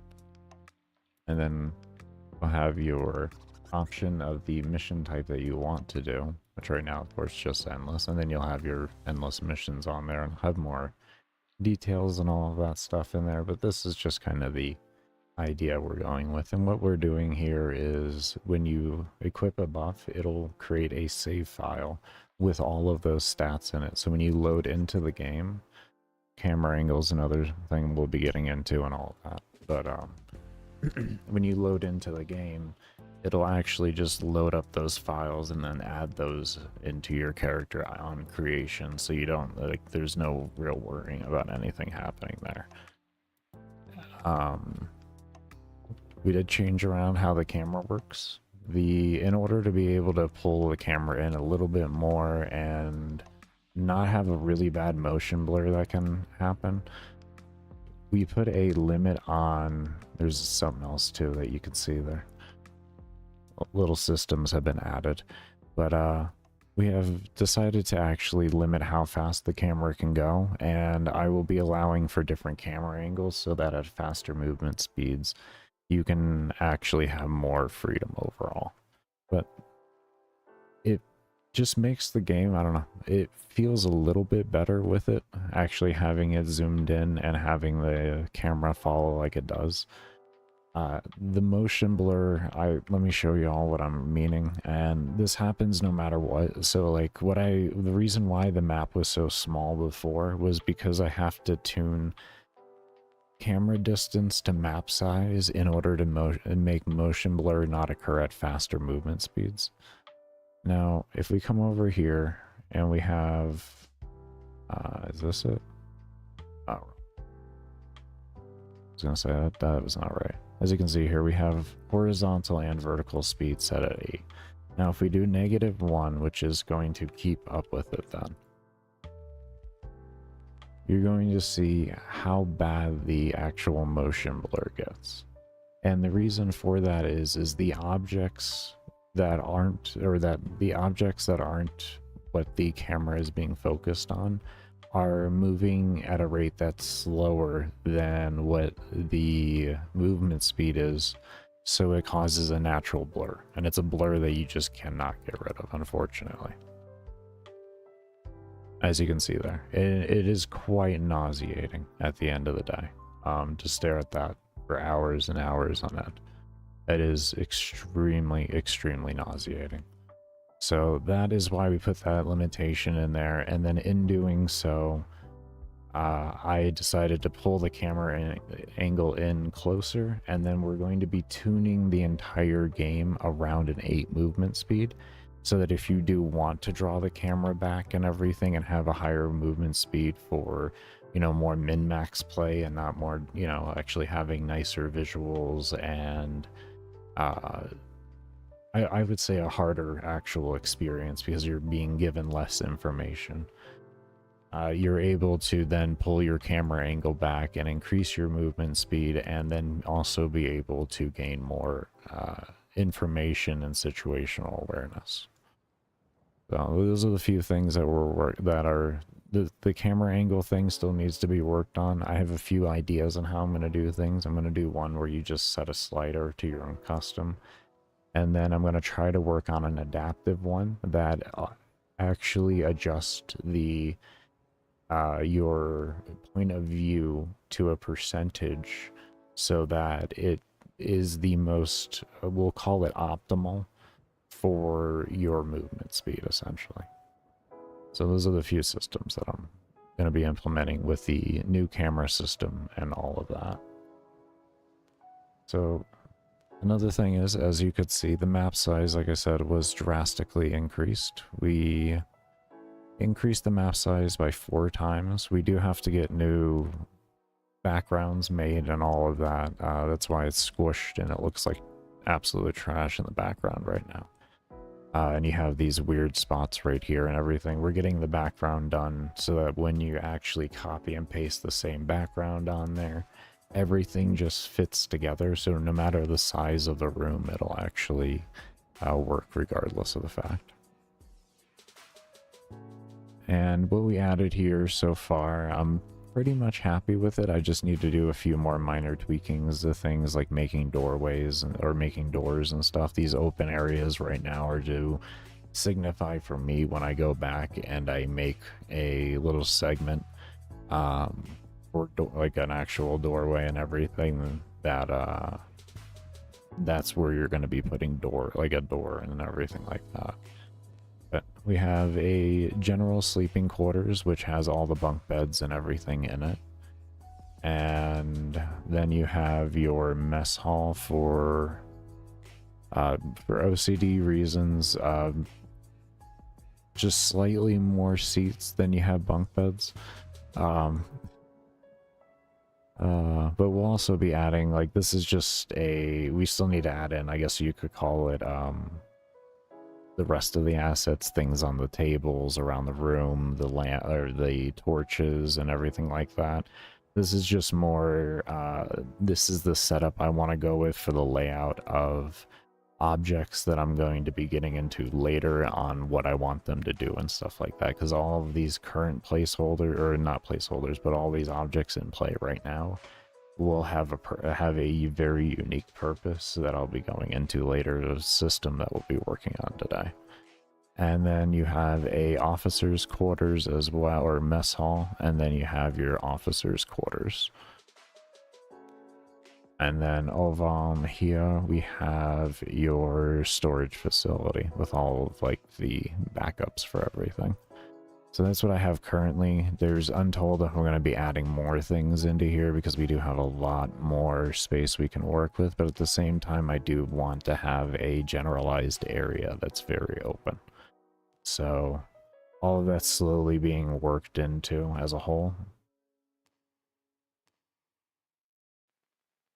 What else was there? What else was there? Okay, reworked. So the mob spawning has increased by like threefold or so, sometimes a little bit higher. And one of the biggest things that have helped with that is how I have redone a lot of the things. Anything that I could take out of a step that didn't need to run on every single step. And I don't know, I kind of feel like this, you know, checking for a 0 should run at every single step for like a mob dying. The last thing you want to do is have something take one extra step regardless of the fraction of a second to have it die, you know what I mean? And then you die instead, and that's just nonsense. So like always on the death things, we kept them in steps, but we took our movement off, which is our biggest thing. We took movement off and we... Here we go. We took movement out and we put it into an alarm.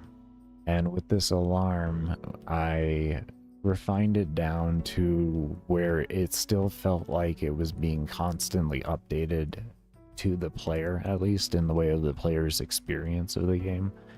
But I maximized it to the point to where it gave me a shit ton more performance, because instead of running every step, this is now running every 10 steps, which is massively different on performance. So I had figured that out essentially by going up to a half a second originally, which would have been 30 steps, and then going up to 60, which would have been 1 second, noticing there was no difference between the two, and then I worked my way downwards until I found a point to where I lost that performance that I had at 30.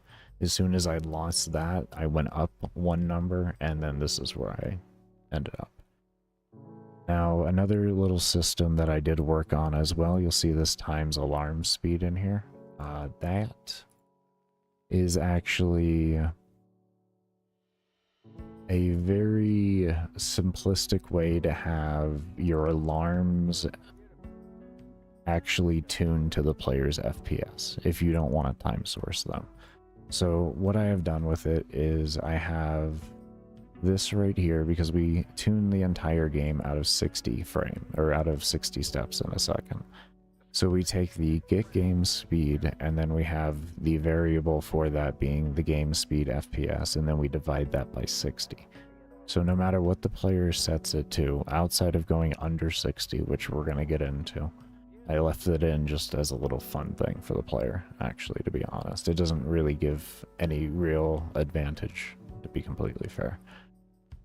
But as you tune upwards, your alarms will set correctly so that you won't have faster attack speeds or slower attack speeds and stuff like that. And then what this does is if it goes to less than 1, which is what I spoke about going under 60 FPS, then it'll automatically keep setting it to 1. And then that number there simply just gets multiplied in alarms. And that's the whole system there. It was much more simplistic and lighter than running just time sources on everything like that, or having extra variables to load up for different FPSs and everything. So I was like, okay, we're going to go ahead and do that. Now, when you do go under 30 or go under 60, though, it will increase the fire rate of both, and the fire rate of you and the enemy, and also the spawn rate, but it will decrease your movement speed. So it kind of like levels each other out on the overall experience. Give me one moment here, we'll get some caffeine in my, and then we'll keep going on over these changes.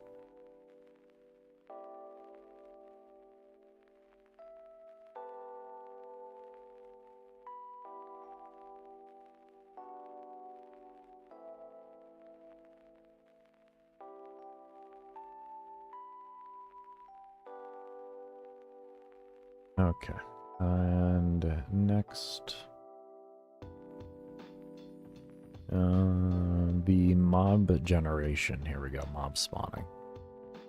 So I have my same timers, I actually reduced the amount of timers, but what we did was we made some new values actually. And with these values, here we go.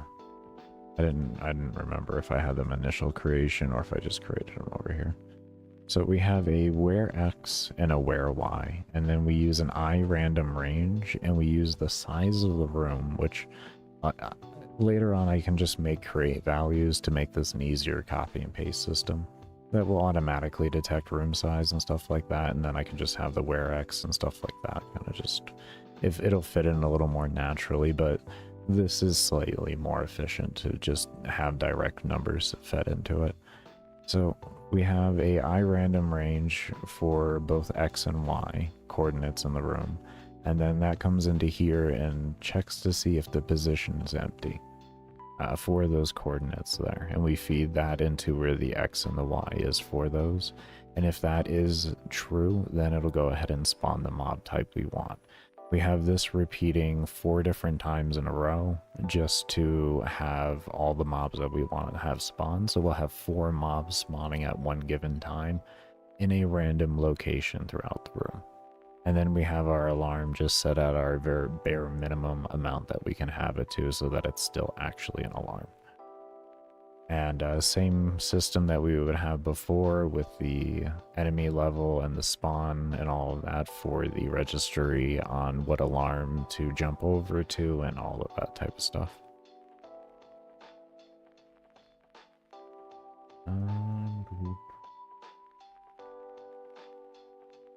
Okay, and finally into the system that we're working on today. Let me go ahead and just get a new workspace open so that I can work on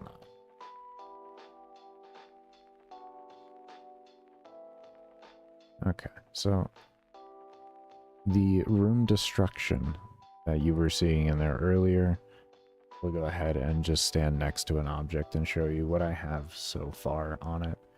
And what this system is to do at the end of it all is allow the player and enemy to destroy objects in the room, have them respawn at a different time, at a random other time. I still have to figure out the timing behind that, that's why I use the word random. And this allows for the freeing up of the environment, which then will gradually also increase mob density. Now,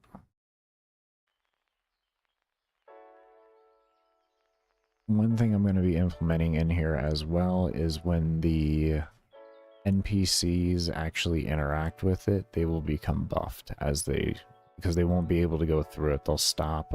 Same with interactions to objects here. Instead of having your movement speed slowed, they're going to just stop you instead now. And what this is going to do is it's going to slowly buff the NPC, the enemies against you.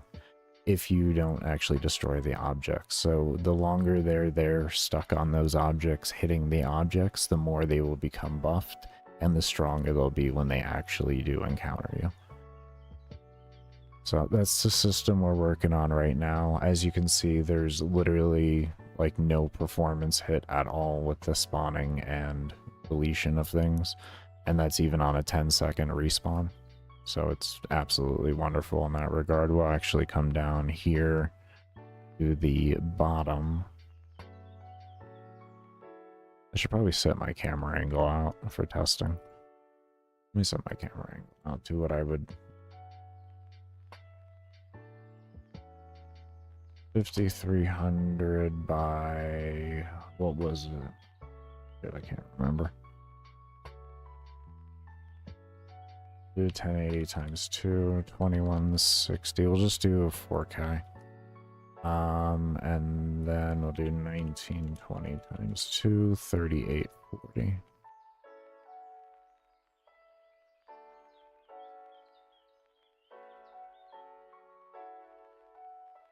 Is that 4K or is that 1440? I don't know.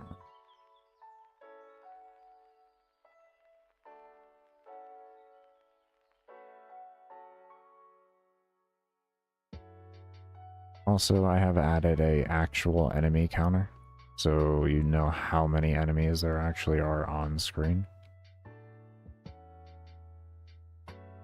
Forgot to even say that in my notes. Okay, I think we're almost there. As you can see, with just having the camera angle pulled back, you can get across the map very quickly and it's not an issue. But as you can see, in a room that had a fair bit of density in it and walls and everything, not really an issue for things respawning.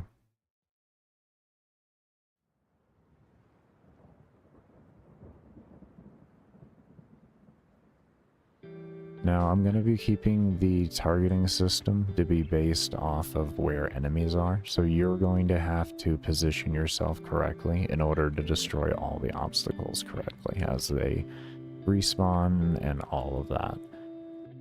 And this just gives the player more of an incentive to actually move around the map and make sure that all of the obstacles and everything are actually cleared up, so that the enemies aren't getting buffed and all of that. Or you're going to want to have enough range to be able to cover doing all of that and be able to kill mobs fast enough and not have them stacking on top of you. So, yeah, as you can tell, we have 1700 mobs on map right now, and we are at the minimum density, by the way. This is the minimum density. This is not maxed out. We also did slow down all of the enemies and all of that. We changed around the targeting system for the spellcasters so that they go to a old location of yours, more or less. They won't actually constantly follow you. They'll update slower, so you have, as you can see, the ability to actually dodge them. And we slowed down the game because I decided to pull back in the camera angle, and also when you're set at any of the mod densities, it can be chaotic when you're not in power creep. But especially when you max out mod density, which right now we're going to go ahead and do that, and I'll show you all what that looks like. As you can see, I mean, it's a bit rough there. If you max out mod density, you're going to be dealing with it.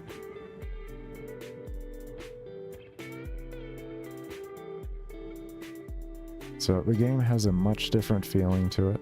It feels a lot better overall, and you can see enemies right now, they're doing a lot of damage. As you can see how fast my health dropped there. So you have room to kite around now. You have constant enemies to have to deal with. We're at 3,600 right now on the map. So you're going to have a lot more to think about when it comes to the overall play on this map. And I can honestly say I'm finally at a point of very, very happy with where the overall game is sitting at right now for the first mission. It's a very unique style of just having a killing room, and the objective stays to that. But there's little things that you can do to make it easier or harder on yourself.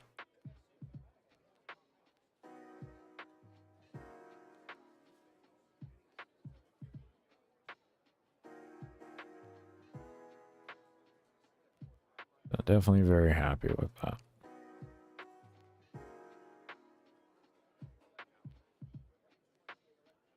Let's see. I think that was, yep, all caught up. All caught up on the things. All caught up on the things. Alright. So that's what we worked on over the past some days. Let me show you that targeting system here as well, since I did speak on it. So what this does is I have an alarm here, or not an alarm, on creation. What it does is it just moves right to that direction there, and then it'll run the alarm, and then that's it. So now it's at whatever location it was at the point of it being created, or wherever you were at the point of it being created. And like I said, I did this so that, you know, you could actually dodge the things and not just outrange them. I felt like that was a lot more fair to do.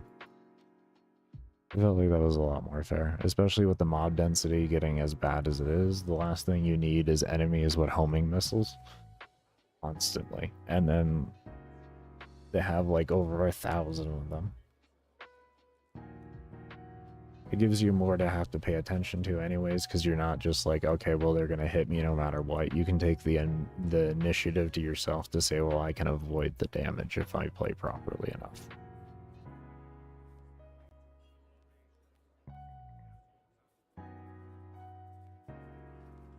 And I guess to give you an idea of what the game would feel like at the movement speed that we intend for and everything, and the point of view, I'll give you that real quick, and y'all do that, and give me a moment here. How you doing, Max?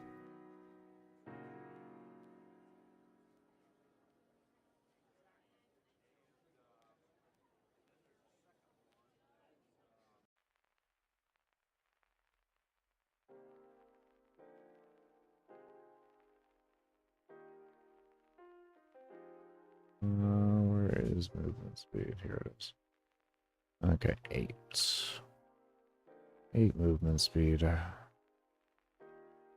Okay.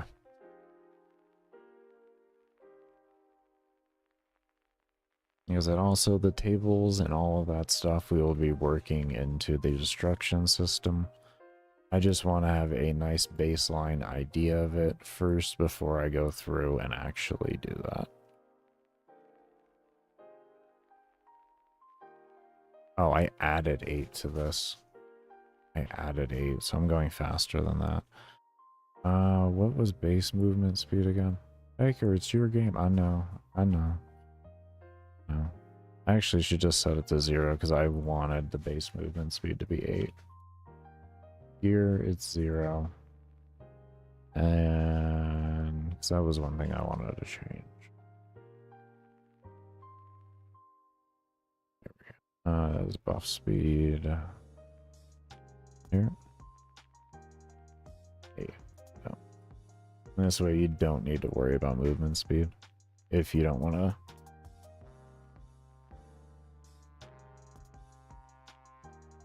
go faster than the base.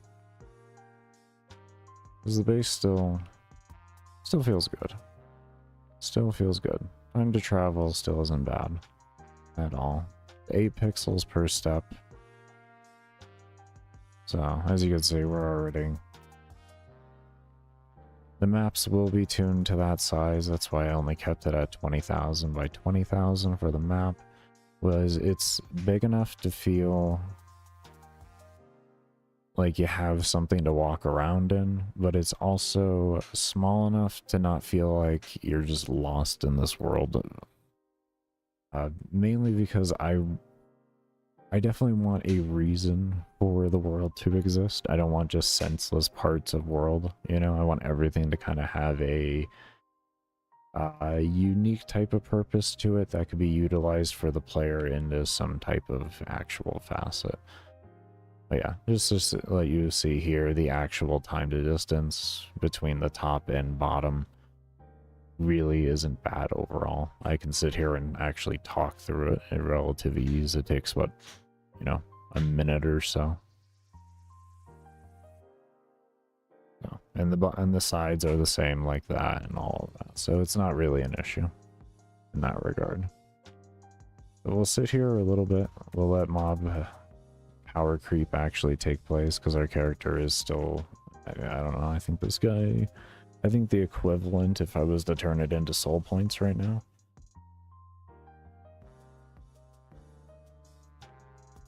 is like 50 or 60,000 or something like that, if not higher. I don't remember exactly. 20,000, let's see here. 20 armor. You need 50 armor for each 1 point. Or you need 50 soul points. You got 20,000 damage, and that's going to be 40,000. Yeah, this is like 130,000 is what this one was. Level 130,000.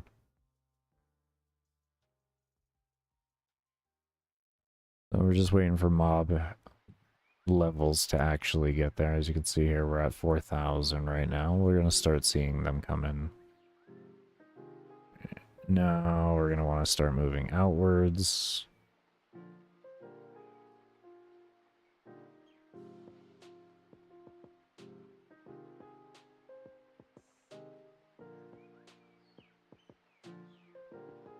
And as you can see, once you start to lose the power creep, you'll actually start to feel the pressures of the mob density a bit more.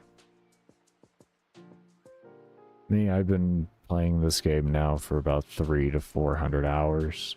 So yeah. And I have a couple thousand hours in Vampire Survivors and 500 hours in Deep Rock Galactic Survivors. Or 500 hours in Brotato. I'm just used to these games. My biggest issue with a lot of those games was either the scaling felt too limited or the maps were too small. Those are my main problems.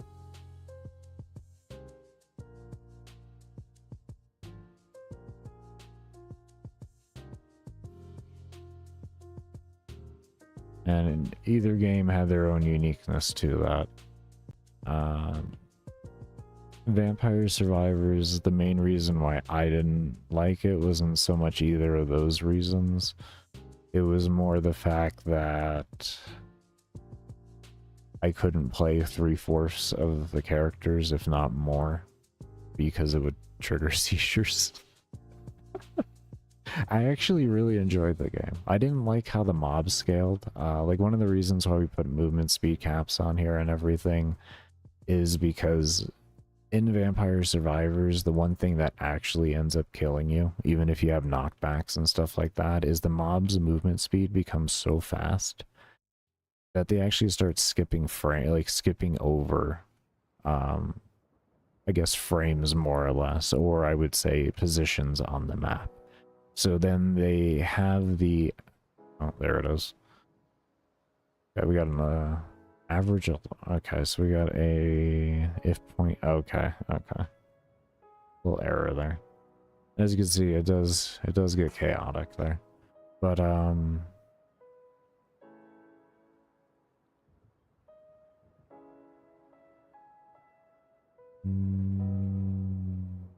oh yeah, I also added a system to where if the mobs are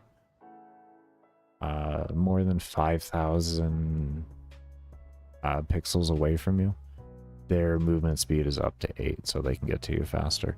When I had all the movement speed at like what it is baseline there, what you saw in the mission, on your actual camera, the mob density was terrible. Like, they were there, don't get me wrong, they were there. They were just there on the map.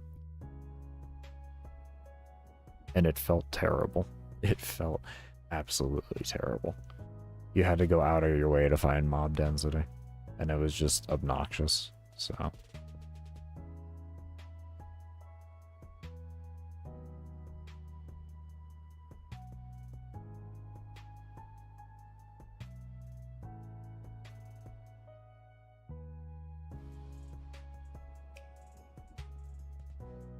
Does anyone else need this? I don't know why the code isn't there to begin with. Does anyone else need this? Let's check over everybody real quick here. Looks like everybody needs this. Everybody's just an error waiting to happen. What I could do is, like, to clean this up if I wanted to, would be delete all the enemies. You know, or maybe have like a switch case in here.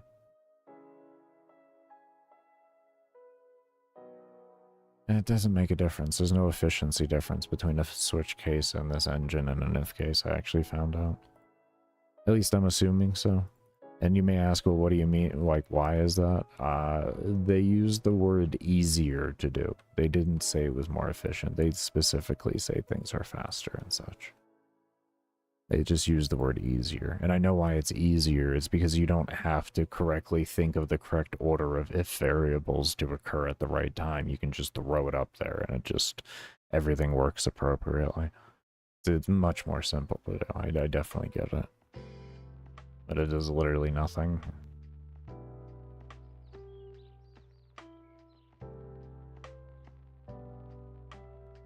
It's like, as long as you have the logic figured out in your head, you can do fine with if variables. It's just a lot harder to do. To at least make work correctly.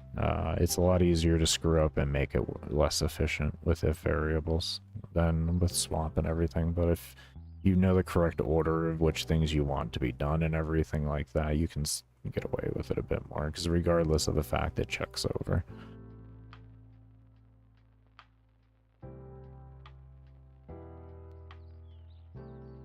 Okay, so that's set up there. That's good news with the bears. Okay, so...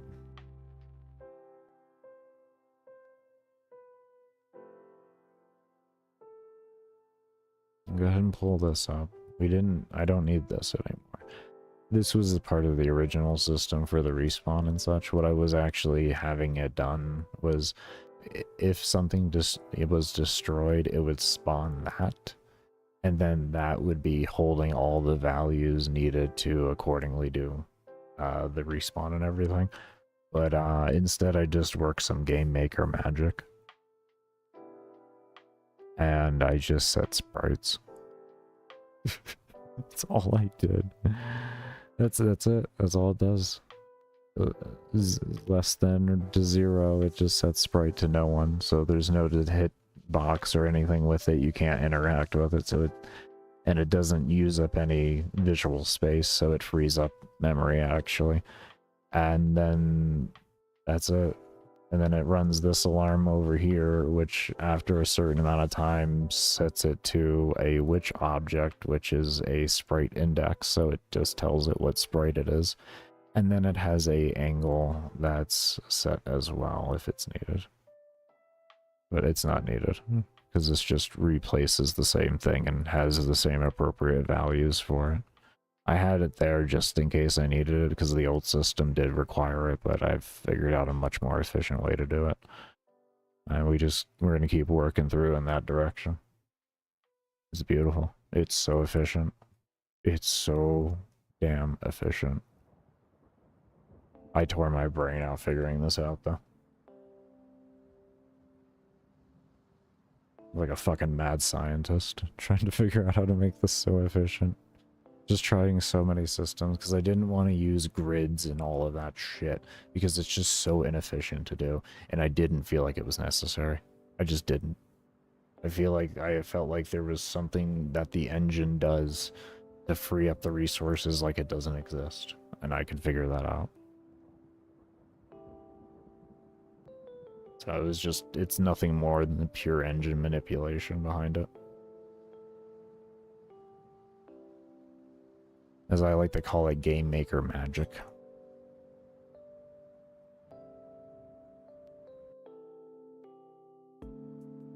Okay, so what we're going to work on now is a system that when these, the enemy collides with them.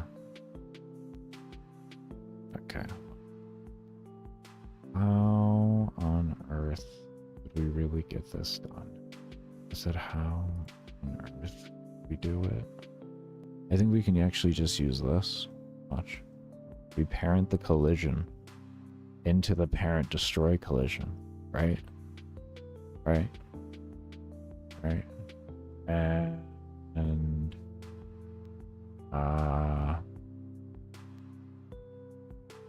let's set their health to something reasonable so that we can test appropriately, right? So let's just say 10,000, I guess. Unreasonable amount. Let's see what happens there. The whole goal is to make this as humanly efficient as possible. I don't want this system to even be recognized as a running system. Oh, come down. We have a lot more walls spawning here. But yeah, that is the main primary goal, is we want a system that isn't even recognized to be running.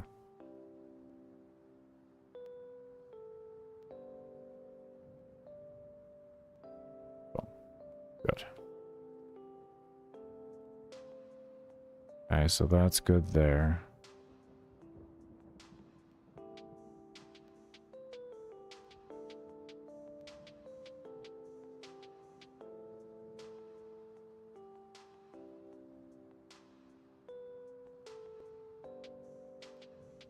Did I add too much health? I think Baker added too much health. I think we need to take away a 0. Let's take away a 0.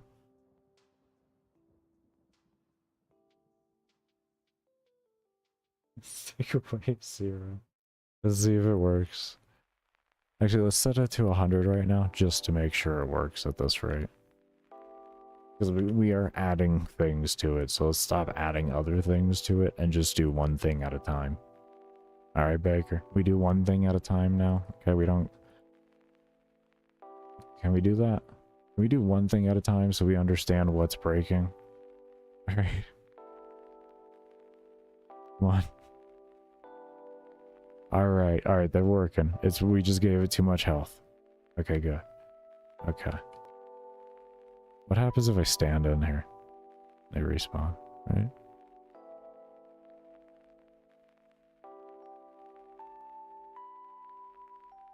Do I get stuck inside? Now we're gonna find that out. I mean, that is kind of your own problem, isn't it? Baker, is that fair? To be honest, with the amount of power creep in you have in this game, you're damn right that's fair to me. If you want to get your dumbass stuck in a wall, you better be able to get yourself out of that wall. Yeah, I'm being dead serious. I actually like it. You best use that fire rate to your full advantage, damn it. Oh.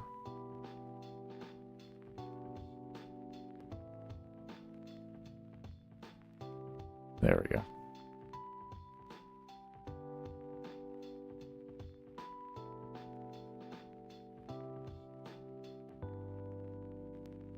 Oh, you do get stuck. Ooh. Oh, 5. We're doing it. Oh, putting a stamp on it. I like it. I fucking like it so far. Alright. Alright, we're getting places. Alright, we're getting places. Okay, now lettuce, tomato, and cheese. How the enemy interacts with this. We're going to set the interaction up in the enemy itself. Do I want to... Yeah, everybody has their own stats. So yeah, we'll set them up in the individualized enemies themselves. And this way...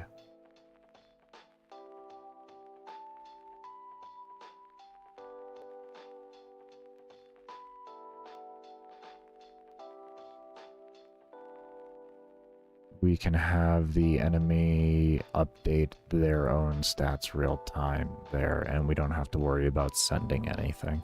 So yeah, we'll set up the interaction here. We have the interaction inside of the destructibles themselves on how they interact with the enemy, and now we're going to make how the enemy interacts with the destructibles. And just to save efficiency, we'll split them up. Okay.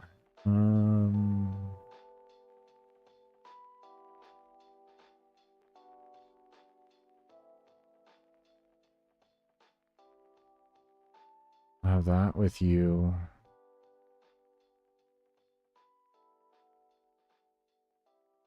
And what do we want to do here?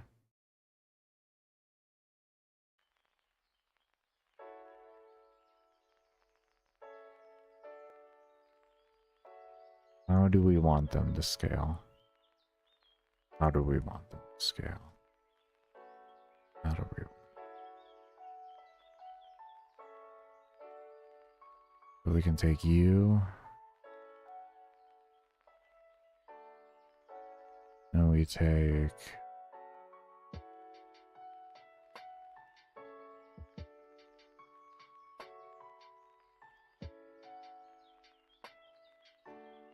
you.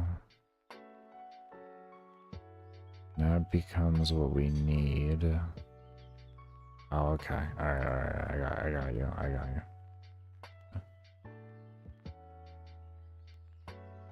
So we need you. We need you. You.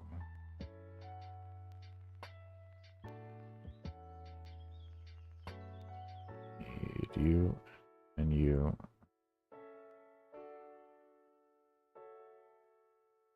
And I need you and you. Okay. Boom. And we can just bring these in here so we can stare at them for a moment. Let's go ahead and open them up in a new window. Can we get a live preview just so I can...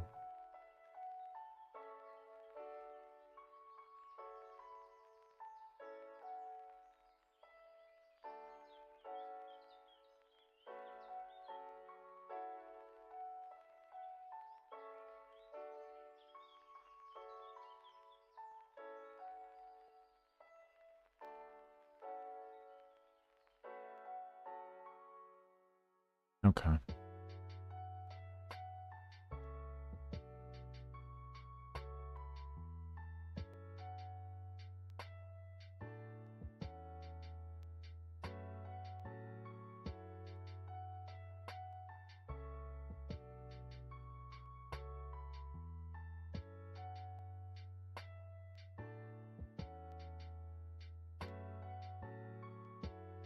I have like one right now. We'll just make a 1%.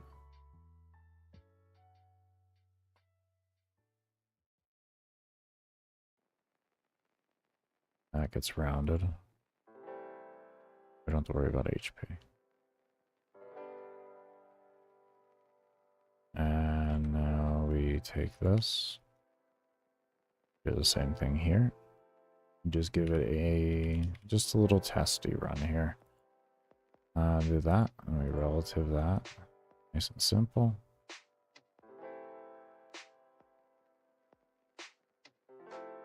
This will actually buff everybody on the map.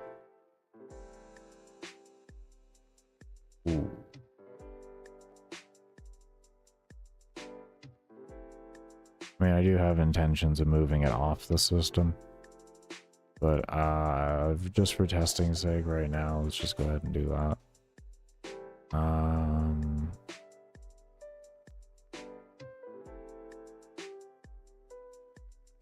Now here.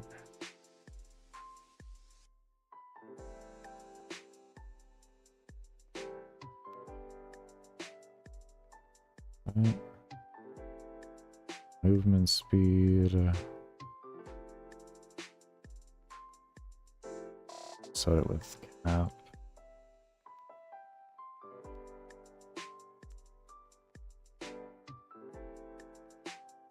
One, and then we say if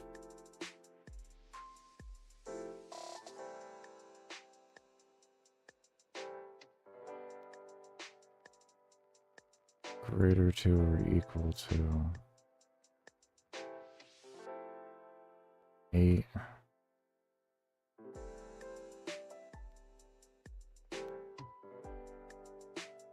Set that to be 8. This becomes relative. And let's do that. And to make it more efficient, that. Okay, so the reason why we're doing and running the if variable first is once we hit 8, we don't need it to do this at all. We don't need this. It's just boom, boom, boom, boom. This is going to run this regardless, so we're just going to be telling it to just stop, stop, stop, stop. What we could possibly even do, maybe make it a little more efficient. We could say greater than 8, right? And slap a else in here like this. Just to make it slightly more efficient for when they do hit 8. This would be essentially assuming that they would always be hitting 8 every single time they'd interact. It is assuming that.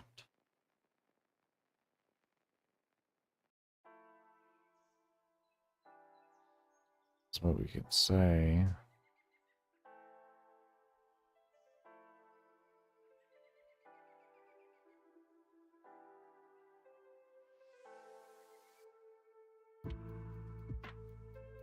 Equals 8. Run that. And we just have it exit. And then this saves that step from occurring. So until that occurs, like I said, that this would be assuming that this would then pretty much become a default. Which I guess isn't a bad assumption. Because the reality of the player getting a 10,000 range that isn't going to be hardcore dedicated to the game would be slim with how things are set up right now.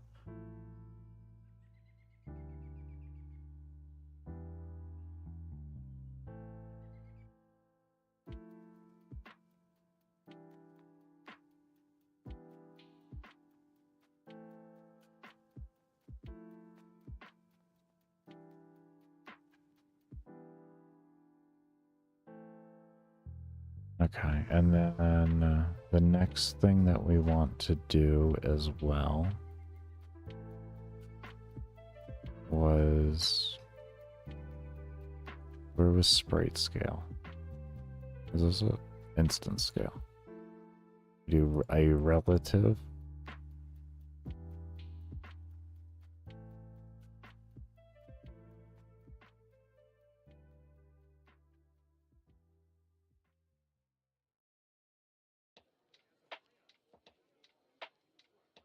.001.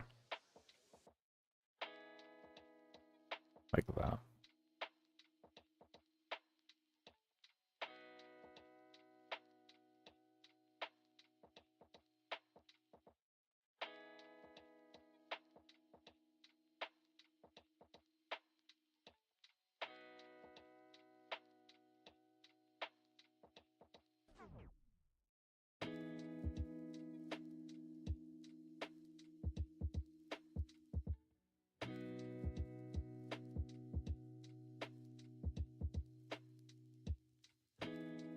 Let's just try that on a baseline. I'm gonna rework the spawns real quick here. Just so I can test with, which is nothing but the babies. Nothing but the babies.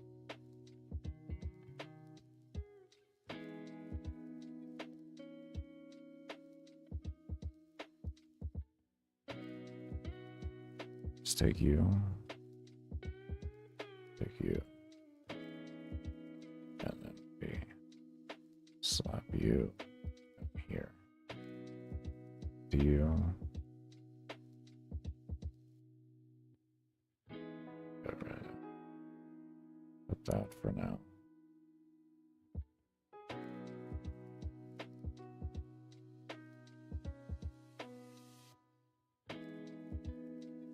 Here's the good news on the bears. Take that.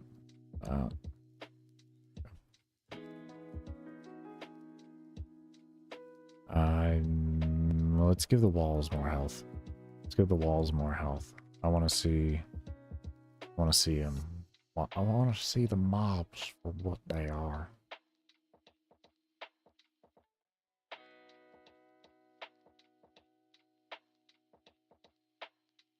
I want to see what they do. With the rigmarole.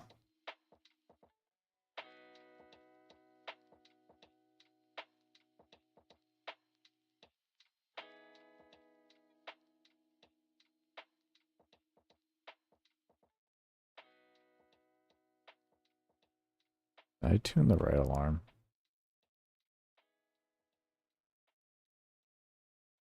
And is alarm 0? Do I have average souls in there? Young, yeah. I don't know why I thought I saw an average soul.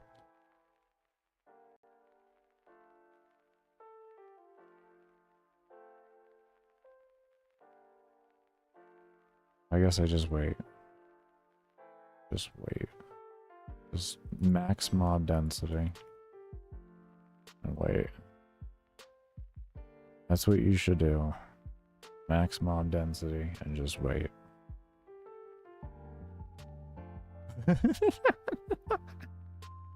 Oh no! Oh no! Oh no! Oh no! Oh no! Oh that! Oh my! Oh hello! Oh my! Oh jeez!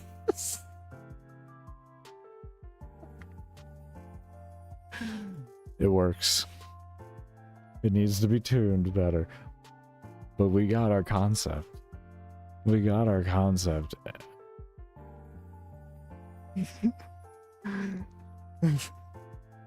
Alright.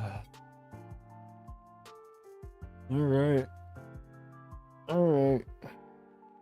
It was really fast scaling. Holy shit. I like it. Anyways, we're gonna go ahead and take a break here. When we come back, we're gonna continue on with this nonsense. Do remember, I only run ads when I go on break and during my support stream, so you lurking during those times does keep the stream ad-free, and it is much appreciated, as it does help support development of the game.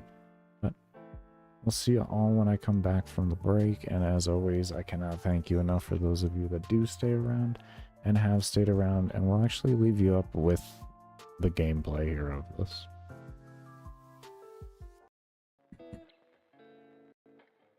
I'm glad my brain just stopped working, wasn't recording. Okay, so we need to create the FPS system, which we're going to find the enemy spawn. Here, no, here.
do we do this efficiently? Son of a bitch. Son of a bitch. I didn't want to make this a global.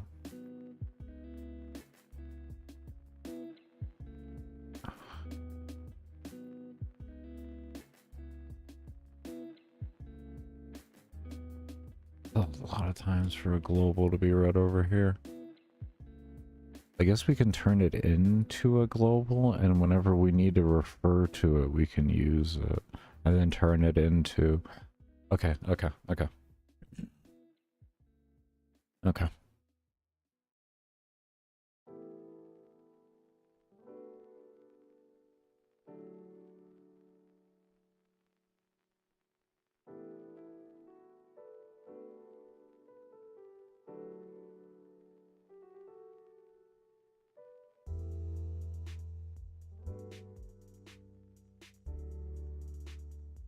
I don't want to call it the same thing. But I want to call it the same thing. How do we call it the same thing without calling it the same thing? Well, we know exactly what we're referring to.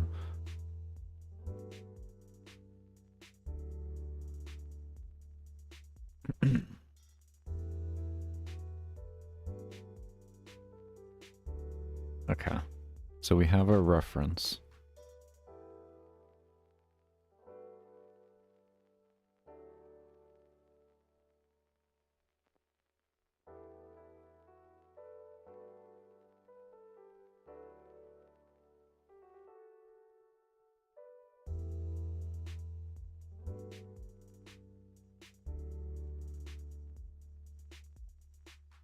Hold on.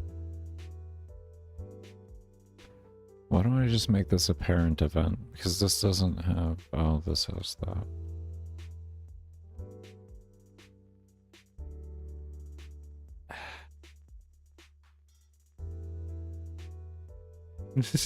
Okay, we'll keep it there. I don't want to make the code more inefficient.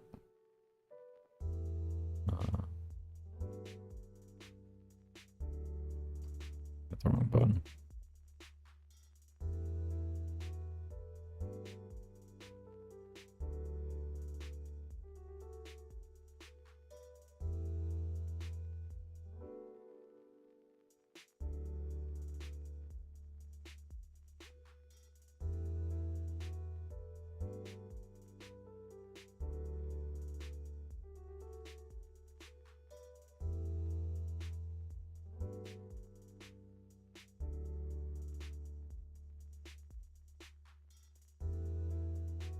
Actually, you're here. Okay, so we need a value here that we'll call step set, and the value is going to be all step set. Okay, so on creation, it'll grab that, and then we can just refer to it.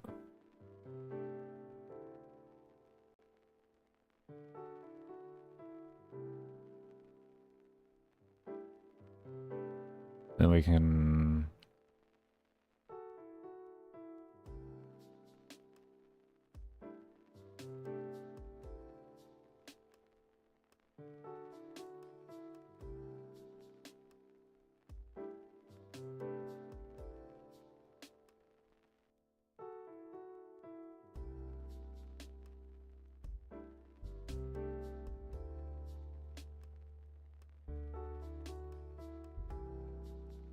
How do I assign that a variable? Why don't I assign that as a temporary?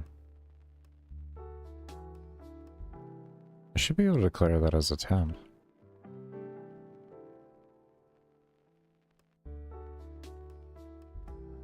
Oh, I don't do that.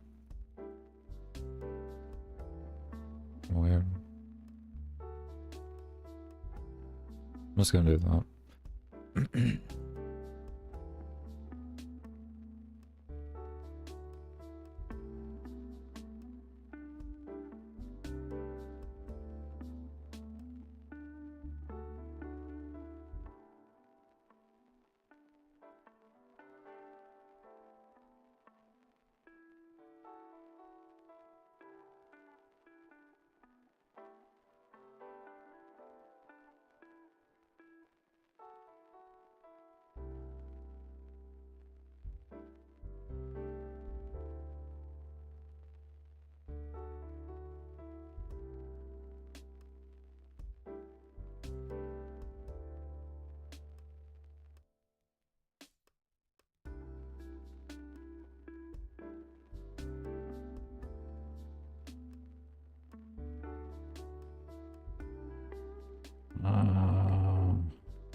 if you're gonna update correctly.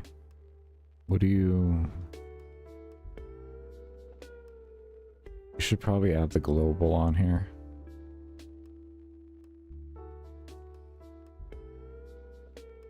I feel like we should.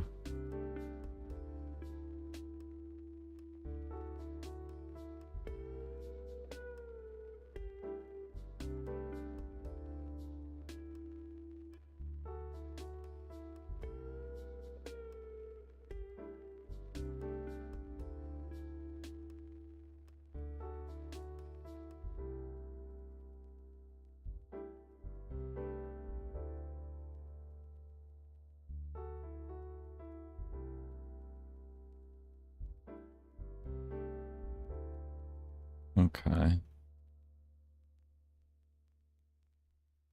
I should update that then appropriately.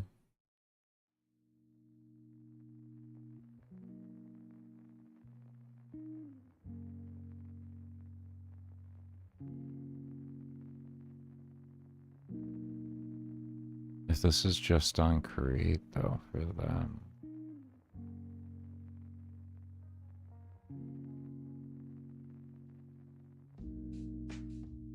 If this is just on a create, it won't update it then.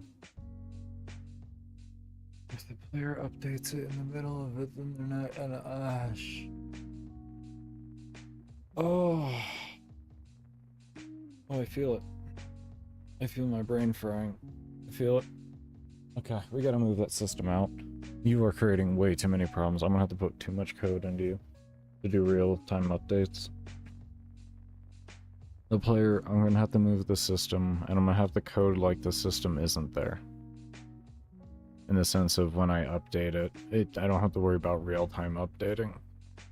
It's just gonna make the most sense. Just gonna make the most sense.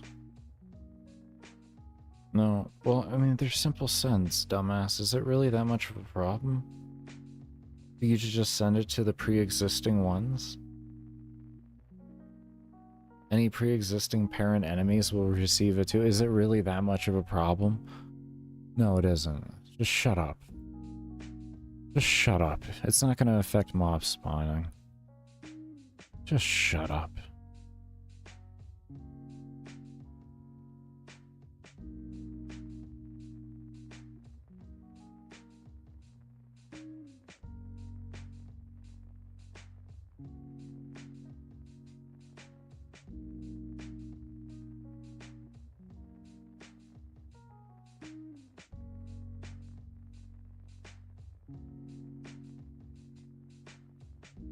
There.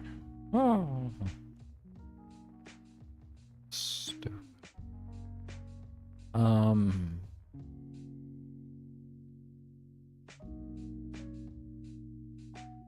Okay, so we have this here. This sets to this.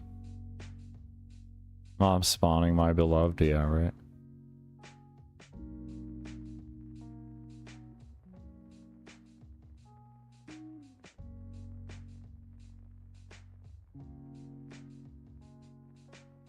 Okay. I don't like it. Let's oh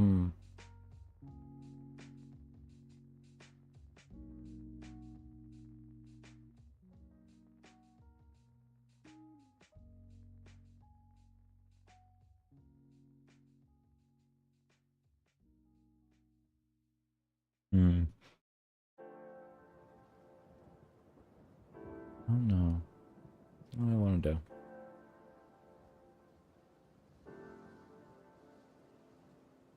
What do I want to test this?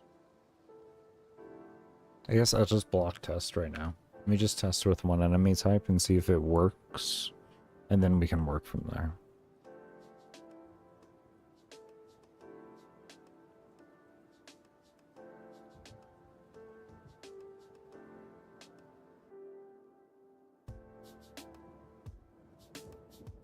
Okay. There we go.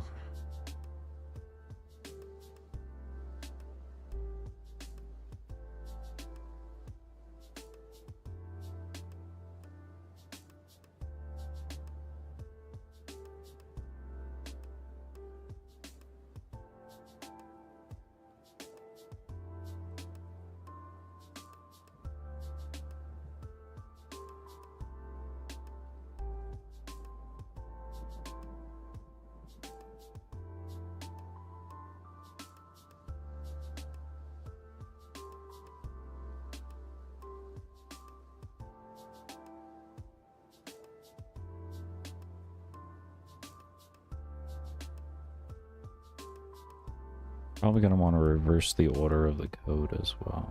Really thinking on it. Oh, no, because there's only so much space around the player. We have space for...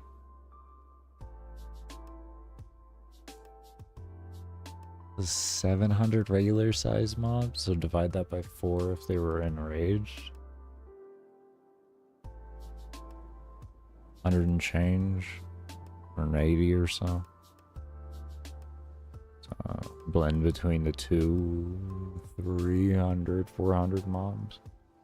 We still have more contacting each other, unless the players killed them, or is killing efficiently.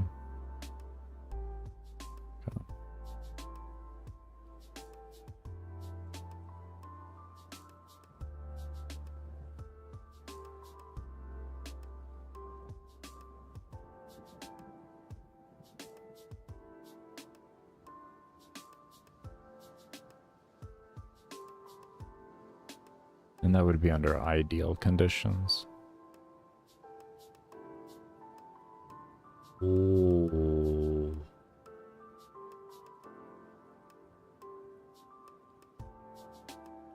That might be a lag spike. I think we still want to make a random number generator for that. Oh, that was every single mob in the map. That was a young soul. That was a... oh, shit. Alright.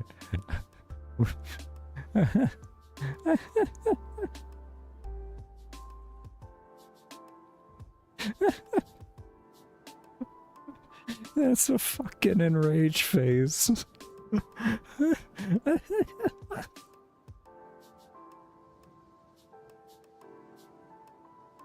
Oh shit, that's an enrage phase. You imagine every mob in the map doing that? Can you imagine that? Just imagine. Take a moment and imagine that.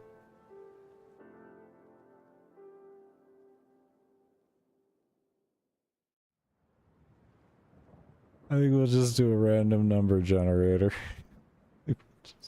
We'll save ourselves time. We don't have to worry about that if we have to do a random number generator to begin with. Worry about it. Oh my god.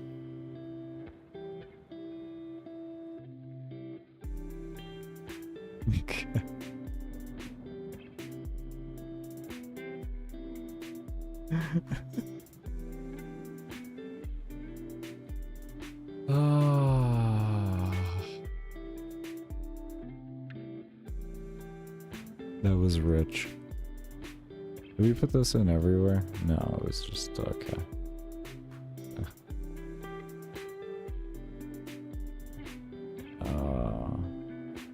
Let's see here. No, what system did I use for this? And I wanted to keep move pick. That's who I wanted.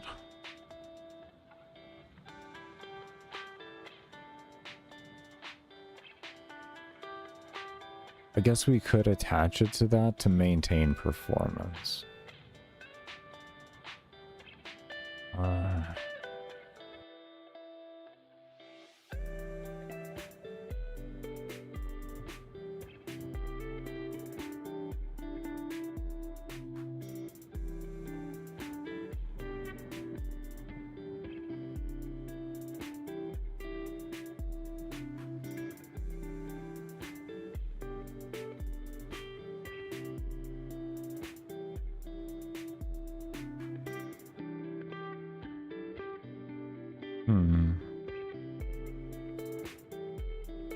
If we do that, we can better ensure stability for the player, allowing us to reduce the number count more efficiently.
brain is straight turning off right now. This is why I didn't want to work on the system on the stream. Oh, the commentary is gonna start devolving. Oh, Lord. Okay, so we say equals 1.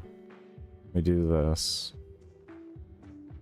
God, my brain is just... What are we doing here? Okay, so we had 100 here. We do that. I like the 100. That's a good frequency. It's high frequency. Make mob move, I guess. I don't know. Then say if we just want to put in all these systems that I just made back again.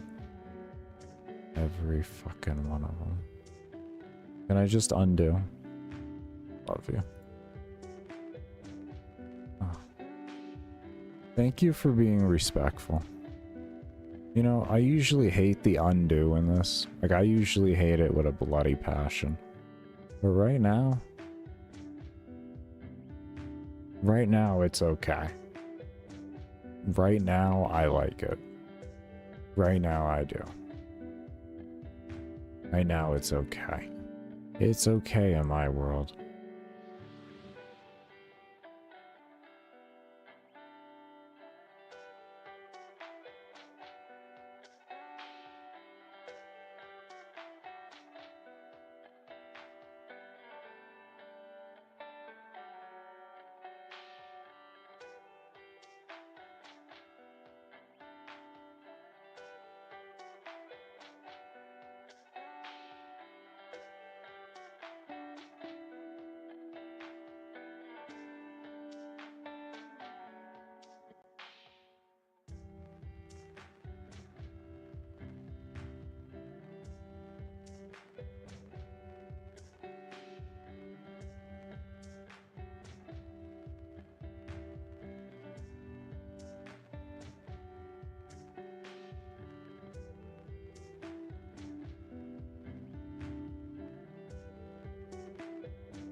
Ah, that's the math that I did.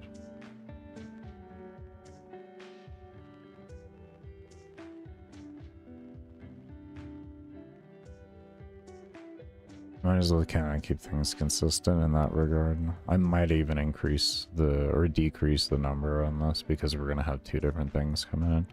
Like we could probably just do it to 5 here.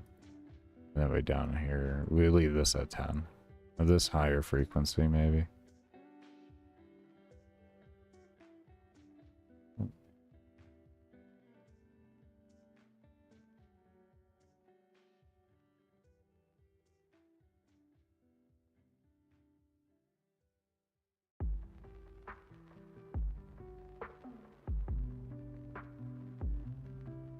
Yeah, let's just...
I could turn this into like kind of waves. I know it's kind of changing up what I was having for the mission mode, but maybe I could change it up into waves.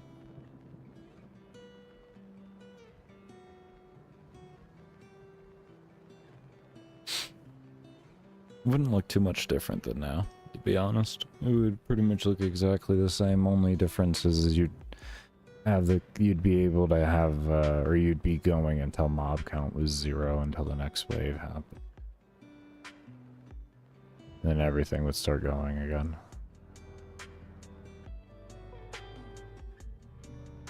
Oh.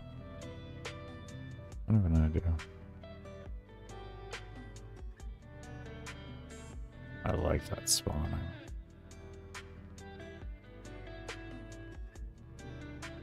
That I like. That I like. There we go. That I like.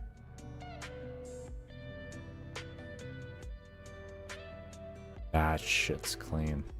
That's what I'm talking about right there. Okay, let's implement this. Let's implement this.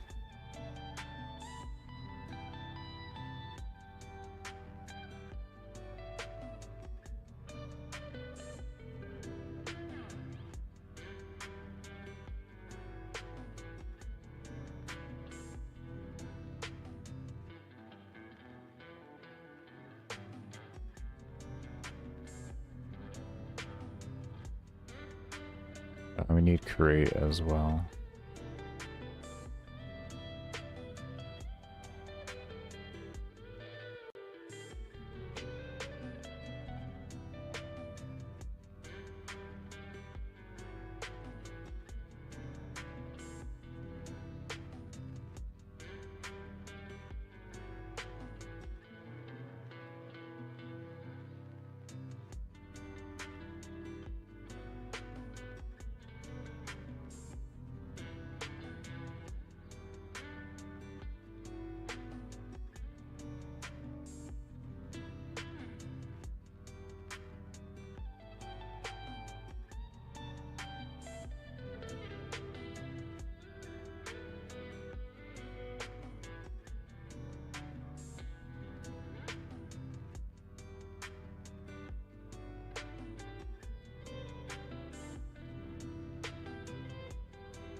No, I just don't do this.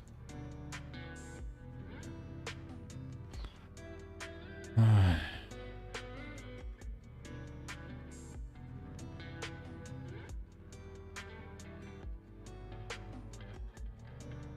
the only thing we gotta do down here, change that to that, and over to Young Soul.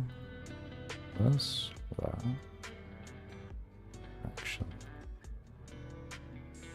Are we calling parent of that? We are. Okay, let's take this out. Come over here. Parent Dannymae.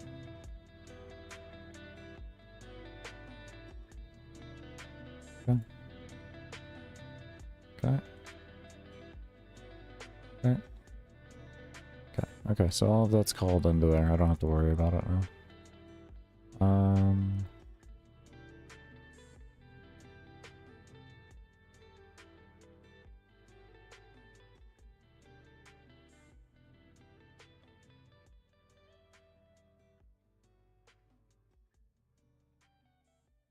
That should be the...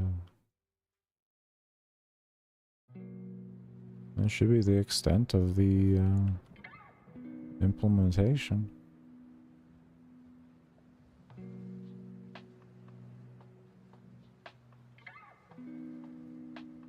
Confused here. There we go. Oh, that's what pasted.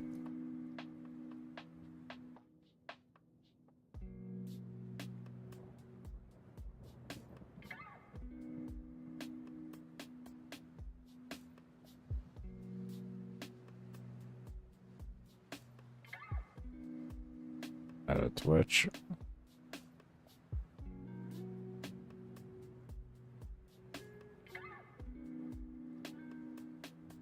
Did you just paste? I didn't see it did that. Okay.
I gotta figure out why those mobs are still moving when they spawn.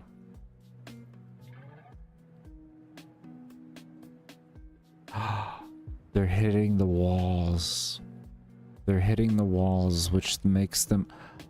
Oh, because of the interactions I have with it. Okay, okay, I got it. It's fine, it's fine. I understand now what's happening. It'll be happening everywhere. It's just it happens more frequently up there. Okay. So the external walls, I have it will set their movement speed to 0 and then target player and move towards them. Or essentially target player but move towards their position. And that's what's happening there. That's why we're seeing that random mob. Because they're interacting with the wall and it's causing that code to happen.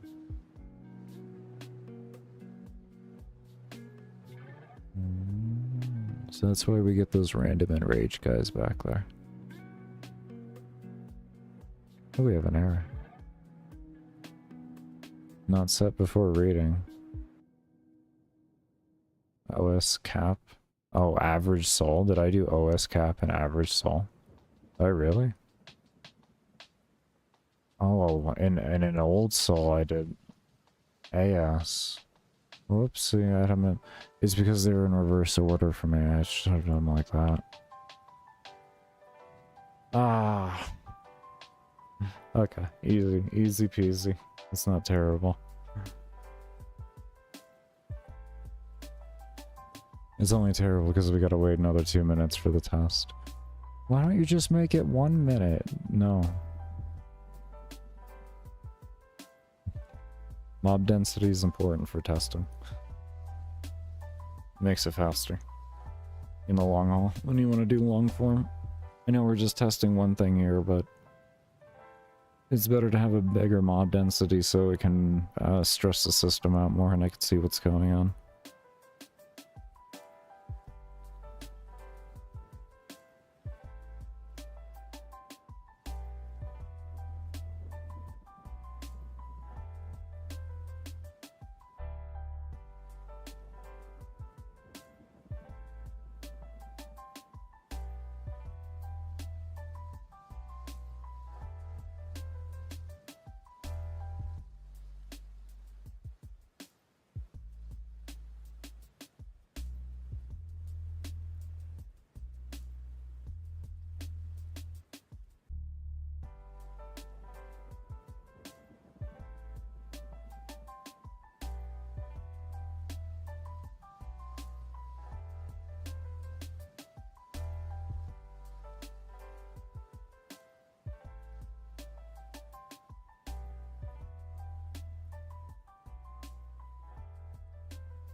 Liftoff of mission 41D, the first flight of the orbital Discovery, and the shuttle has cleared the tower.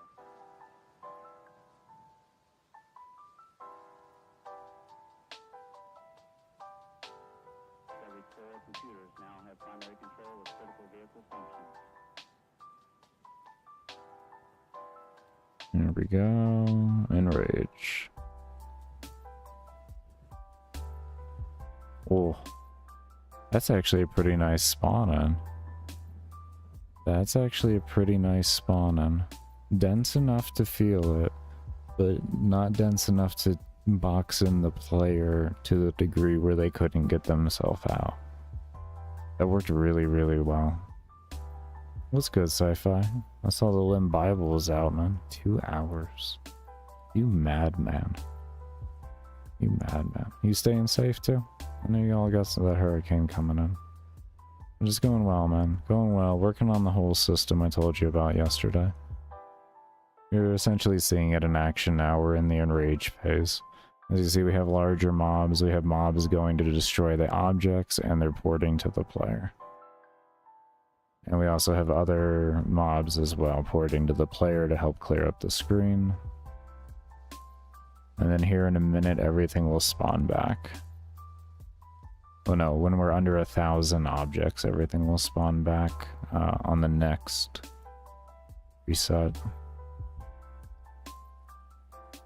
But yeah, it's going well so far. It's going well.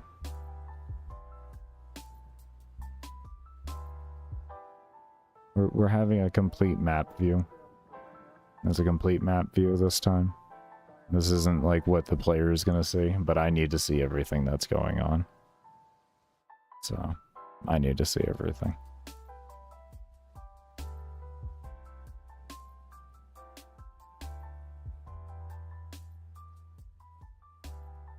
If you need to evacuate or not.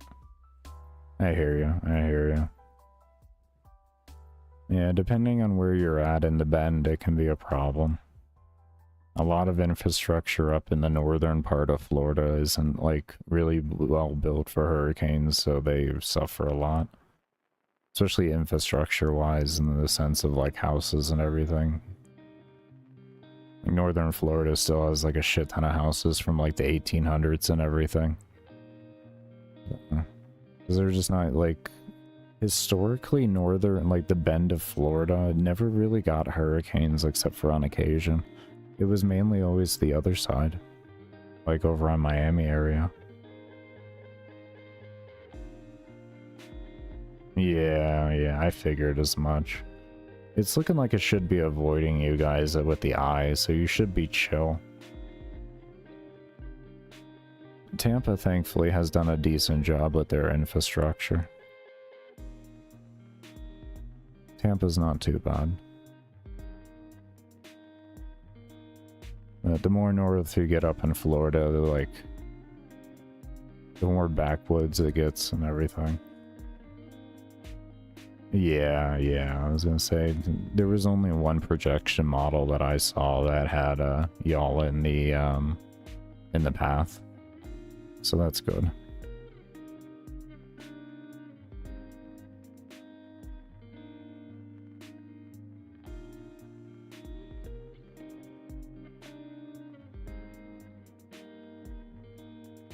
Okay, so we still gotta set up a system to when the mob spawning turns off, we'll start spawning mobs in from around.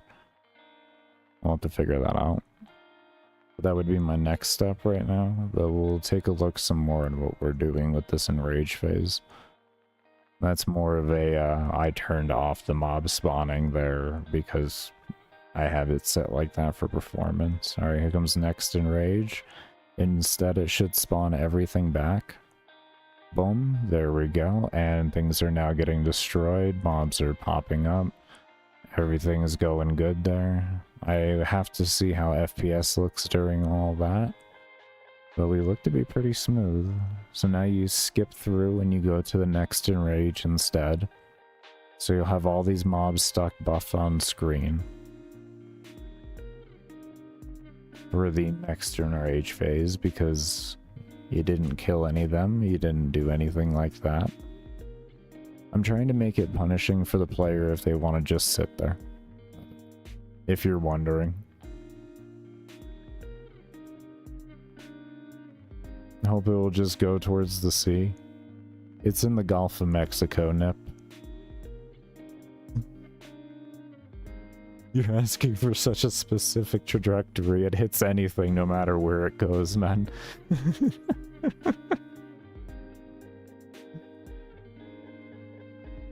Unfortunately, that's the reality there. In the Gulf of Mexico right now is just a cooking oven for hurricanes. Because we're in a, is it El Nino I think we're in right now? So like the waters are just insanely warm and favorable for activity. Like what this started out was just a really big ass storm. But because the waters like all around that area are so favorable right now and warm, it just grew from there. It's gonna be one of the biggest like hurricanes we've seen of the season. From what the projected models is things like almost the size of Florida when it comes to the outer bands and everything. Or at least when I looked at it last night. I haven't looked at it this morning. But I'm 2,000 miles away. I'm not gonna like... I'll look at it later. It's not gonna affect me.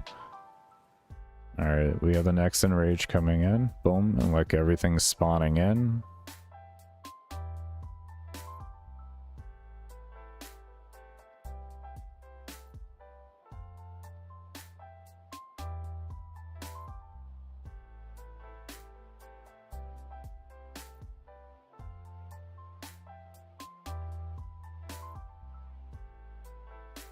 Oh yeah, we also made everybody in the mission, by the way, sci-fi, have a cast ability, or yeah, like a ranged ability. And later on, we're gonna turn it into food. Because the things that you saw here, like these tables here, and this is a mess halls. So we're gonna have them throwing food at the player. And it's just gonna be a random number generator on what food gets thrown. So there's, every mob will have a ranged attack, so they're not just like, they have a ranged and a melee attack. If they get within melee range of you, they'll do damage, and they also have a ranged attack to do damage to you.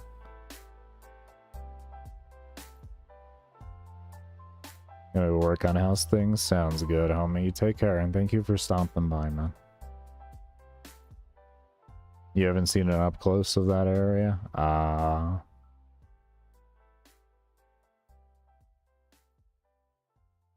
The easiest way to describe it for something like the size of like any hurricane to go through, you would just call it landlocked. There's nowhere it can go where it doesn't affect some poor place. Literally. The only thing you can hope for is that it just dissipates in the middle of the Gulf of Mexico. Because other than that, it's essentially, you might as well just call it landlocked. Like, it's not actually landlocked, you know, like there's plenty of open avenues, but for how large a hurricane typically is, you might as well just call it landlocked. Like, there's nowhere it can go without hitting land. It's a lake at that point. It's in a lake, I guess would be the best way to put it. A pond.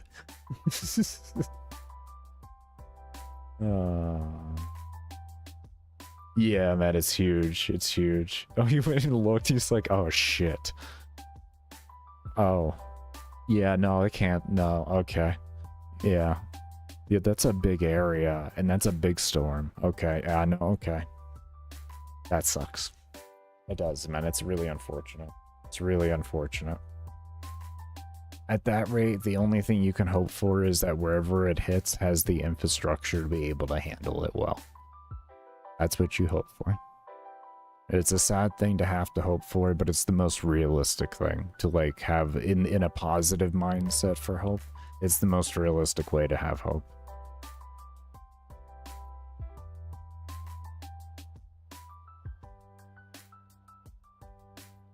Okay, so we definitely need to build a system that makes these mobs spawn to the... This way we can free up mob count and all that. This is working really well. We're keeping nice density. We just need to get these mobs to the player more. We just need to get these mobs to the player more. This is amazing. I believe so, yeah. I don't keep track with the names, man. It's the only hurricane that I know that's actively going on, though. Give me a moment.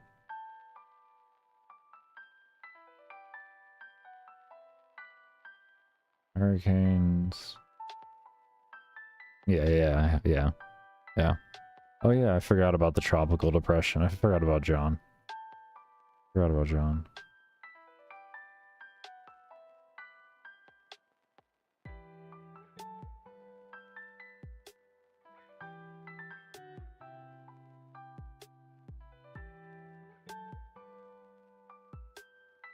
That one's gonna suck for them.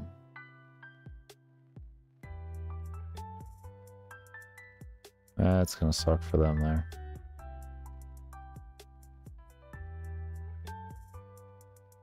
But yeah.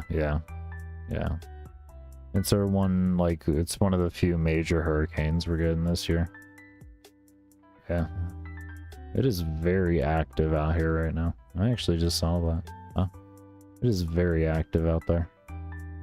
Yeah. I'm not really... Depending on where Tallahassee is, it can have problems.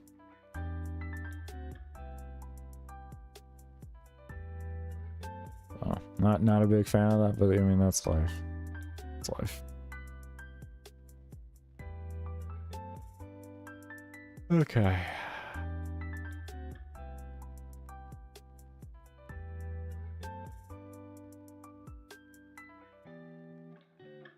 So far this feels kind of good. I think we want to increase that number though. They really come in, or decrease this number though.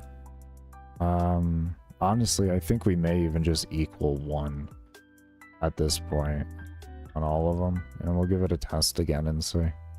But I'm thinking we may just equal 1.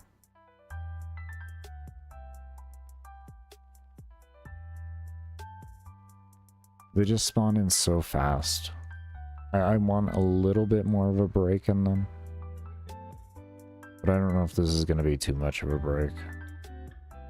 But I figure at this point I'm just going to go drastic, and then I can get an idea between the 2 points that I have, because they're both drastic extremes of what I'm looking for, and then I'll have, you know, a middle point, and then I'm good to go.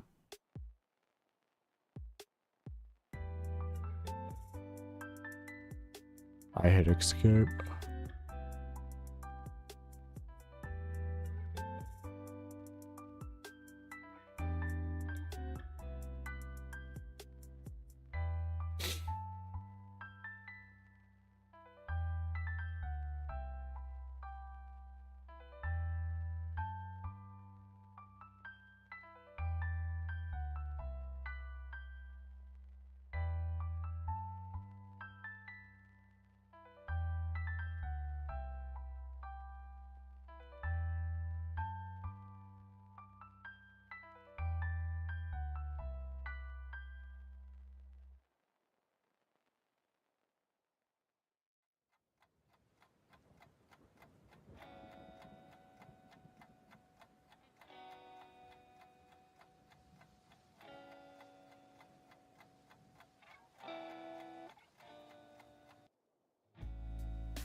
Alright, I'm gonna let this run here, but I'm gonna go ahead and take a break. When we come back, we'll figure out what we're gonna be working on and everything. But remember, I only run ads during my breaks and when I do support streams, so your lurking during that does help support development of the game and keeps the stream ad-free while I'm here. But we will see you all when I come back from the break, and cannot thank you enough for those of you that do stay around and have stayed around.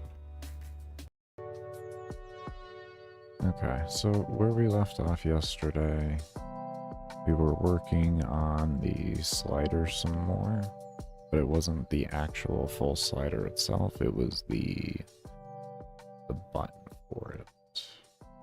Let me go over there and see where we left off. I know it wasn't far enough to go in-game. That's all I remember.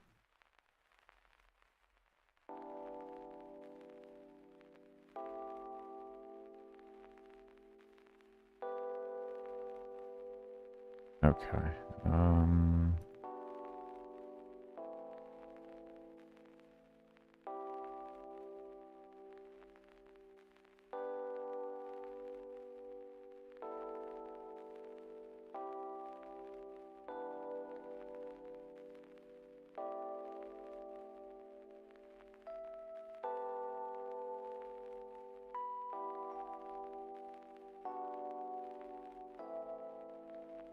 so we can get rid of you. That was one thing I needed to do. We can get rid of that. I don't need that anymore. I don't need this anymore.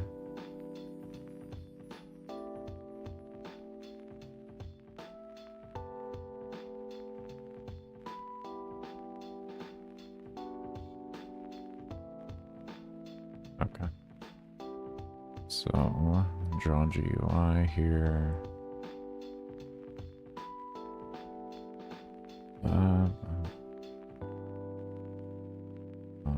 Probably actually draw a text as well. I'll do XY on it. A dreaded XY. Working fast right now because we're early on. So now it's working a little better. It's slow, but oh there we go. There we go. It's starting to have issues already. Alright, so we're just gonna do that instead then, and we'll say like y minus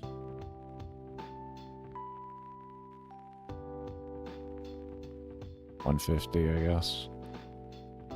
Yeah, that should be about correct.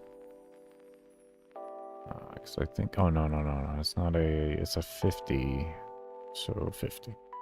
50 should be all I have to do. Actually, it should be, yeah, no, minus, I want it to go above. And then here, we're gonna say that. And then here, we're gonna say that. I guess just for my own OCD's sake, we'll do that. Okay. Alright, so let's just take a look and make sure that's updating correctly in game, and we'll move from there.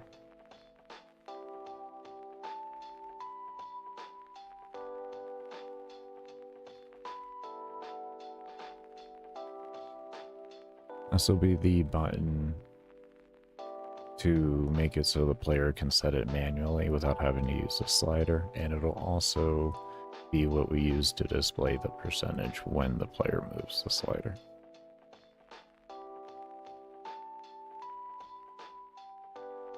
Good.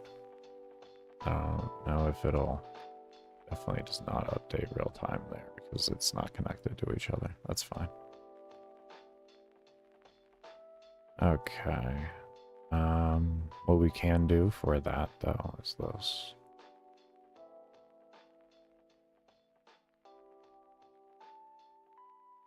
Could we just assign it to slider parent, or do we have to assign it to the other one? We'll see. Gonna be one of those two.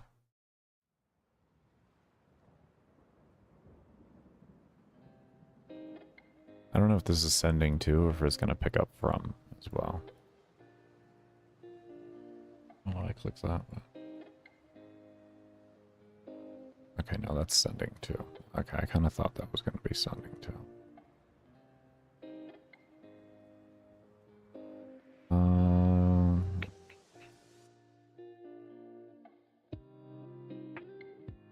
Over then to you. Try you next, and we'll see if you work.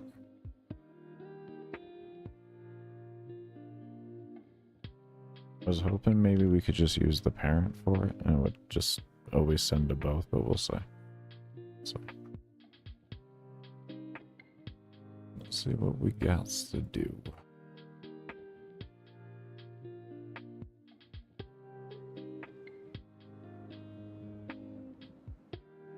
That was literally not picking up anything. Interesting. Okay, so what we can do then would be this.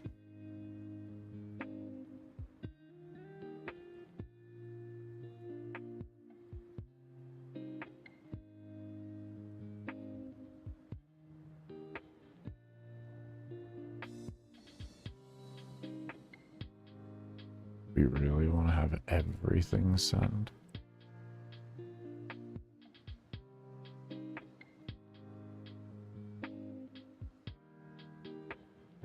probably be the most logical thing to do. What's good, Nip? How you doing, man?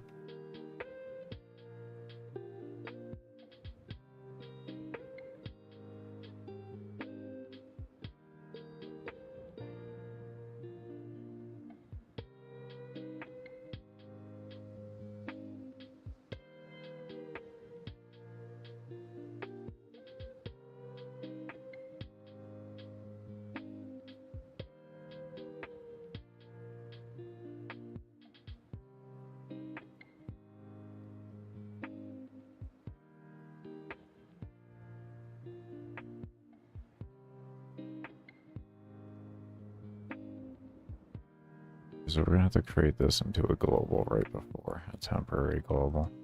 I want to get everything else replaced first.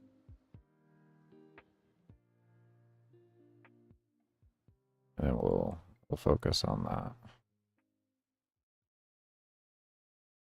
You're doing fine? Good to hear, man. Good to hear.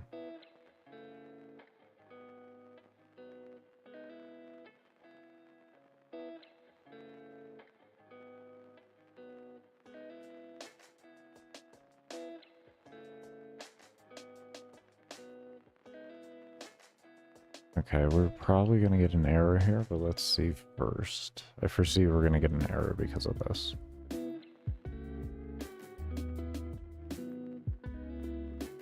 Or it doesn't calculate correctly because it's not picking up correctly. I guess since I foresee it happening, probably should just... Let's test it and break it first. Can always be surprised. But I am pretty much guaranteeing that this is gonna either not work correctly or shoot me an error.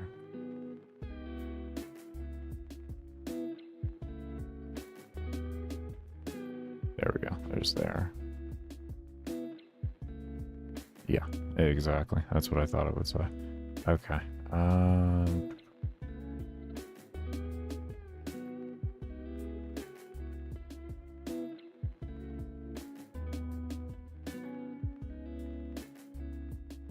Alright, let's shoot this into a global real quick. Might be able to shoot this into a global. Why did you put a dash there? Good to hear that, man, that you're doing good. You're just grinding away. Just grinding away.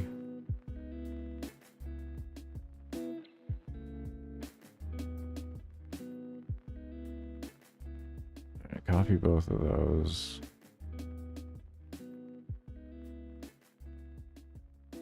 Put that down here. This one here. That might stop the error from shooting.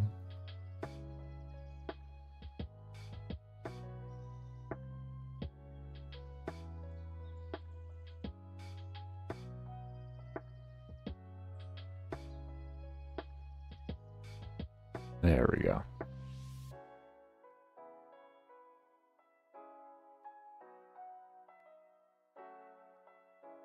Okay, we are not... Okay, so now we need to adjust this to change correctly again still.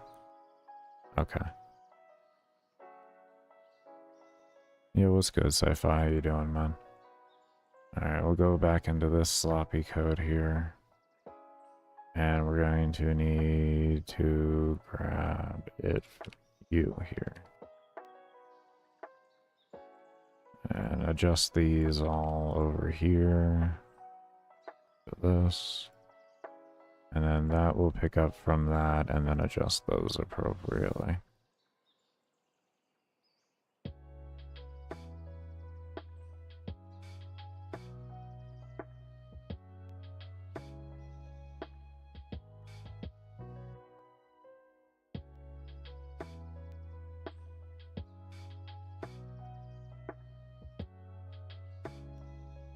So funny, Florida Jesus.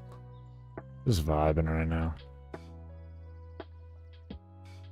Not really too awake today, so just doing what I can. There we go. Okay, and now they're changing correctly. Alright, so we have our spawn value coming over here, and now we'll work on everything else we need to do with this. Okay.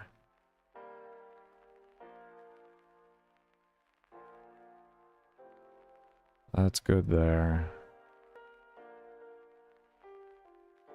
Live into Baker ASMR. I'm about a third awake. Still looking through songs. Oh, for, are you referring to for your video?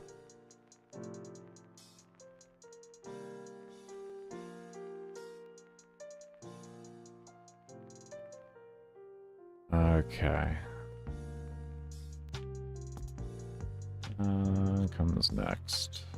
I wanted to, in this slider, actually, in the parent.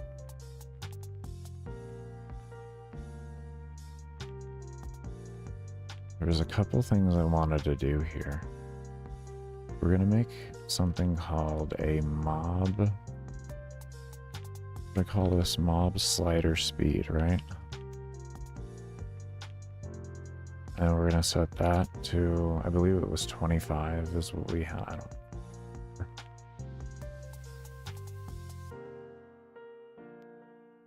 And now what we're gonna do is we want to pop this before this. We're gonna take this and we're going to get the sprite width of the bar, and then we're gonna divide that by that. And we're going to be using this equation here to actually know how many max steps can be taken. Because the width of our bar and the steps we take because of the movement, as long as we divide the speed of our character, which is how many pixels it moves per step, as long as we divide that by the width of the actual object, we have exactly how many steps it can to go to get to 100. And then this way our 100% scaling system can always be at 100% no matter what size we make the bar itself. It'll be automatically detecting for it. And then you'll be able to also quickly adjust the speed of the slider too if you so want to, as the individual programming and everything, because this is eventually going to be lessons for like a video and everything at some point on how to, you know, I made the entire system within itself for the mob density slider, or just system as a whole.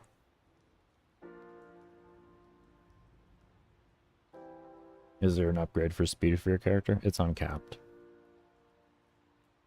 You can go as high as you want.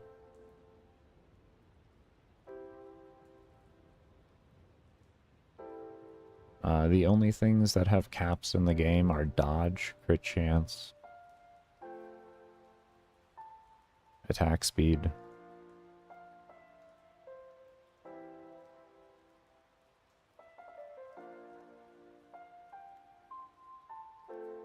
Yeah. Yeah, that's it. Yeah. Well, it's a delicate balance. As you increase your attack speed, you'll also have to increase your ability speed in order to make your abilities keep up with your attack speed. Otherwise, they'll lag behind you, and then you lose the effectiveness, and you're going to be taking a lot more damage. So there's a balance between it all. And then at some point, if you're going too fast, you can't control your character anymore. So, you know, you're going to be at risk for taking, you know, accidental damage and such like that as well.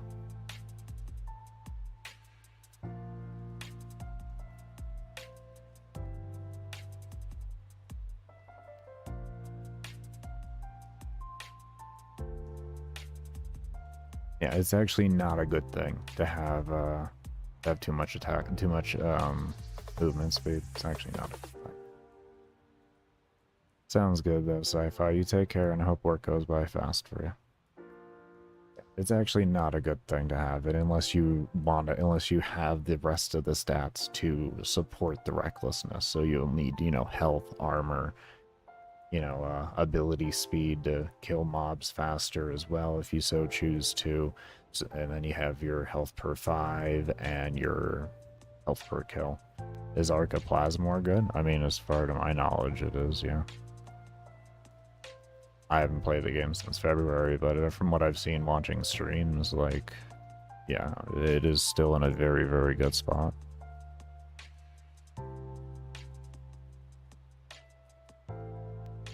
Meeting after the element rework that has recently taken place. Hope you're doing well though, Turo.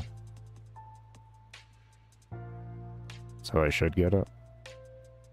I mean, Warframe is a game about you getting anything you want to test with. That's like, if you're gonna ask me if you should get something in Warframe, the answer is yes. You get anything in Warframe.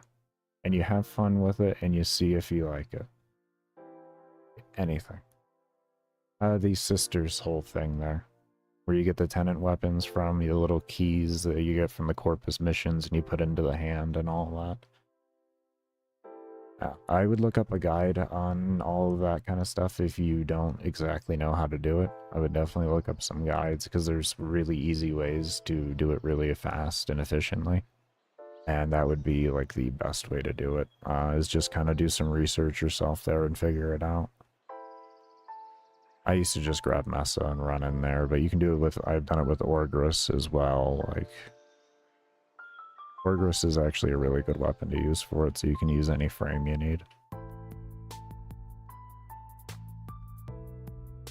If you get Orgris with a Napalm mod, oh. I think it's Orgris. Is that the one for the Napalm mod? The Kuva Orgris? Right? Something like that.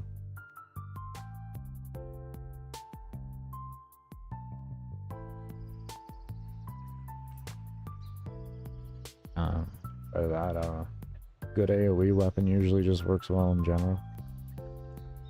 And then yeah, Requiem mods as well. No. You can do either of them. If you haven't done any, you won't have that Orgris then. I would look up guides definitely then. I would definitely look up guides if you don't have any Kuva weapons. But no, you don't need to do Kuva first. It's the same system, but they're just different weapon sets and factions. But yeah, more or less the same system, I guess you could say.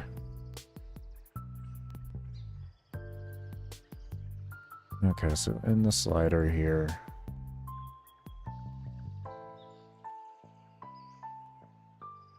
we have this, right? And that's the max value.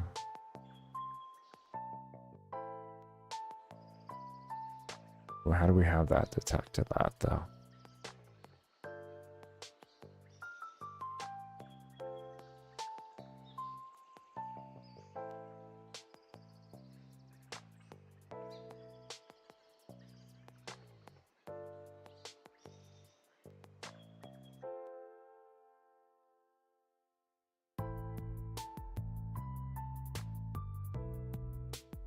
Is this gonna do the annoying thing then if I do this where it shoots over 1?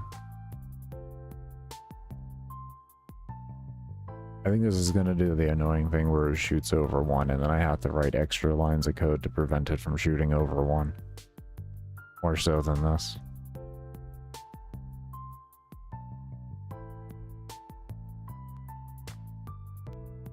Yeah, no, we're gonna just do this. This is easier. Because all this is you take the x coordinate and then you add half the width and then you subtract half the width. And that's it. That's literally all that is. There's no all I really have to say is if that's too much math for you, I don't really know what to say for you. What would be the other thing though? See, we have the mob slider here, this system here.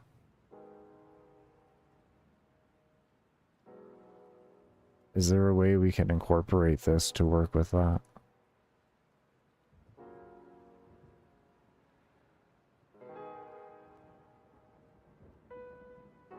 Oh, it just uses position before and current, so yeah, no, okay, yeah, this is not needed. Okay.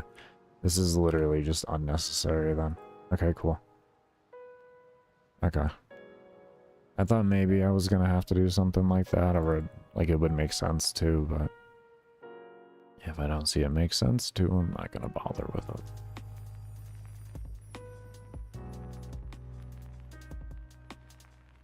You're gonna go look for a guide? Take care, Turtle. Thank you for stopping by. Okay, so we're gonna go ahead and grab this. Do that. Say less than 1 does this whole thing here.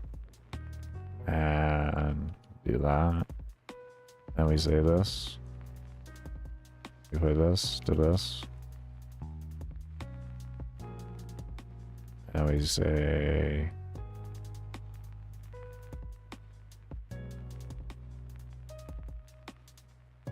don't need, you say this, greater than 100.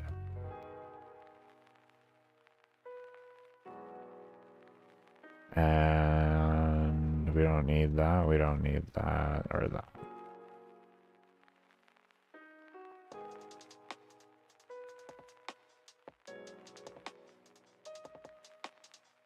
I think that gives us our ability to type in there now. Let's see. And then what we're going to do afterwards is we're going to make it so that when you enter in the value here, it'll send over to the slider and tell the slider where to go.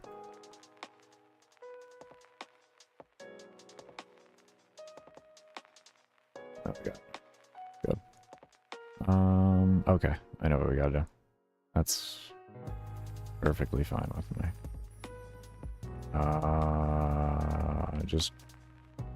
Just grab this right here. It's gonna make more sense.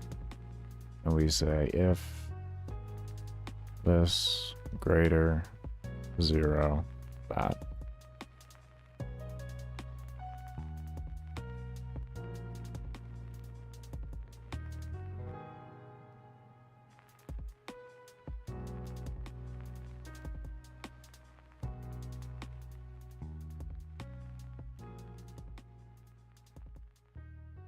So that didn't affect that at all, which is good.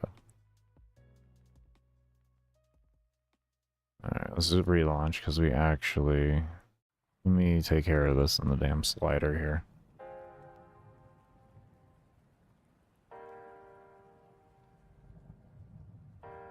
Is it this one right here? The destroy instance. I'm gonna copy this, grab another.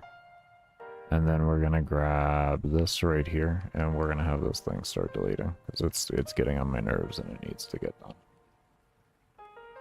In C# count system, where if you +1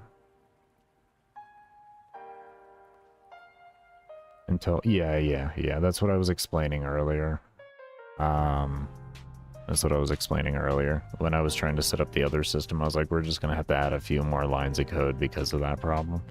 What I did here to get around that issue was I put a...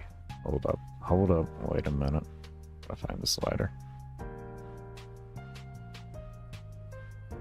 Yeah, pretty much GML is a combination between Java and C#, and then it compiles in C++.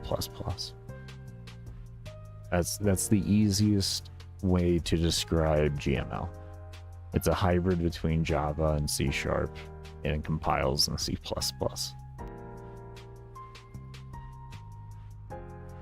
That's why a lot of this kind of looks familiar with C#, and at the same time other parts are like, well, that doesn't look like C#, that's because it's Java.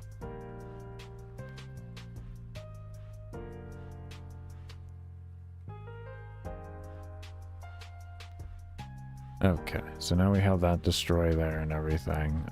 Where was I showing you here? Oh, okay, that's right, how I prevent that.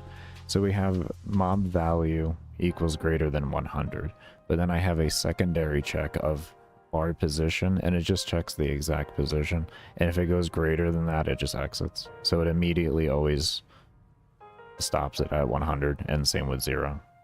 And the easiest way to find this is you just find the XY coordinate of wherever you're going to be placing this. It's centralized location, and then you take the width of your object, divide that by 2, and then you can just add and subtract both sides by that number, and then that's your number. It's very simplistic to do. So you don't, like, in my opinion at least, you shouldn't have to worry about grabbing other variables and making it grab other variables and that type of stuff when you have something this simplistic. Basic math you can do in your head, essentially.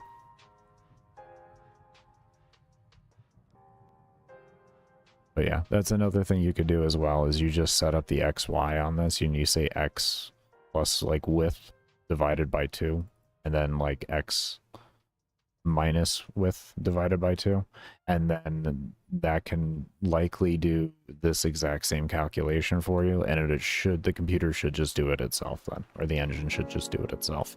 So I guess that would look something like, well, let's go ahead and, like, make that here real quick just to show you that nonsense. So we have sprite. Where are we at? Sprite width divided by 2. And then we call this, we call it anything we want really, but we'll call this, point to bounding box. We'll just call it point to bounding box, width. Why not?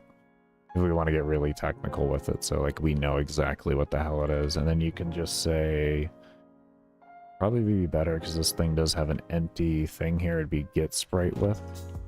Isn't it get sprite width?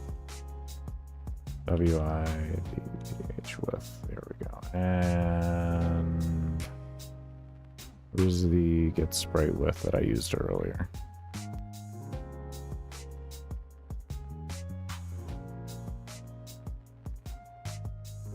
Am I blind? Sprite.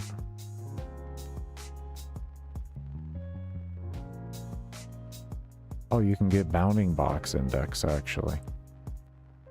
Oh. Oh. Well, that's really all you need there is the bounding box index. That's actually, I just learned something. That should be literally all you need is a bounding box index. Let me see if that's right.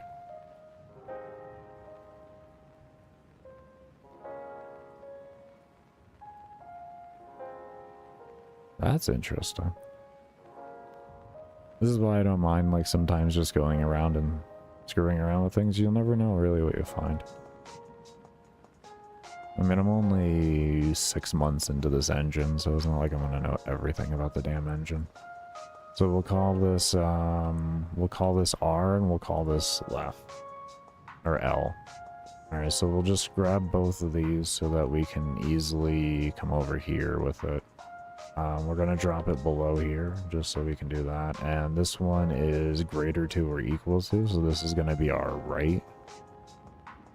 I don't know 100% if this is gonna work or not, but we'll see. It might need actual positions. But this is interesting to see. And if it breaks it, it's easy to fix. So. I have a feeling it might not work, but I could be wrong.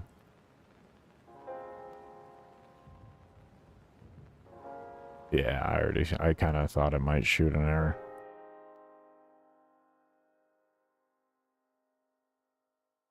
Expecting an argument.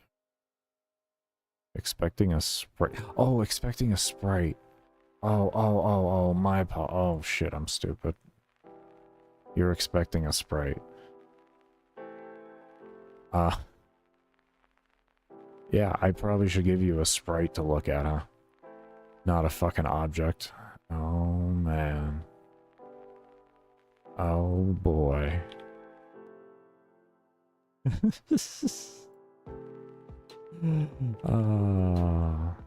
I do that sometimes out of reaction. I'm not even thinking about it.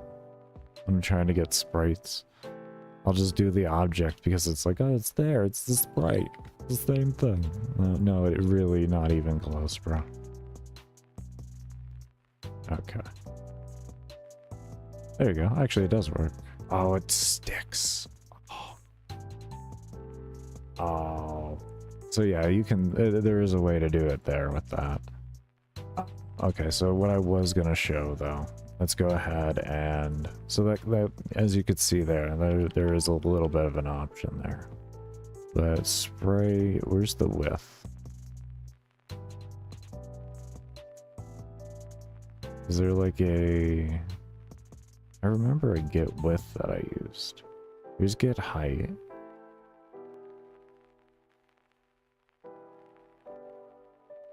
Keep going down, and eventually we'll find... Here's width. Get width. Okay. So we grab this.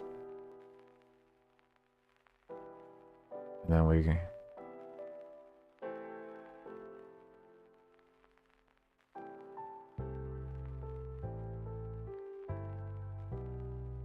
We can divide this to... Call this... center? Guess we can call it...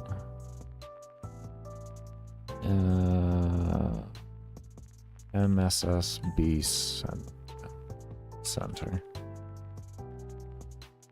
Slider center? Mob slider center?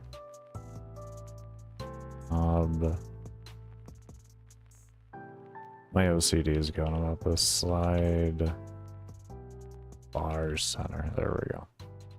I mean, if I'm going to do this, I might as well do it right enough to where it becomes a good teaching exercise, in the sense of, like, if I'm going to keep it here and it ends up work, you know, like we get it to work, I might as well just keep it here for the regard of anybody can have any size they want. Yeah, another day. I was like, yeah. You asked about it, I might as well just do it at the same time.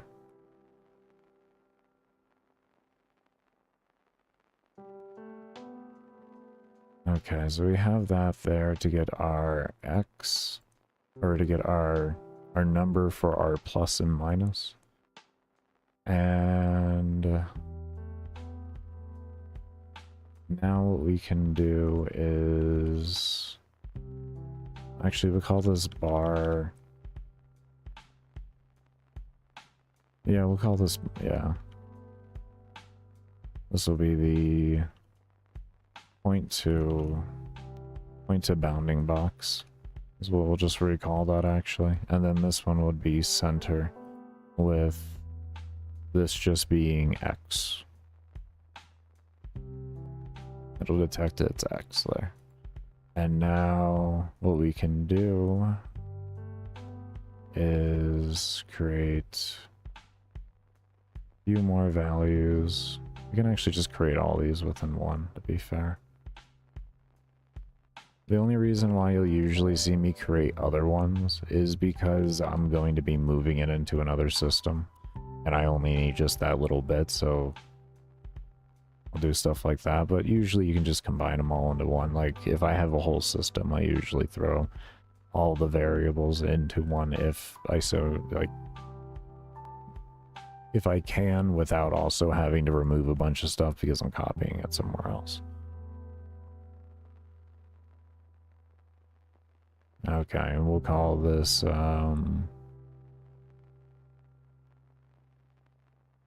check left, and then we'll do a check right.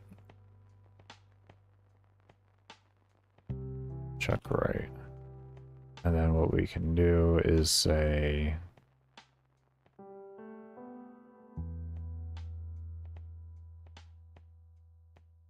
X plus, oh, this would be minus, actually. And then this one, X plus here. And what are we looking at here? This is what, check right? Yeah. Do check right over here. This one is greater to or equal to. Then do check left. Down here. And let's see how that works.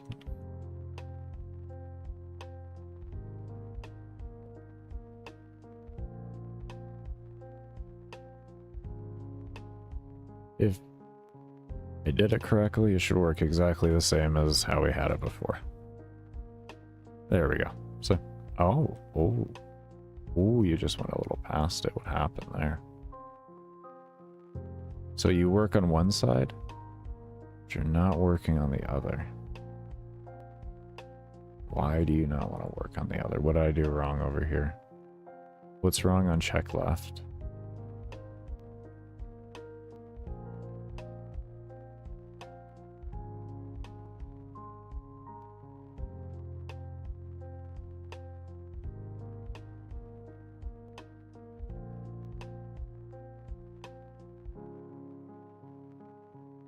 Maybe I didn't like that there. I don't know why I didn't do this in the beginning there, because I made that variable there. My brain was just like, you want that value, do that. I was like, okay, let's see if it works, but that sounds stupid right now. Oh my. So we work in one direction. Don't want to work in the other. Why though? Oh, that is really frustrating.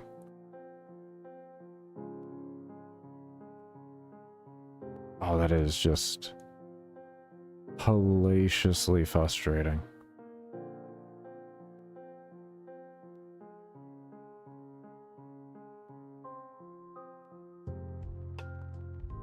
Oh, that is very frustrating.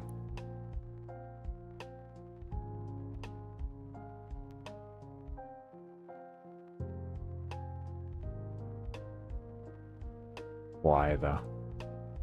Why though is the question. Because we got one side to work. Because this will work fine now, right? See? That works fine. That's when I had it on the exact value. So why doesn't that want to work over here now? What is the number you're getting then?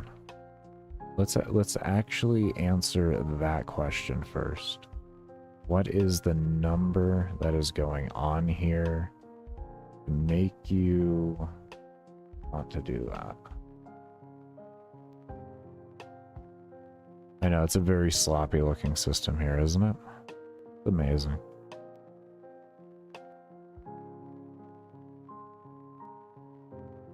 $700 by $600.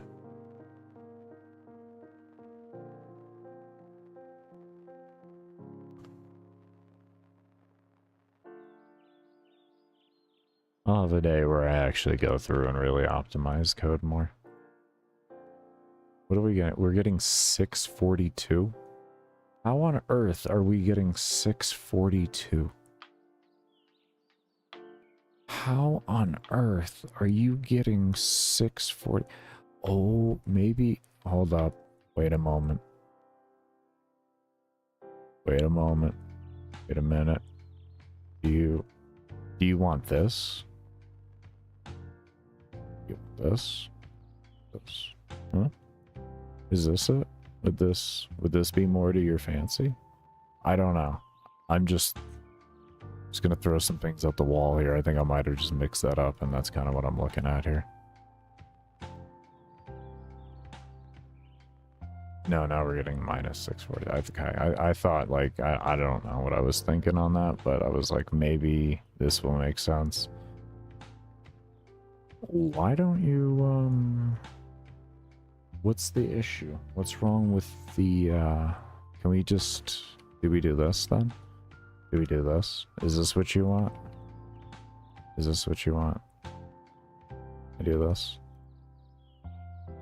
And I know I made this up here for that, but sometimes I like to see if I can just use other things, like more basic stuff, so we don't have to have more variables thrown in.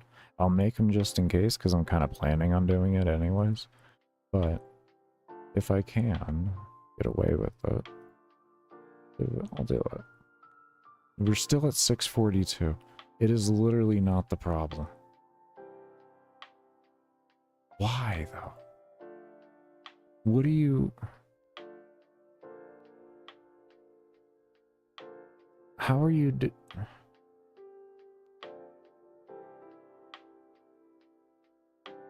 It...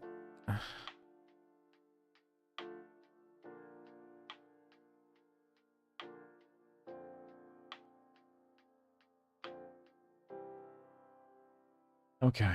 Okay, follow back the math a little bit more then. Follow back the math a little. Just follow the math. Follow the math. This is why you didn't want to do this originally, Baker, and you just do the math manually. Yeah, I know it was. Alright, let's just not talk about it, okay? We're just gonna do it. We're just gonna do it. Accept the fact that this be reality right now, okay?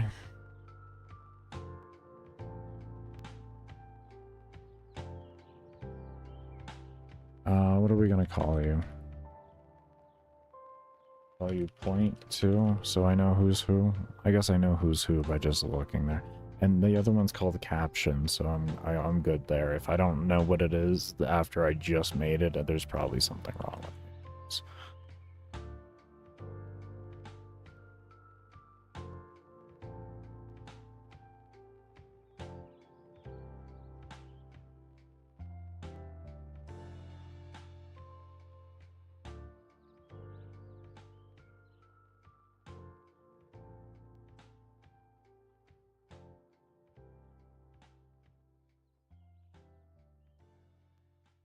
Okay, we got 175. That is definitely correct. 175, that's our halfway mark. Okay, so that's right. We have that. And then we have 817 as the X.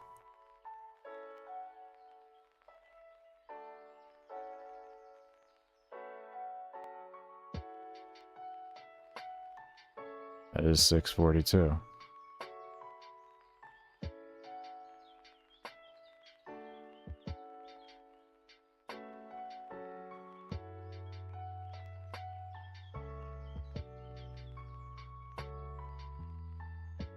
Do we talk about why this isn't making sense then?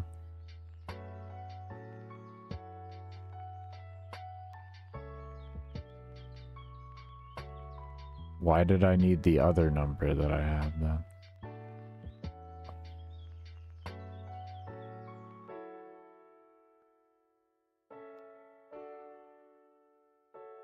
This is just led me into a whole different thing here. 817.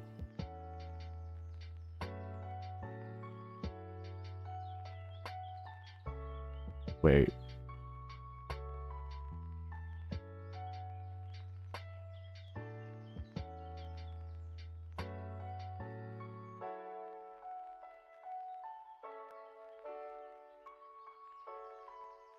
Wait a moment. Why is this?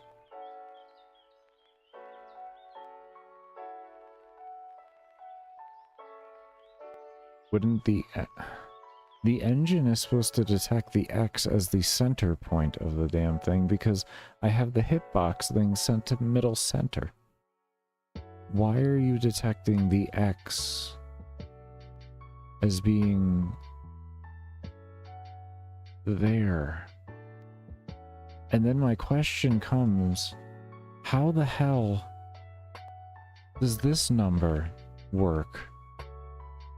Because this number shouldn't even be fucking correct.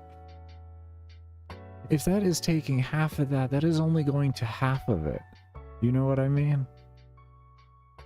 Because 817 is where we have the current stop, which works. Which means that's 817 right there. But yet,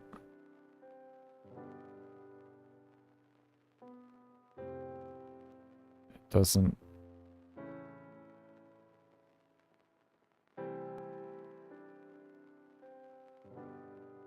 That number before here was 1,167.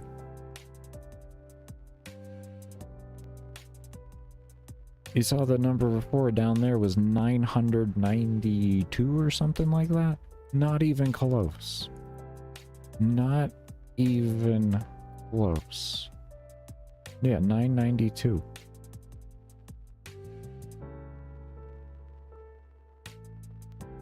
What in the actual not working and not making sense? Why did it work? Why did it work? Are you telling me you work? Just this? It doesn't go over 101 somehow? How? Can we just like talk about how little stuff?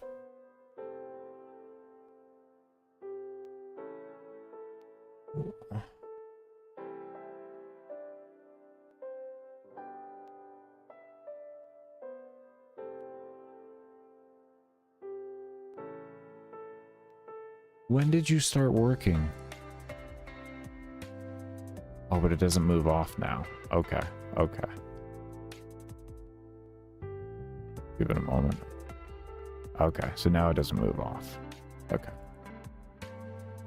Okay.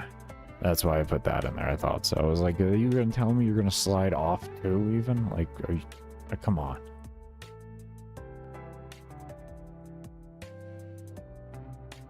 So what if I just did, like, the mouse position? Is that, like...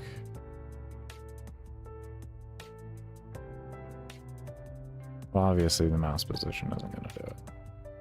It'll just stick there. Has to have another variable to stop before that. Okay.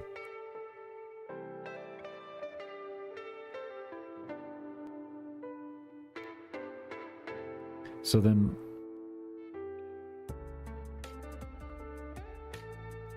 So are you saying, like, I could do this, then?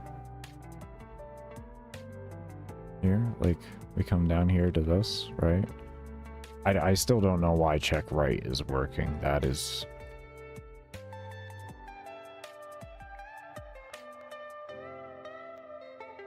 That is beyond me right now. That is absolutely beyond me why that actually works. Oh, because it's greater to or equal to, so once it hits 100 there and it's greater to or equal to of the halfway point, then it's obviously going to stop no matter what. So the code stops itself because of the initial encounter that happens before the rest of the code runs. And that's why check right works even though it's not the correct number. Okay. Okay. Okay. Okay. Understood. Understood. It took me a moment to look at it and realize it, but that makes sense. That makes sense. Okay. So then we take this and that, and then boom, look, there it is. Okay, so easy peasy lemon squeezy. We can just, whatever the X is, not that my brain's gonna understand that whatsoever, but whatever. So then, like, what would we do then? We just take this here, right? And then this. You do that, then. And then that becomes the actual number because it's going from the X, so we just want to take it the whole width of it. And then that's it. We'll remove check left because check left isn't needed, but right now it's just an empty value, or it's just a value sitting there to look pretty. Yeah, now we have 1,167. Okay. All right, so that's a... Not that that makes sense in my head, but that's how you would do it. That's how we're doing it. So that gives you it right there. You use this for your left side for 0. You use this little thing here for your right side, which is nothing more than sprite width plus X. And then you come over here and then you have your 0 and 100, and then you have a secondary check for where your mouse position is on the GUI, and then you do your accordance to that, and then you just have it exit. And it doesn't run any more of the code below. If your mouse goes to the other side and it meets it within the center parameter of both of these here, then it will run through the code. So you should be able to baseline kind of, if you needed to figure that out for yourself in like C#. It's a way to do it.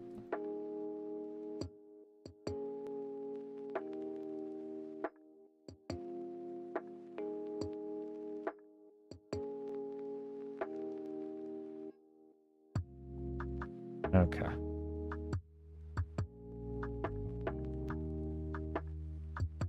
It was a little bit of a learning experience there. A little bit. That's the thing about trying things. Like, oh, it should just be this easy. I've never done it before, though. Let's see exactly what happens there. Usually, though, with the XY, like I said, it detects into the center. So I found that really weird that it's using...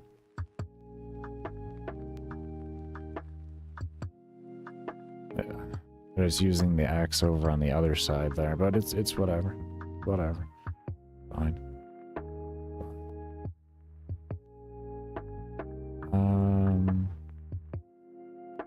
let's see.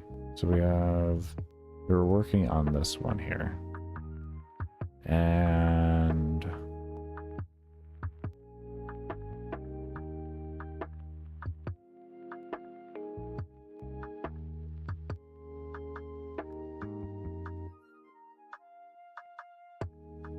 okay, let's see what happens here. We'll go ahead and click on it and see.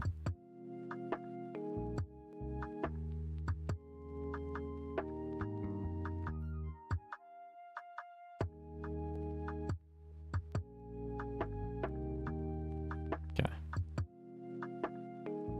What are you getting mad about?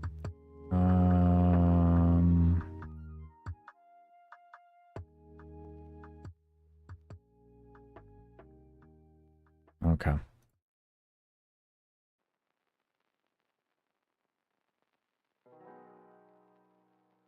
False. False equals true, and then that. And that'll clear that up, and then I shouldn't get an error.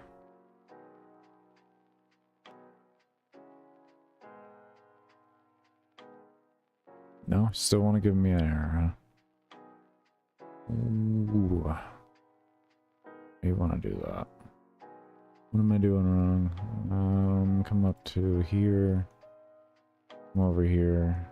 Grab you. Take a look at you real quick. Is it on create? Yeah, that's what I'm forgetting.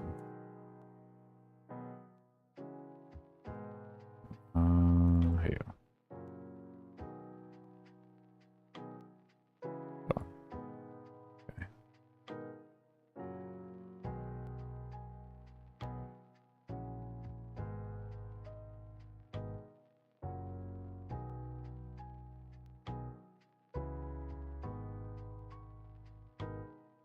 Oh, still getting issues. Oh. Do we just want to... I shouldn't have to just do this for the whole damn thing. Doesn't make any sense. I don't know why it's wanting to be so picky. But...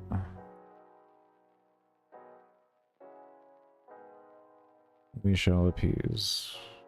Hopefully make it happier.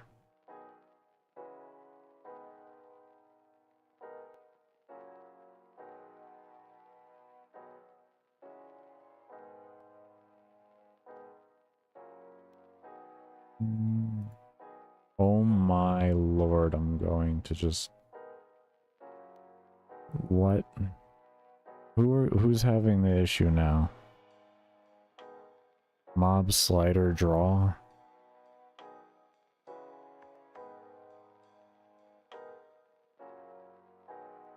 You? What are you having issues drawing?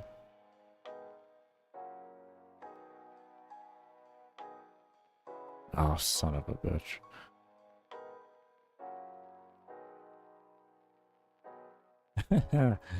Yeah. Alright. Alright. Alright, you just... Oh, I get it. I get it. This is what I get for doing all the stupid things over here to do this, and then, like, it's gonna bite me in the ass. And this is why I haven't worked on the system more and just left it really jank for right now. Because I already knew I was gonna have issues and having to keep coming back to it.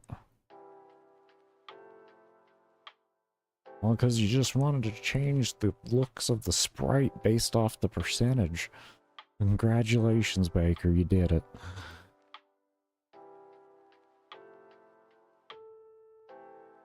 Oh my... Okay. Alright. Alright, let's... We're gonna just fight so fucking hard right now. I'm so down to fight you.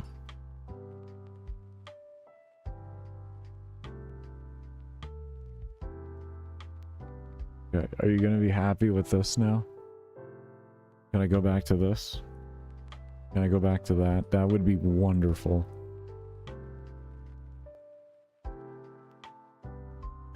One error at a time. We're gonna get there. Oh my god. Just exploded. What do you want now? Yeah, I actually thought that's what it was gonna be. So it's you now? You're the problem? You're the problem. Oh, you are such a problem. Okay, so what if we got rid of you then? Here. I guess. Maybe you'll be happier with that in your life. Will this be everything you've ever dreamed of?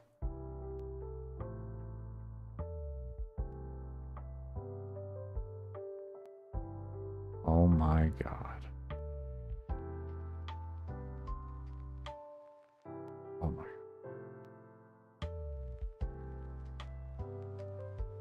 Do you want me to start you at 1%? Is that, like, I shouldn't have to. I really shouldn't. You should just be fine.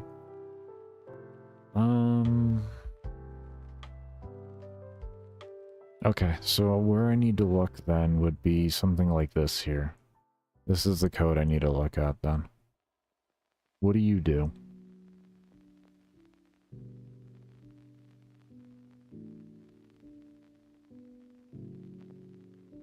Okay, so we have the level scale input, this right here. This is gonna hold our keys right here. Oh my lord. Okay. Alright, I'm dumb.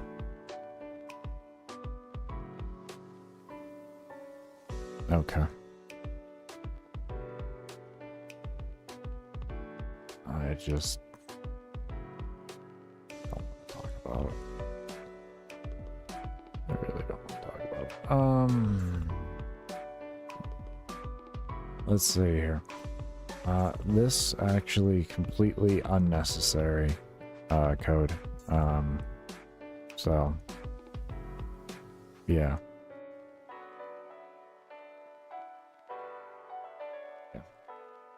About that. That is made so that if I have no soul levels left, that it does not allow you to enter in values. That's what that is. And we're still gonna get some errors here. What do you mean unable to convert?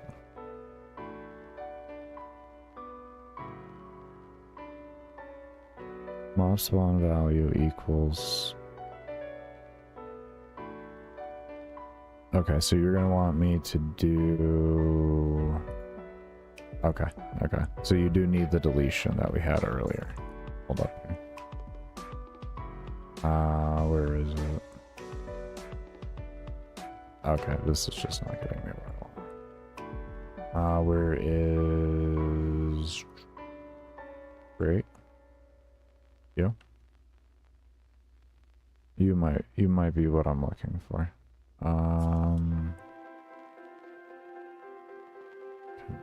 You great, but you here. I think if we do that, we'll be okay.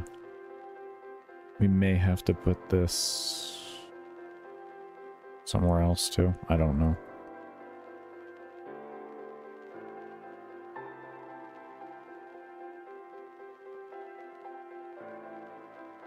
There we go.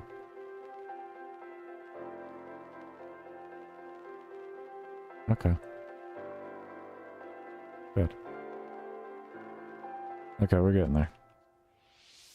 Alright, I'm gonna go ahead and take a break here. When we come back, we're gonna continue on with this nonsense here. We'll get it all figured out.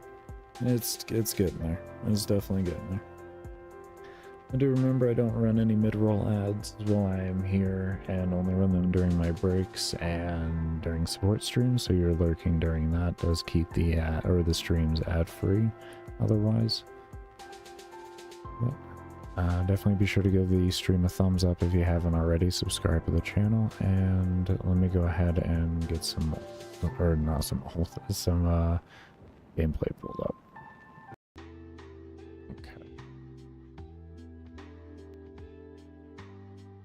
So, probably should have ran over and looked at the mob interaction. We have this doing this here. I believe they still went through.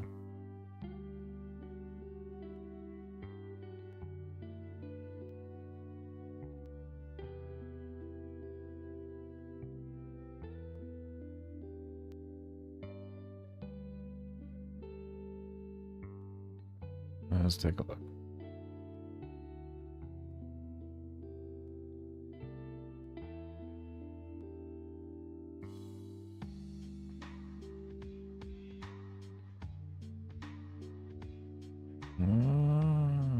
Okay, it was when they were switching places they could.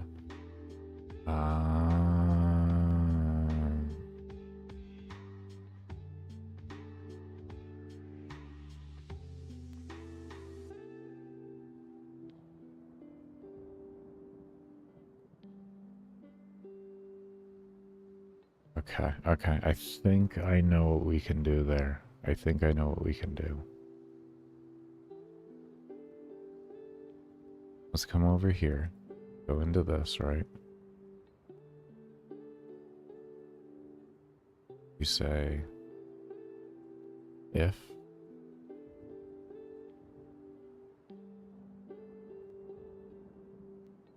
we'll say place meeting X Y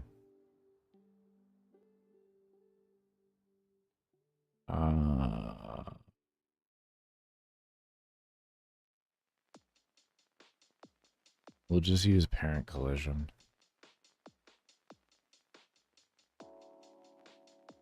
Parent collision equals true.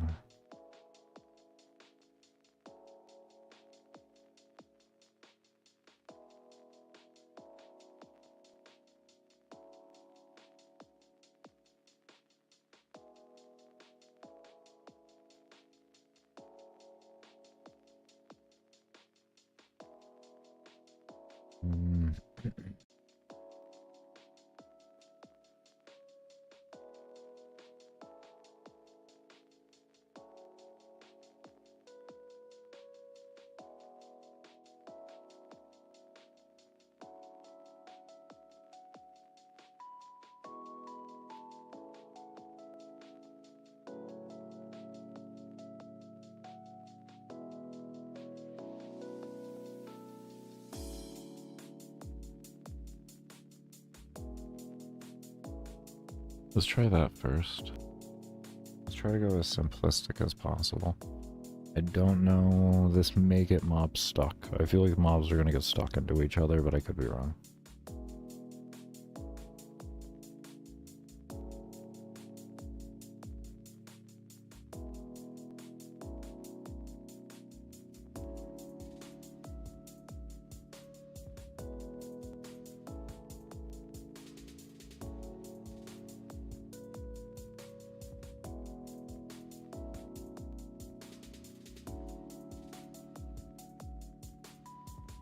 Alright, let's go down to the pillars of doom, if you will.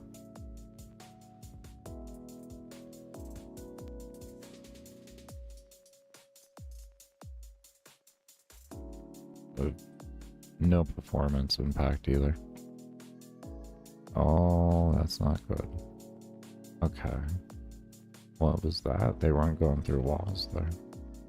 Or they were going through the walls. Kinda weird.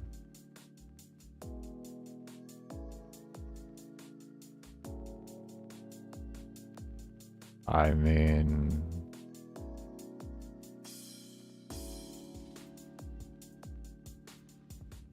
let's go further down.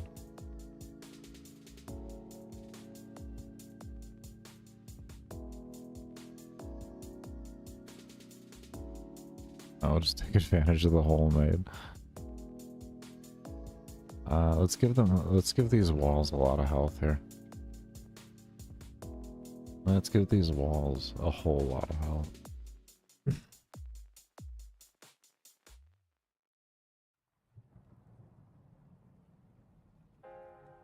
And a couple more zeros.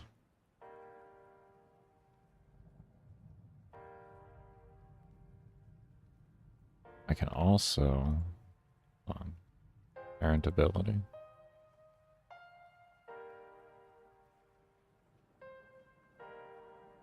We'll just...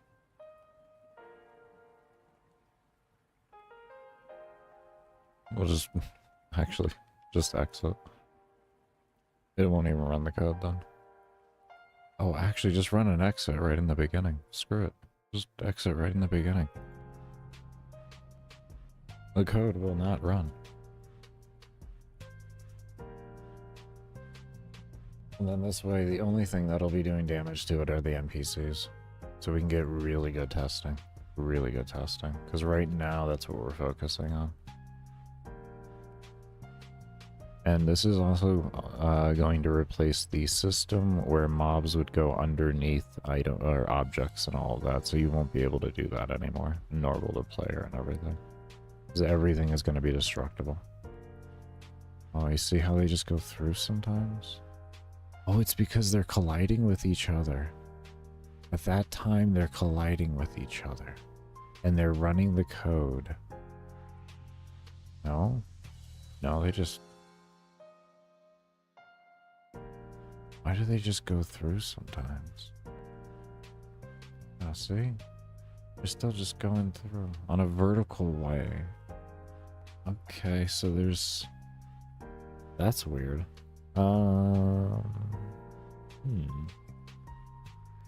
That's an interesting one. That's an interesting one. That's an interesting one.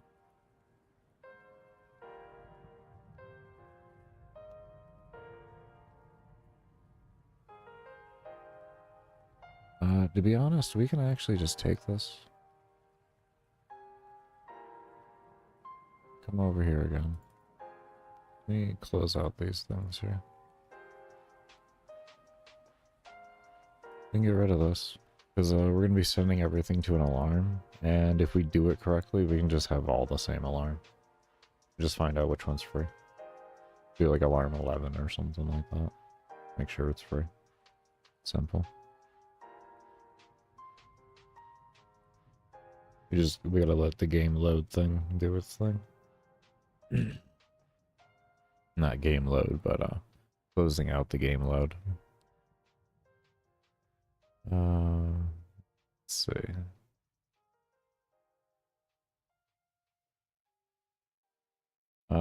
Let's make it over here first. Actually, that's the play.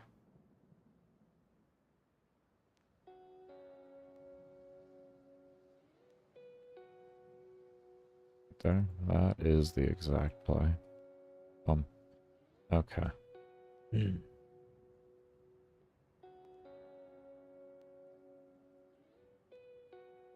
Now,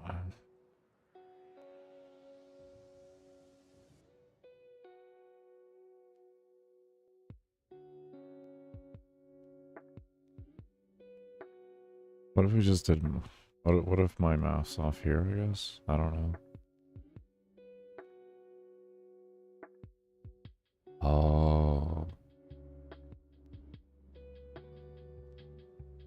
Oh. No, I get it. Because it's doing plus or minus, so...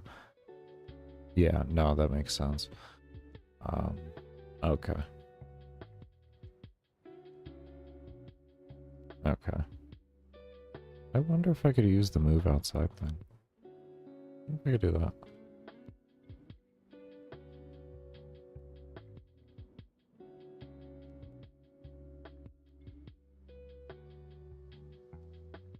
And instead of directional, just do like minus direction.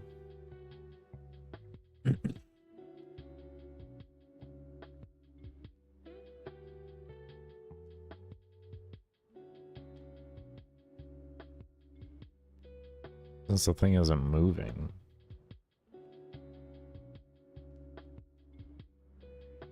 Quite possibly.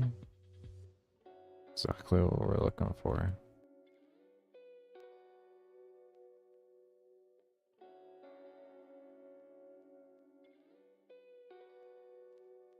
I should be setting this just up in parent collision itself. Let's go back down here. That's where we found the weird spot. Plus we do have, if we go down to the very bottom, we'll have vertical and horizontal. There we go. Almost. And they're getting shoved through the wall, which is kind of unfortunate. Oh, we are getting so close. Oh boy, we are getting dangerously close right now. We still got 2,000 mobs on screen too.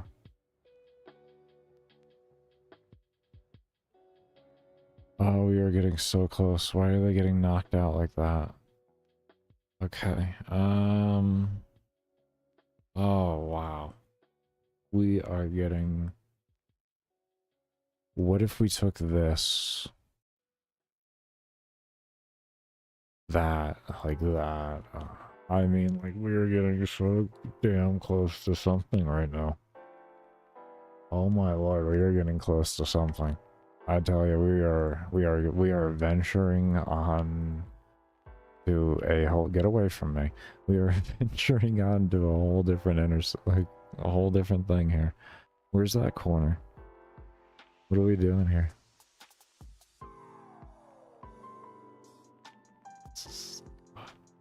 What are you gonna do? What are you gonna do? You just shoot. Oh man, no.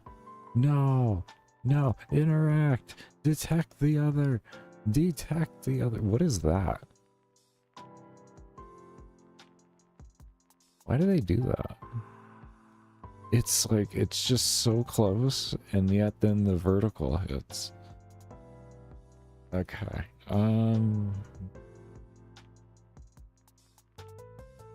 How? How is that? And why aren't you detecting here again? Or no, you are, and why are you throwing it in? You... Oh wait, your direction's going... This going up there, and then you hit the angle, and then it would be the... Oh shit. Oh, that would be the opposite. Oh no. Oh no, that is actually that is fundamentally correct, actually. That is actually fundamentally correct.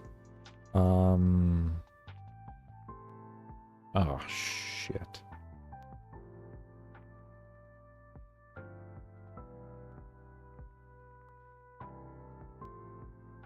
Does that do the same like this too then?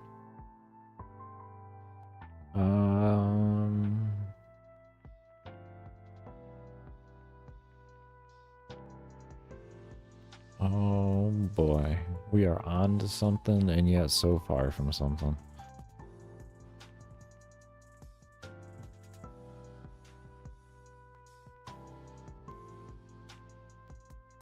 Oh, we need to get to the other side. Other side. Other side. Okay, well that's working in one sense at least. That's working there. That's good. Okay, no, oh, we got our, oh Jesus. Oh Jesus. Oh, they're not even detecting. Why aren't you even detecting? Do you know what it is that you're... How are you... Why? Why do you only... And now there's just stuck together going through the wall. What do you got? What is...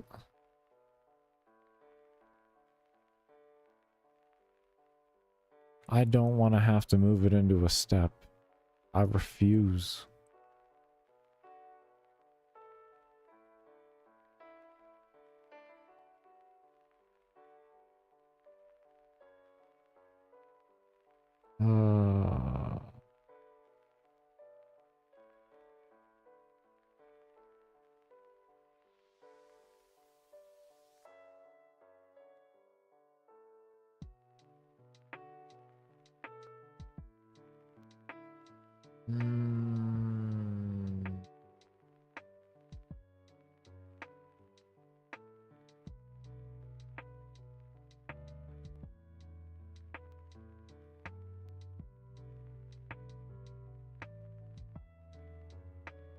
wonder if there's something I can do that I jump to.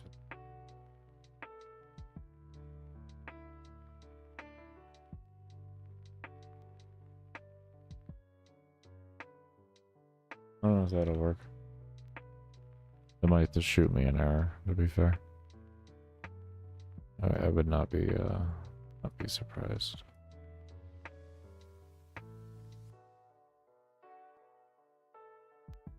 No, you're not shooting me an error yet.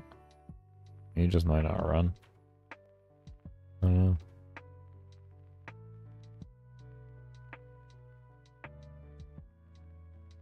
Where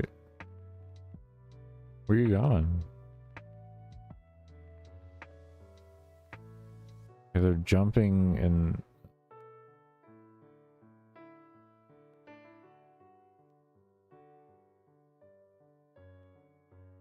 I mean, the concept is there, but where are they going? Let's find out where they're going.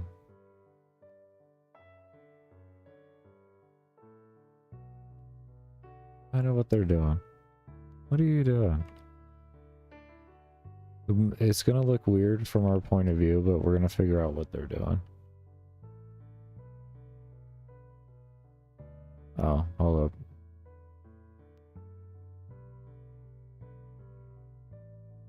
That's gonna shoot a very weird point of view. That is interesting. How far back does it shoot them? That is.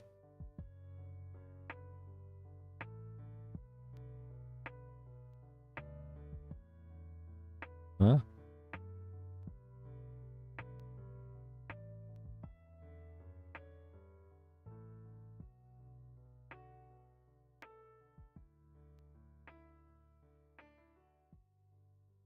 I don't.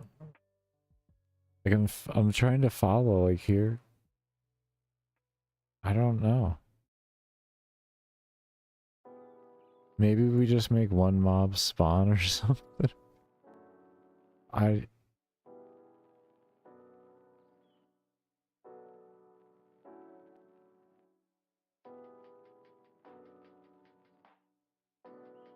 have no clue what this is doing. It is we got something going on up here too. We got a conga line. There was a conga line made. There was a conga line made.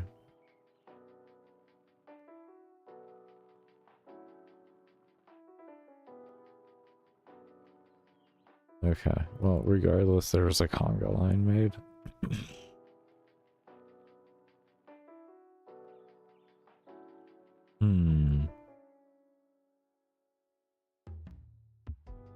So, conga line was made because they were...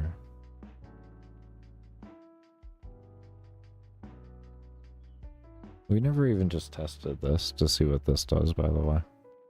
I just kind of... Oh yeah, let's fix the alarm too. I know I'm all over the place right now. Let's fix the alarm.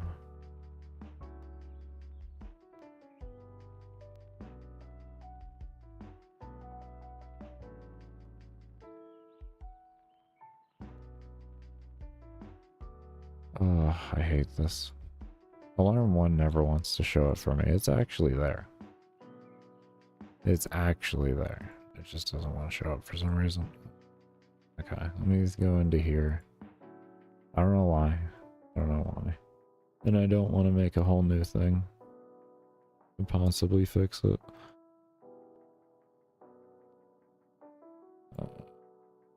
That just so I can do that.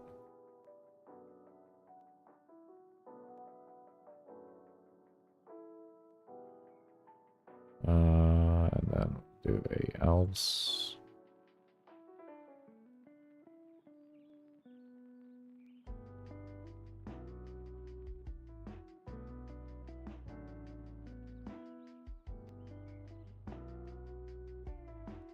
That there. Grab that.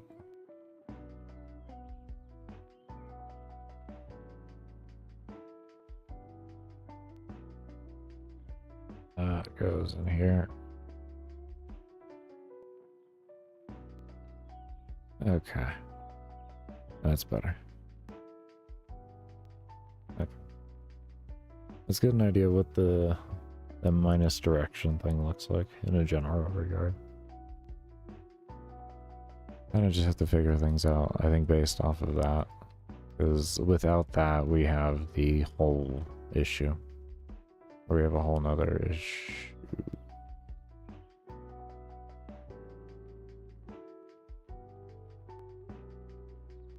What'd I do?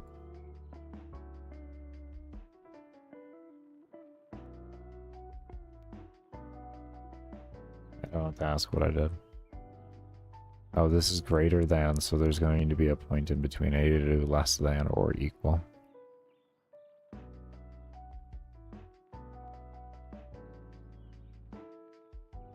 Okay.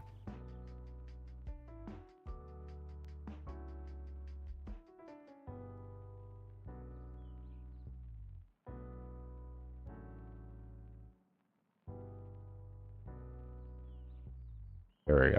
Okay.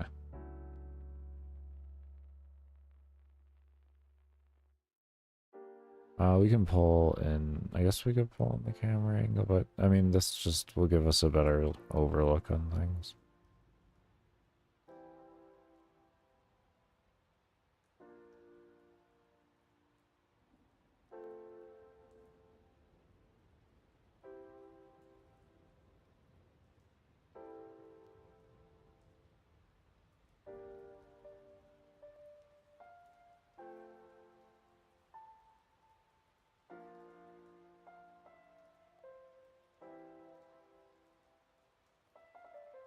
Why is the enemy count so low?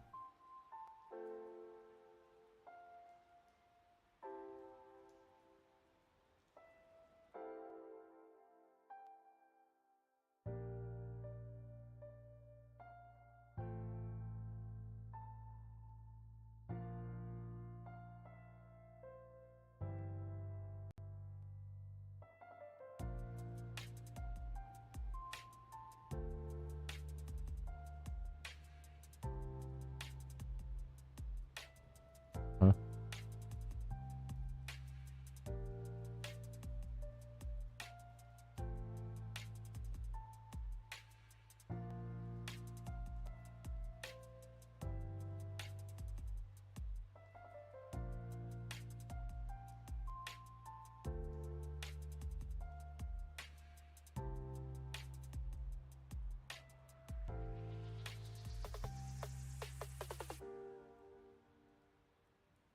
Yeah, what's going on with mob count?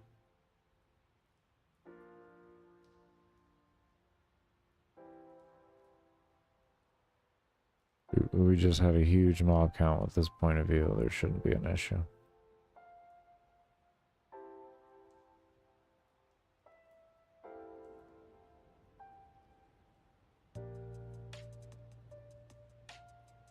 Um,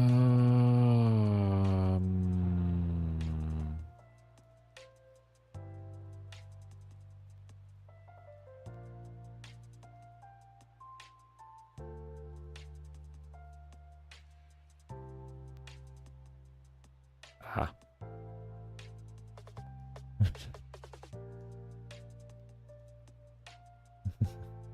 Oh, oh, oh, oh my, oh my, oh my, what happened to this code? Oh, oh my lord. What happened to you? What happened to you? Oh my lord. You done got all sorts messed up. Come on over here real quick, like. Okay. We go ahead and we set this alarm near to 1 and go to here to 1. Okay. It's okay now. Okay. We made big mistakes.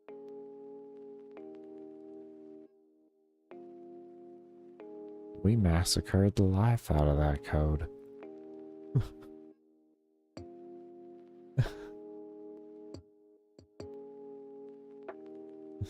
There we go.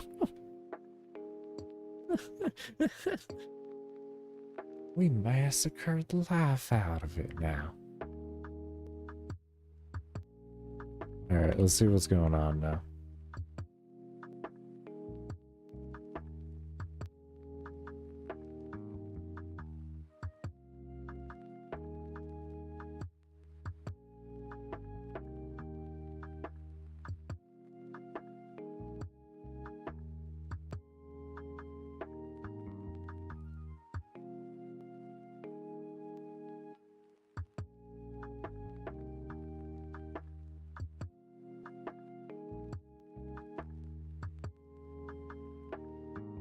I mean, it looks good to me. On that end. Now we just need to figure out everything else.